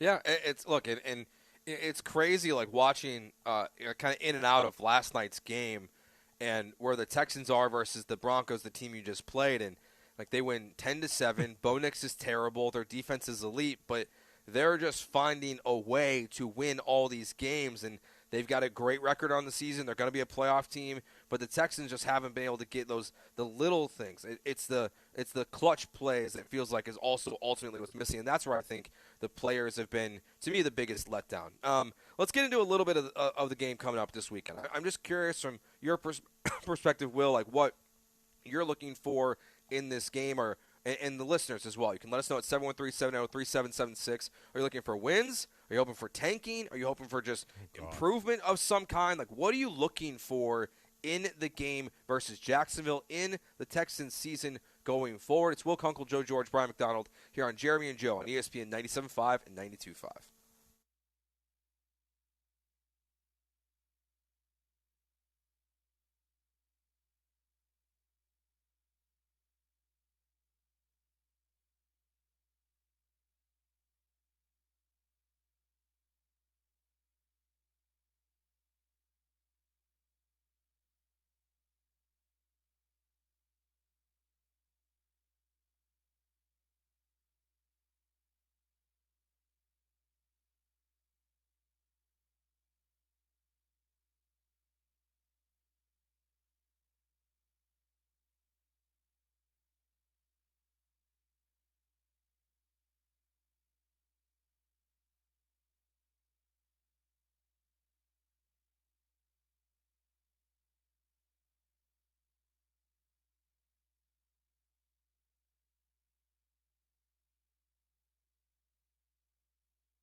Broadcasting live from the Huntington Bank Studios, it's Jeremy and Joe. On ESPN 97.5 and 92.5.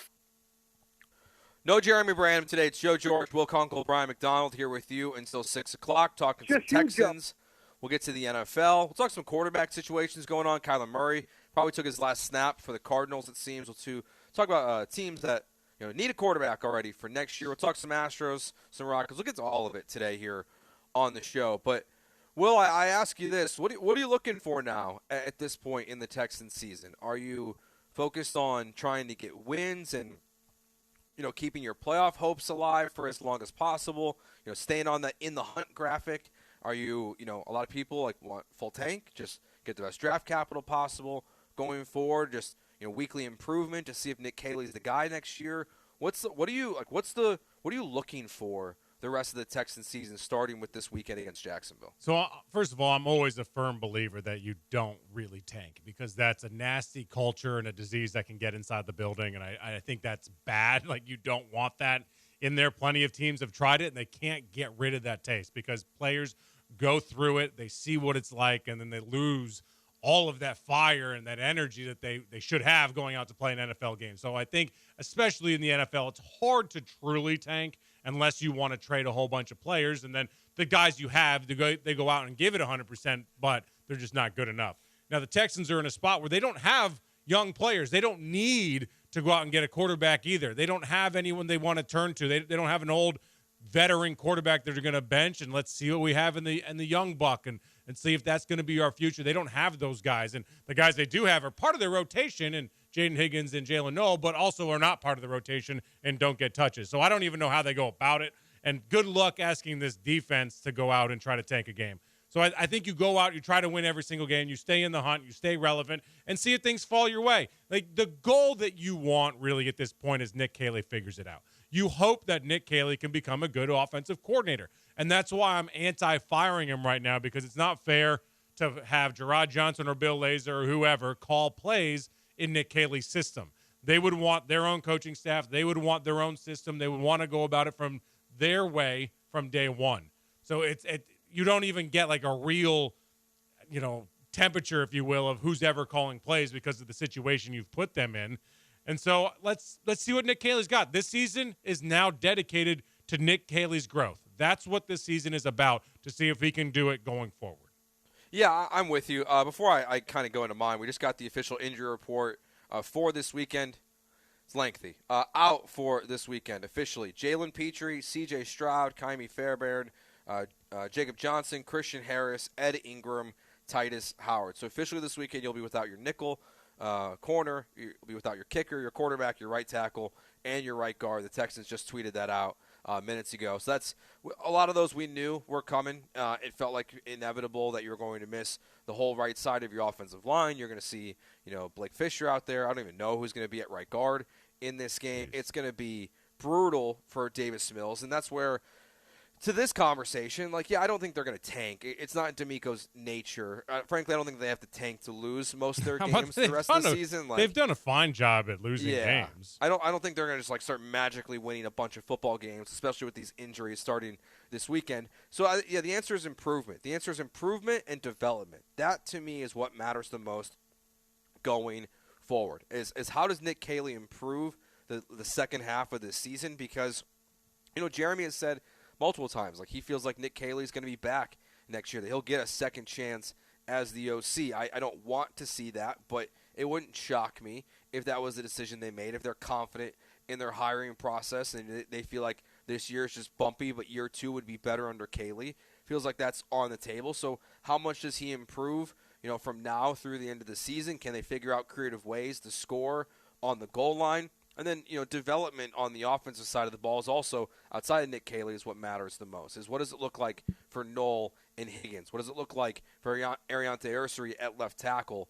That, to me, is, though, the biggest change I hope we see is the development focus at this point. If you're not going to win, which they're not going to, Christian Kirk, to me, should not be on this roster.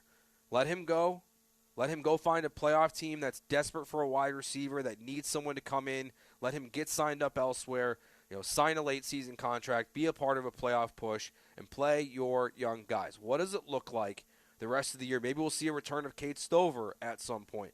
Let these young guys play and just develop, because if you go through the season as status quo and these guys don't play, like, what do you get out of this year besides it being a total failure? Like, at least if you can get an answer on Kaylee and Higgins and Knoll and Ursery, you have answers for some of your questions going forward. So that, to me, is what I'm looking for every single week. It's not about wins and losses. It's about development the rest of the year. Yeah, and it's all about Nick Caley and the developmental part. Like, you mentioned not putting Christian Kirk in there. When he missed time, Braxton Berrios got the snaps. I know. So, I know. I don't trust the coaching staff to give the ball and involve the guys that need to be involved for the development of the future. I don't trust them to put the guys in and give them the ball that help you win the game in the moment that you are standing there on the field for.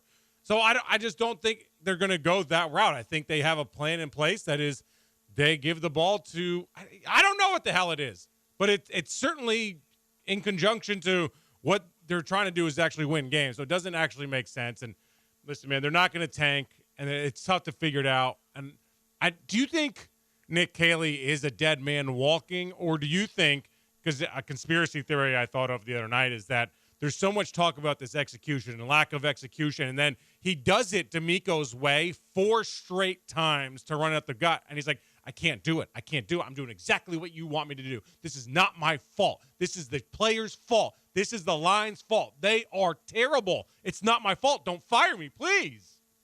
I don't think he's a full-on dead man. Okay, if I was the owner, if I was Cal McNair, which glad I'm not, I would say he's a dead man walking. I would not have any consideration of that he is going to earn his ability to stay on as the OC next season. Now, to D'Amico giving up plays and being more actively involved in the offense, like if this is a stubbornness thing from the Texans, that's my other concern. Like if it is D'Amico saying, hey, Nick, these are the plays you're calling on the 1-yard line. Like, we're going to run the ball up the gut and we're going to score.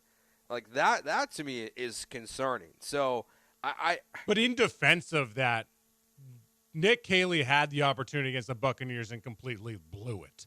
He wasn't able to get it. Like, so he's failed his way. They've now failed D'Amico's way. The least that Nick can do is become a yes man just to save his job. Yeah, but I don't want him to save his job, Will. Right. I'm just saying from Nick's standpoint. Yeah. I mean, it's you have to do what your coach wants, and that's why I feel like the game plan hasn't changed and their philosophy hasn't changed much. And even like the playing the rookies is interesting. Like I thought the back and forth with Landry and D'Amico was interesting because he scoffed at Landry when asking about the young guys playing on defense and how well and how quickly they were integrated into the scheme. Like think back to last year, Kamari Lassiter was corner 2 before training camp. Like he had barely even been a Houston Texan and he had won the job. Yet these receivers can't get on the field, and we saw Tank Dell get on the field pretty much right away. I mean, John Mechie, when he was healthy and cancer-free, was actively involved in this offense at times. So it's I don't know. Like it feels like they're following the Patriot way with not playing rookies on offense, and I don't get it. Brian, it is a little bit apples and oranges. Just to defend D'Amico a little bit on that because I don't. And again, I don't know if Jaden Higgins and Jalen Knoll know the whole playbook. But no one's kind of alluded to that, which coaches usually do. It just seems like an ineptitude from the offensive coordinator and coaching staff as a whole to make sure that you dictate the way the game goes, that you are in charge of who's playing, who gets the ball, what the snap count is, and not to be overwhelmed by the moment to where, I'd like to get so-and-so more snaps. But you're so out of touch and not in control that you haven't done it. That seems like it's the problem versus it doesn't even seem like they're trying to not play them because sometimes they do. Sometimes they don't. So it doesn't seem like it's we want to play them a bunch or we don't want to play them a bunch. It seems like, they would like to play them more, but they don't know how to do it as if they don't know how to call plays. Yeah, what you guys have both mentioned kind of hits on a fear. They kind of marry well together, and they kind of hit on a fear that I've had because when they hired Nick Caley, I think a lot of us hoped in maybe in some cases are assuming that it'd be more the Rams style. But Joe mentioned kind of, the Patriots way of not playing rookies. And Will, you mentioned like maybe not grasping the playbook. That's kind of the knock on the Patriot playbook that for quarterbacks and wide receivers, it's really hard to learn. There's so many option routes. We heard that in the offseason. A lot of option routes where the quarterback and wide receiver have to be on the exact same page. I think you're looking at a system that it may be too difficult for the rookies to grasp early on. Maybe, especially with Higgins, it feels like Higgins has barely played. Knowles barely played also. So, I mean, not that this make an excuse for the players, but it feels like this could have been or should have been an offensive system that was easier for the young guys to grasp and get integrated into much quicker. I hate that, and I hope that's not true, obviously. The thing I will say is that we can all see that Nick Caley hasn't been very good from a game plan standpoint and play calling standpoint. We can all see that the offensive line has been the issue. And when you have those two things being the biggest issues, everything trickles down from there. Everyone's going to look bad. C.J. Stroud looks bad. People want to get rid of C.J., even though he's actually played pretty well, in my opinion, in spite of the bad offensive line. There hasn't been any playmaking for the wide receiver core because C.J. doesn't have time. The running backs haven't been consistent. So I think it all starts with Nick, and then it goes to the offensive line. And without those two, just forget about it, man. If you can't move a body a foot, in what world do we think that they're going to be able to pull a guard or a tackle in order to make a block on the outside edge to get a guy in from 2 yards? Just keep it as simple as possible. But here's the crazy thing, guys.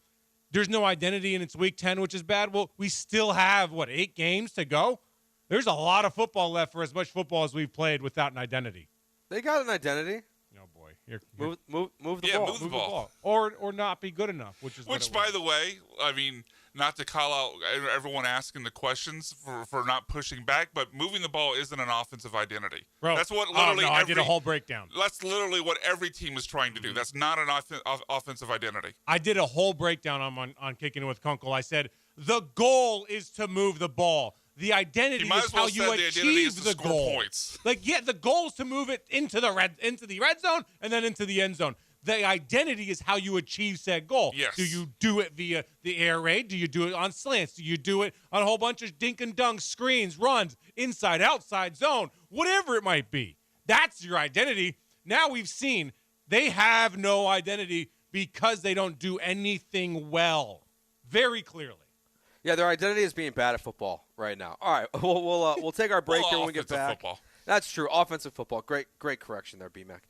When we get back, we'll get to caller. We'll get to Julian here on the other side. We'll continue this conversation. We'll get into some of the biggest news going around in the NFL. We'll get to all of that coming up here. Will Kunkel, Joe George on ESPN 97.5 and 92.5. So Texans not doing offense very well right now. Not doing anything well right now. But I could tell you a place that does do something very, very well, and that's Burger Chen. They make the best burgers in the entire city of Houston, and I've been spoiled here. Their restaurant is literally right downstairs from our studios here at 5353 West Alabama, and I've been able to enjoy their great food since I started working here for ESPN 97.5 in 2022. But please, join me, join everyone here at the station that loves it. Lance loves it. He's speaking for them as well, and try out the best burger place in town. But, that's kind of the thing. They are the best burger place in town, but they don't only make great burgers. Every meal is prepared from scratch. All items on their menu are made in-house, including the fantastic scallion aioli that I always get on the side, using only the freshest ingredients and made just the way you want it, including awesome breakfast sandwiches, which you can order all day long, by the way. I literally cannot do a Saturday bullpen show here at the station without starting my day with their bacon, egg, and cheese breakfast sandwich on a sweet sourdough bun. I'm getting hungry thinking about it. It's so damn good. Usually get it with a side of spicy tots. Highly recommend it.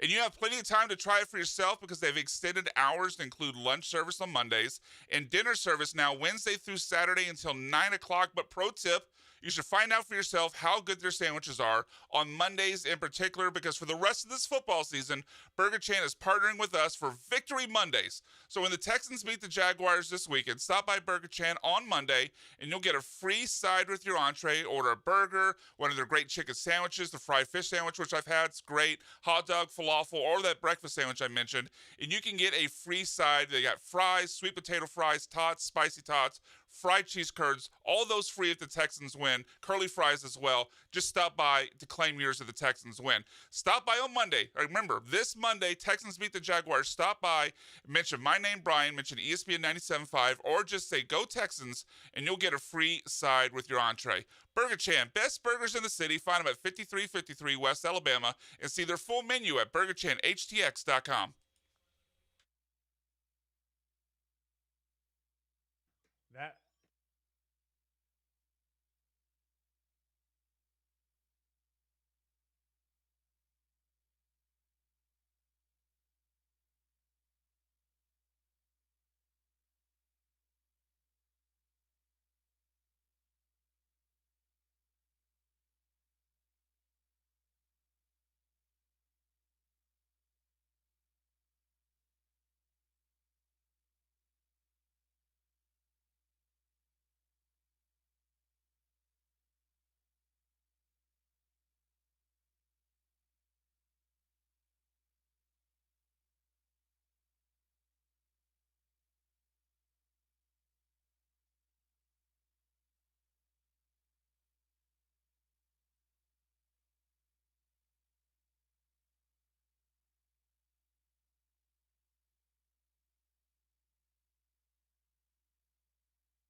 You're back with Jeremy and Joe, broadcasting live from inside the Huntington Bank Studios. On ESPN 97.5 and 92.5. Back here on ESPN 97.5 and 92.5, Joe George, Brian McDonald, Will Kunkel hanging out with you until 6 o'clock. Talking some Texans right now. We'll get to the NFL stuff going on. We'll talk about Kyler Murray, as Jeremy says, the current greatest athlete in sports. Shots, explosives, you can run. The bench warmer now. I think you lose that title when you get benched. Let's go out to the HRP listener line, though. Let's go out to talk with Julian. Julian, what's going on, man? Hey, what's going on, gentlemen? So I'm going to preface this with I really, really, really dislike the 4-hour ESPN main nationwide morning show, but I have to listen because I drive, right? I don't have anything else to do, and Fox Sports is not entertaining, whatever. So Dan Orlovsky, and this goes to your point about, the offense moved the ball. Everyone wants to move the ball. Okay, so Dan Orlovsky shed some brilliant analysis yesterday. He said the way that Denver wins the game yesterday was they have to score some points and stop the opposition from scoring. And they were like, yeah, exactly. And it's like, oh, okay, cool. Thanks for telling us what football's about. Now, going to the Texans, you guys want to jump you want to throw Kaylee off the ship, right? Now, nope. I think y'all did that to slow hold on. No, you hold on. You told us what we wanted. Right? That's not what we want. We do not want Nick Caley fired. My bad. What I'm saying, what I should have said is there has been talks in the fan base and of grumblings of maybe we need to change this play caller. What about Eric Morris, head coach for North Texas? He has that walk-on freshman looking like a Heisman candidate. He at Washington State, he had a high-flying offense. At Incarnate Word, I think he had Cam Ward, I want to say, both places in Connor Ward and Washington State. The guy just produces offense. And it may not be, conventional, but it's new, right? It's somebody new, but it's still somebody that has called plays before. I don't know what you guys think about that.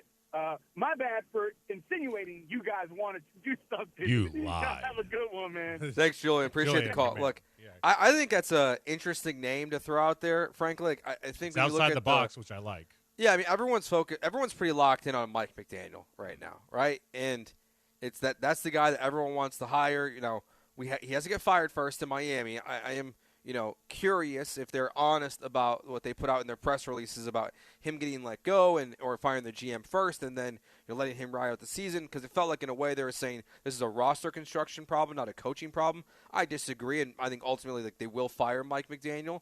That's the guy we're all assuming or wanting to be the next offensive coordinator if there is a change.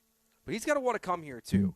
And he's going to have opportunities to be, the offensive coordinator, whether it's here or if a defensive head coach, minded head coach gets hired by the New York Giants. He could go be the OC for Jackson Dart if he potentially wanted to. So he'll have options. So you have to think outside the box. I like it. I mean, the Texans interviewed the offensive coordinator last year from Syracuse. Obviously didn't make that hire. So it seems like they're open a little bit to it. I just need a more thorough search if they make a change. That's my biggest request. I don't know I don't know if I want a more thorough search or I don't want to search at all. Or maybe just a search that doesn't include John Carroll. Just go, that too. Yes. Go get Mike McDaniel, right? It seems like the obvious hire, and I've said before, I don't trust the fact that just because it seems like the obvious hire to us, it may not even be the right hire. Who knows?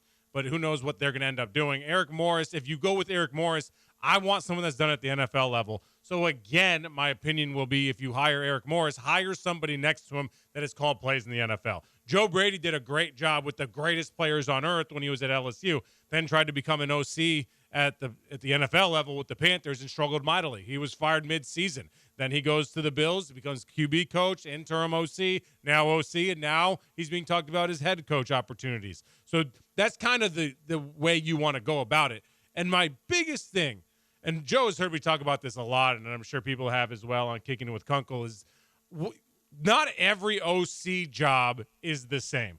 Going to the Panthers, going to the Falcons, going to the Browns, going to the Jets is not the same as going to the Texans. Or the Giants, for that matter, to Joe's point. The Giants have to figure a lot out. They got to figure some things out. And the Texans do too, but they have a Super Bowl caliber defense. They are close in that retrospect. It's not a complete teardown. It's not an utter mess where you can come here with that elite defense and you don't actually have to be that great. You just can't be the bottom of the barrel in the NFL. You have to suck less. Just suck a little bit less, and you have a chance to win a lot of football games here if they're able to keep everybody intact on the defensive side of the ball, Joe. Yeah, I think it's suck less was good for this year. Next year they need to be good. Do they though? Not only do they, but that's a big leap because they sucked more. Yeah, but if you can find what you had, in CJ's rookie year, and then the things from last year that were working well, which wasn't a lot of things, but there were things that were going well within the offense, and then you take a step backwards, and then in year 4 of CJ Stroud, you can take, I would think, a big leap forward if you can protect him and put a good offensive line out there and use your draft capital wisely. I think you could be a good offense next year, but it starts to me with a coordinator. I'm more open to a college coach, especially one that is a texter pointed out here, a Cliff Kingsbury disciple from, was with him at Texas Hell with Tech. the disciple stuff. Give me the guy. Give me the guys. Yeah. I mean, he's proven it. It's just, I would imagine he's probably going to want a big college job first, if anything. So you kind of answered it. Sorry. Yeah, go ahead. Just so people know, we're not in the same room, so that's why we keep stepping on each other. You kind of answered this. Would you rather them fully revamp the offensive line successfully or go out and get a home run offensive coordinator? That's an interesting question. I would say get an offensive line. Because if you have an offensive line, you're anyone can call a dive, right? With a good offensive line. You're above 500. With a good offensive line. Yeah, you're above 500 this season if you have a good offensive line. If you have you might be over 500 with this offensive line with an elite OC. I think CJ can make even a poor offensive scheme look good if he's protected and has time. So I would go with the good offensive line if I could only choose one. So I hate to limit myself. Like good teams just do both. But if in this theoretical world, I'll take the good offensive line. Can't we have two good things? Can't we have nice things in Houston? Apparently not.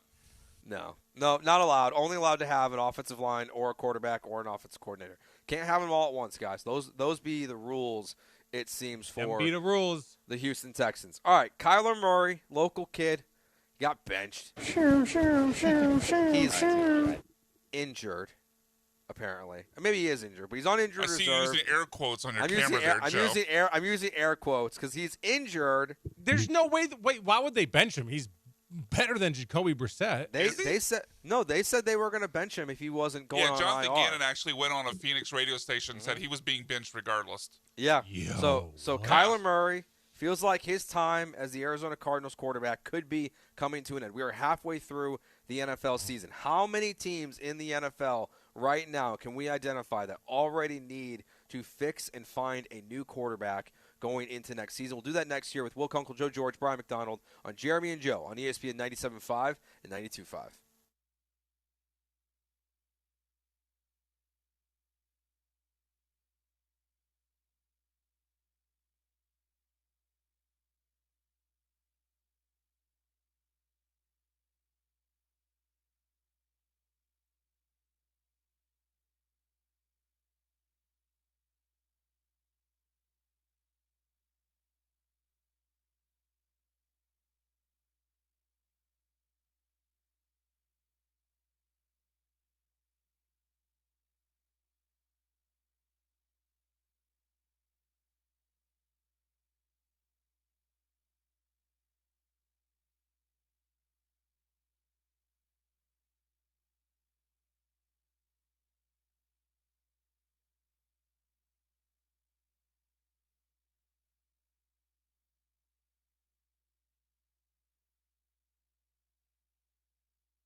Hour 2 of ESPN 97.5, Jeremy and Joe here with you. Will Kunkel filling in for Jeremy Branham, who couldn't be bothered to join us from Florida as the Cougs get ready to take on UCF tonight.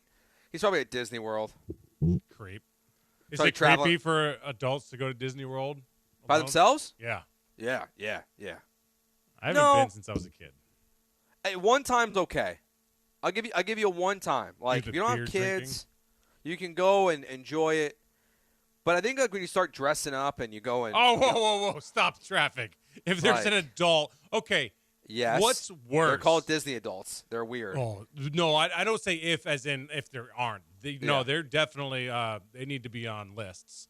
Yes. If you're going to Disney World or Disneyland dressed as a character of some sort, what's worse, that or bringing a baseball glove to a baseball game as an adult? Disney. Think so? I would say Disney's worse. You at least fit in with all the other. The baseball glove is for self-protection. Yeah, like, especially if you had a kid with you. Like you can play it off like, oh, my kid's next to me. I want to make sure your beer cup should be your. The baseball glove's got a bigger catch radius. I know, but if you're a real man, you catch it with your hand or your beer cup. I think Sorry, both I won't protect things. My children will. Yeah, both things are acceptable with children. You can if you're dressing up and your kid's dressed up and you want to match and be little cutesy family photos, like that's okay. Without the kids, weird. Yeah, for sure. My wife and I, we were in West U one weekend, and there's like a breakfast taco stand, right? And so we went and grabbed a couple tacos, and the nearest bench was in a playground. And this was before we had kids. Okay. So we were like, do we just go sit on the bench? So we did, and we're like, this is extremely awkward. Like there's families and children playing on the playground, and you're sitting there eating your taco, watching them play. Yeah, but at least like you're with your wife. Like if you're there by yourself, I gotta have questions. If you're by yourself, that would have raised flags. But I think the wife being there gives you a pass. It does. It gives well, you a big thankfully, she felt weird too, and we're like, let's just walk and eat these things. Let's get the hell out of here. For the glove, like I'm okay with the glove if you are like down the foul line, where like those things get.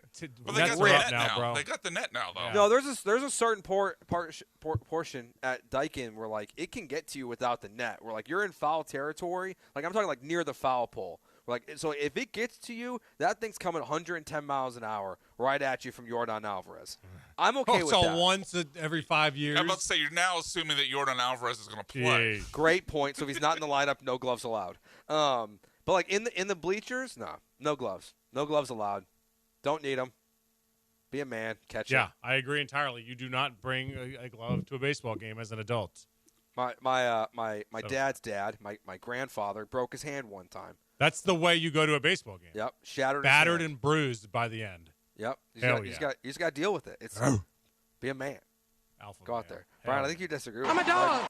Do you disagree with us, B-Mac? I agree. Well, I agree that like if you're in the upper deck or like in the outfield, you can't bring a glove. Dude, but I think if you're really close, like kind of like the situation that Joe described, like you're, let's say within the first couple rows, you're right there by the foul pole, and you got a kid with you, I'm okay to bring a baseball glove. Outside of that, I'm with you. What if you're on a date? No, that'd be weird. That'd be weird. No glove. That would be weird. You can't do it. You can't do it on a date. Like that's bad luck, especially if she knows ball. Like if she's a baseball fan. And she catches the foul ball while you have your glove out and you miss it. That relationship's throw her over. in front of you to catch it. Forget about it, dude. You might want to go to the other team. team. Well, you know what? It's Friday. We talk about whatever we want. Since yeah. we're going down this path of things that are socially acceptable, I'm curious your take. Yes, things that are unmanly. Will, I feel like you got a jersey take for me, bro. Oh, I almost brought it up. I was like, I could feel it, like because I can see you, because I can see you, Will. So you can't see me, but I can see you. Like I feel like you got a jersey take for me. I absolutely do. No adult man should wear another man's jersey. Yes, no man should have another man's name on their back. And then when they leave teams, you're, I'm never buying another jersey of this team again. Now, I'm 100% with you, Will. I knew we'd be aligned here. Yeah. But what's the age cutoff where you can no longer wear the jersey as a man? I'll just teens, 18. See, I was going to say maybe if you can fight in a war. Through the college, maybe. When you're fighting in a war and your chest has your last name in it, and your dog tags have your name on it. Well, you took this to a whole other level. That's it. That's the end of other cool guys, names on the back of your back. Now look, I'll be honest. I'm on the other side of this from you guys. For sure. Like, to me, like, it's just Not a a man. jersey. Like, I don't care. No, it's not. What if you run into that dude on the streets? Like, oh my God, I have a but jersey on. I'm not wearing it in public. I guess. Oh, like, you wear like, it to I'm not, bed? Like, no, like I wear it to games, but like I'm not like walking on the street. Those games are in public, Joe. No, I mean like I'm not gonna go down to Burger Chan with my CJ Stroud jersey because I know he eats there and be like, oh, what's up, CJ? On Mondays, get your like, free sign. like, yeah, maybe he'll do that since he's in the concussion protocol. He can celebrate on Monday. That would be weird for CJ to go use the promo code after a win. It'd be awesome. That would be amazing. So like I don't get a free fry. And tots. Any yeah. appetizer, basically. I'm fine with it. I get where you guys are coming from. I'm From a okay place with called it. Manhood. Heard I of will it? say I'm prepared to join you guys though. I think I'm done buying jerseys of players that are younger than me. When was they're all Who was? Well, not unless all. you I'm buy 33. Vinny Testaverde, like I'm 33. Who? Okay. So, So I got you could get a I Mercedes think Joe Lewis. does bring up a good point. Like, if you're going to wear his jersey as a man, like, let's say you're out of college, right? It has to be some sort of throwback with a guy that's older than you. Yeah, like I think it it's can't like be. if you're going to do it. You can't be a 40-year-old wearing the jersey of a 23-year-old player. You know, here's the exception. If you want to wear a T.C. Williams Sunshine jersey or a Julius Williams or a Shane Falco, that's the exception. That's when you can do it. Fictional characters? Yes. Okay. I mean, those are great jerseys. Exactly. I have a number 12 Sunshine T.C. Williams jersey. I was Sunshine for Halloween one year. I have the Bobby Boucher jersey. That's acceptable. It's like my prized possession. That's too bad. But I don't like that sentence, Joe. I don't like that sentence. All right. Last names on your jersey. Your own last name. Thoughts? I got your own last name? No, Yeah. you can't do that. Hard no. Like females only, not as a man. Like So I'm just good on the jersey. What do I need to wear a jersey for? Like, what am I doing with the jersey? I have one of these two. You have But a jersey with George on the back? I have a reason for it. I have one that was a gift from the team. That's different. At least you got one of those. We did a for not the gender reveal, but for the we're having Joseph reveal. We got custom jerseys for us with January and then the year for when he was going to be born. We got custom jerseys. So me and my wife have those, but that's why I have it. I don't wear it very often. You say that as if it was out of your control. This sounds like it was your idea. It was my idea. But you set it up as like, well, this is the reason I have it. Like, It's the reason I have it. It's I a know, good but reason. it comes off like you're saying it was out of your control when it was your decision. That's true. I know that's how I say it, but I do have one. I'm not gonna lie. But I'm moving over to you guys. Here's another one. I got to get like Walter Payton and only. I hate to say that you guys probably won't get this reference, but the padding that you put on the squat bar, you cannot put on. Do you guys even know what that is? Shoulder pads? I remember those back Not in the shoulder day. pads, but like they call it the pee pad, if you will. Like Yes. say the full word. Well, I remember when clothing would have the little shoulder pad. And is that what you're talking No, about? on a squat bar. On a squat bar. No, okay, but so what, you how like does that a refer to like a clothing? barbell. No, like on like you know what you bench press a barbell, Yeah. right? So you use the same barbell on your back when you squat. And for some little sissy boys, they put a pad on the barbell so the little metal doesn't hurt the back of their neck. Oh, That is also unacceptable. Oh, okay, okay. You're just adding things to the list. Okay. Yes, I'm adding Yeah. exactly. no, I don't use those because I don't like the standing squats. I use the machines. I don't know if that's worse. You're a leg press man. Yeah, I like the leg press. That's I fine. don't That's know. acceptable. I don't know. It's easier now. We got better technology in gyms these days. Yeah, don't but wanna there's be you know sometimes just mother gravity and the way that works is just the best way to do it, man. Let's see. Eric the Buyer says on the text line, you can wear jerseys to games. That's where I'm at. That's what I have. Eric also another Eric it looks like says he doesn't even condone for the people saying "we" when talking about sports. Oh, I mean, that's kind a of big one for me. Also, Yeah. I hate that's when 'cause- people say "we." because that's kind of a cardinal sin for us, right? Like Yes. so that's why. So I think we always have a stronger pushback to that than everyone else. Maybe but, so. You know, it's the "we" is a tough look. I would say in general for when people drop that out there. Yeah, I would Especially say the "we" annoys me more than even the jersey. Well, you can say we for your college, right? I will allow that. Yes, Well, I think but like you that can't is say we. for Like a pro team. I am Northwestern. Sure, But if you were to say we when talking about the Texans, I would make fun of you. Yeah, you can't say we as in the New York Yankees or Yes. we as in the Kansas City Chiefs. Yes. Not that you would ever say we if you're a Raiders fan because no one wants to claim that BS. But you don't want to say we for something you have nothing to do with. Right? But if you say we, you take all the we's. Yeah, what are we, French? No, so Penn State. If Yeah, you we say are. If you say we are Penn State, you're all of Penn State. You don't get to drop the bad stuff if you're going to say the we's. Yeah. You got to take the good with the bad. If you're going to use a we, you got You all can't the put good and bags all the on bad. your head. None of that nonsense. Yeah, none of that stuff. You got to take all the good with the bad. So it's your fault that James Franklin got fired to those people out there. Yeah, Or, we did. We beat that ass. I know. You Northwestern, man. Now we just got to see where Pat Fitzgerald's going to coach next year. What are some of the other things? Callers, chime in. What are the most unmanly things in the world? What can you not do if you claim to be an alpha male? What can you not do? I think we kind of covered most of them. There's a lot more. Yeah, I don't know. I think I might be alone Owning on this. cats? I think I might be alone on this, but I think it's kind of unmanly to valet park. Sorry. So hold on. Park your own car. You can't in Houston. Well, no, yeah. So, Well, no. It is an absolute trap. The city of Houston. You have to valet park. I will concede there are some places where you can only valet park, but if it's an option to park your own car and just walk in, park your car and walk in. I actually 100%. like that take. I respect that, B-Mac. Yeah, I think good counter here from the text line about the we thing. Packers fans, if you're an owner, can say we. Oh, dude. If you have your fake piece of paper that you're never going to get anything returned. I hate that. There's a commercial airing now that I think it was maybe from after the draft when they had it there in Green Bay. We're talking about we're all owners. No, you're not. You have You have no decision making power. Yeah, what's a bigger scam? Being an owner of the Packers or Social Security? Y'all ain't gonna get anything. Ooh, now you're taking things political. I'm just saying. But see, but there's still a chance for one of them. Like if the Packers got sold tomorrow, you're not getting any return You're not getting on a it. dime. Like, and you don't get anything out of it. It's not like you get if you got season tickets with it, I would get it. But you still have to buy everything else if you're a Packers fan to pretend to be an owner. It's ridiculous. It's one the of the more biggest scam in sucker sports. things in all of sports.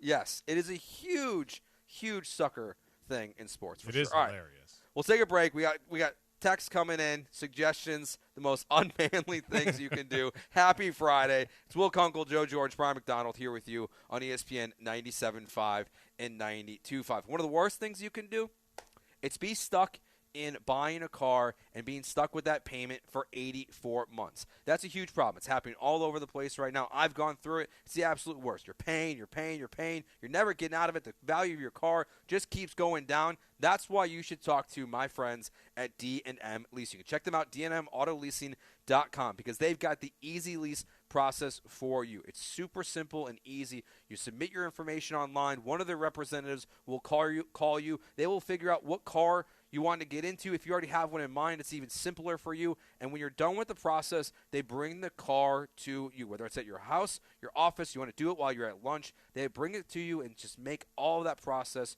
super simple. Check them out at dnmautoleasing.com. And remember, no payments until 2026. So it's time now to get in a brand new lease.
Now back to the Huntington Bank Studios with Jeremy Branham and Joe George. On ESPN 97.5 and 92.5.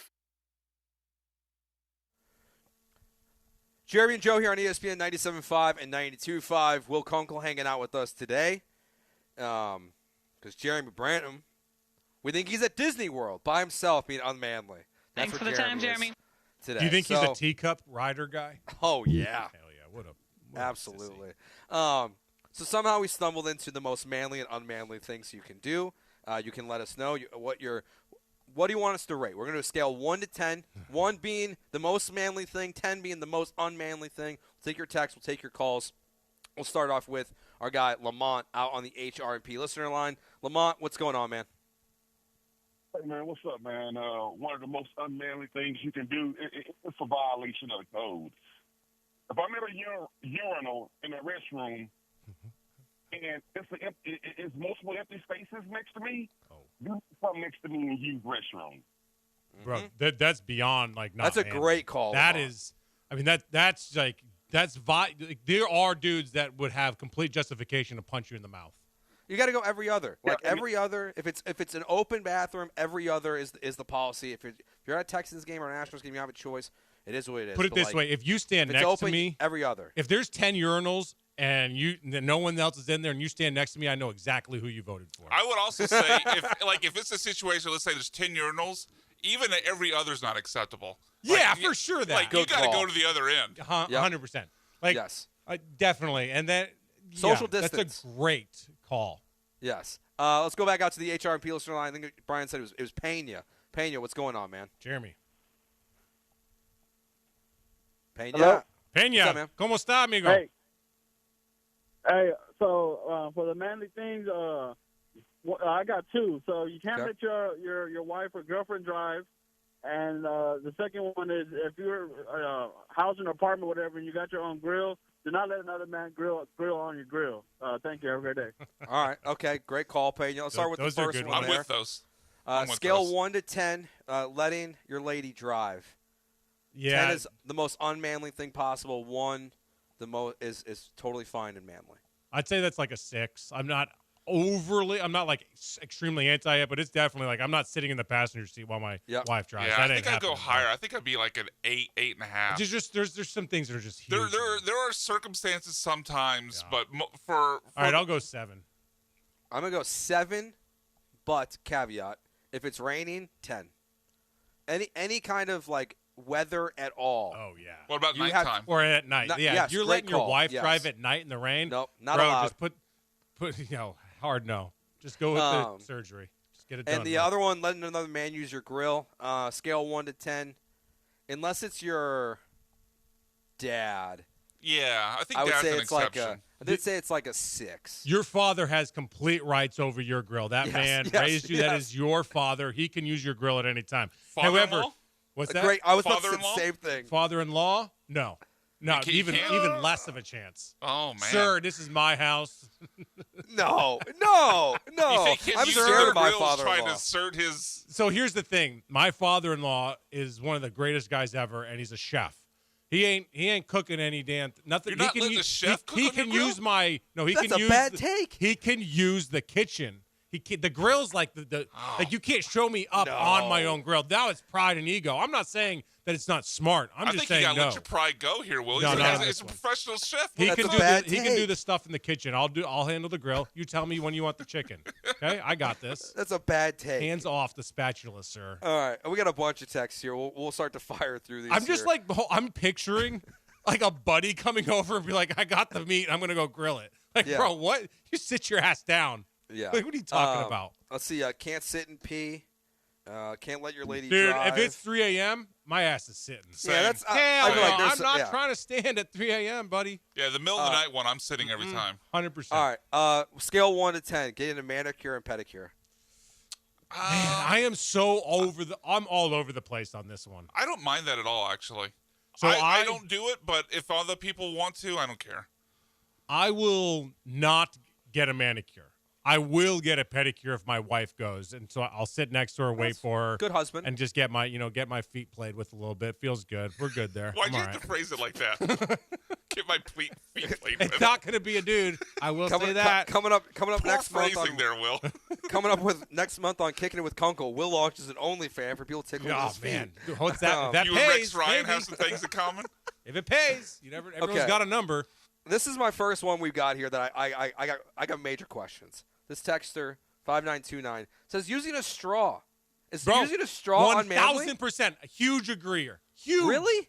I don't use straws if I have. When you drink out of a straw, except for fast food. If I'm driving, that's the only way I'll do it is if I'm driving and I need a straw. Restaurant, no straw. There is something about grabbing a straw with your 2 fingers and making sure it gets right in between your lips and you can suck on it. Well, here's my because I have This a ain't buddy. happening, dude. I have a buddy who's kind of a germaphobe, and he'll go through the extent of like tearing the straw wrap. Like if we were eating together at like wherever, he'll go through like such a far extent to not only use the straw but to like not have his hands even touch the straw.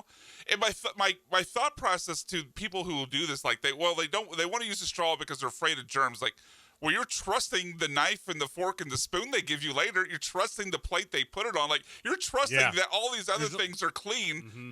Why don't you just trust that the glass is also clean? Boomer Brian's got a good one on the YouTube chat saying, and this is more homoerotic than it is not manly. All right, careful. Should I get next to the I button? don't know.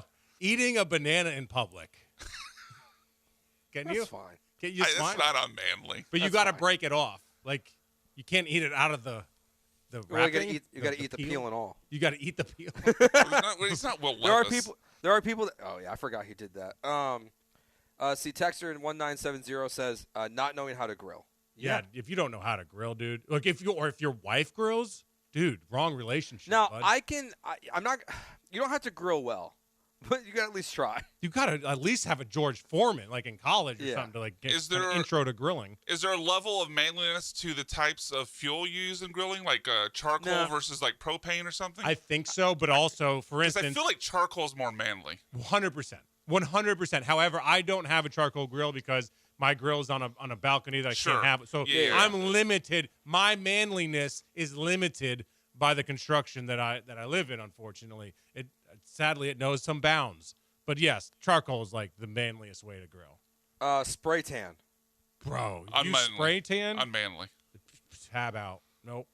I think you have to be on TV to have a spray tan. And even then, like you can just take the makeup on for the 15 minutes you're on air. Like you don't have to.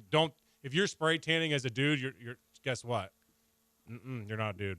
Now this one I haven't seen in a long time. Like unless you like specifically have like your kids with you, but like even now like bowling alleys allow you to choose when the bumpers are up. Oh, good call. It's a great text, but like. I don't think people really use bumpers that often anymore. Well, do they? That means you have a good group of friends.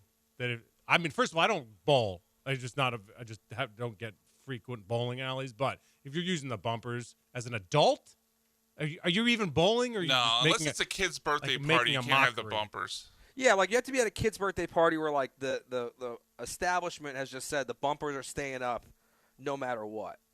And you're just You're throwing a couple out there, but like you're not. If you're going bowling, no bumpers allowed.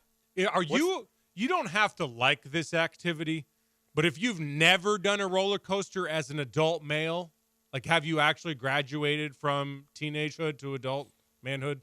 I love roller coasters. I love them Unfortunately, too. we lost our theme park here, so I don't get to go to them as much as I did when I was a teen. But yeah, roller coasters are great. I don't know if they're barely building a record-breaking one in Dallas. Coming out in a couple years. I hate them, but I will go on them. As long as you've done one. I understand like some people can't handle it. I get that. I don't like heights, man. Yeah. I'm a scaredy cat. But like you when it have comes to have done one roller coaster just to be an adult male. Yeah. I've done it. Let's see. Snitching's not manly. Yeah, you can't snitch on people. You can't snitch. We got a caller. You want to go to the caller? Yeah, what's the caller's name again? Chris. Chris? Yeah, What's up, Chris? How you doing? Homie? Okay, I got a couple of things. Sitting to pee, not manly. Okay. Eating a banana, there are rules. Do you know the rules to eating a banana? Break it off, homie. Go for it. You have to not make eye contact. No eye contact. Banana has to be below your chin, and you take little bites. I thought this was known. Yeah, definitely don't stick the whole thing. Little bites is a good call. Little bite. I like that. Okay. All right. Thank you for the call, Chris. I was worried that was going to be an FCC I was like, violation. I was like, you're the dump button. Like, be ready. Like, we can't. Like, we haven't had a dump button incident on this show yet since it started. So we gotta be careful. Bubble baths. Can you do a double? I got a buddy that loves bubble baths. I don't know. I don't like baths in wanted general. to. I prefer showers, but like I got to be really sick to take a bath. You know, like, you know what the I'm biggest trying to, thing sweat with out a fever. The baths are kind of. Are we on agreement that baths are just kind of nasty? You're sitting in your own. Yeah, you're slop. sitting in it. Yeah. Yeah. You're just all you're doing is baking yourself. You're. It's like boiling a hot dog and then It's drinking. like you're marinating in your own filth. Yeah. It's nasty. This is a sports one, but flopping, absolutely. Great call from the texter. Unmanly. Soccer, sorry, it matters. That's why but it's soccer unmanly. ain't going to catch in America because there's too much flopping. Sitting in the car while your girlfriend or wife pumps gas. Oh, that's a 10 out of 10. That's very unmanly. If you get to the pump and you're like, honey, here's the card. Go fill her up. Oh, no, 10 out of 10. That's crazy. I've never even thought of doing that. Neither have I. Neither have I. Never once. All right. If you got any more suggestions, you can text them in, call in 713-780-3776. If not, let's discuss how many teams are getting a new quarterback in 2026. We'll get to that next year on ESPN 97.5 and 92.5.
You're listening to Jeremy and Joe. On ESPN 97.5 and 92.5. Live from the Huntington Bank Studios, here's Jeremy Branham and Joe George. Back here on ESPN 97.5 and 92.5. Today it's Joe George and Will Kunkel hanging out with you until 6 o'clock.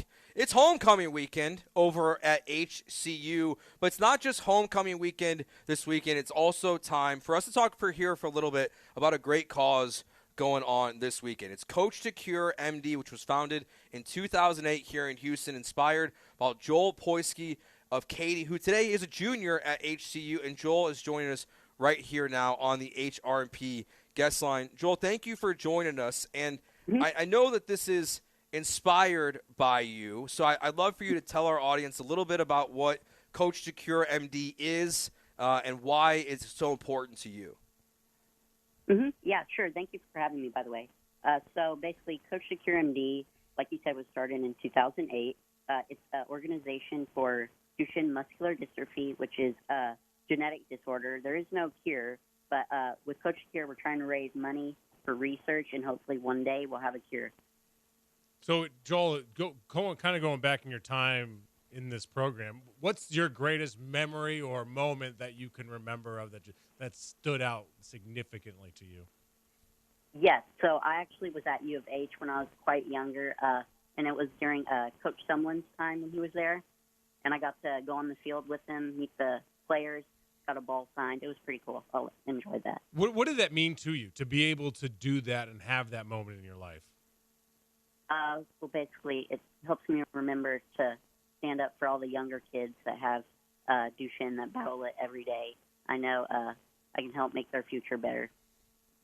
Yeah, and coming up this weekend, two young men will be going to HCU to participate this, and it's really cool to see so many coaches across the country partake in this. And I imagine now going to HCU, being part of organizing it for this year, but having these opportunities to see coaches across the country partake. Just, did you ever imagine you'd be at where you are today, seeing this kind of develop as something that matters so much to you? Yeah, no, I did not. Actually, I was told when I was born, my parents were that I probably wouldn't live to be around this age, but now I'm 23, so I'm really lucky and happy about that. I mean, what's next now? What's the next goal in Joel's life? Well, I'm hoping to bring Coach Secure to HCU and keep it going as long as I can, and just spread awareness to my fellow Huskies. You can learn more about this disease and Coach to Cure at coachtocuremd.org. Before we let you go, and is there anything else you want to tell our audience, or things that they should be expecting to look out for this weekend at homecoming, and just what's coming up this weekend? Yeah, so if anyone wants to know any more information, they can visit coachtocuremd.org, and they can donate money and just learn more about our cause. Who's your favorite football player? Great question. That's a good question. Probably Peyton Manning. Peyton Manning? Yeah. Heck yeah, I'll go with that. He's a great player, but I was expecting to hear a Texans player. Hey man, you got to win to be great. You know what I'm saying? Go Texans. Yeah. I like that answer. I like that. All right, well, Joel, thank you for joining us. It's really, I know you guys have been.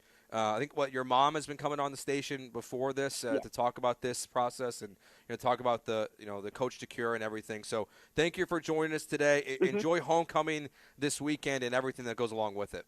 Yeah, thank you. I appreciate it. No problem at all. All right, you can find out more again at coachtocuremd.org to figure out how you can help, how you can donate, and to be part of finding a cure for this disease that, as you said, does not have a cure right now. All right. We will take our next break here. It's ESPN 97.5 and 92.5. Let's get into the quarterback situation going on across the NFL. Who needs a new starter? We've been teasing it all show, Will Kunkel. We'll actually get to it next here on ESPN 97.5 and 92.5.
It's Jeremy and Joe, On ESPN 97.5 and 92.5. broadcasting live from the Huntington Bank Studios. Here's Jeremy Branham and Joe George.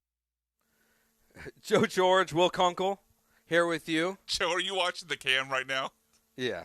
I don't know what was going on with Will. Will tried to juggle something or catch a ball that he threw up in the air, and I thought the brick wall was not as fake as it is. I'm about to say you should use quotation marks again, like Joe did I earlier. thought the ball was going to bounce off the wall. It did not. It just dropped. No.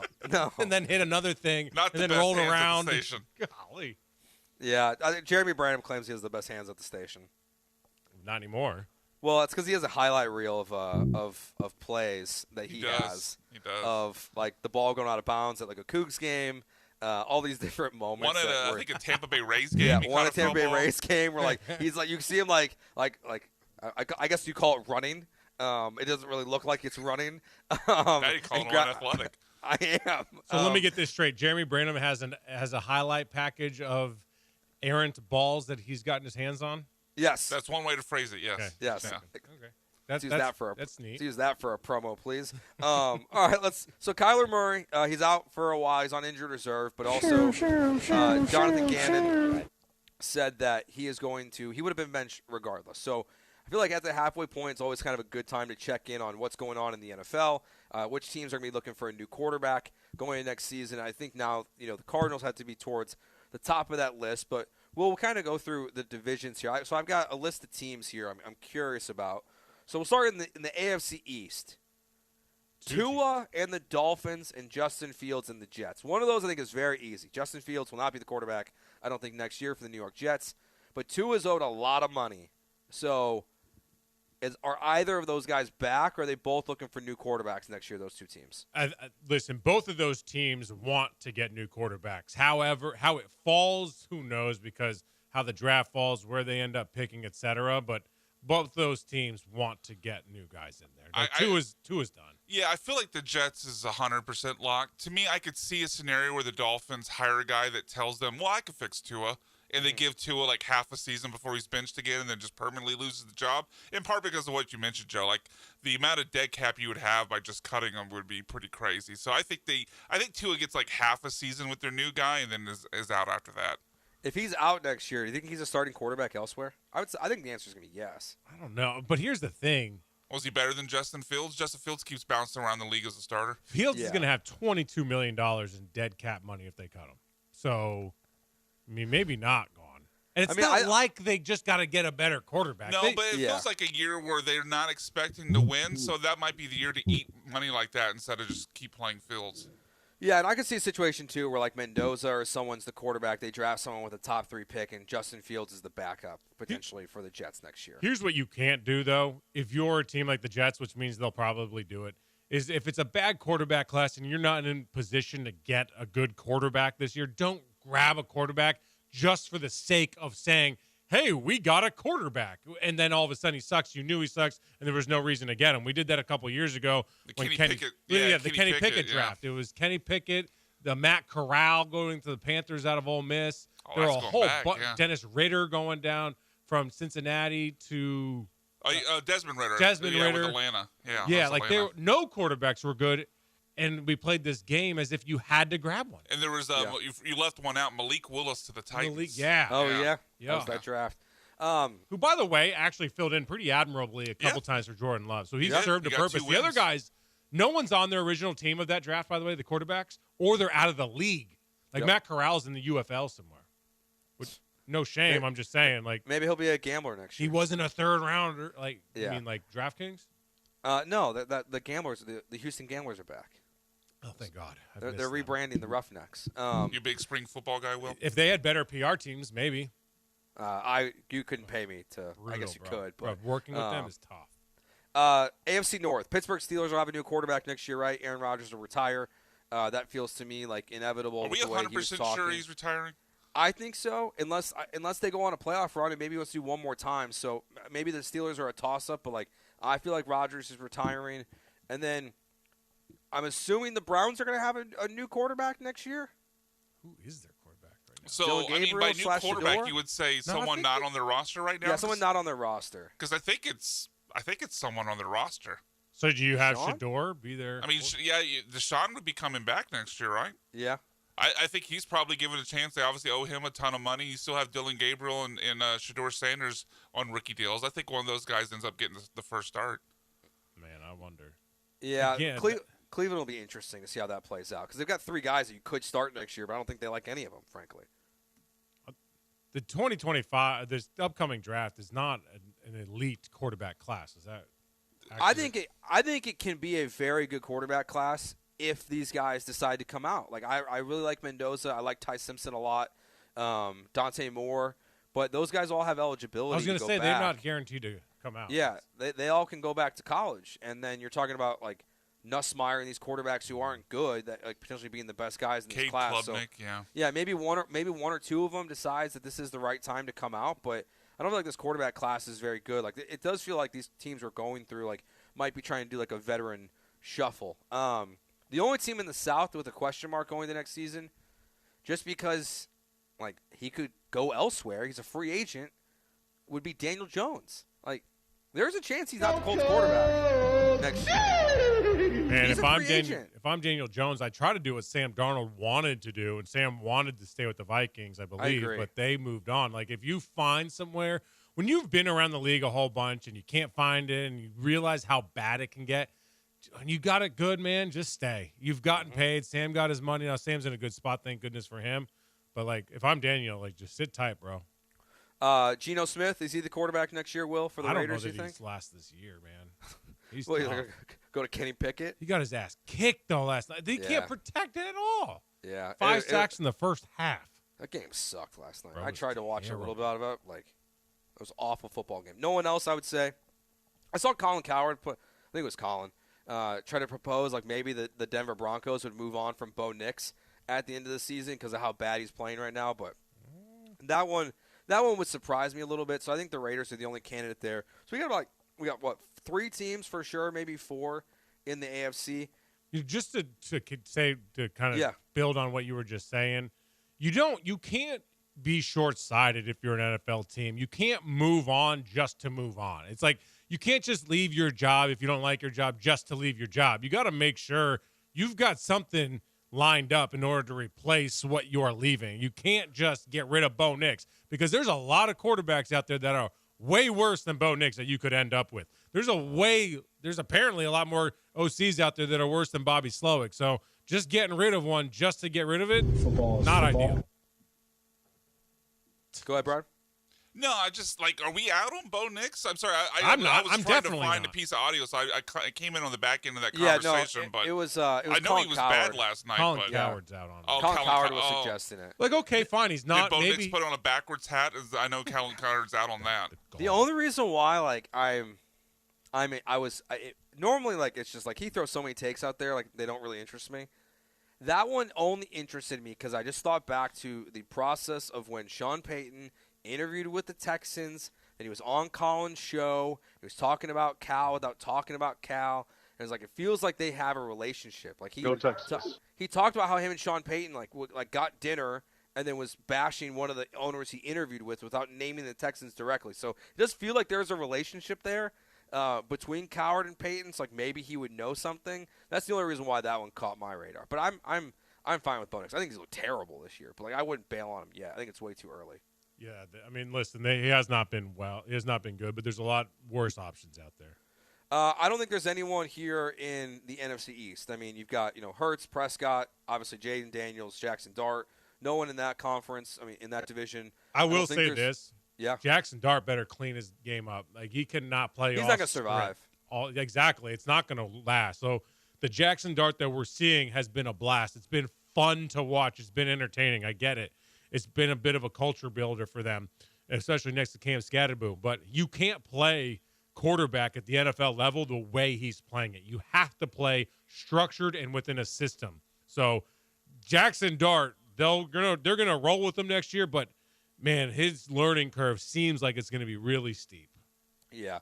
I think he needs to learn how to slide is his biggest thing. That's definitely part of it. Like he takes so much punishment right now. It's shocking. Like and he's a tough kid. Like I give him that but like I would imagine like they'll bring a new head coach in. I think Dable will be out and like that coach will have the opportunity to go out there to the media and tell them, I can fix Jackson Dart. I don't think there's anyone in the North unless Kevin O'Connell's out on J.J. McCarthy, but I don't think that's the case. So I don't expect any quarterback changes in that division either. It's really tough to move on from a halfway decent rookie quarterback because you're not paying a crazy amount. So that's kind of your opportunity to win, that if you can if you have to play smoke and mirrors with a quarterback, then do so and build the rest of your roster. All you need, if you have a good defense and you have a good offensive line, is a competent quarterback on a rookie deal right now. He has only played 5 good quarters, though, of football. Yeah, no, sure. I'm not saying there's he's even that. I'm just saying if he believes that J.J. McCarthy can just be, quote, good enough, then you roll with him until that 5th-year option, and then you maybe you pick it up, maybe you don't. I mean, picking up that 5th-year option is always it's such a great move for teams because when you got to pay a quarterback, man, it ruins your whole roster. Yep. Hello, Jacksonville.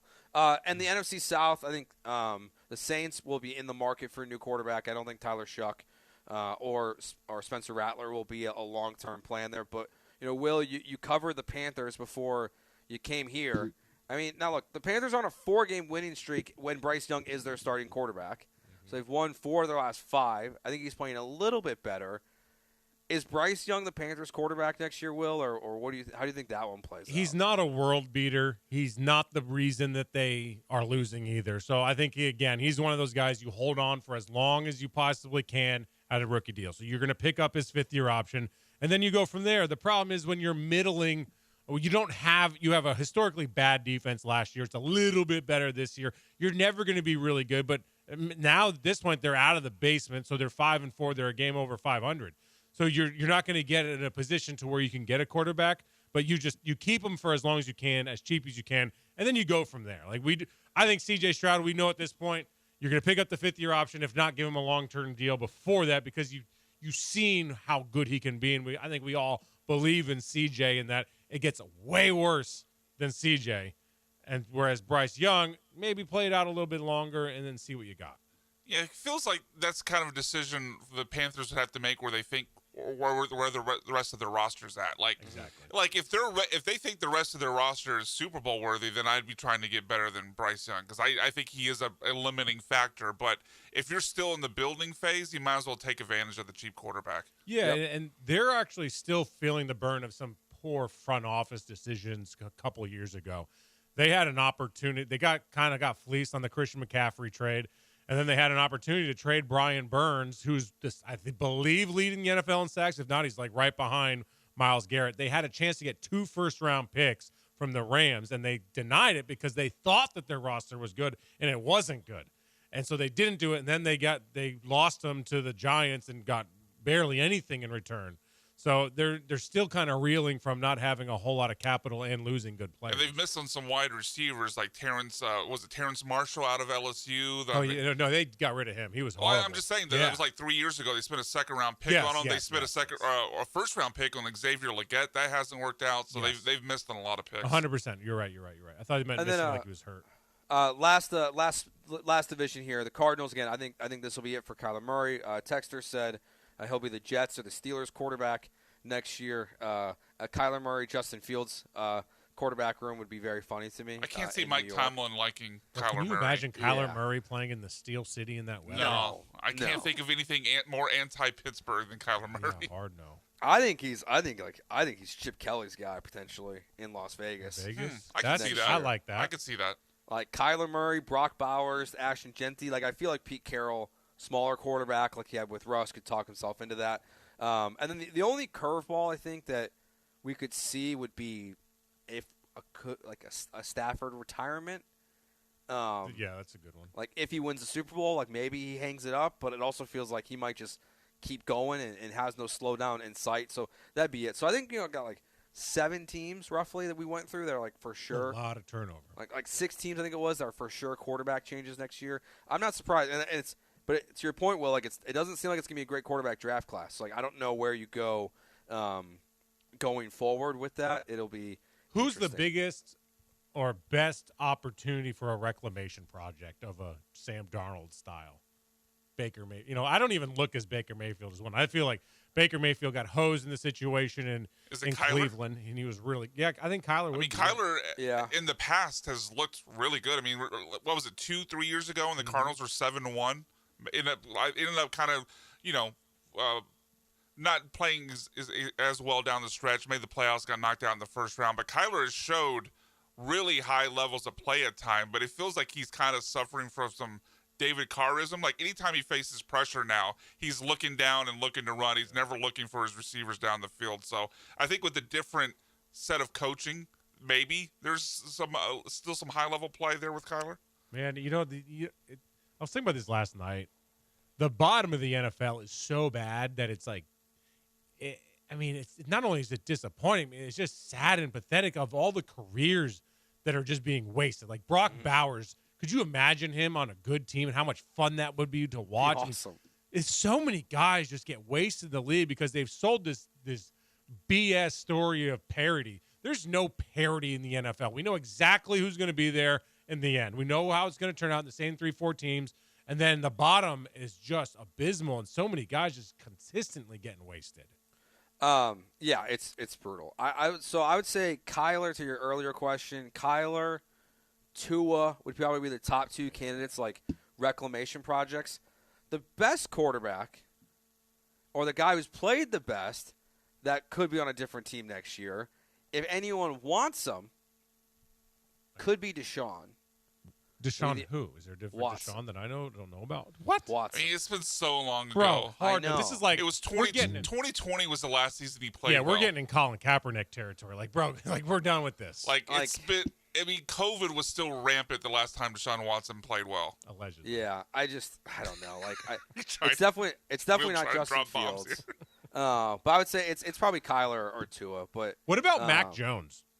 Oh, that's a good call. That's a good call. Yeah, he's going to start again this weekend. He'll be a starting quarterback in the NFL next year. Man, he looks good. But you know what's scary is these teams, they fall in love with these quarterbacks that look good under Kyle Shanahan. At some point, Kyle's going to do damage to these quarterbacks, being like, I'm not going after this guy. I know he's not good, and he looks good under Kyle, and that's the only guy that can make him look good.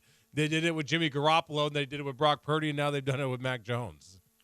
All right, we'll take a break here. When we get back, we'll hear from our good friend. We'll do it on the other side. We'll hear from our friend Seth DeFlo, who we introduced Will Cumberland the last time he was with us. We'll get back to do a little more Texans conversation as well as we get into the final hour of the show here on Jeremy and Joe with Joe and Will here on ESPN 97.5 and 92.5.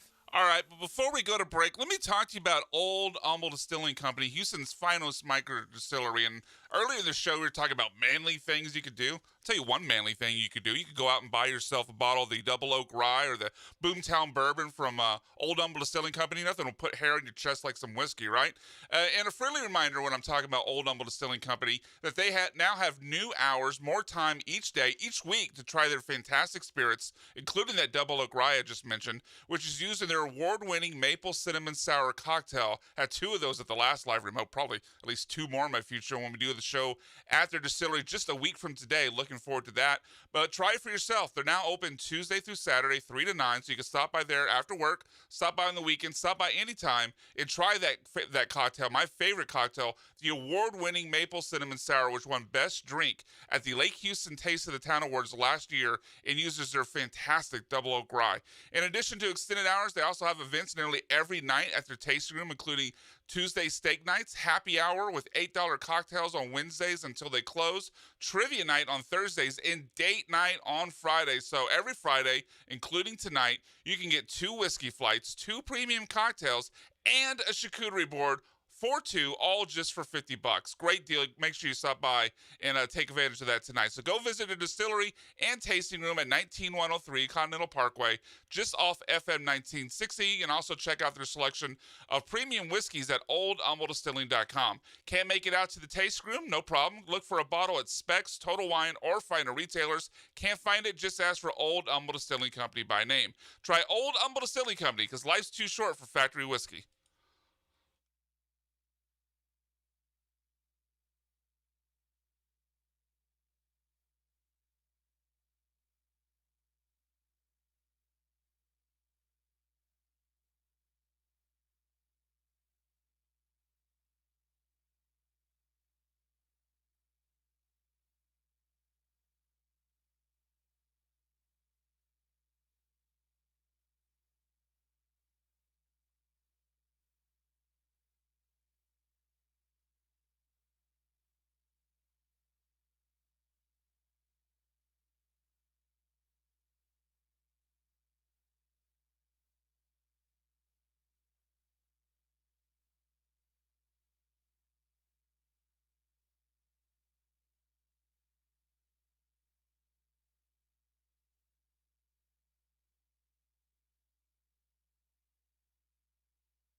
Back here on ESPN 97.5 and 92.5 for another hour this week. Jeremy Branham is somewhere in Orlando, not hanging out with us. I have questions for him Jeremy. when he comes back. There's another radio show happening in this city in which a host is at the UCF Stadium using the press box to do their radio show from right now.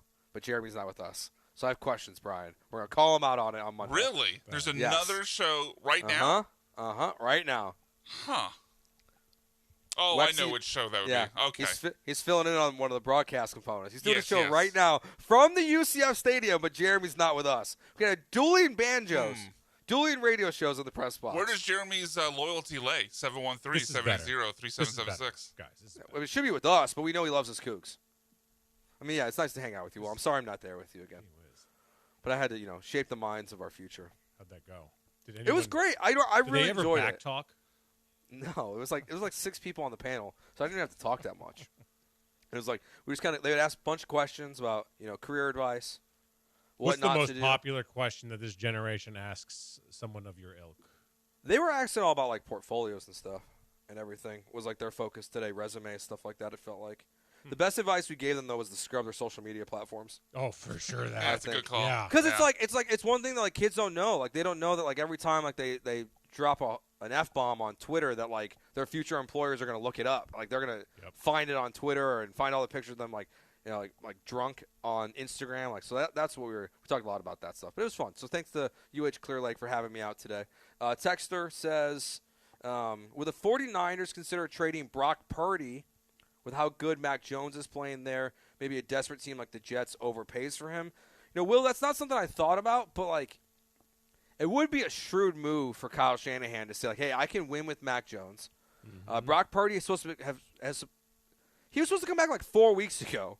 He's out again this weekend. But he just got a massive contract, so it would be hard to move him. That was my question. Like, can you move? I'm looking at the dead cap. Right. All right. So the dead cap, if you cut him after this year, $90 million. But the thing is you're on Spotrac? Yeah, I'm on Spotrac. So there's another website. I can't remember it, but the cap's different if you trade him. Oh, really? Okay. Yeah, I wasn't aware of that. It lists right now. It lists for this season the dead cap being $100 million.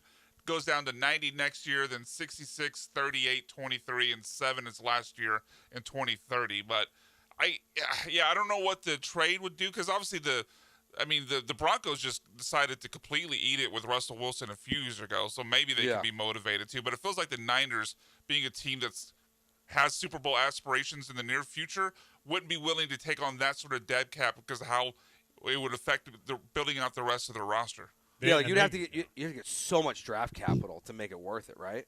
Not only that, but you got to get something back from one of them, right? Or did you just let Mac Jones walk? He's on a 2-year deal. I mean, you can't just let him walk, but no, that's interesting. I wonder what his trade value would be. Is it like you got to find the right team? Like a third rounder? We've seen teams give up a lot for a little.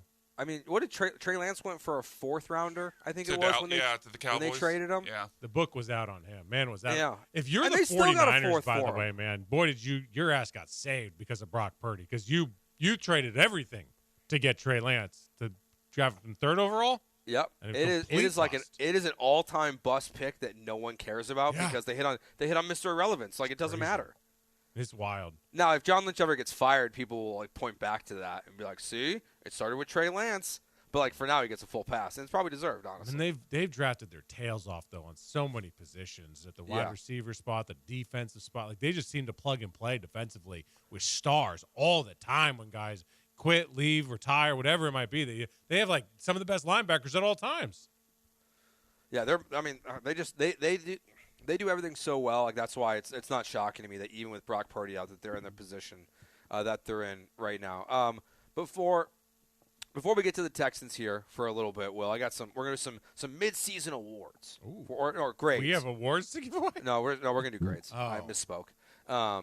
It's a prestigious award. Brian, can we hear from our dear friend Seth DeFlo? We're ready for Seth DeFlo? Yes, and hear what he's got cooking up for the Colts as they head to Berlin this weekend. All right, here we go. This is they're playing the Falcons this week. This is what Seth DeFlo has for us. Ta-da!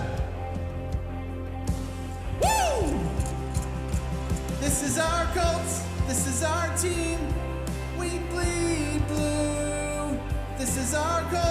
Whether win or lose, we love them. For the shoe, beat the Falcons.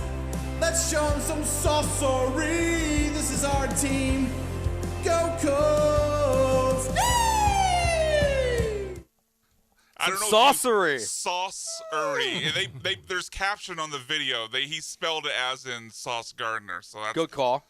I better than last week when he said, "Let's break Aaron Rodgers back." Well, he had to apologize. Oh, did he really? Well, that was, he to didn't me, have the to. apology's pretty weak. I don't think you need to apologize, but it wasn't a great. It needs to be a pun there, and he just went with violence. That's why I feel like he didn't take a shot at the Falcons this weekend. I feel like now he's gonna be just doing Colts things. I mean, I think he really missed out on an opportunity to make a joke about Michael Penix.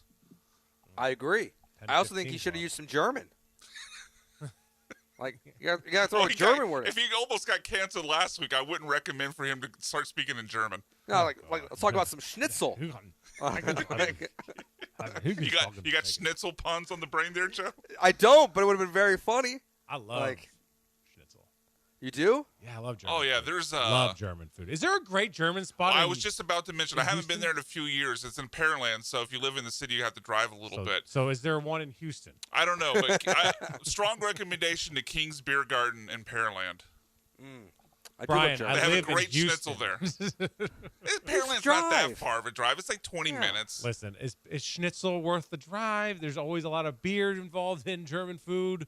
So you got an Uber? Yeah, you know what I'm saying? That's a lot of... It's like 25, 30 minutes depending From the Heights? From the Heights, yeah. Is there any... Just get to 288. Take Who it down. owns a German restaurant? Let me know.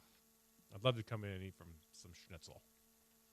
I mean, I do know that there's Lance loves some schnitzel. Oh yeah, I think he has a drop there on I Bill's think he page. does too. I'll see if I he can does find too. it. Let's do some mid-season grades here for the Houston Texans. We talked about them, as a team. I went in D, I think, and then Brian and Jeremy kind of. I don't even think I even said this on the show. That was Lance and Jeremy. I love Lance. That's awesome. But there's never a bad time to hit that drop. No, but it totally distracted me. They gave him an F, the Houston Texans, at the midway point. So I want to kind of go through quickly here, Will, by position groups. Grade out the Houston Texans for me here. Before the concussion, give me a grade for C.J. Stroud halfway through the 2025 season. I think first of all, I think a lot of these positions have to be graded on a curve, right? I think we got to be fair to say that C.J. Stroud, we haven't seen the best of C.J. because of the OC and because of the offensive line, and I think he's played well in spite of that. So I'll give him a B+ because I think nothing. It's not his fault that he hasn't been perfect. I'm not gonna grade on a curve, so I'll give him a B-. It doesn't feel like you're very far off from Will there, though, Joe. No, I know, but he's played. He's played pretty well. I think he's played well this year. He's done a good job. Can you say he's played standing well tall. when they've scored 4 touchdowns in their 5 losses? He's played well. Is the quarterback playing well when the team scores that little? No, you're right. I don't know, but I don't think you could separate it. I think you can. I think you can. I'll use like part of my argument here is he put them in position to win against the Rams. Dari fumbled. He put them in position to win against Jacksonville. Nico fumbled. Yeah, and then he's the done. Tampa Bay loss wasn't on him. That was on Henry. Yeah. Toto. How about How about I'm sorry, Joe. No, go ahead. How about this last weekend? He got him to the freaking 2. What's he want to do? Hand off better? Be a better handoff guy? 2-yard line is British Brooks season. That's how bad it is, man. C.J. Stroud does everything he can, and then you get down to the 2, and they're like, all right, now that we're here, we got to get the ball into British Brooks' hands. Stop horsing around. Who had the same amount of snaps as Jalen Knoll. It's crazy. Great. What else that's why you have to give C.J. Stroud at least a B+. I guess that's fair. You've talked me onto that side. All right. You talked me onto that side. Running back. How'd the running backs do this year, Will? What are we giving them so far? I mean, okay, so I'm kind of going to go back on my whole curve thing. Dare's been obviously not very good. Chubb's been underwhelming. Woody Marks hasn't been allowed to do anything. So a C-. That's where I'm at too. Because they just haven't been allowed to do anything. Give Woody Marks the damn ball. Get him the ball in space. What are we doing? Yeah, that's almost how that's almost like I would give them like a pass if it was a pass fail class. Yeah, I'd be like, I give them like you passed. I give 'cause them a it's hug. not your fault. Like, I'm but- sorry, guys. It's like that scene from Hey, Good give Will everyone Hunting. a hug over there. Like, it's not your fault. It's not your fault. It's not your fault. Robin Williams of the scenario. Yeah, like it's Brian? not their fault. Yeah, I think your guys' grade's fair. I give them. I actually don't think Chubb has played horribly. He certainly played better than my preseason expectations of him. But they're not explosive. But He's not the bell cow. Yeah, and if we're grading on a curve because of the excuse of the offensive line and Nick Caley, then I would be fine with giving him a C. Yeah. Offensive line. D-. Well, I mean, Ed Ingram's been a plus. That's fine. Everyone else has been horrible. Okay, fine. For D, the most part, yeah. A D. Yeah. What else I are you think giving the offensive line, Joe? Howard's been good. I would say, right? Like It's Tyus a Howard's unit, though, right? Like, yeah. We went into the season saying, all right, fine. Give me a whole bunch of average to below average, some guys that are okay. Let's be a unit. Let's move bodies.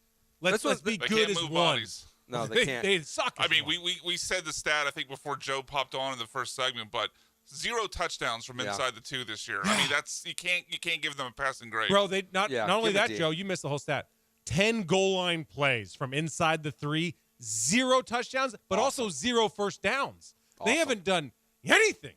They're terrible. You can't be a good offensive. You're a failing offensive line. In That's an part, F. also because you're bad. That's it. It's no cap. Yeah, I think D. I mean, you've had 1 or 2 good players, but even Ed Ingram, like he's part of the push up front. Like the QB sneaks, they're going behind Ed Ingram for the most part, and they're not working. So I think D might be generous, to be honest with you. Wide receiver room. B-Mac, why don't you do this one first? You know what? I'm going to give this one a C minus. I think it's a slight pass because Nico's still really good. I liked what I've seen with Jalen Noel. He just needs to play more. But it's been really disappointing what we've gotten out of. Oh my God, I said we. It's been really disappointing what the Texans have gotten out of Christian Kirk, and it's really, really disappointing the lack of production they've gotten out of Jaden Higgins. So overall, I think maybe it's a pass, but it's barely a pass. Yeah, I'm with you. I'm at like a C plus for the wide receiver room. Will, I can't imagine you would grade them out much higher than that. Yeah, like it depends. Okay, so it depends what game, and that game is dependent on how Nick Caley did and how it unfolded, which is sad because everyone's grade relies on Nick Caley so heavily that because he can't put them in position to have success. So I'm going C minus. It just there's nothing there, but it's not because necessarily their fault. Like why are we not getting targets for these guys? See, this is why D'Amico thinks we're all negative. Because they suck? Yeah, I mean, this is a lot of negative radio, guys. All right, well, all right. B's and C's. All right, Brian D'Amico Yeah, McDonald. Let's get to the defense here. Okay, let's give out some good grades. We gave CJ Stroud a B plus. We're still going through. We're going through groups here because I ain't giving everyone an A. Defensive line A, right? No question. B plus. Oh, Will, you're being too harsh. They just haven't had the sacks. They haven't had the pressure rate. They haven't had any pass rush from the interior. So they're and listen. I mean, to the be defensive fair, line has a touchdown. we're this year. grading on a curve with the offense. On the defense, the expectations are pretty high. Like you need to be the best of the best. They're not up there quite yet. So B plus is good. They're not. I don't think they were better last year. Put it that way. That's fair. I still give them an A for what they've done this season. Linebackers. I'm gonna go. I'm gonna be negative again. Yep. I'm gonna go C plus. Because Henry To'o. Yeah, it feels like he's bringing the room down. It feels like if I were to split this out, it's B minus for the rest of the room, and Henry To'o is an F. But he hasn't. He's been good in other spots. He was bad on that play. You got to keep your feet Which moving. one? Multiple. Yeah, I know he's given up cost you explosives. the Tampa Bay game. He's given up explosives. Yeah, he missed the He tackle. probably cost you the Denver game. You're not wrong. I mean, I get it. Yes, I agree. The unit I'm giving a C plus. Why is Speed not playing more? That's the question I Again, have. that's coaching. So it's like, what are we? We'll get to the coaching. Secondary. Will, what are we giving the secondary? A B. B plus? B plus? I give him an A. They've lost a lot of opportunities. That's what I see. Although Derek a lot Stingley, of I think, dropped is having footballs. a worse season than he did last year. Yeah. Kamari dropped his interception. Like, listen, man, you Caleb's can't a roller drop coaster. you can't get A's and A pluses if you're not making as many plays as you should be making. Yeah, I'm a B plus for this group. Like I think they've mostly been good. Now Stingley's banged up. I think still. I know he's not typically on the injury reports, but like that hip feels like it's still bothering him. He hasn't been great in the run. We've seen him get burned a couple times. Maybe some miscommunication on that one last week against was it Sutton when he scored a touchdown? Yeah, so like, Sutton. I go B plus. Like I think they've been pretty good here. Yeah, we'll put our first coach up here with the unit though. Frank Ross in the special teams unit. Will A-. I know really? that it hasn't been perfect, but they've blocked 2 field goals. They've recovered a muff punt. Did they block a punt as well? They went 5 of 6 on field goals. He's done everything. I know it hasn't been. I know that there have been some less than ideal kick return or kick coverage moments, but I'm going A-. I think I was with you, but because of what happened in the Seattle game with Kaimi not kicking it out of bounds, I have to drop them to a B plus. But I will say we at least found out the fact he was told to. He just didn't do it. Like, do you believe that? Yeah. Because I mean, we talked how to could that Kaimi. be misunderstood? Maybe, yeah. But that sounds like I don't think it's misunderstanding. I think it's misevaluation of your player and what he's capable of doing. I think he's capable. I think he just effed it up. I think they told him to kick it out of the end zone and he couldn't get there. Like That they might should have just told him to kick it straight out of bounds. It doesn't matter where it goes out of bounds. I'm giving Frank A-. Okay. Let's go. Like they've had D'Amico. splash plays and they still lose. Well, let's call this one defensive coordinator. Wait, what are you guys D'Amico. giving Frank? I said B plus. Okay. B plus is fine.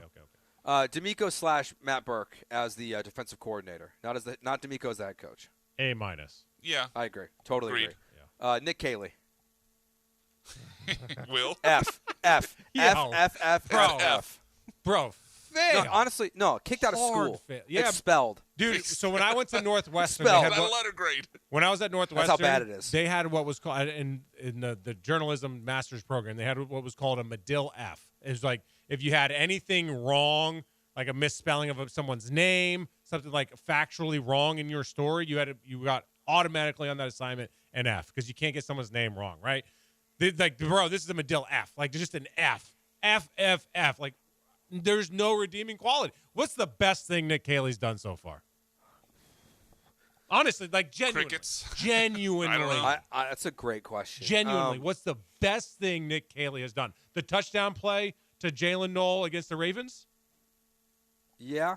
That's the That was a best pretty play. good play call. We talked about that play for about 8 days because it's the only thing that we saw that was like that had some design behind it. I mean, they've gotten more out of Dalton Schultz than I thought he had. I agree. Left. That's a good I'll point. Give, That's a I'll great give that point. to Nick Caley. That's a great point, Brian. Thank you. So, yeah. One good thing, but F. Yeah. Still an F, yeah. D'Amico, the head coach. What are we giving him this year? You guys good? Man. C plus. C. C plus. I was thinking, I go C plus. I think that's fair. I like the attempt to focus in on the offense and give up play calling. Like I think that's wise coaching and management of your staff to recognize a flaw in it, but it hasn't helped anything. It hasn't done anything. It's hard for me not to give him a full F because as the coach, he's claimed he's responsible for bringing in Nick Caley. But I'll go C plus for D'Amico. I think I'd have to drop it down. Honestly, I'm going to go with a D because I was going to say you're either one of two camps. Like you want to build in like how good the defense is because that's part of head coaching duties. I know we parsed out the DC, but also, bro, this team's a failure, right? And they're 0-5 in one-score games. Like when you're look, I know one-score results can be kind of fluky year to year, but when you're 0-5 and they're consistently making those sort of mistakes under your leadership, I kind of have to point to the leadership. I mean, you have to. Yeah. And then collectively it's again. Tough. To be fair, it's tough to parse out his general manager duties, his DC duties, his head coach duties. What really does he have to say on the offensive side of the ball? Like, for real? I think you can call some fullback dives. You can't. Tight ends. We didn't do tight ends. B plus. Oh, you're right. B+? Yeah, B plus. That's fair. B plus. Dalton's been very good. He really has been. Nick Casario, the GM. Man, like, listen, dude, you got to be fair with the good. B minus, C plus. So I would say C. Yeah, it's tough. It's because I would give the defense an A, the offense a D. So I know that's not exactly a C, but I'm gonna go C. But then there's the hiring aspect of Nick Caley. So like, Especially since minus? we all assumed that was his hire. Yeah. John Carroll, Texans. And I think if you were to grade Casario over his full run, I'd be where Will is, like a B plus, maybe even A. Yeah. But if you're looking at just this year, like his draft picks really haven't done anything. The free agency, nothing really developed there. Although Ed Ingram was a positive. Like if you're looking at just this year, between the failed offensive coordinator hire, the mediocre free agency, no one really hitting from the draft class, like it'd be hard to give him a passing grade. Yeah, I'm changing my grade. I'm going D because he spent like $25 million on free agents that are no longer on this roster. Yeah, I mean Cam Robinson, they spent $11 million on. He didn't play. He I barely played. forgot about that. They made the trade for Chauncey Gardner-Johnson. He lasted 3 weeks and, And he was then gone. they paid him before, like, they gave him bonuses and stuff. Like, they gave CJ and Cam money they didn't have to, and then they cut him. All right. Similar decision. I know this is technically last year, but similar decision with Diggs. You Yep. bring him in. He has multiple years left. You convert it to a one-year deal, and now you lose him. And I think it hurts Casario, too, that Diggs has played well so far exactly. this year in New England. Before we go to break here, B-Mac, we don't typically do this, okay? Okay. But we got a request from the text line. Oh, really? We're taking requests from the text line. Can we play the Lance German thing again Yeah. one more time? Okay, you ready? Yes. All right, on that note, we'll go to break. We got about 30 minutes left of the show, and then I'm getting in my car, and I'm driving up to LaBerge in Lake Charles to hang out at the sports book. This weekend, we'll be doing shows from 12 to 1:30. Tomorrow, myself, Sean Mapes, and Cam Smith. And then on Sunday, we'll be out there from 10 to noon as well. I love the sports book at LaBerge in Lake Charles. The new VIP fan cave section is a really cool thing that they have implemented. They're bringing in new menu items as well. Look, you got the big screen in the middle, and they put everything up there. You can, if you ask nicely, you might even be able to get the game that you want to watch on one of the side TVs. It's very different now too, and I think in a positive way. It's cool. You can go to LaBerge, you can bring your family with you, and before the only place you couldn't take them to eat was the sports book, but get some chicken fingers now. You can go there. It's all ages available now inside the sports book there to eat and hang out, and then just have the little section, sectioned off there so you can go and bet on all of your favorite teams, all of the Houston area teams you can bet on at LaBerge in Lake Charles. Make sure you tune in this weekend as we broadcast live from inside the sports book at LaBerge in Lake Charles.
You're back with Jeremy and Joe, and I honestly have no idea what's happening next.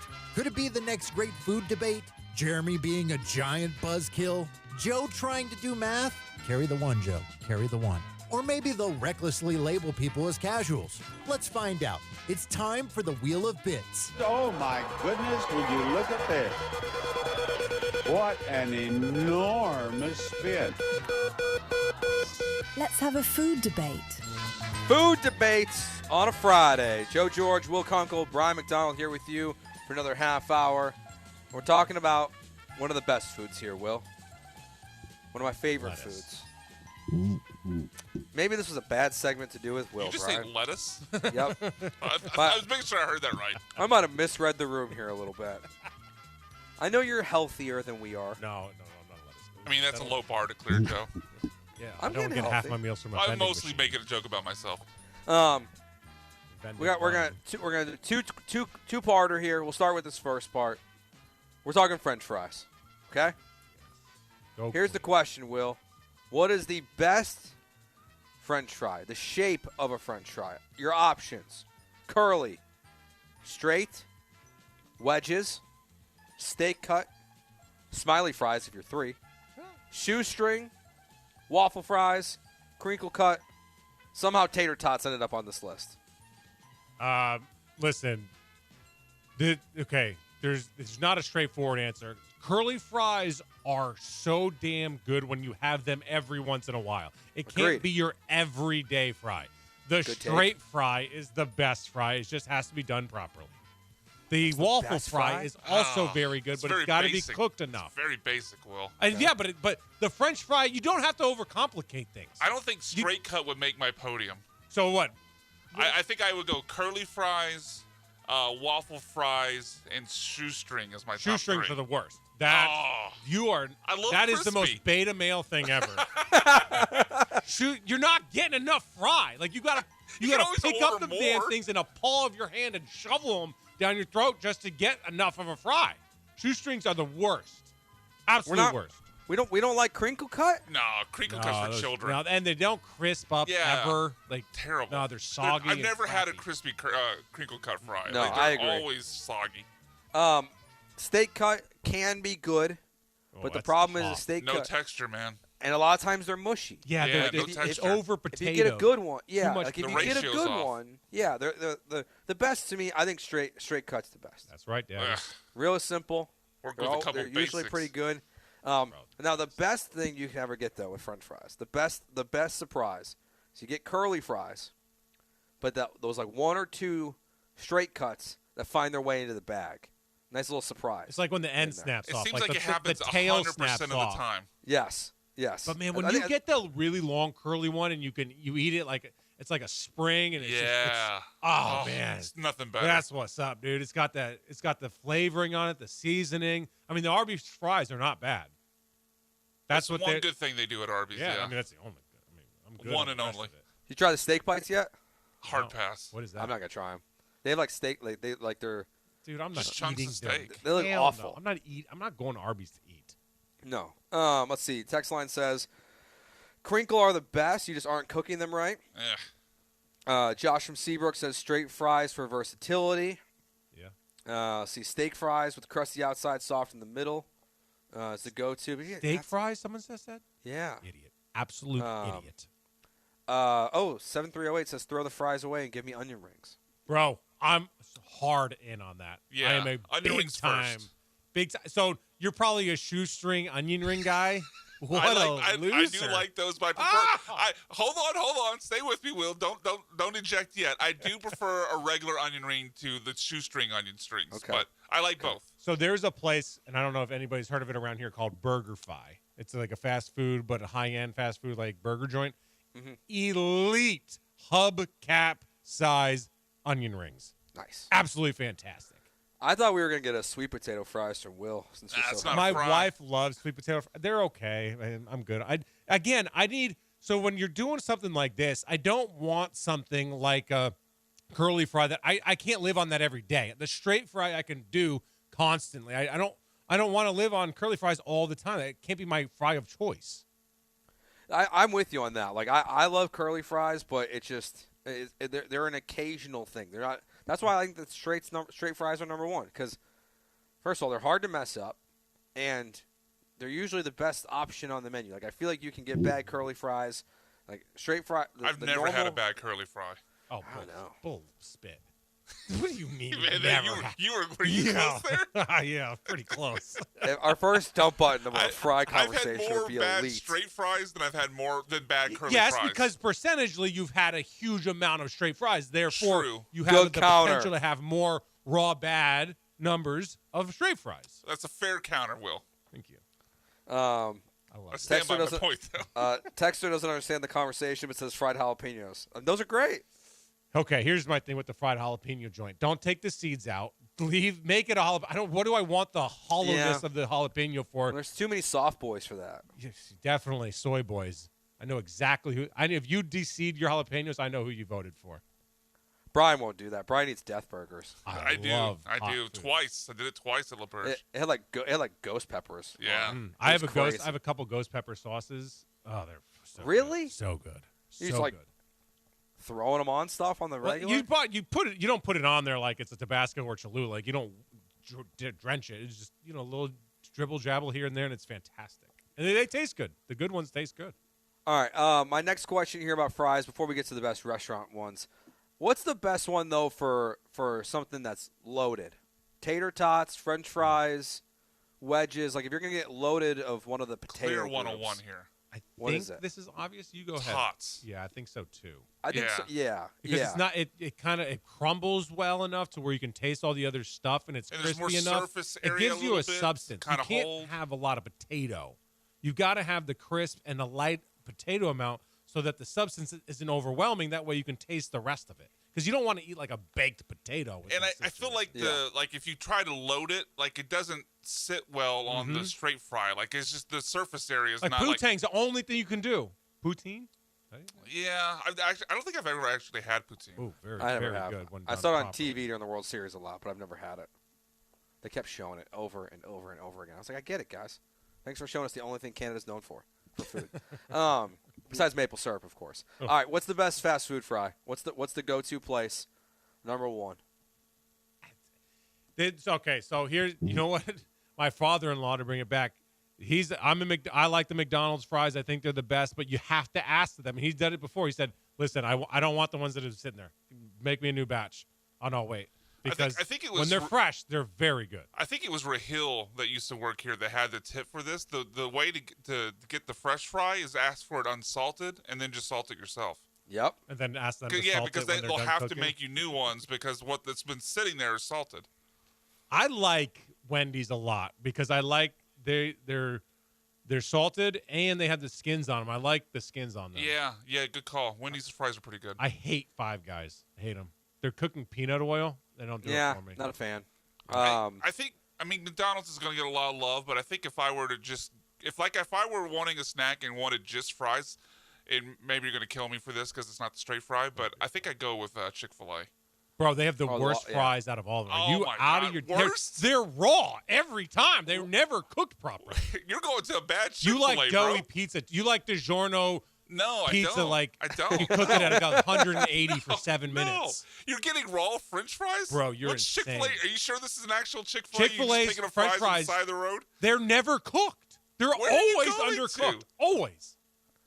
I question the Chick-fil-A you're going to. I've been to plenty. Have you ever had a problem with fries are raw never fries cooked. at Chick-fil-A, Joe? I mean, I do feel like not raw, but like I often feel like not happy with my waffle fries at Chick-fil-A. I'm guess I a got a well better done Chick-fil-A crispy in guy. Kingwood. Give me my pizza well done, crispy. Give me my I'm fries with well you. done and crispy. I've That never sure as had hell a- ain't happening at Chick-fil-A. I've never had a waffle fry there that wasn't crispy. Text line says if you let them sit in the bag too long, like you drive Yeah. home and you let them sit there, sure. Rookie They don't mistake. uncook. They just get soft. Well, yeah, that's fries the point, are though. fries are made to be eaten in the car. Yeah. You eat the fries on the way home, then you eat the rest of the meal when you get home. First of all, fast food. Oh. You don't buy a bunch of fast food and be like, I'll be home in 20 to eat it. Yeah. See, the text Fast. line says McDonald's fries, Sonic tater tots. We got 2 for Sonic tater Oh, tots. Sonic around tater here. tots are pretty good, yeah. Frenchies on the text line. The Thankfully, no one has Popeyes said it. fries are really good. That's true. It's My not a favorite, standard fry, so it's tough. You can't eat it daily, but when you get them, man, they're good. do we like Wingstop fries? I don't know that I've had them. They're kind of I like this. I like the season on them, but I don't think I've ever gotten them where they're not soggy. Yeah, they're always kind of soggy. I think Yeah. it's like I feel like they put like sugar on them. Do they? Probably. I don't know. It tastes different. all like do, it's first of all. Oh yeah, but all right. Well, I think McDonald's is the winning vote here. We outvote you, B-Mac. Sorry.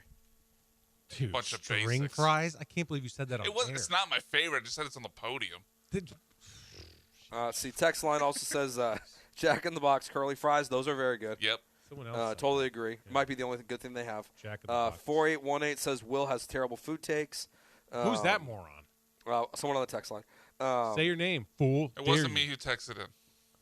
Some text guy line also calling in right says- now wants to talk about the Texans. What a crazy guy. We have someone online talk Texans right Yeah, now. I didn't mention it because it was so off topic. What a Okay, weirdo, dude. We're talking about You know fries, what? We'll get one more Texans call in. What's the name? Wayne. All right, it's Wayne wants to talk about Nick Cayley. All right, Wayne. How would you compare Nick Cayley to a French fry? What fry is Nick? Man, hey, I ain't gonna lie, fellas. When y'all was playing and giving grades and stuff like that, and y'all gave Nick Cayley an F, man, he is not an F, man. What he is, you know how those dump trucks be going dump stuff, and the bottom of it, he is dumpster sludge, bottom of the barrel. Whoa. You know what I'm saying? I swear, man, hey, man, that dude there, he looks lost. When he be talking on the podium and stuff, he looks lost, man. He's in over his head, and he know he is. I can't wait for Miami to go in and fire Mike McDaniel. Bring Mike McDaniel in and go and get to the dumpster sludge behind out of H-Time. I sit back and listen, fellas. All right, thanks, Wayne. Bro, that stuff at the bottom of like a dumpster smells hard. So I'll answer the question then, because he's stale and typically maybe overrated, I would say, by the people who hired him. But his play calling is stale. It's not good. He's In-N-Out fries. I was gonna say he's a steak fry. I was gonna say steak fry too. Yeah, I've never been happy with the steak fry. Really? Not even like Red Robin? Nah. I haven't been to Red So I feel like Robin they're in a good minute. there. They do. Endless fries. If you're grading steaks fries on itself, they probably have the best ones, but I still don't like it. Let's see. Also, we got Raisin Cane fries. Good. Dairy Queen onion rings. Bro, hell no. Dairy Queen food is sneaky good. Yeah, they sneaky has some good tacos. Whataburger has good onion rings. If we're talking onion rings. Interesting. I don't eat as much Whataburger as I probably should. Maybe it's because I don't know if that's a sentence you should say. Well, it's because there's none by my house, and the one by work is the worst Whataburger on planet Earth. There's a couple by work I would agree with you on with Like, that. well, dude, like there's no one in line. It takes me 20 minutes to get Like through there's line. the So three Whataburgers closest to our work are all like the worst Whataburgers I've ever been to. Yeah, I've given up. If I've you had to given eat one fast food joint for the rest of your life, what would it be? Chick-fil-A. One. Okay. Will lost so much respect for me right there. All right. I don't I'm know. a Popeyes guy. Like I'm Popeyes? Popeyes is on the podium. In, dude. See, I need some variety. I know. It's- I don't disagree It's with Mickey that. D's. Like I can get a bacon, egg, and cheese bagel. I'd rather I can go get a Wendy's. burger. I can get a snack wrap. Well, Like, that's I part can, of why I went Chick-fil-A because I think they have great breakfast. Yeah, they got no burgers though. Yeah. They Need a don't. burger in I my know. life. I would And still go McDonald's- Popeyes because I love it, but Wendy's I think has the best all I do love a around junior bacon cheeseburger. options. They don't do that. I don't think they do that anymore. The junior bacon cheeseburger, they have it. They do? Yeah. Yeah. It's there. I don't remember. I wish they went back to the yellow Biggie cups and stuff like that. It is very nostalgic. Yeah, All right, I need the show to be over so I can go to. Gonna stop by Wendy's on the way to LaBerge? No, I'm going to Buc-ee's. Oh, Oh, that's a good call. Of course. I've loaded like $100 worth of beef jerky at that joint before. Buc-ee's is like the only way to drive to LaBerge. All right, we'll take our final break here, and we'll do our junkie of the day before we wrap up. That's coming up next year on ESPN 97.5 and 92.5. All right, but before we go to the break, we were talking grades for the Texans earlier in the show. I mean, if I were handing out grades for a Burger Chan, it'd be easy. A+ for the burgers, A+ for the hot dogs, A+ for all their sides, including curly fries, Will, and their straight fries as well. Everything they have there is great. And football season's in full swing, and there's no better way to watch a game than with a tasty burger and fries or tots or curly fries than from our friends at Burger Chan. What are you watching this weekend? Texans taking on the Jaguars this Sunday, maybe the top 10 matchup in the Big 12 between Texas Tech and BYU, or Aggies traveling to face Mizzou in another top 25 matchup. Either way, take your football viewing experience to the next level by picking up a great meal from Burger Chan. What else are you going to do? You're going to heat up a frozen pizza? Maybe get some lukewarm fast food like those soggy french fries we talked about? No.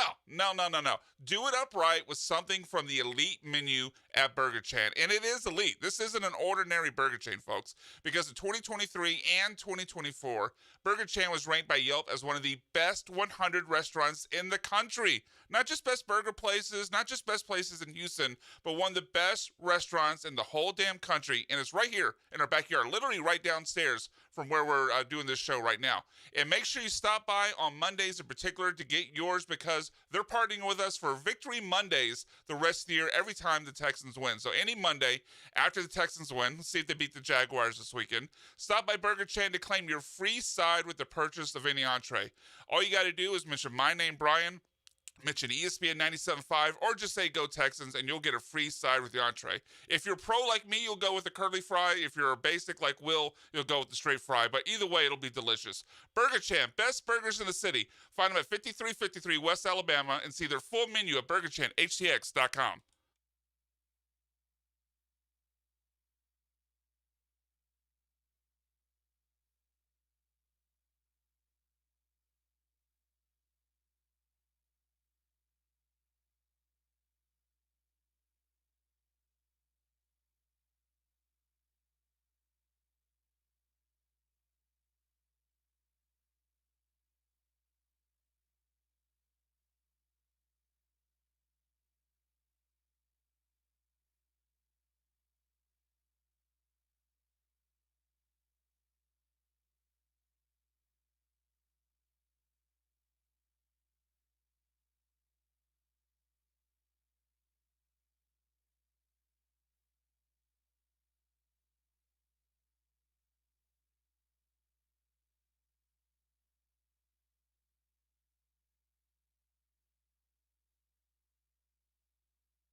You're back with Jeremy and Joe, broadcasting live from inside the Huntington Bank Studios. On ESPN 97.5 and 92.5.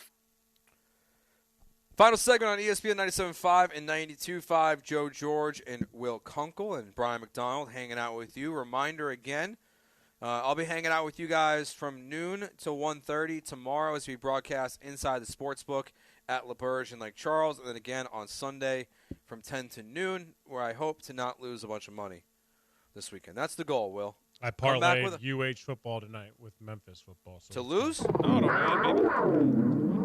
All right, time for our junkie of the day. Will, you're the guest today. Do you have a texter, a caller, a person, whatever you want to nominate today for the junkie of the day? Let's go with Nancy Pelosi, stepping down after decades in Congress. And during her time, I mean, she became a multimillionaire, outperformed the S&P by 556% during her time as a public servant. Good for her. Those are a bunch of words I don't understand. I do, actually. Just an elite trader. One of the greatest day traders we've ever seen. Mr. McDonald? I will not mention Nancy Pelosi. Follow that. Did you guys see this car chase that happened the other day? Oh, yeah. It started in Galveston County, ended up on the loop. I can't remember what part of the loop, but it ended because the dude ran out of gas. That's the nomination. Like, you can't get in a police chase and run out of gas. You have to have a plan that comes to a conclusion before you run out of gas, which it's going to be hard to do because you're never going to beat the helicopter. But ending a police chase because you run out of gas is a Junkie of the Day nomination. Remember the mobile speed pass? Maybe if you had one of those. Yeah, I do remember that. Someone texted in during mailbag on Wednesday. We didn't get to it. Have you guys ever run out of gas?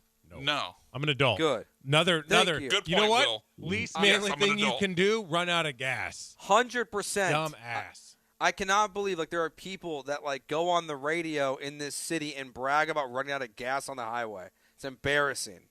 I know exactly who you're talking about. I used to work with them. Yeah, you did. It's embarrassing. I ran out of gas. It happened multiple times, Joe. Yes. How do you you're a grown ass man? Run out of gas? It's on your dash. I can see why you fumbled.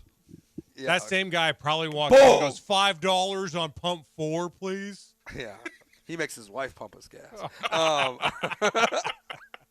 maybe that's why shakalaka. All right, I will. First thing I'll nominate here, just because I didn't want to hear it one more time. Let's nominate the NFL being in Germany, so we can hear Lance say this. Oh, hold on. Oh no. In the meantime, I will also nominate. Okay, here we go. Dude, I like the singing aspect at the end. I know he's getting ready for it. The other thing I'll nominate here is, Will, you asked us a question there at the end of the segment there. What fast food restaurant would you eat at for the rest of your life? Mm-hmm. And this person, you made Bad Take Boulevard. You've made the list. Will, they texted in Subway. You just made the list. You and Jared. Subway. He must be a Jared guy. He should make more than our Bad Take Boulevard list. He needs to make a terrorist watch list. All the lists. Dude, that might make Subway? that might need to make the bracket for the end of the year. Bro, how many fast food places could you list off before you got to Subway for that answer? We were talking about during 100? the break. I can name 4 sandwich fast food places I would put in front of Subway. Easy. I'd rather eat at Blimpies. Are they still even around? Probably not. Bro, is Quiznos still around? Did you know Subway has a rewards program now? I'll never know. You should get a shirt after you eat a Subway sandwich that says, I survived Subway. When I first got to Gal in 2015, Burger Chan was not here. Obviously, the conservatory was not here. The only place to eat downstairs was a Subway. And there was a Subway downstairs? Yes. It's where the how did you guys survive? The faux place is now, I think it was what it was. And it was the only food place. I swear the only reason why they were open was because of our radio stations. Whoa. It was no one I ever saw anyone ever eat there. Just DoorDash something. I cannot survive eating. You got Subway a vending every day. machine. Just have a bite of a Snickers. Yeah, we used to have tuna in the vending machine. Will Joe ate it in the bag, like one of those in the bag where you gotta you mix it up with a pencil. It was in a box. I think were you the only one to eat it, Joe? No, I was not, because we counted how many were in there. Oh, really? Okay. And there was less in there. And I have my sources of who ate them. But What's I will not the air them worst fast food chain? Is it Subway? I think it is Subway. Subway. It's not even a question. Oh no! Wait, we mentioned it earlier. Arby's. Man, I don't know. So here's my thing. I do not think Arby's is good, but they at over- least have some variety of crap. Yeah. Oh, okay. They You at can least get have this one crap or thing that I'll eat. crap or some of that crap. Their curly fries gives me at least one thing I'd eat there. There's nothing I'd want to eat at Subway. Yeah, like you've ever had one of their cookies or soup, dude? Nah, hard pass. Oh, dude, it's Remember like when it came it's out like your baby threw up. Remember when it came out that the bread, quote Yeah, unquote, it had it yoga wasn't even mat. real bread. It was yoga mat particles in it. Like yoga mat and tire particles or whatever it was. That's disgusting. All right, who's winning Junkie of the Day? Who we voting for? I mean, Subway? Is it Subway texture? Subway guy, yeah. He's glad we put him on Bad Take Boulevard. So thank you for texting. I will not ban you from the show like Jeremy cousin. Branham does. You're always welcome on this show. All right, that will do it for us today. Will, thank you for hanging out with me today, even though I'm not there in your presence. I miss Where you, can the people and I love find you? Thank you for having me. Of course, where can the people find you? Oh, sorry. People find me on YouTube. Kicking It with Kunkel is my show. You can find me on Instagram, TikTok, and X. Just type in Kunkel, Kunkel, where we get weird and have a whole lot of fun, dude. And the Swarmcast every Thursday at 6 o'clock on 97.5 and 92.5.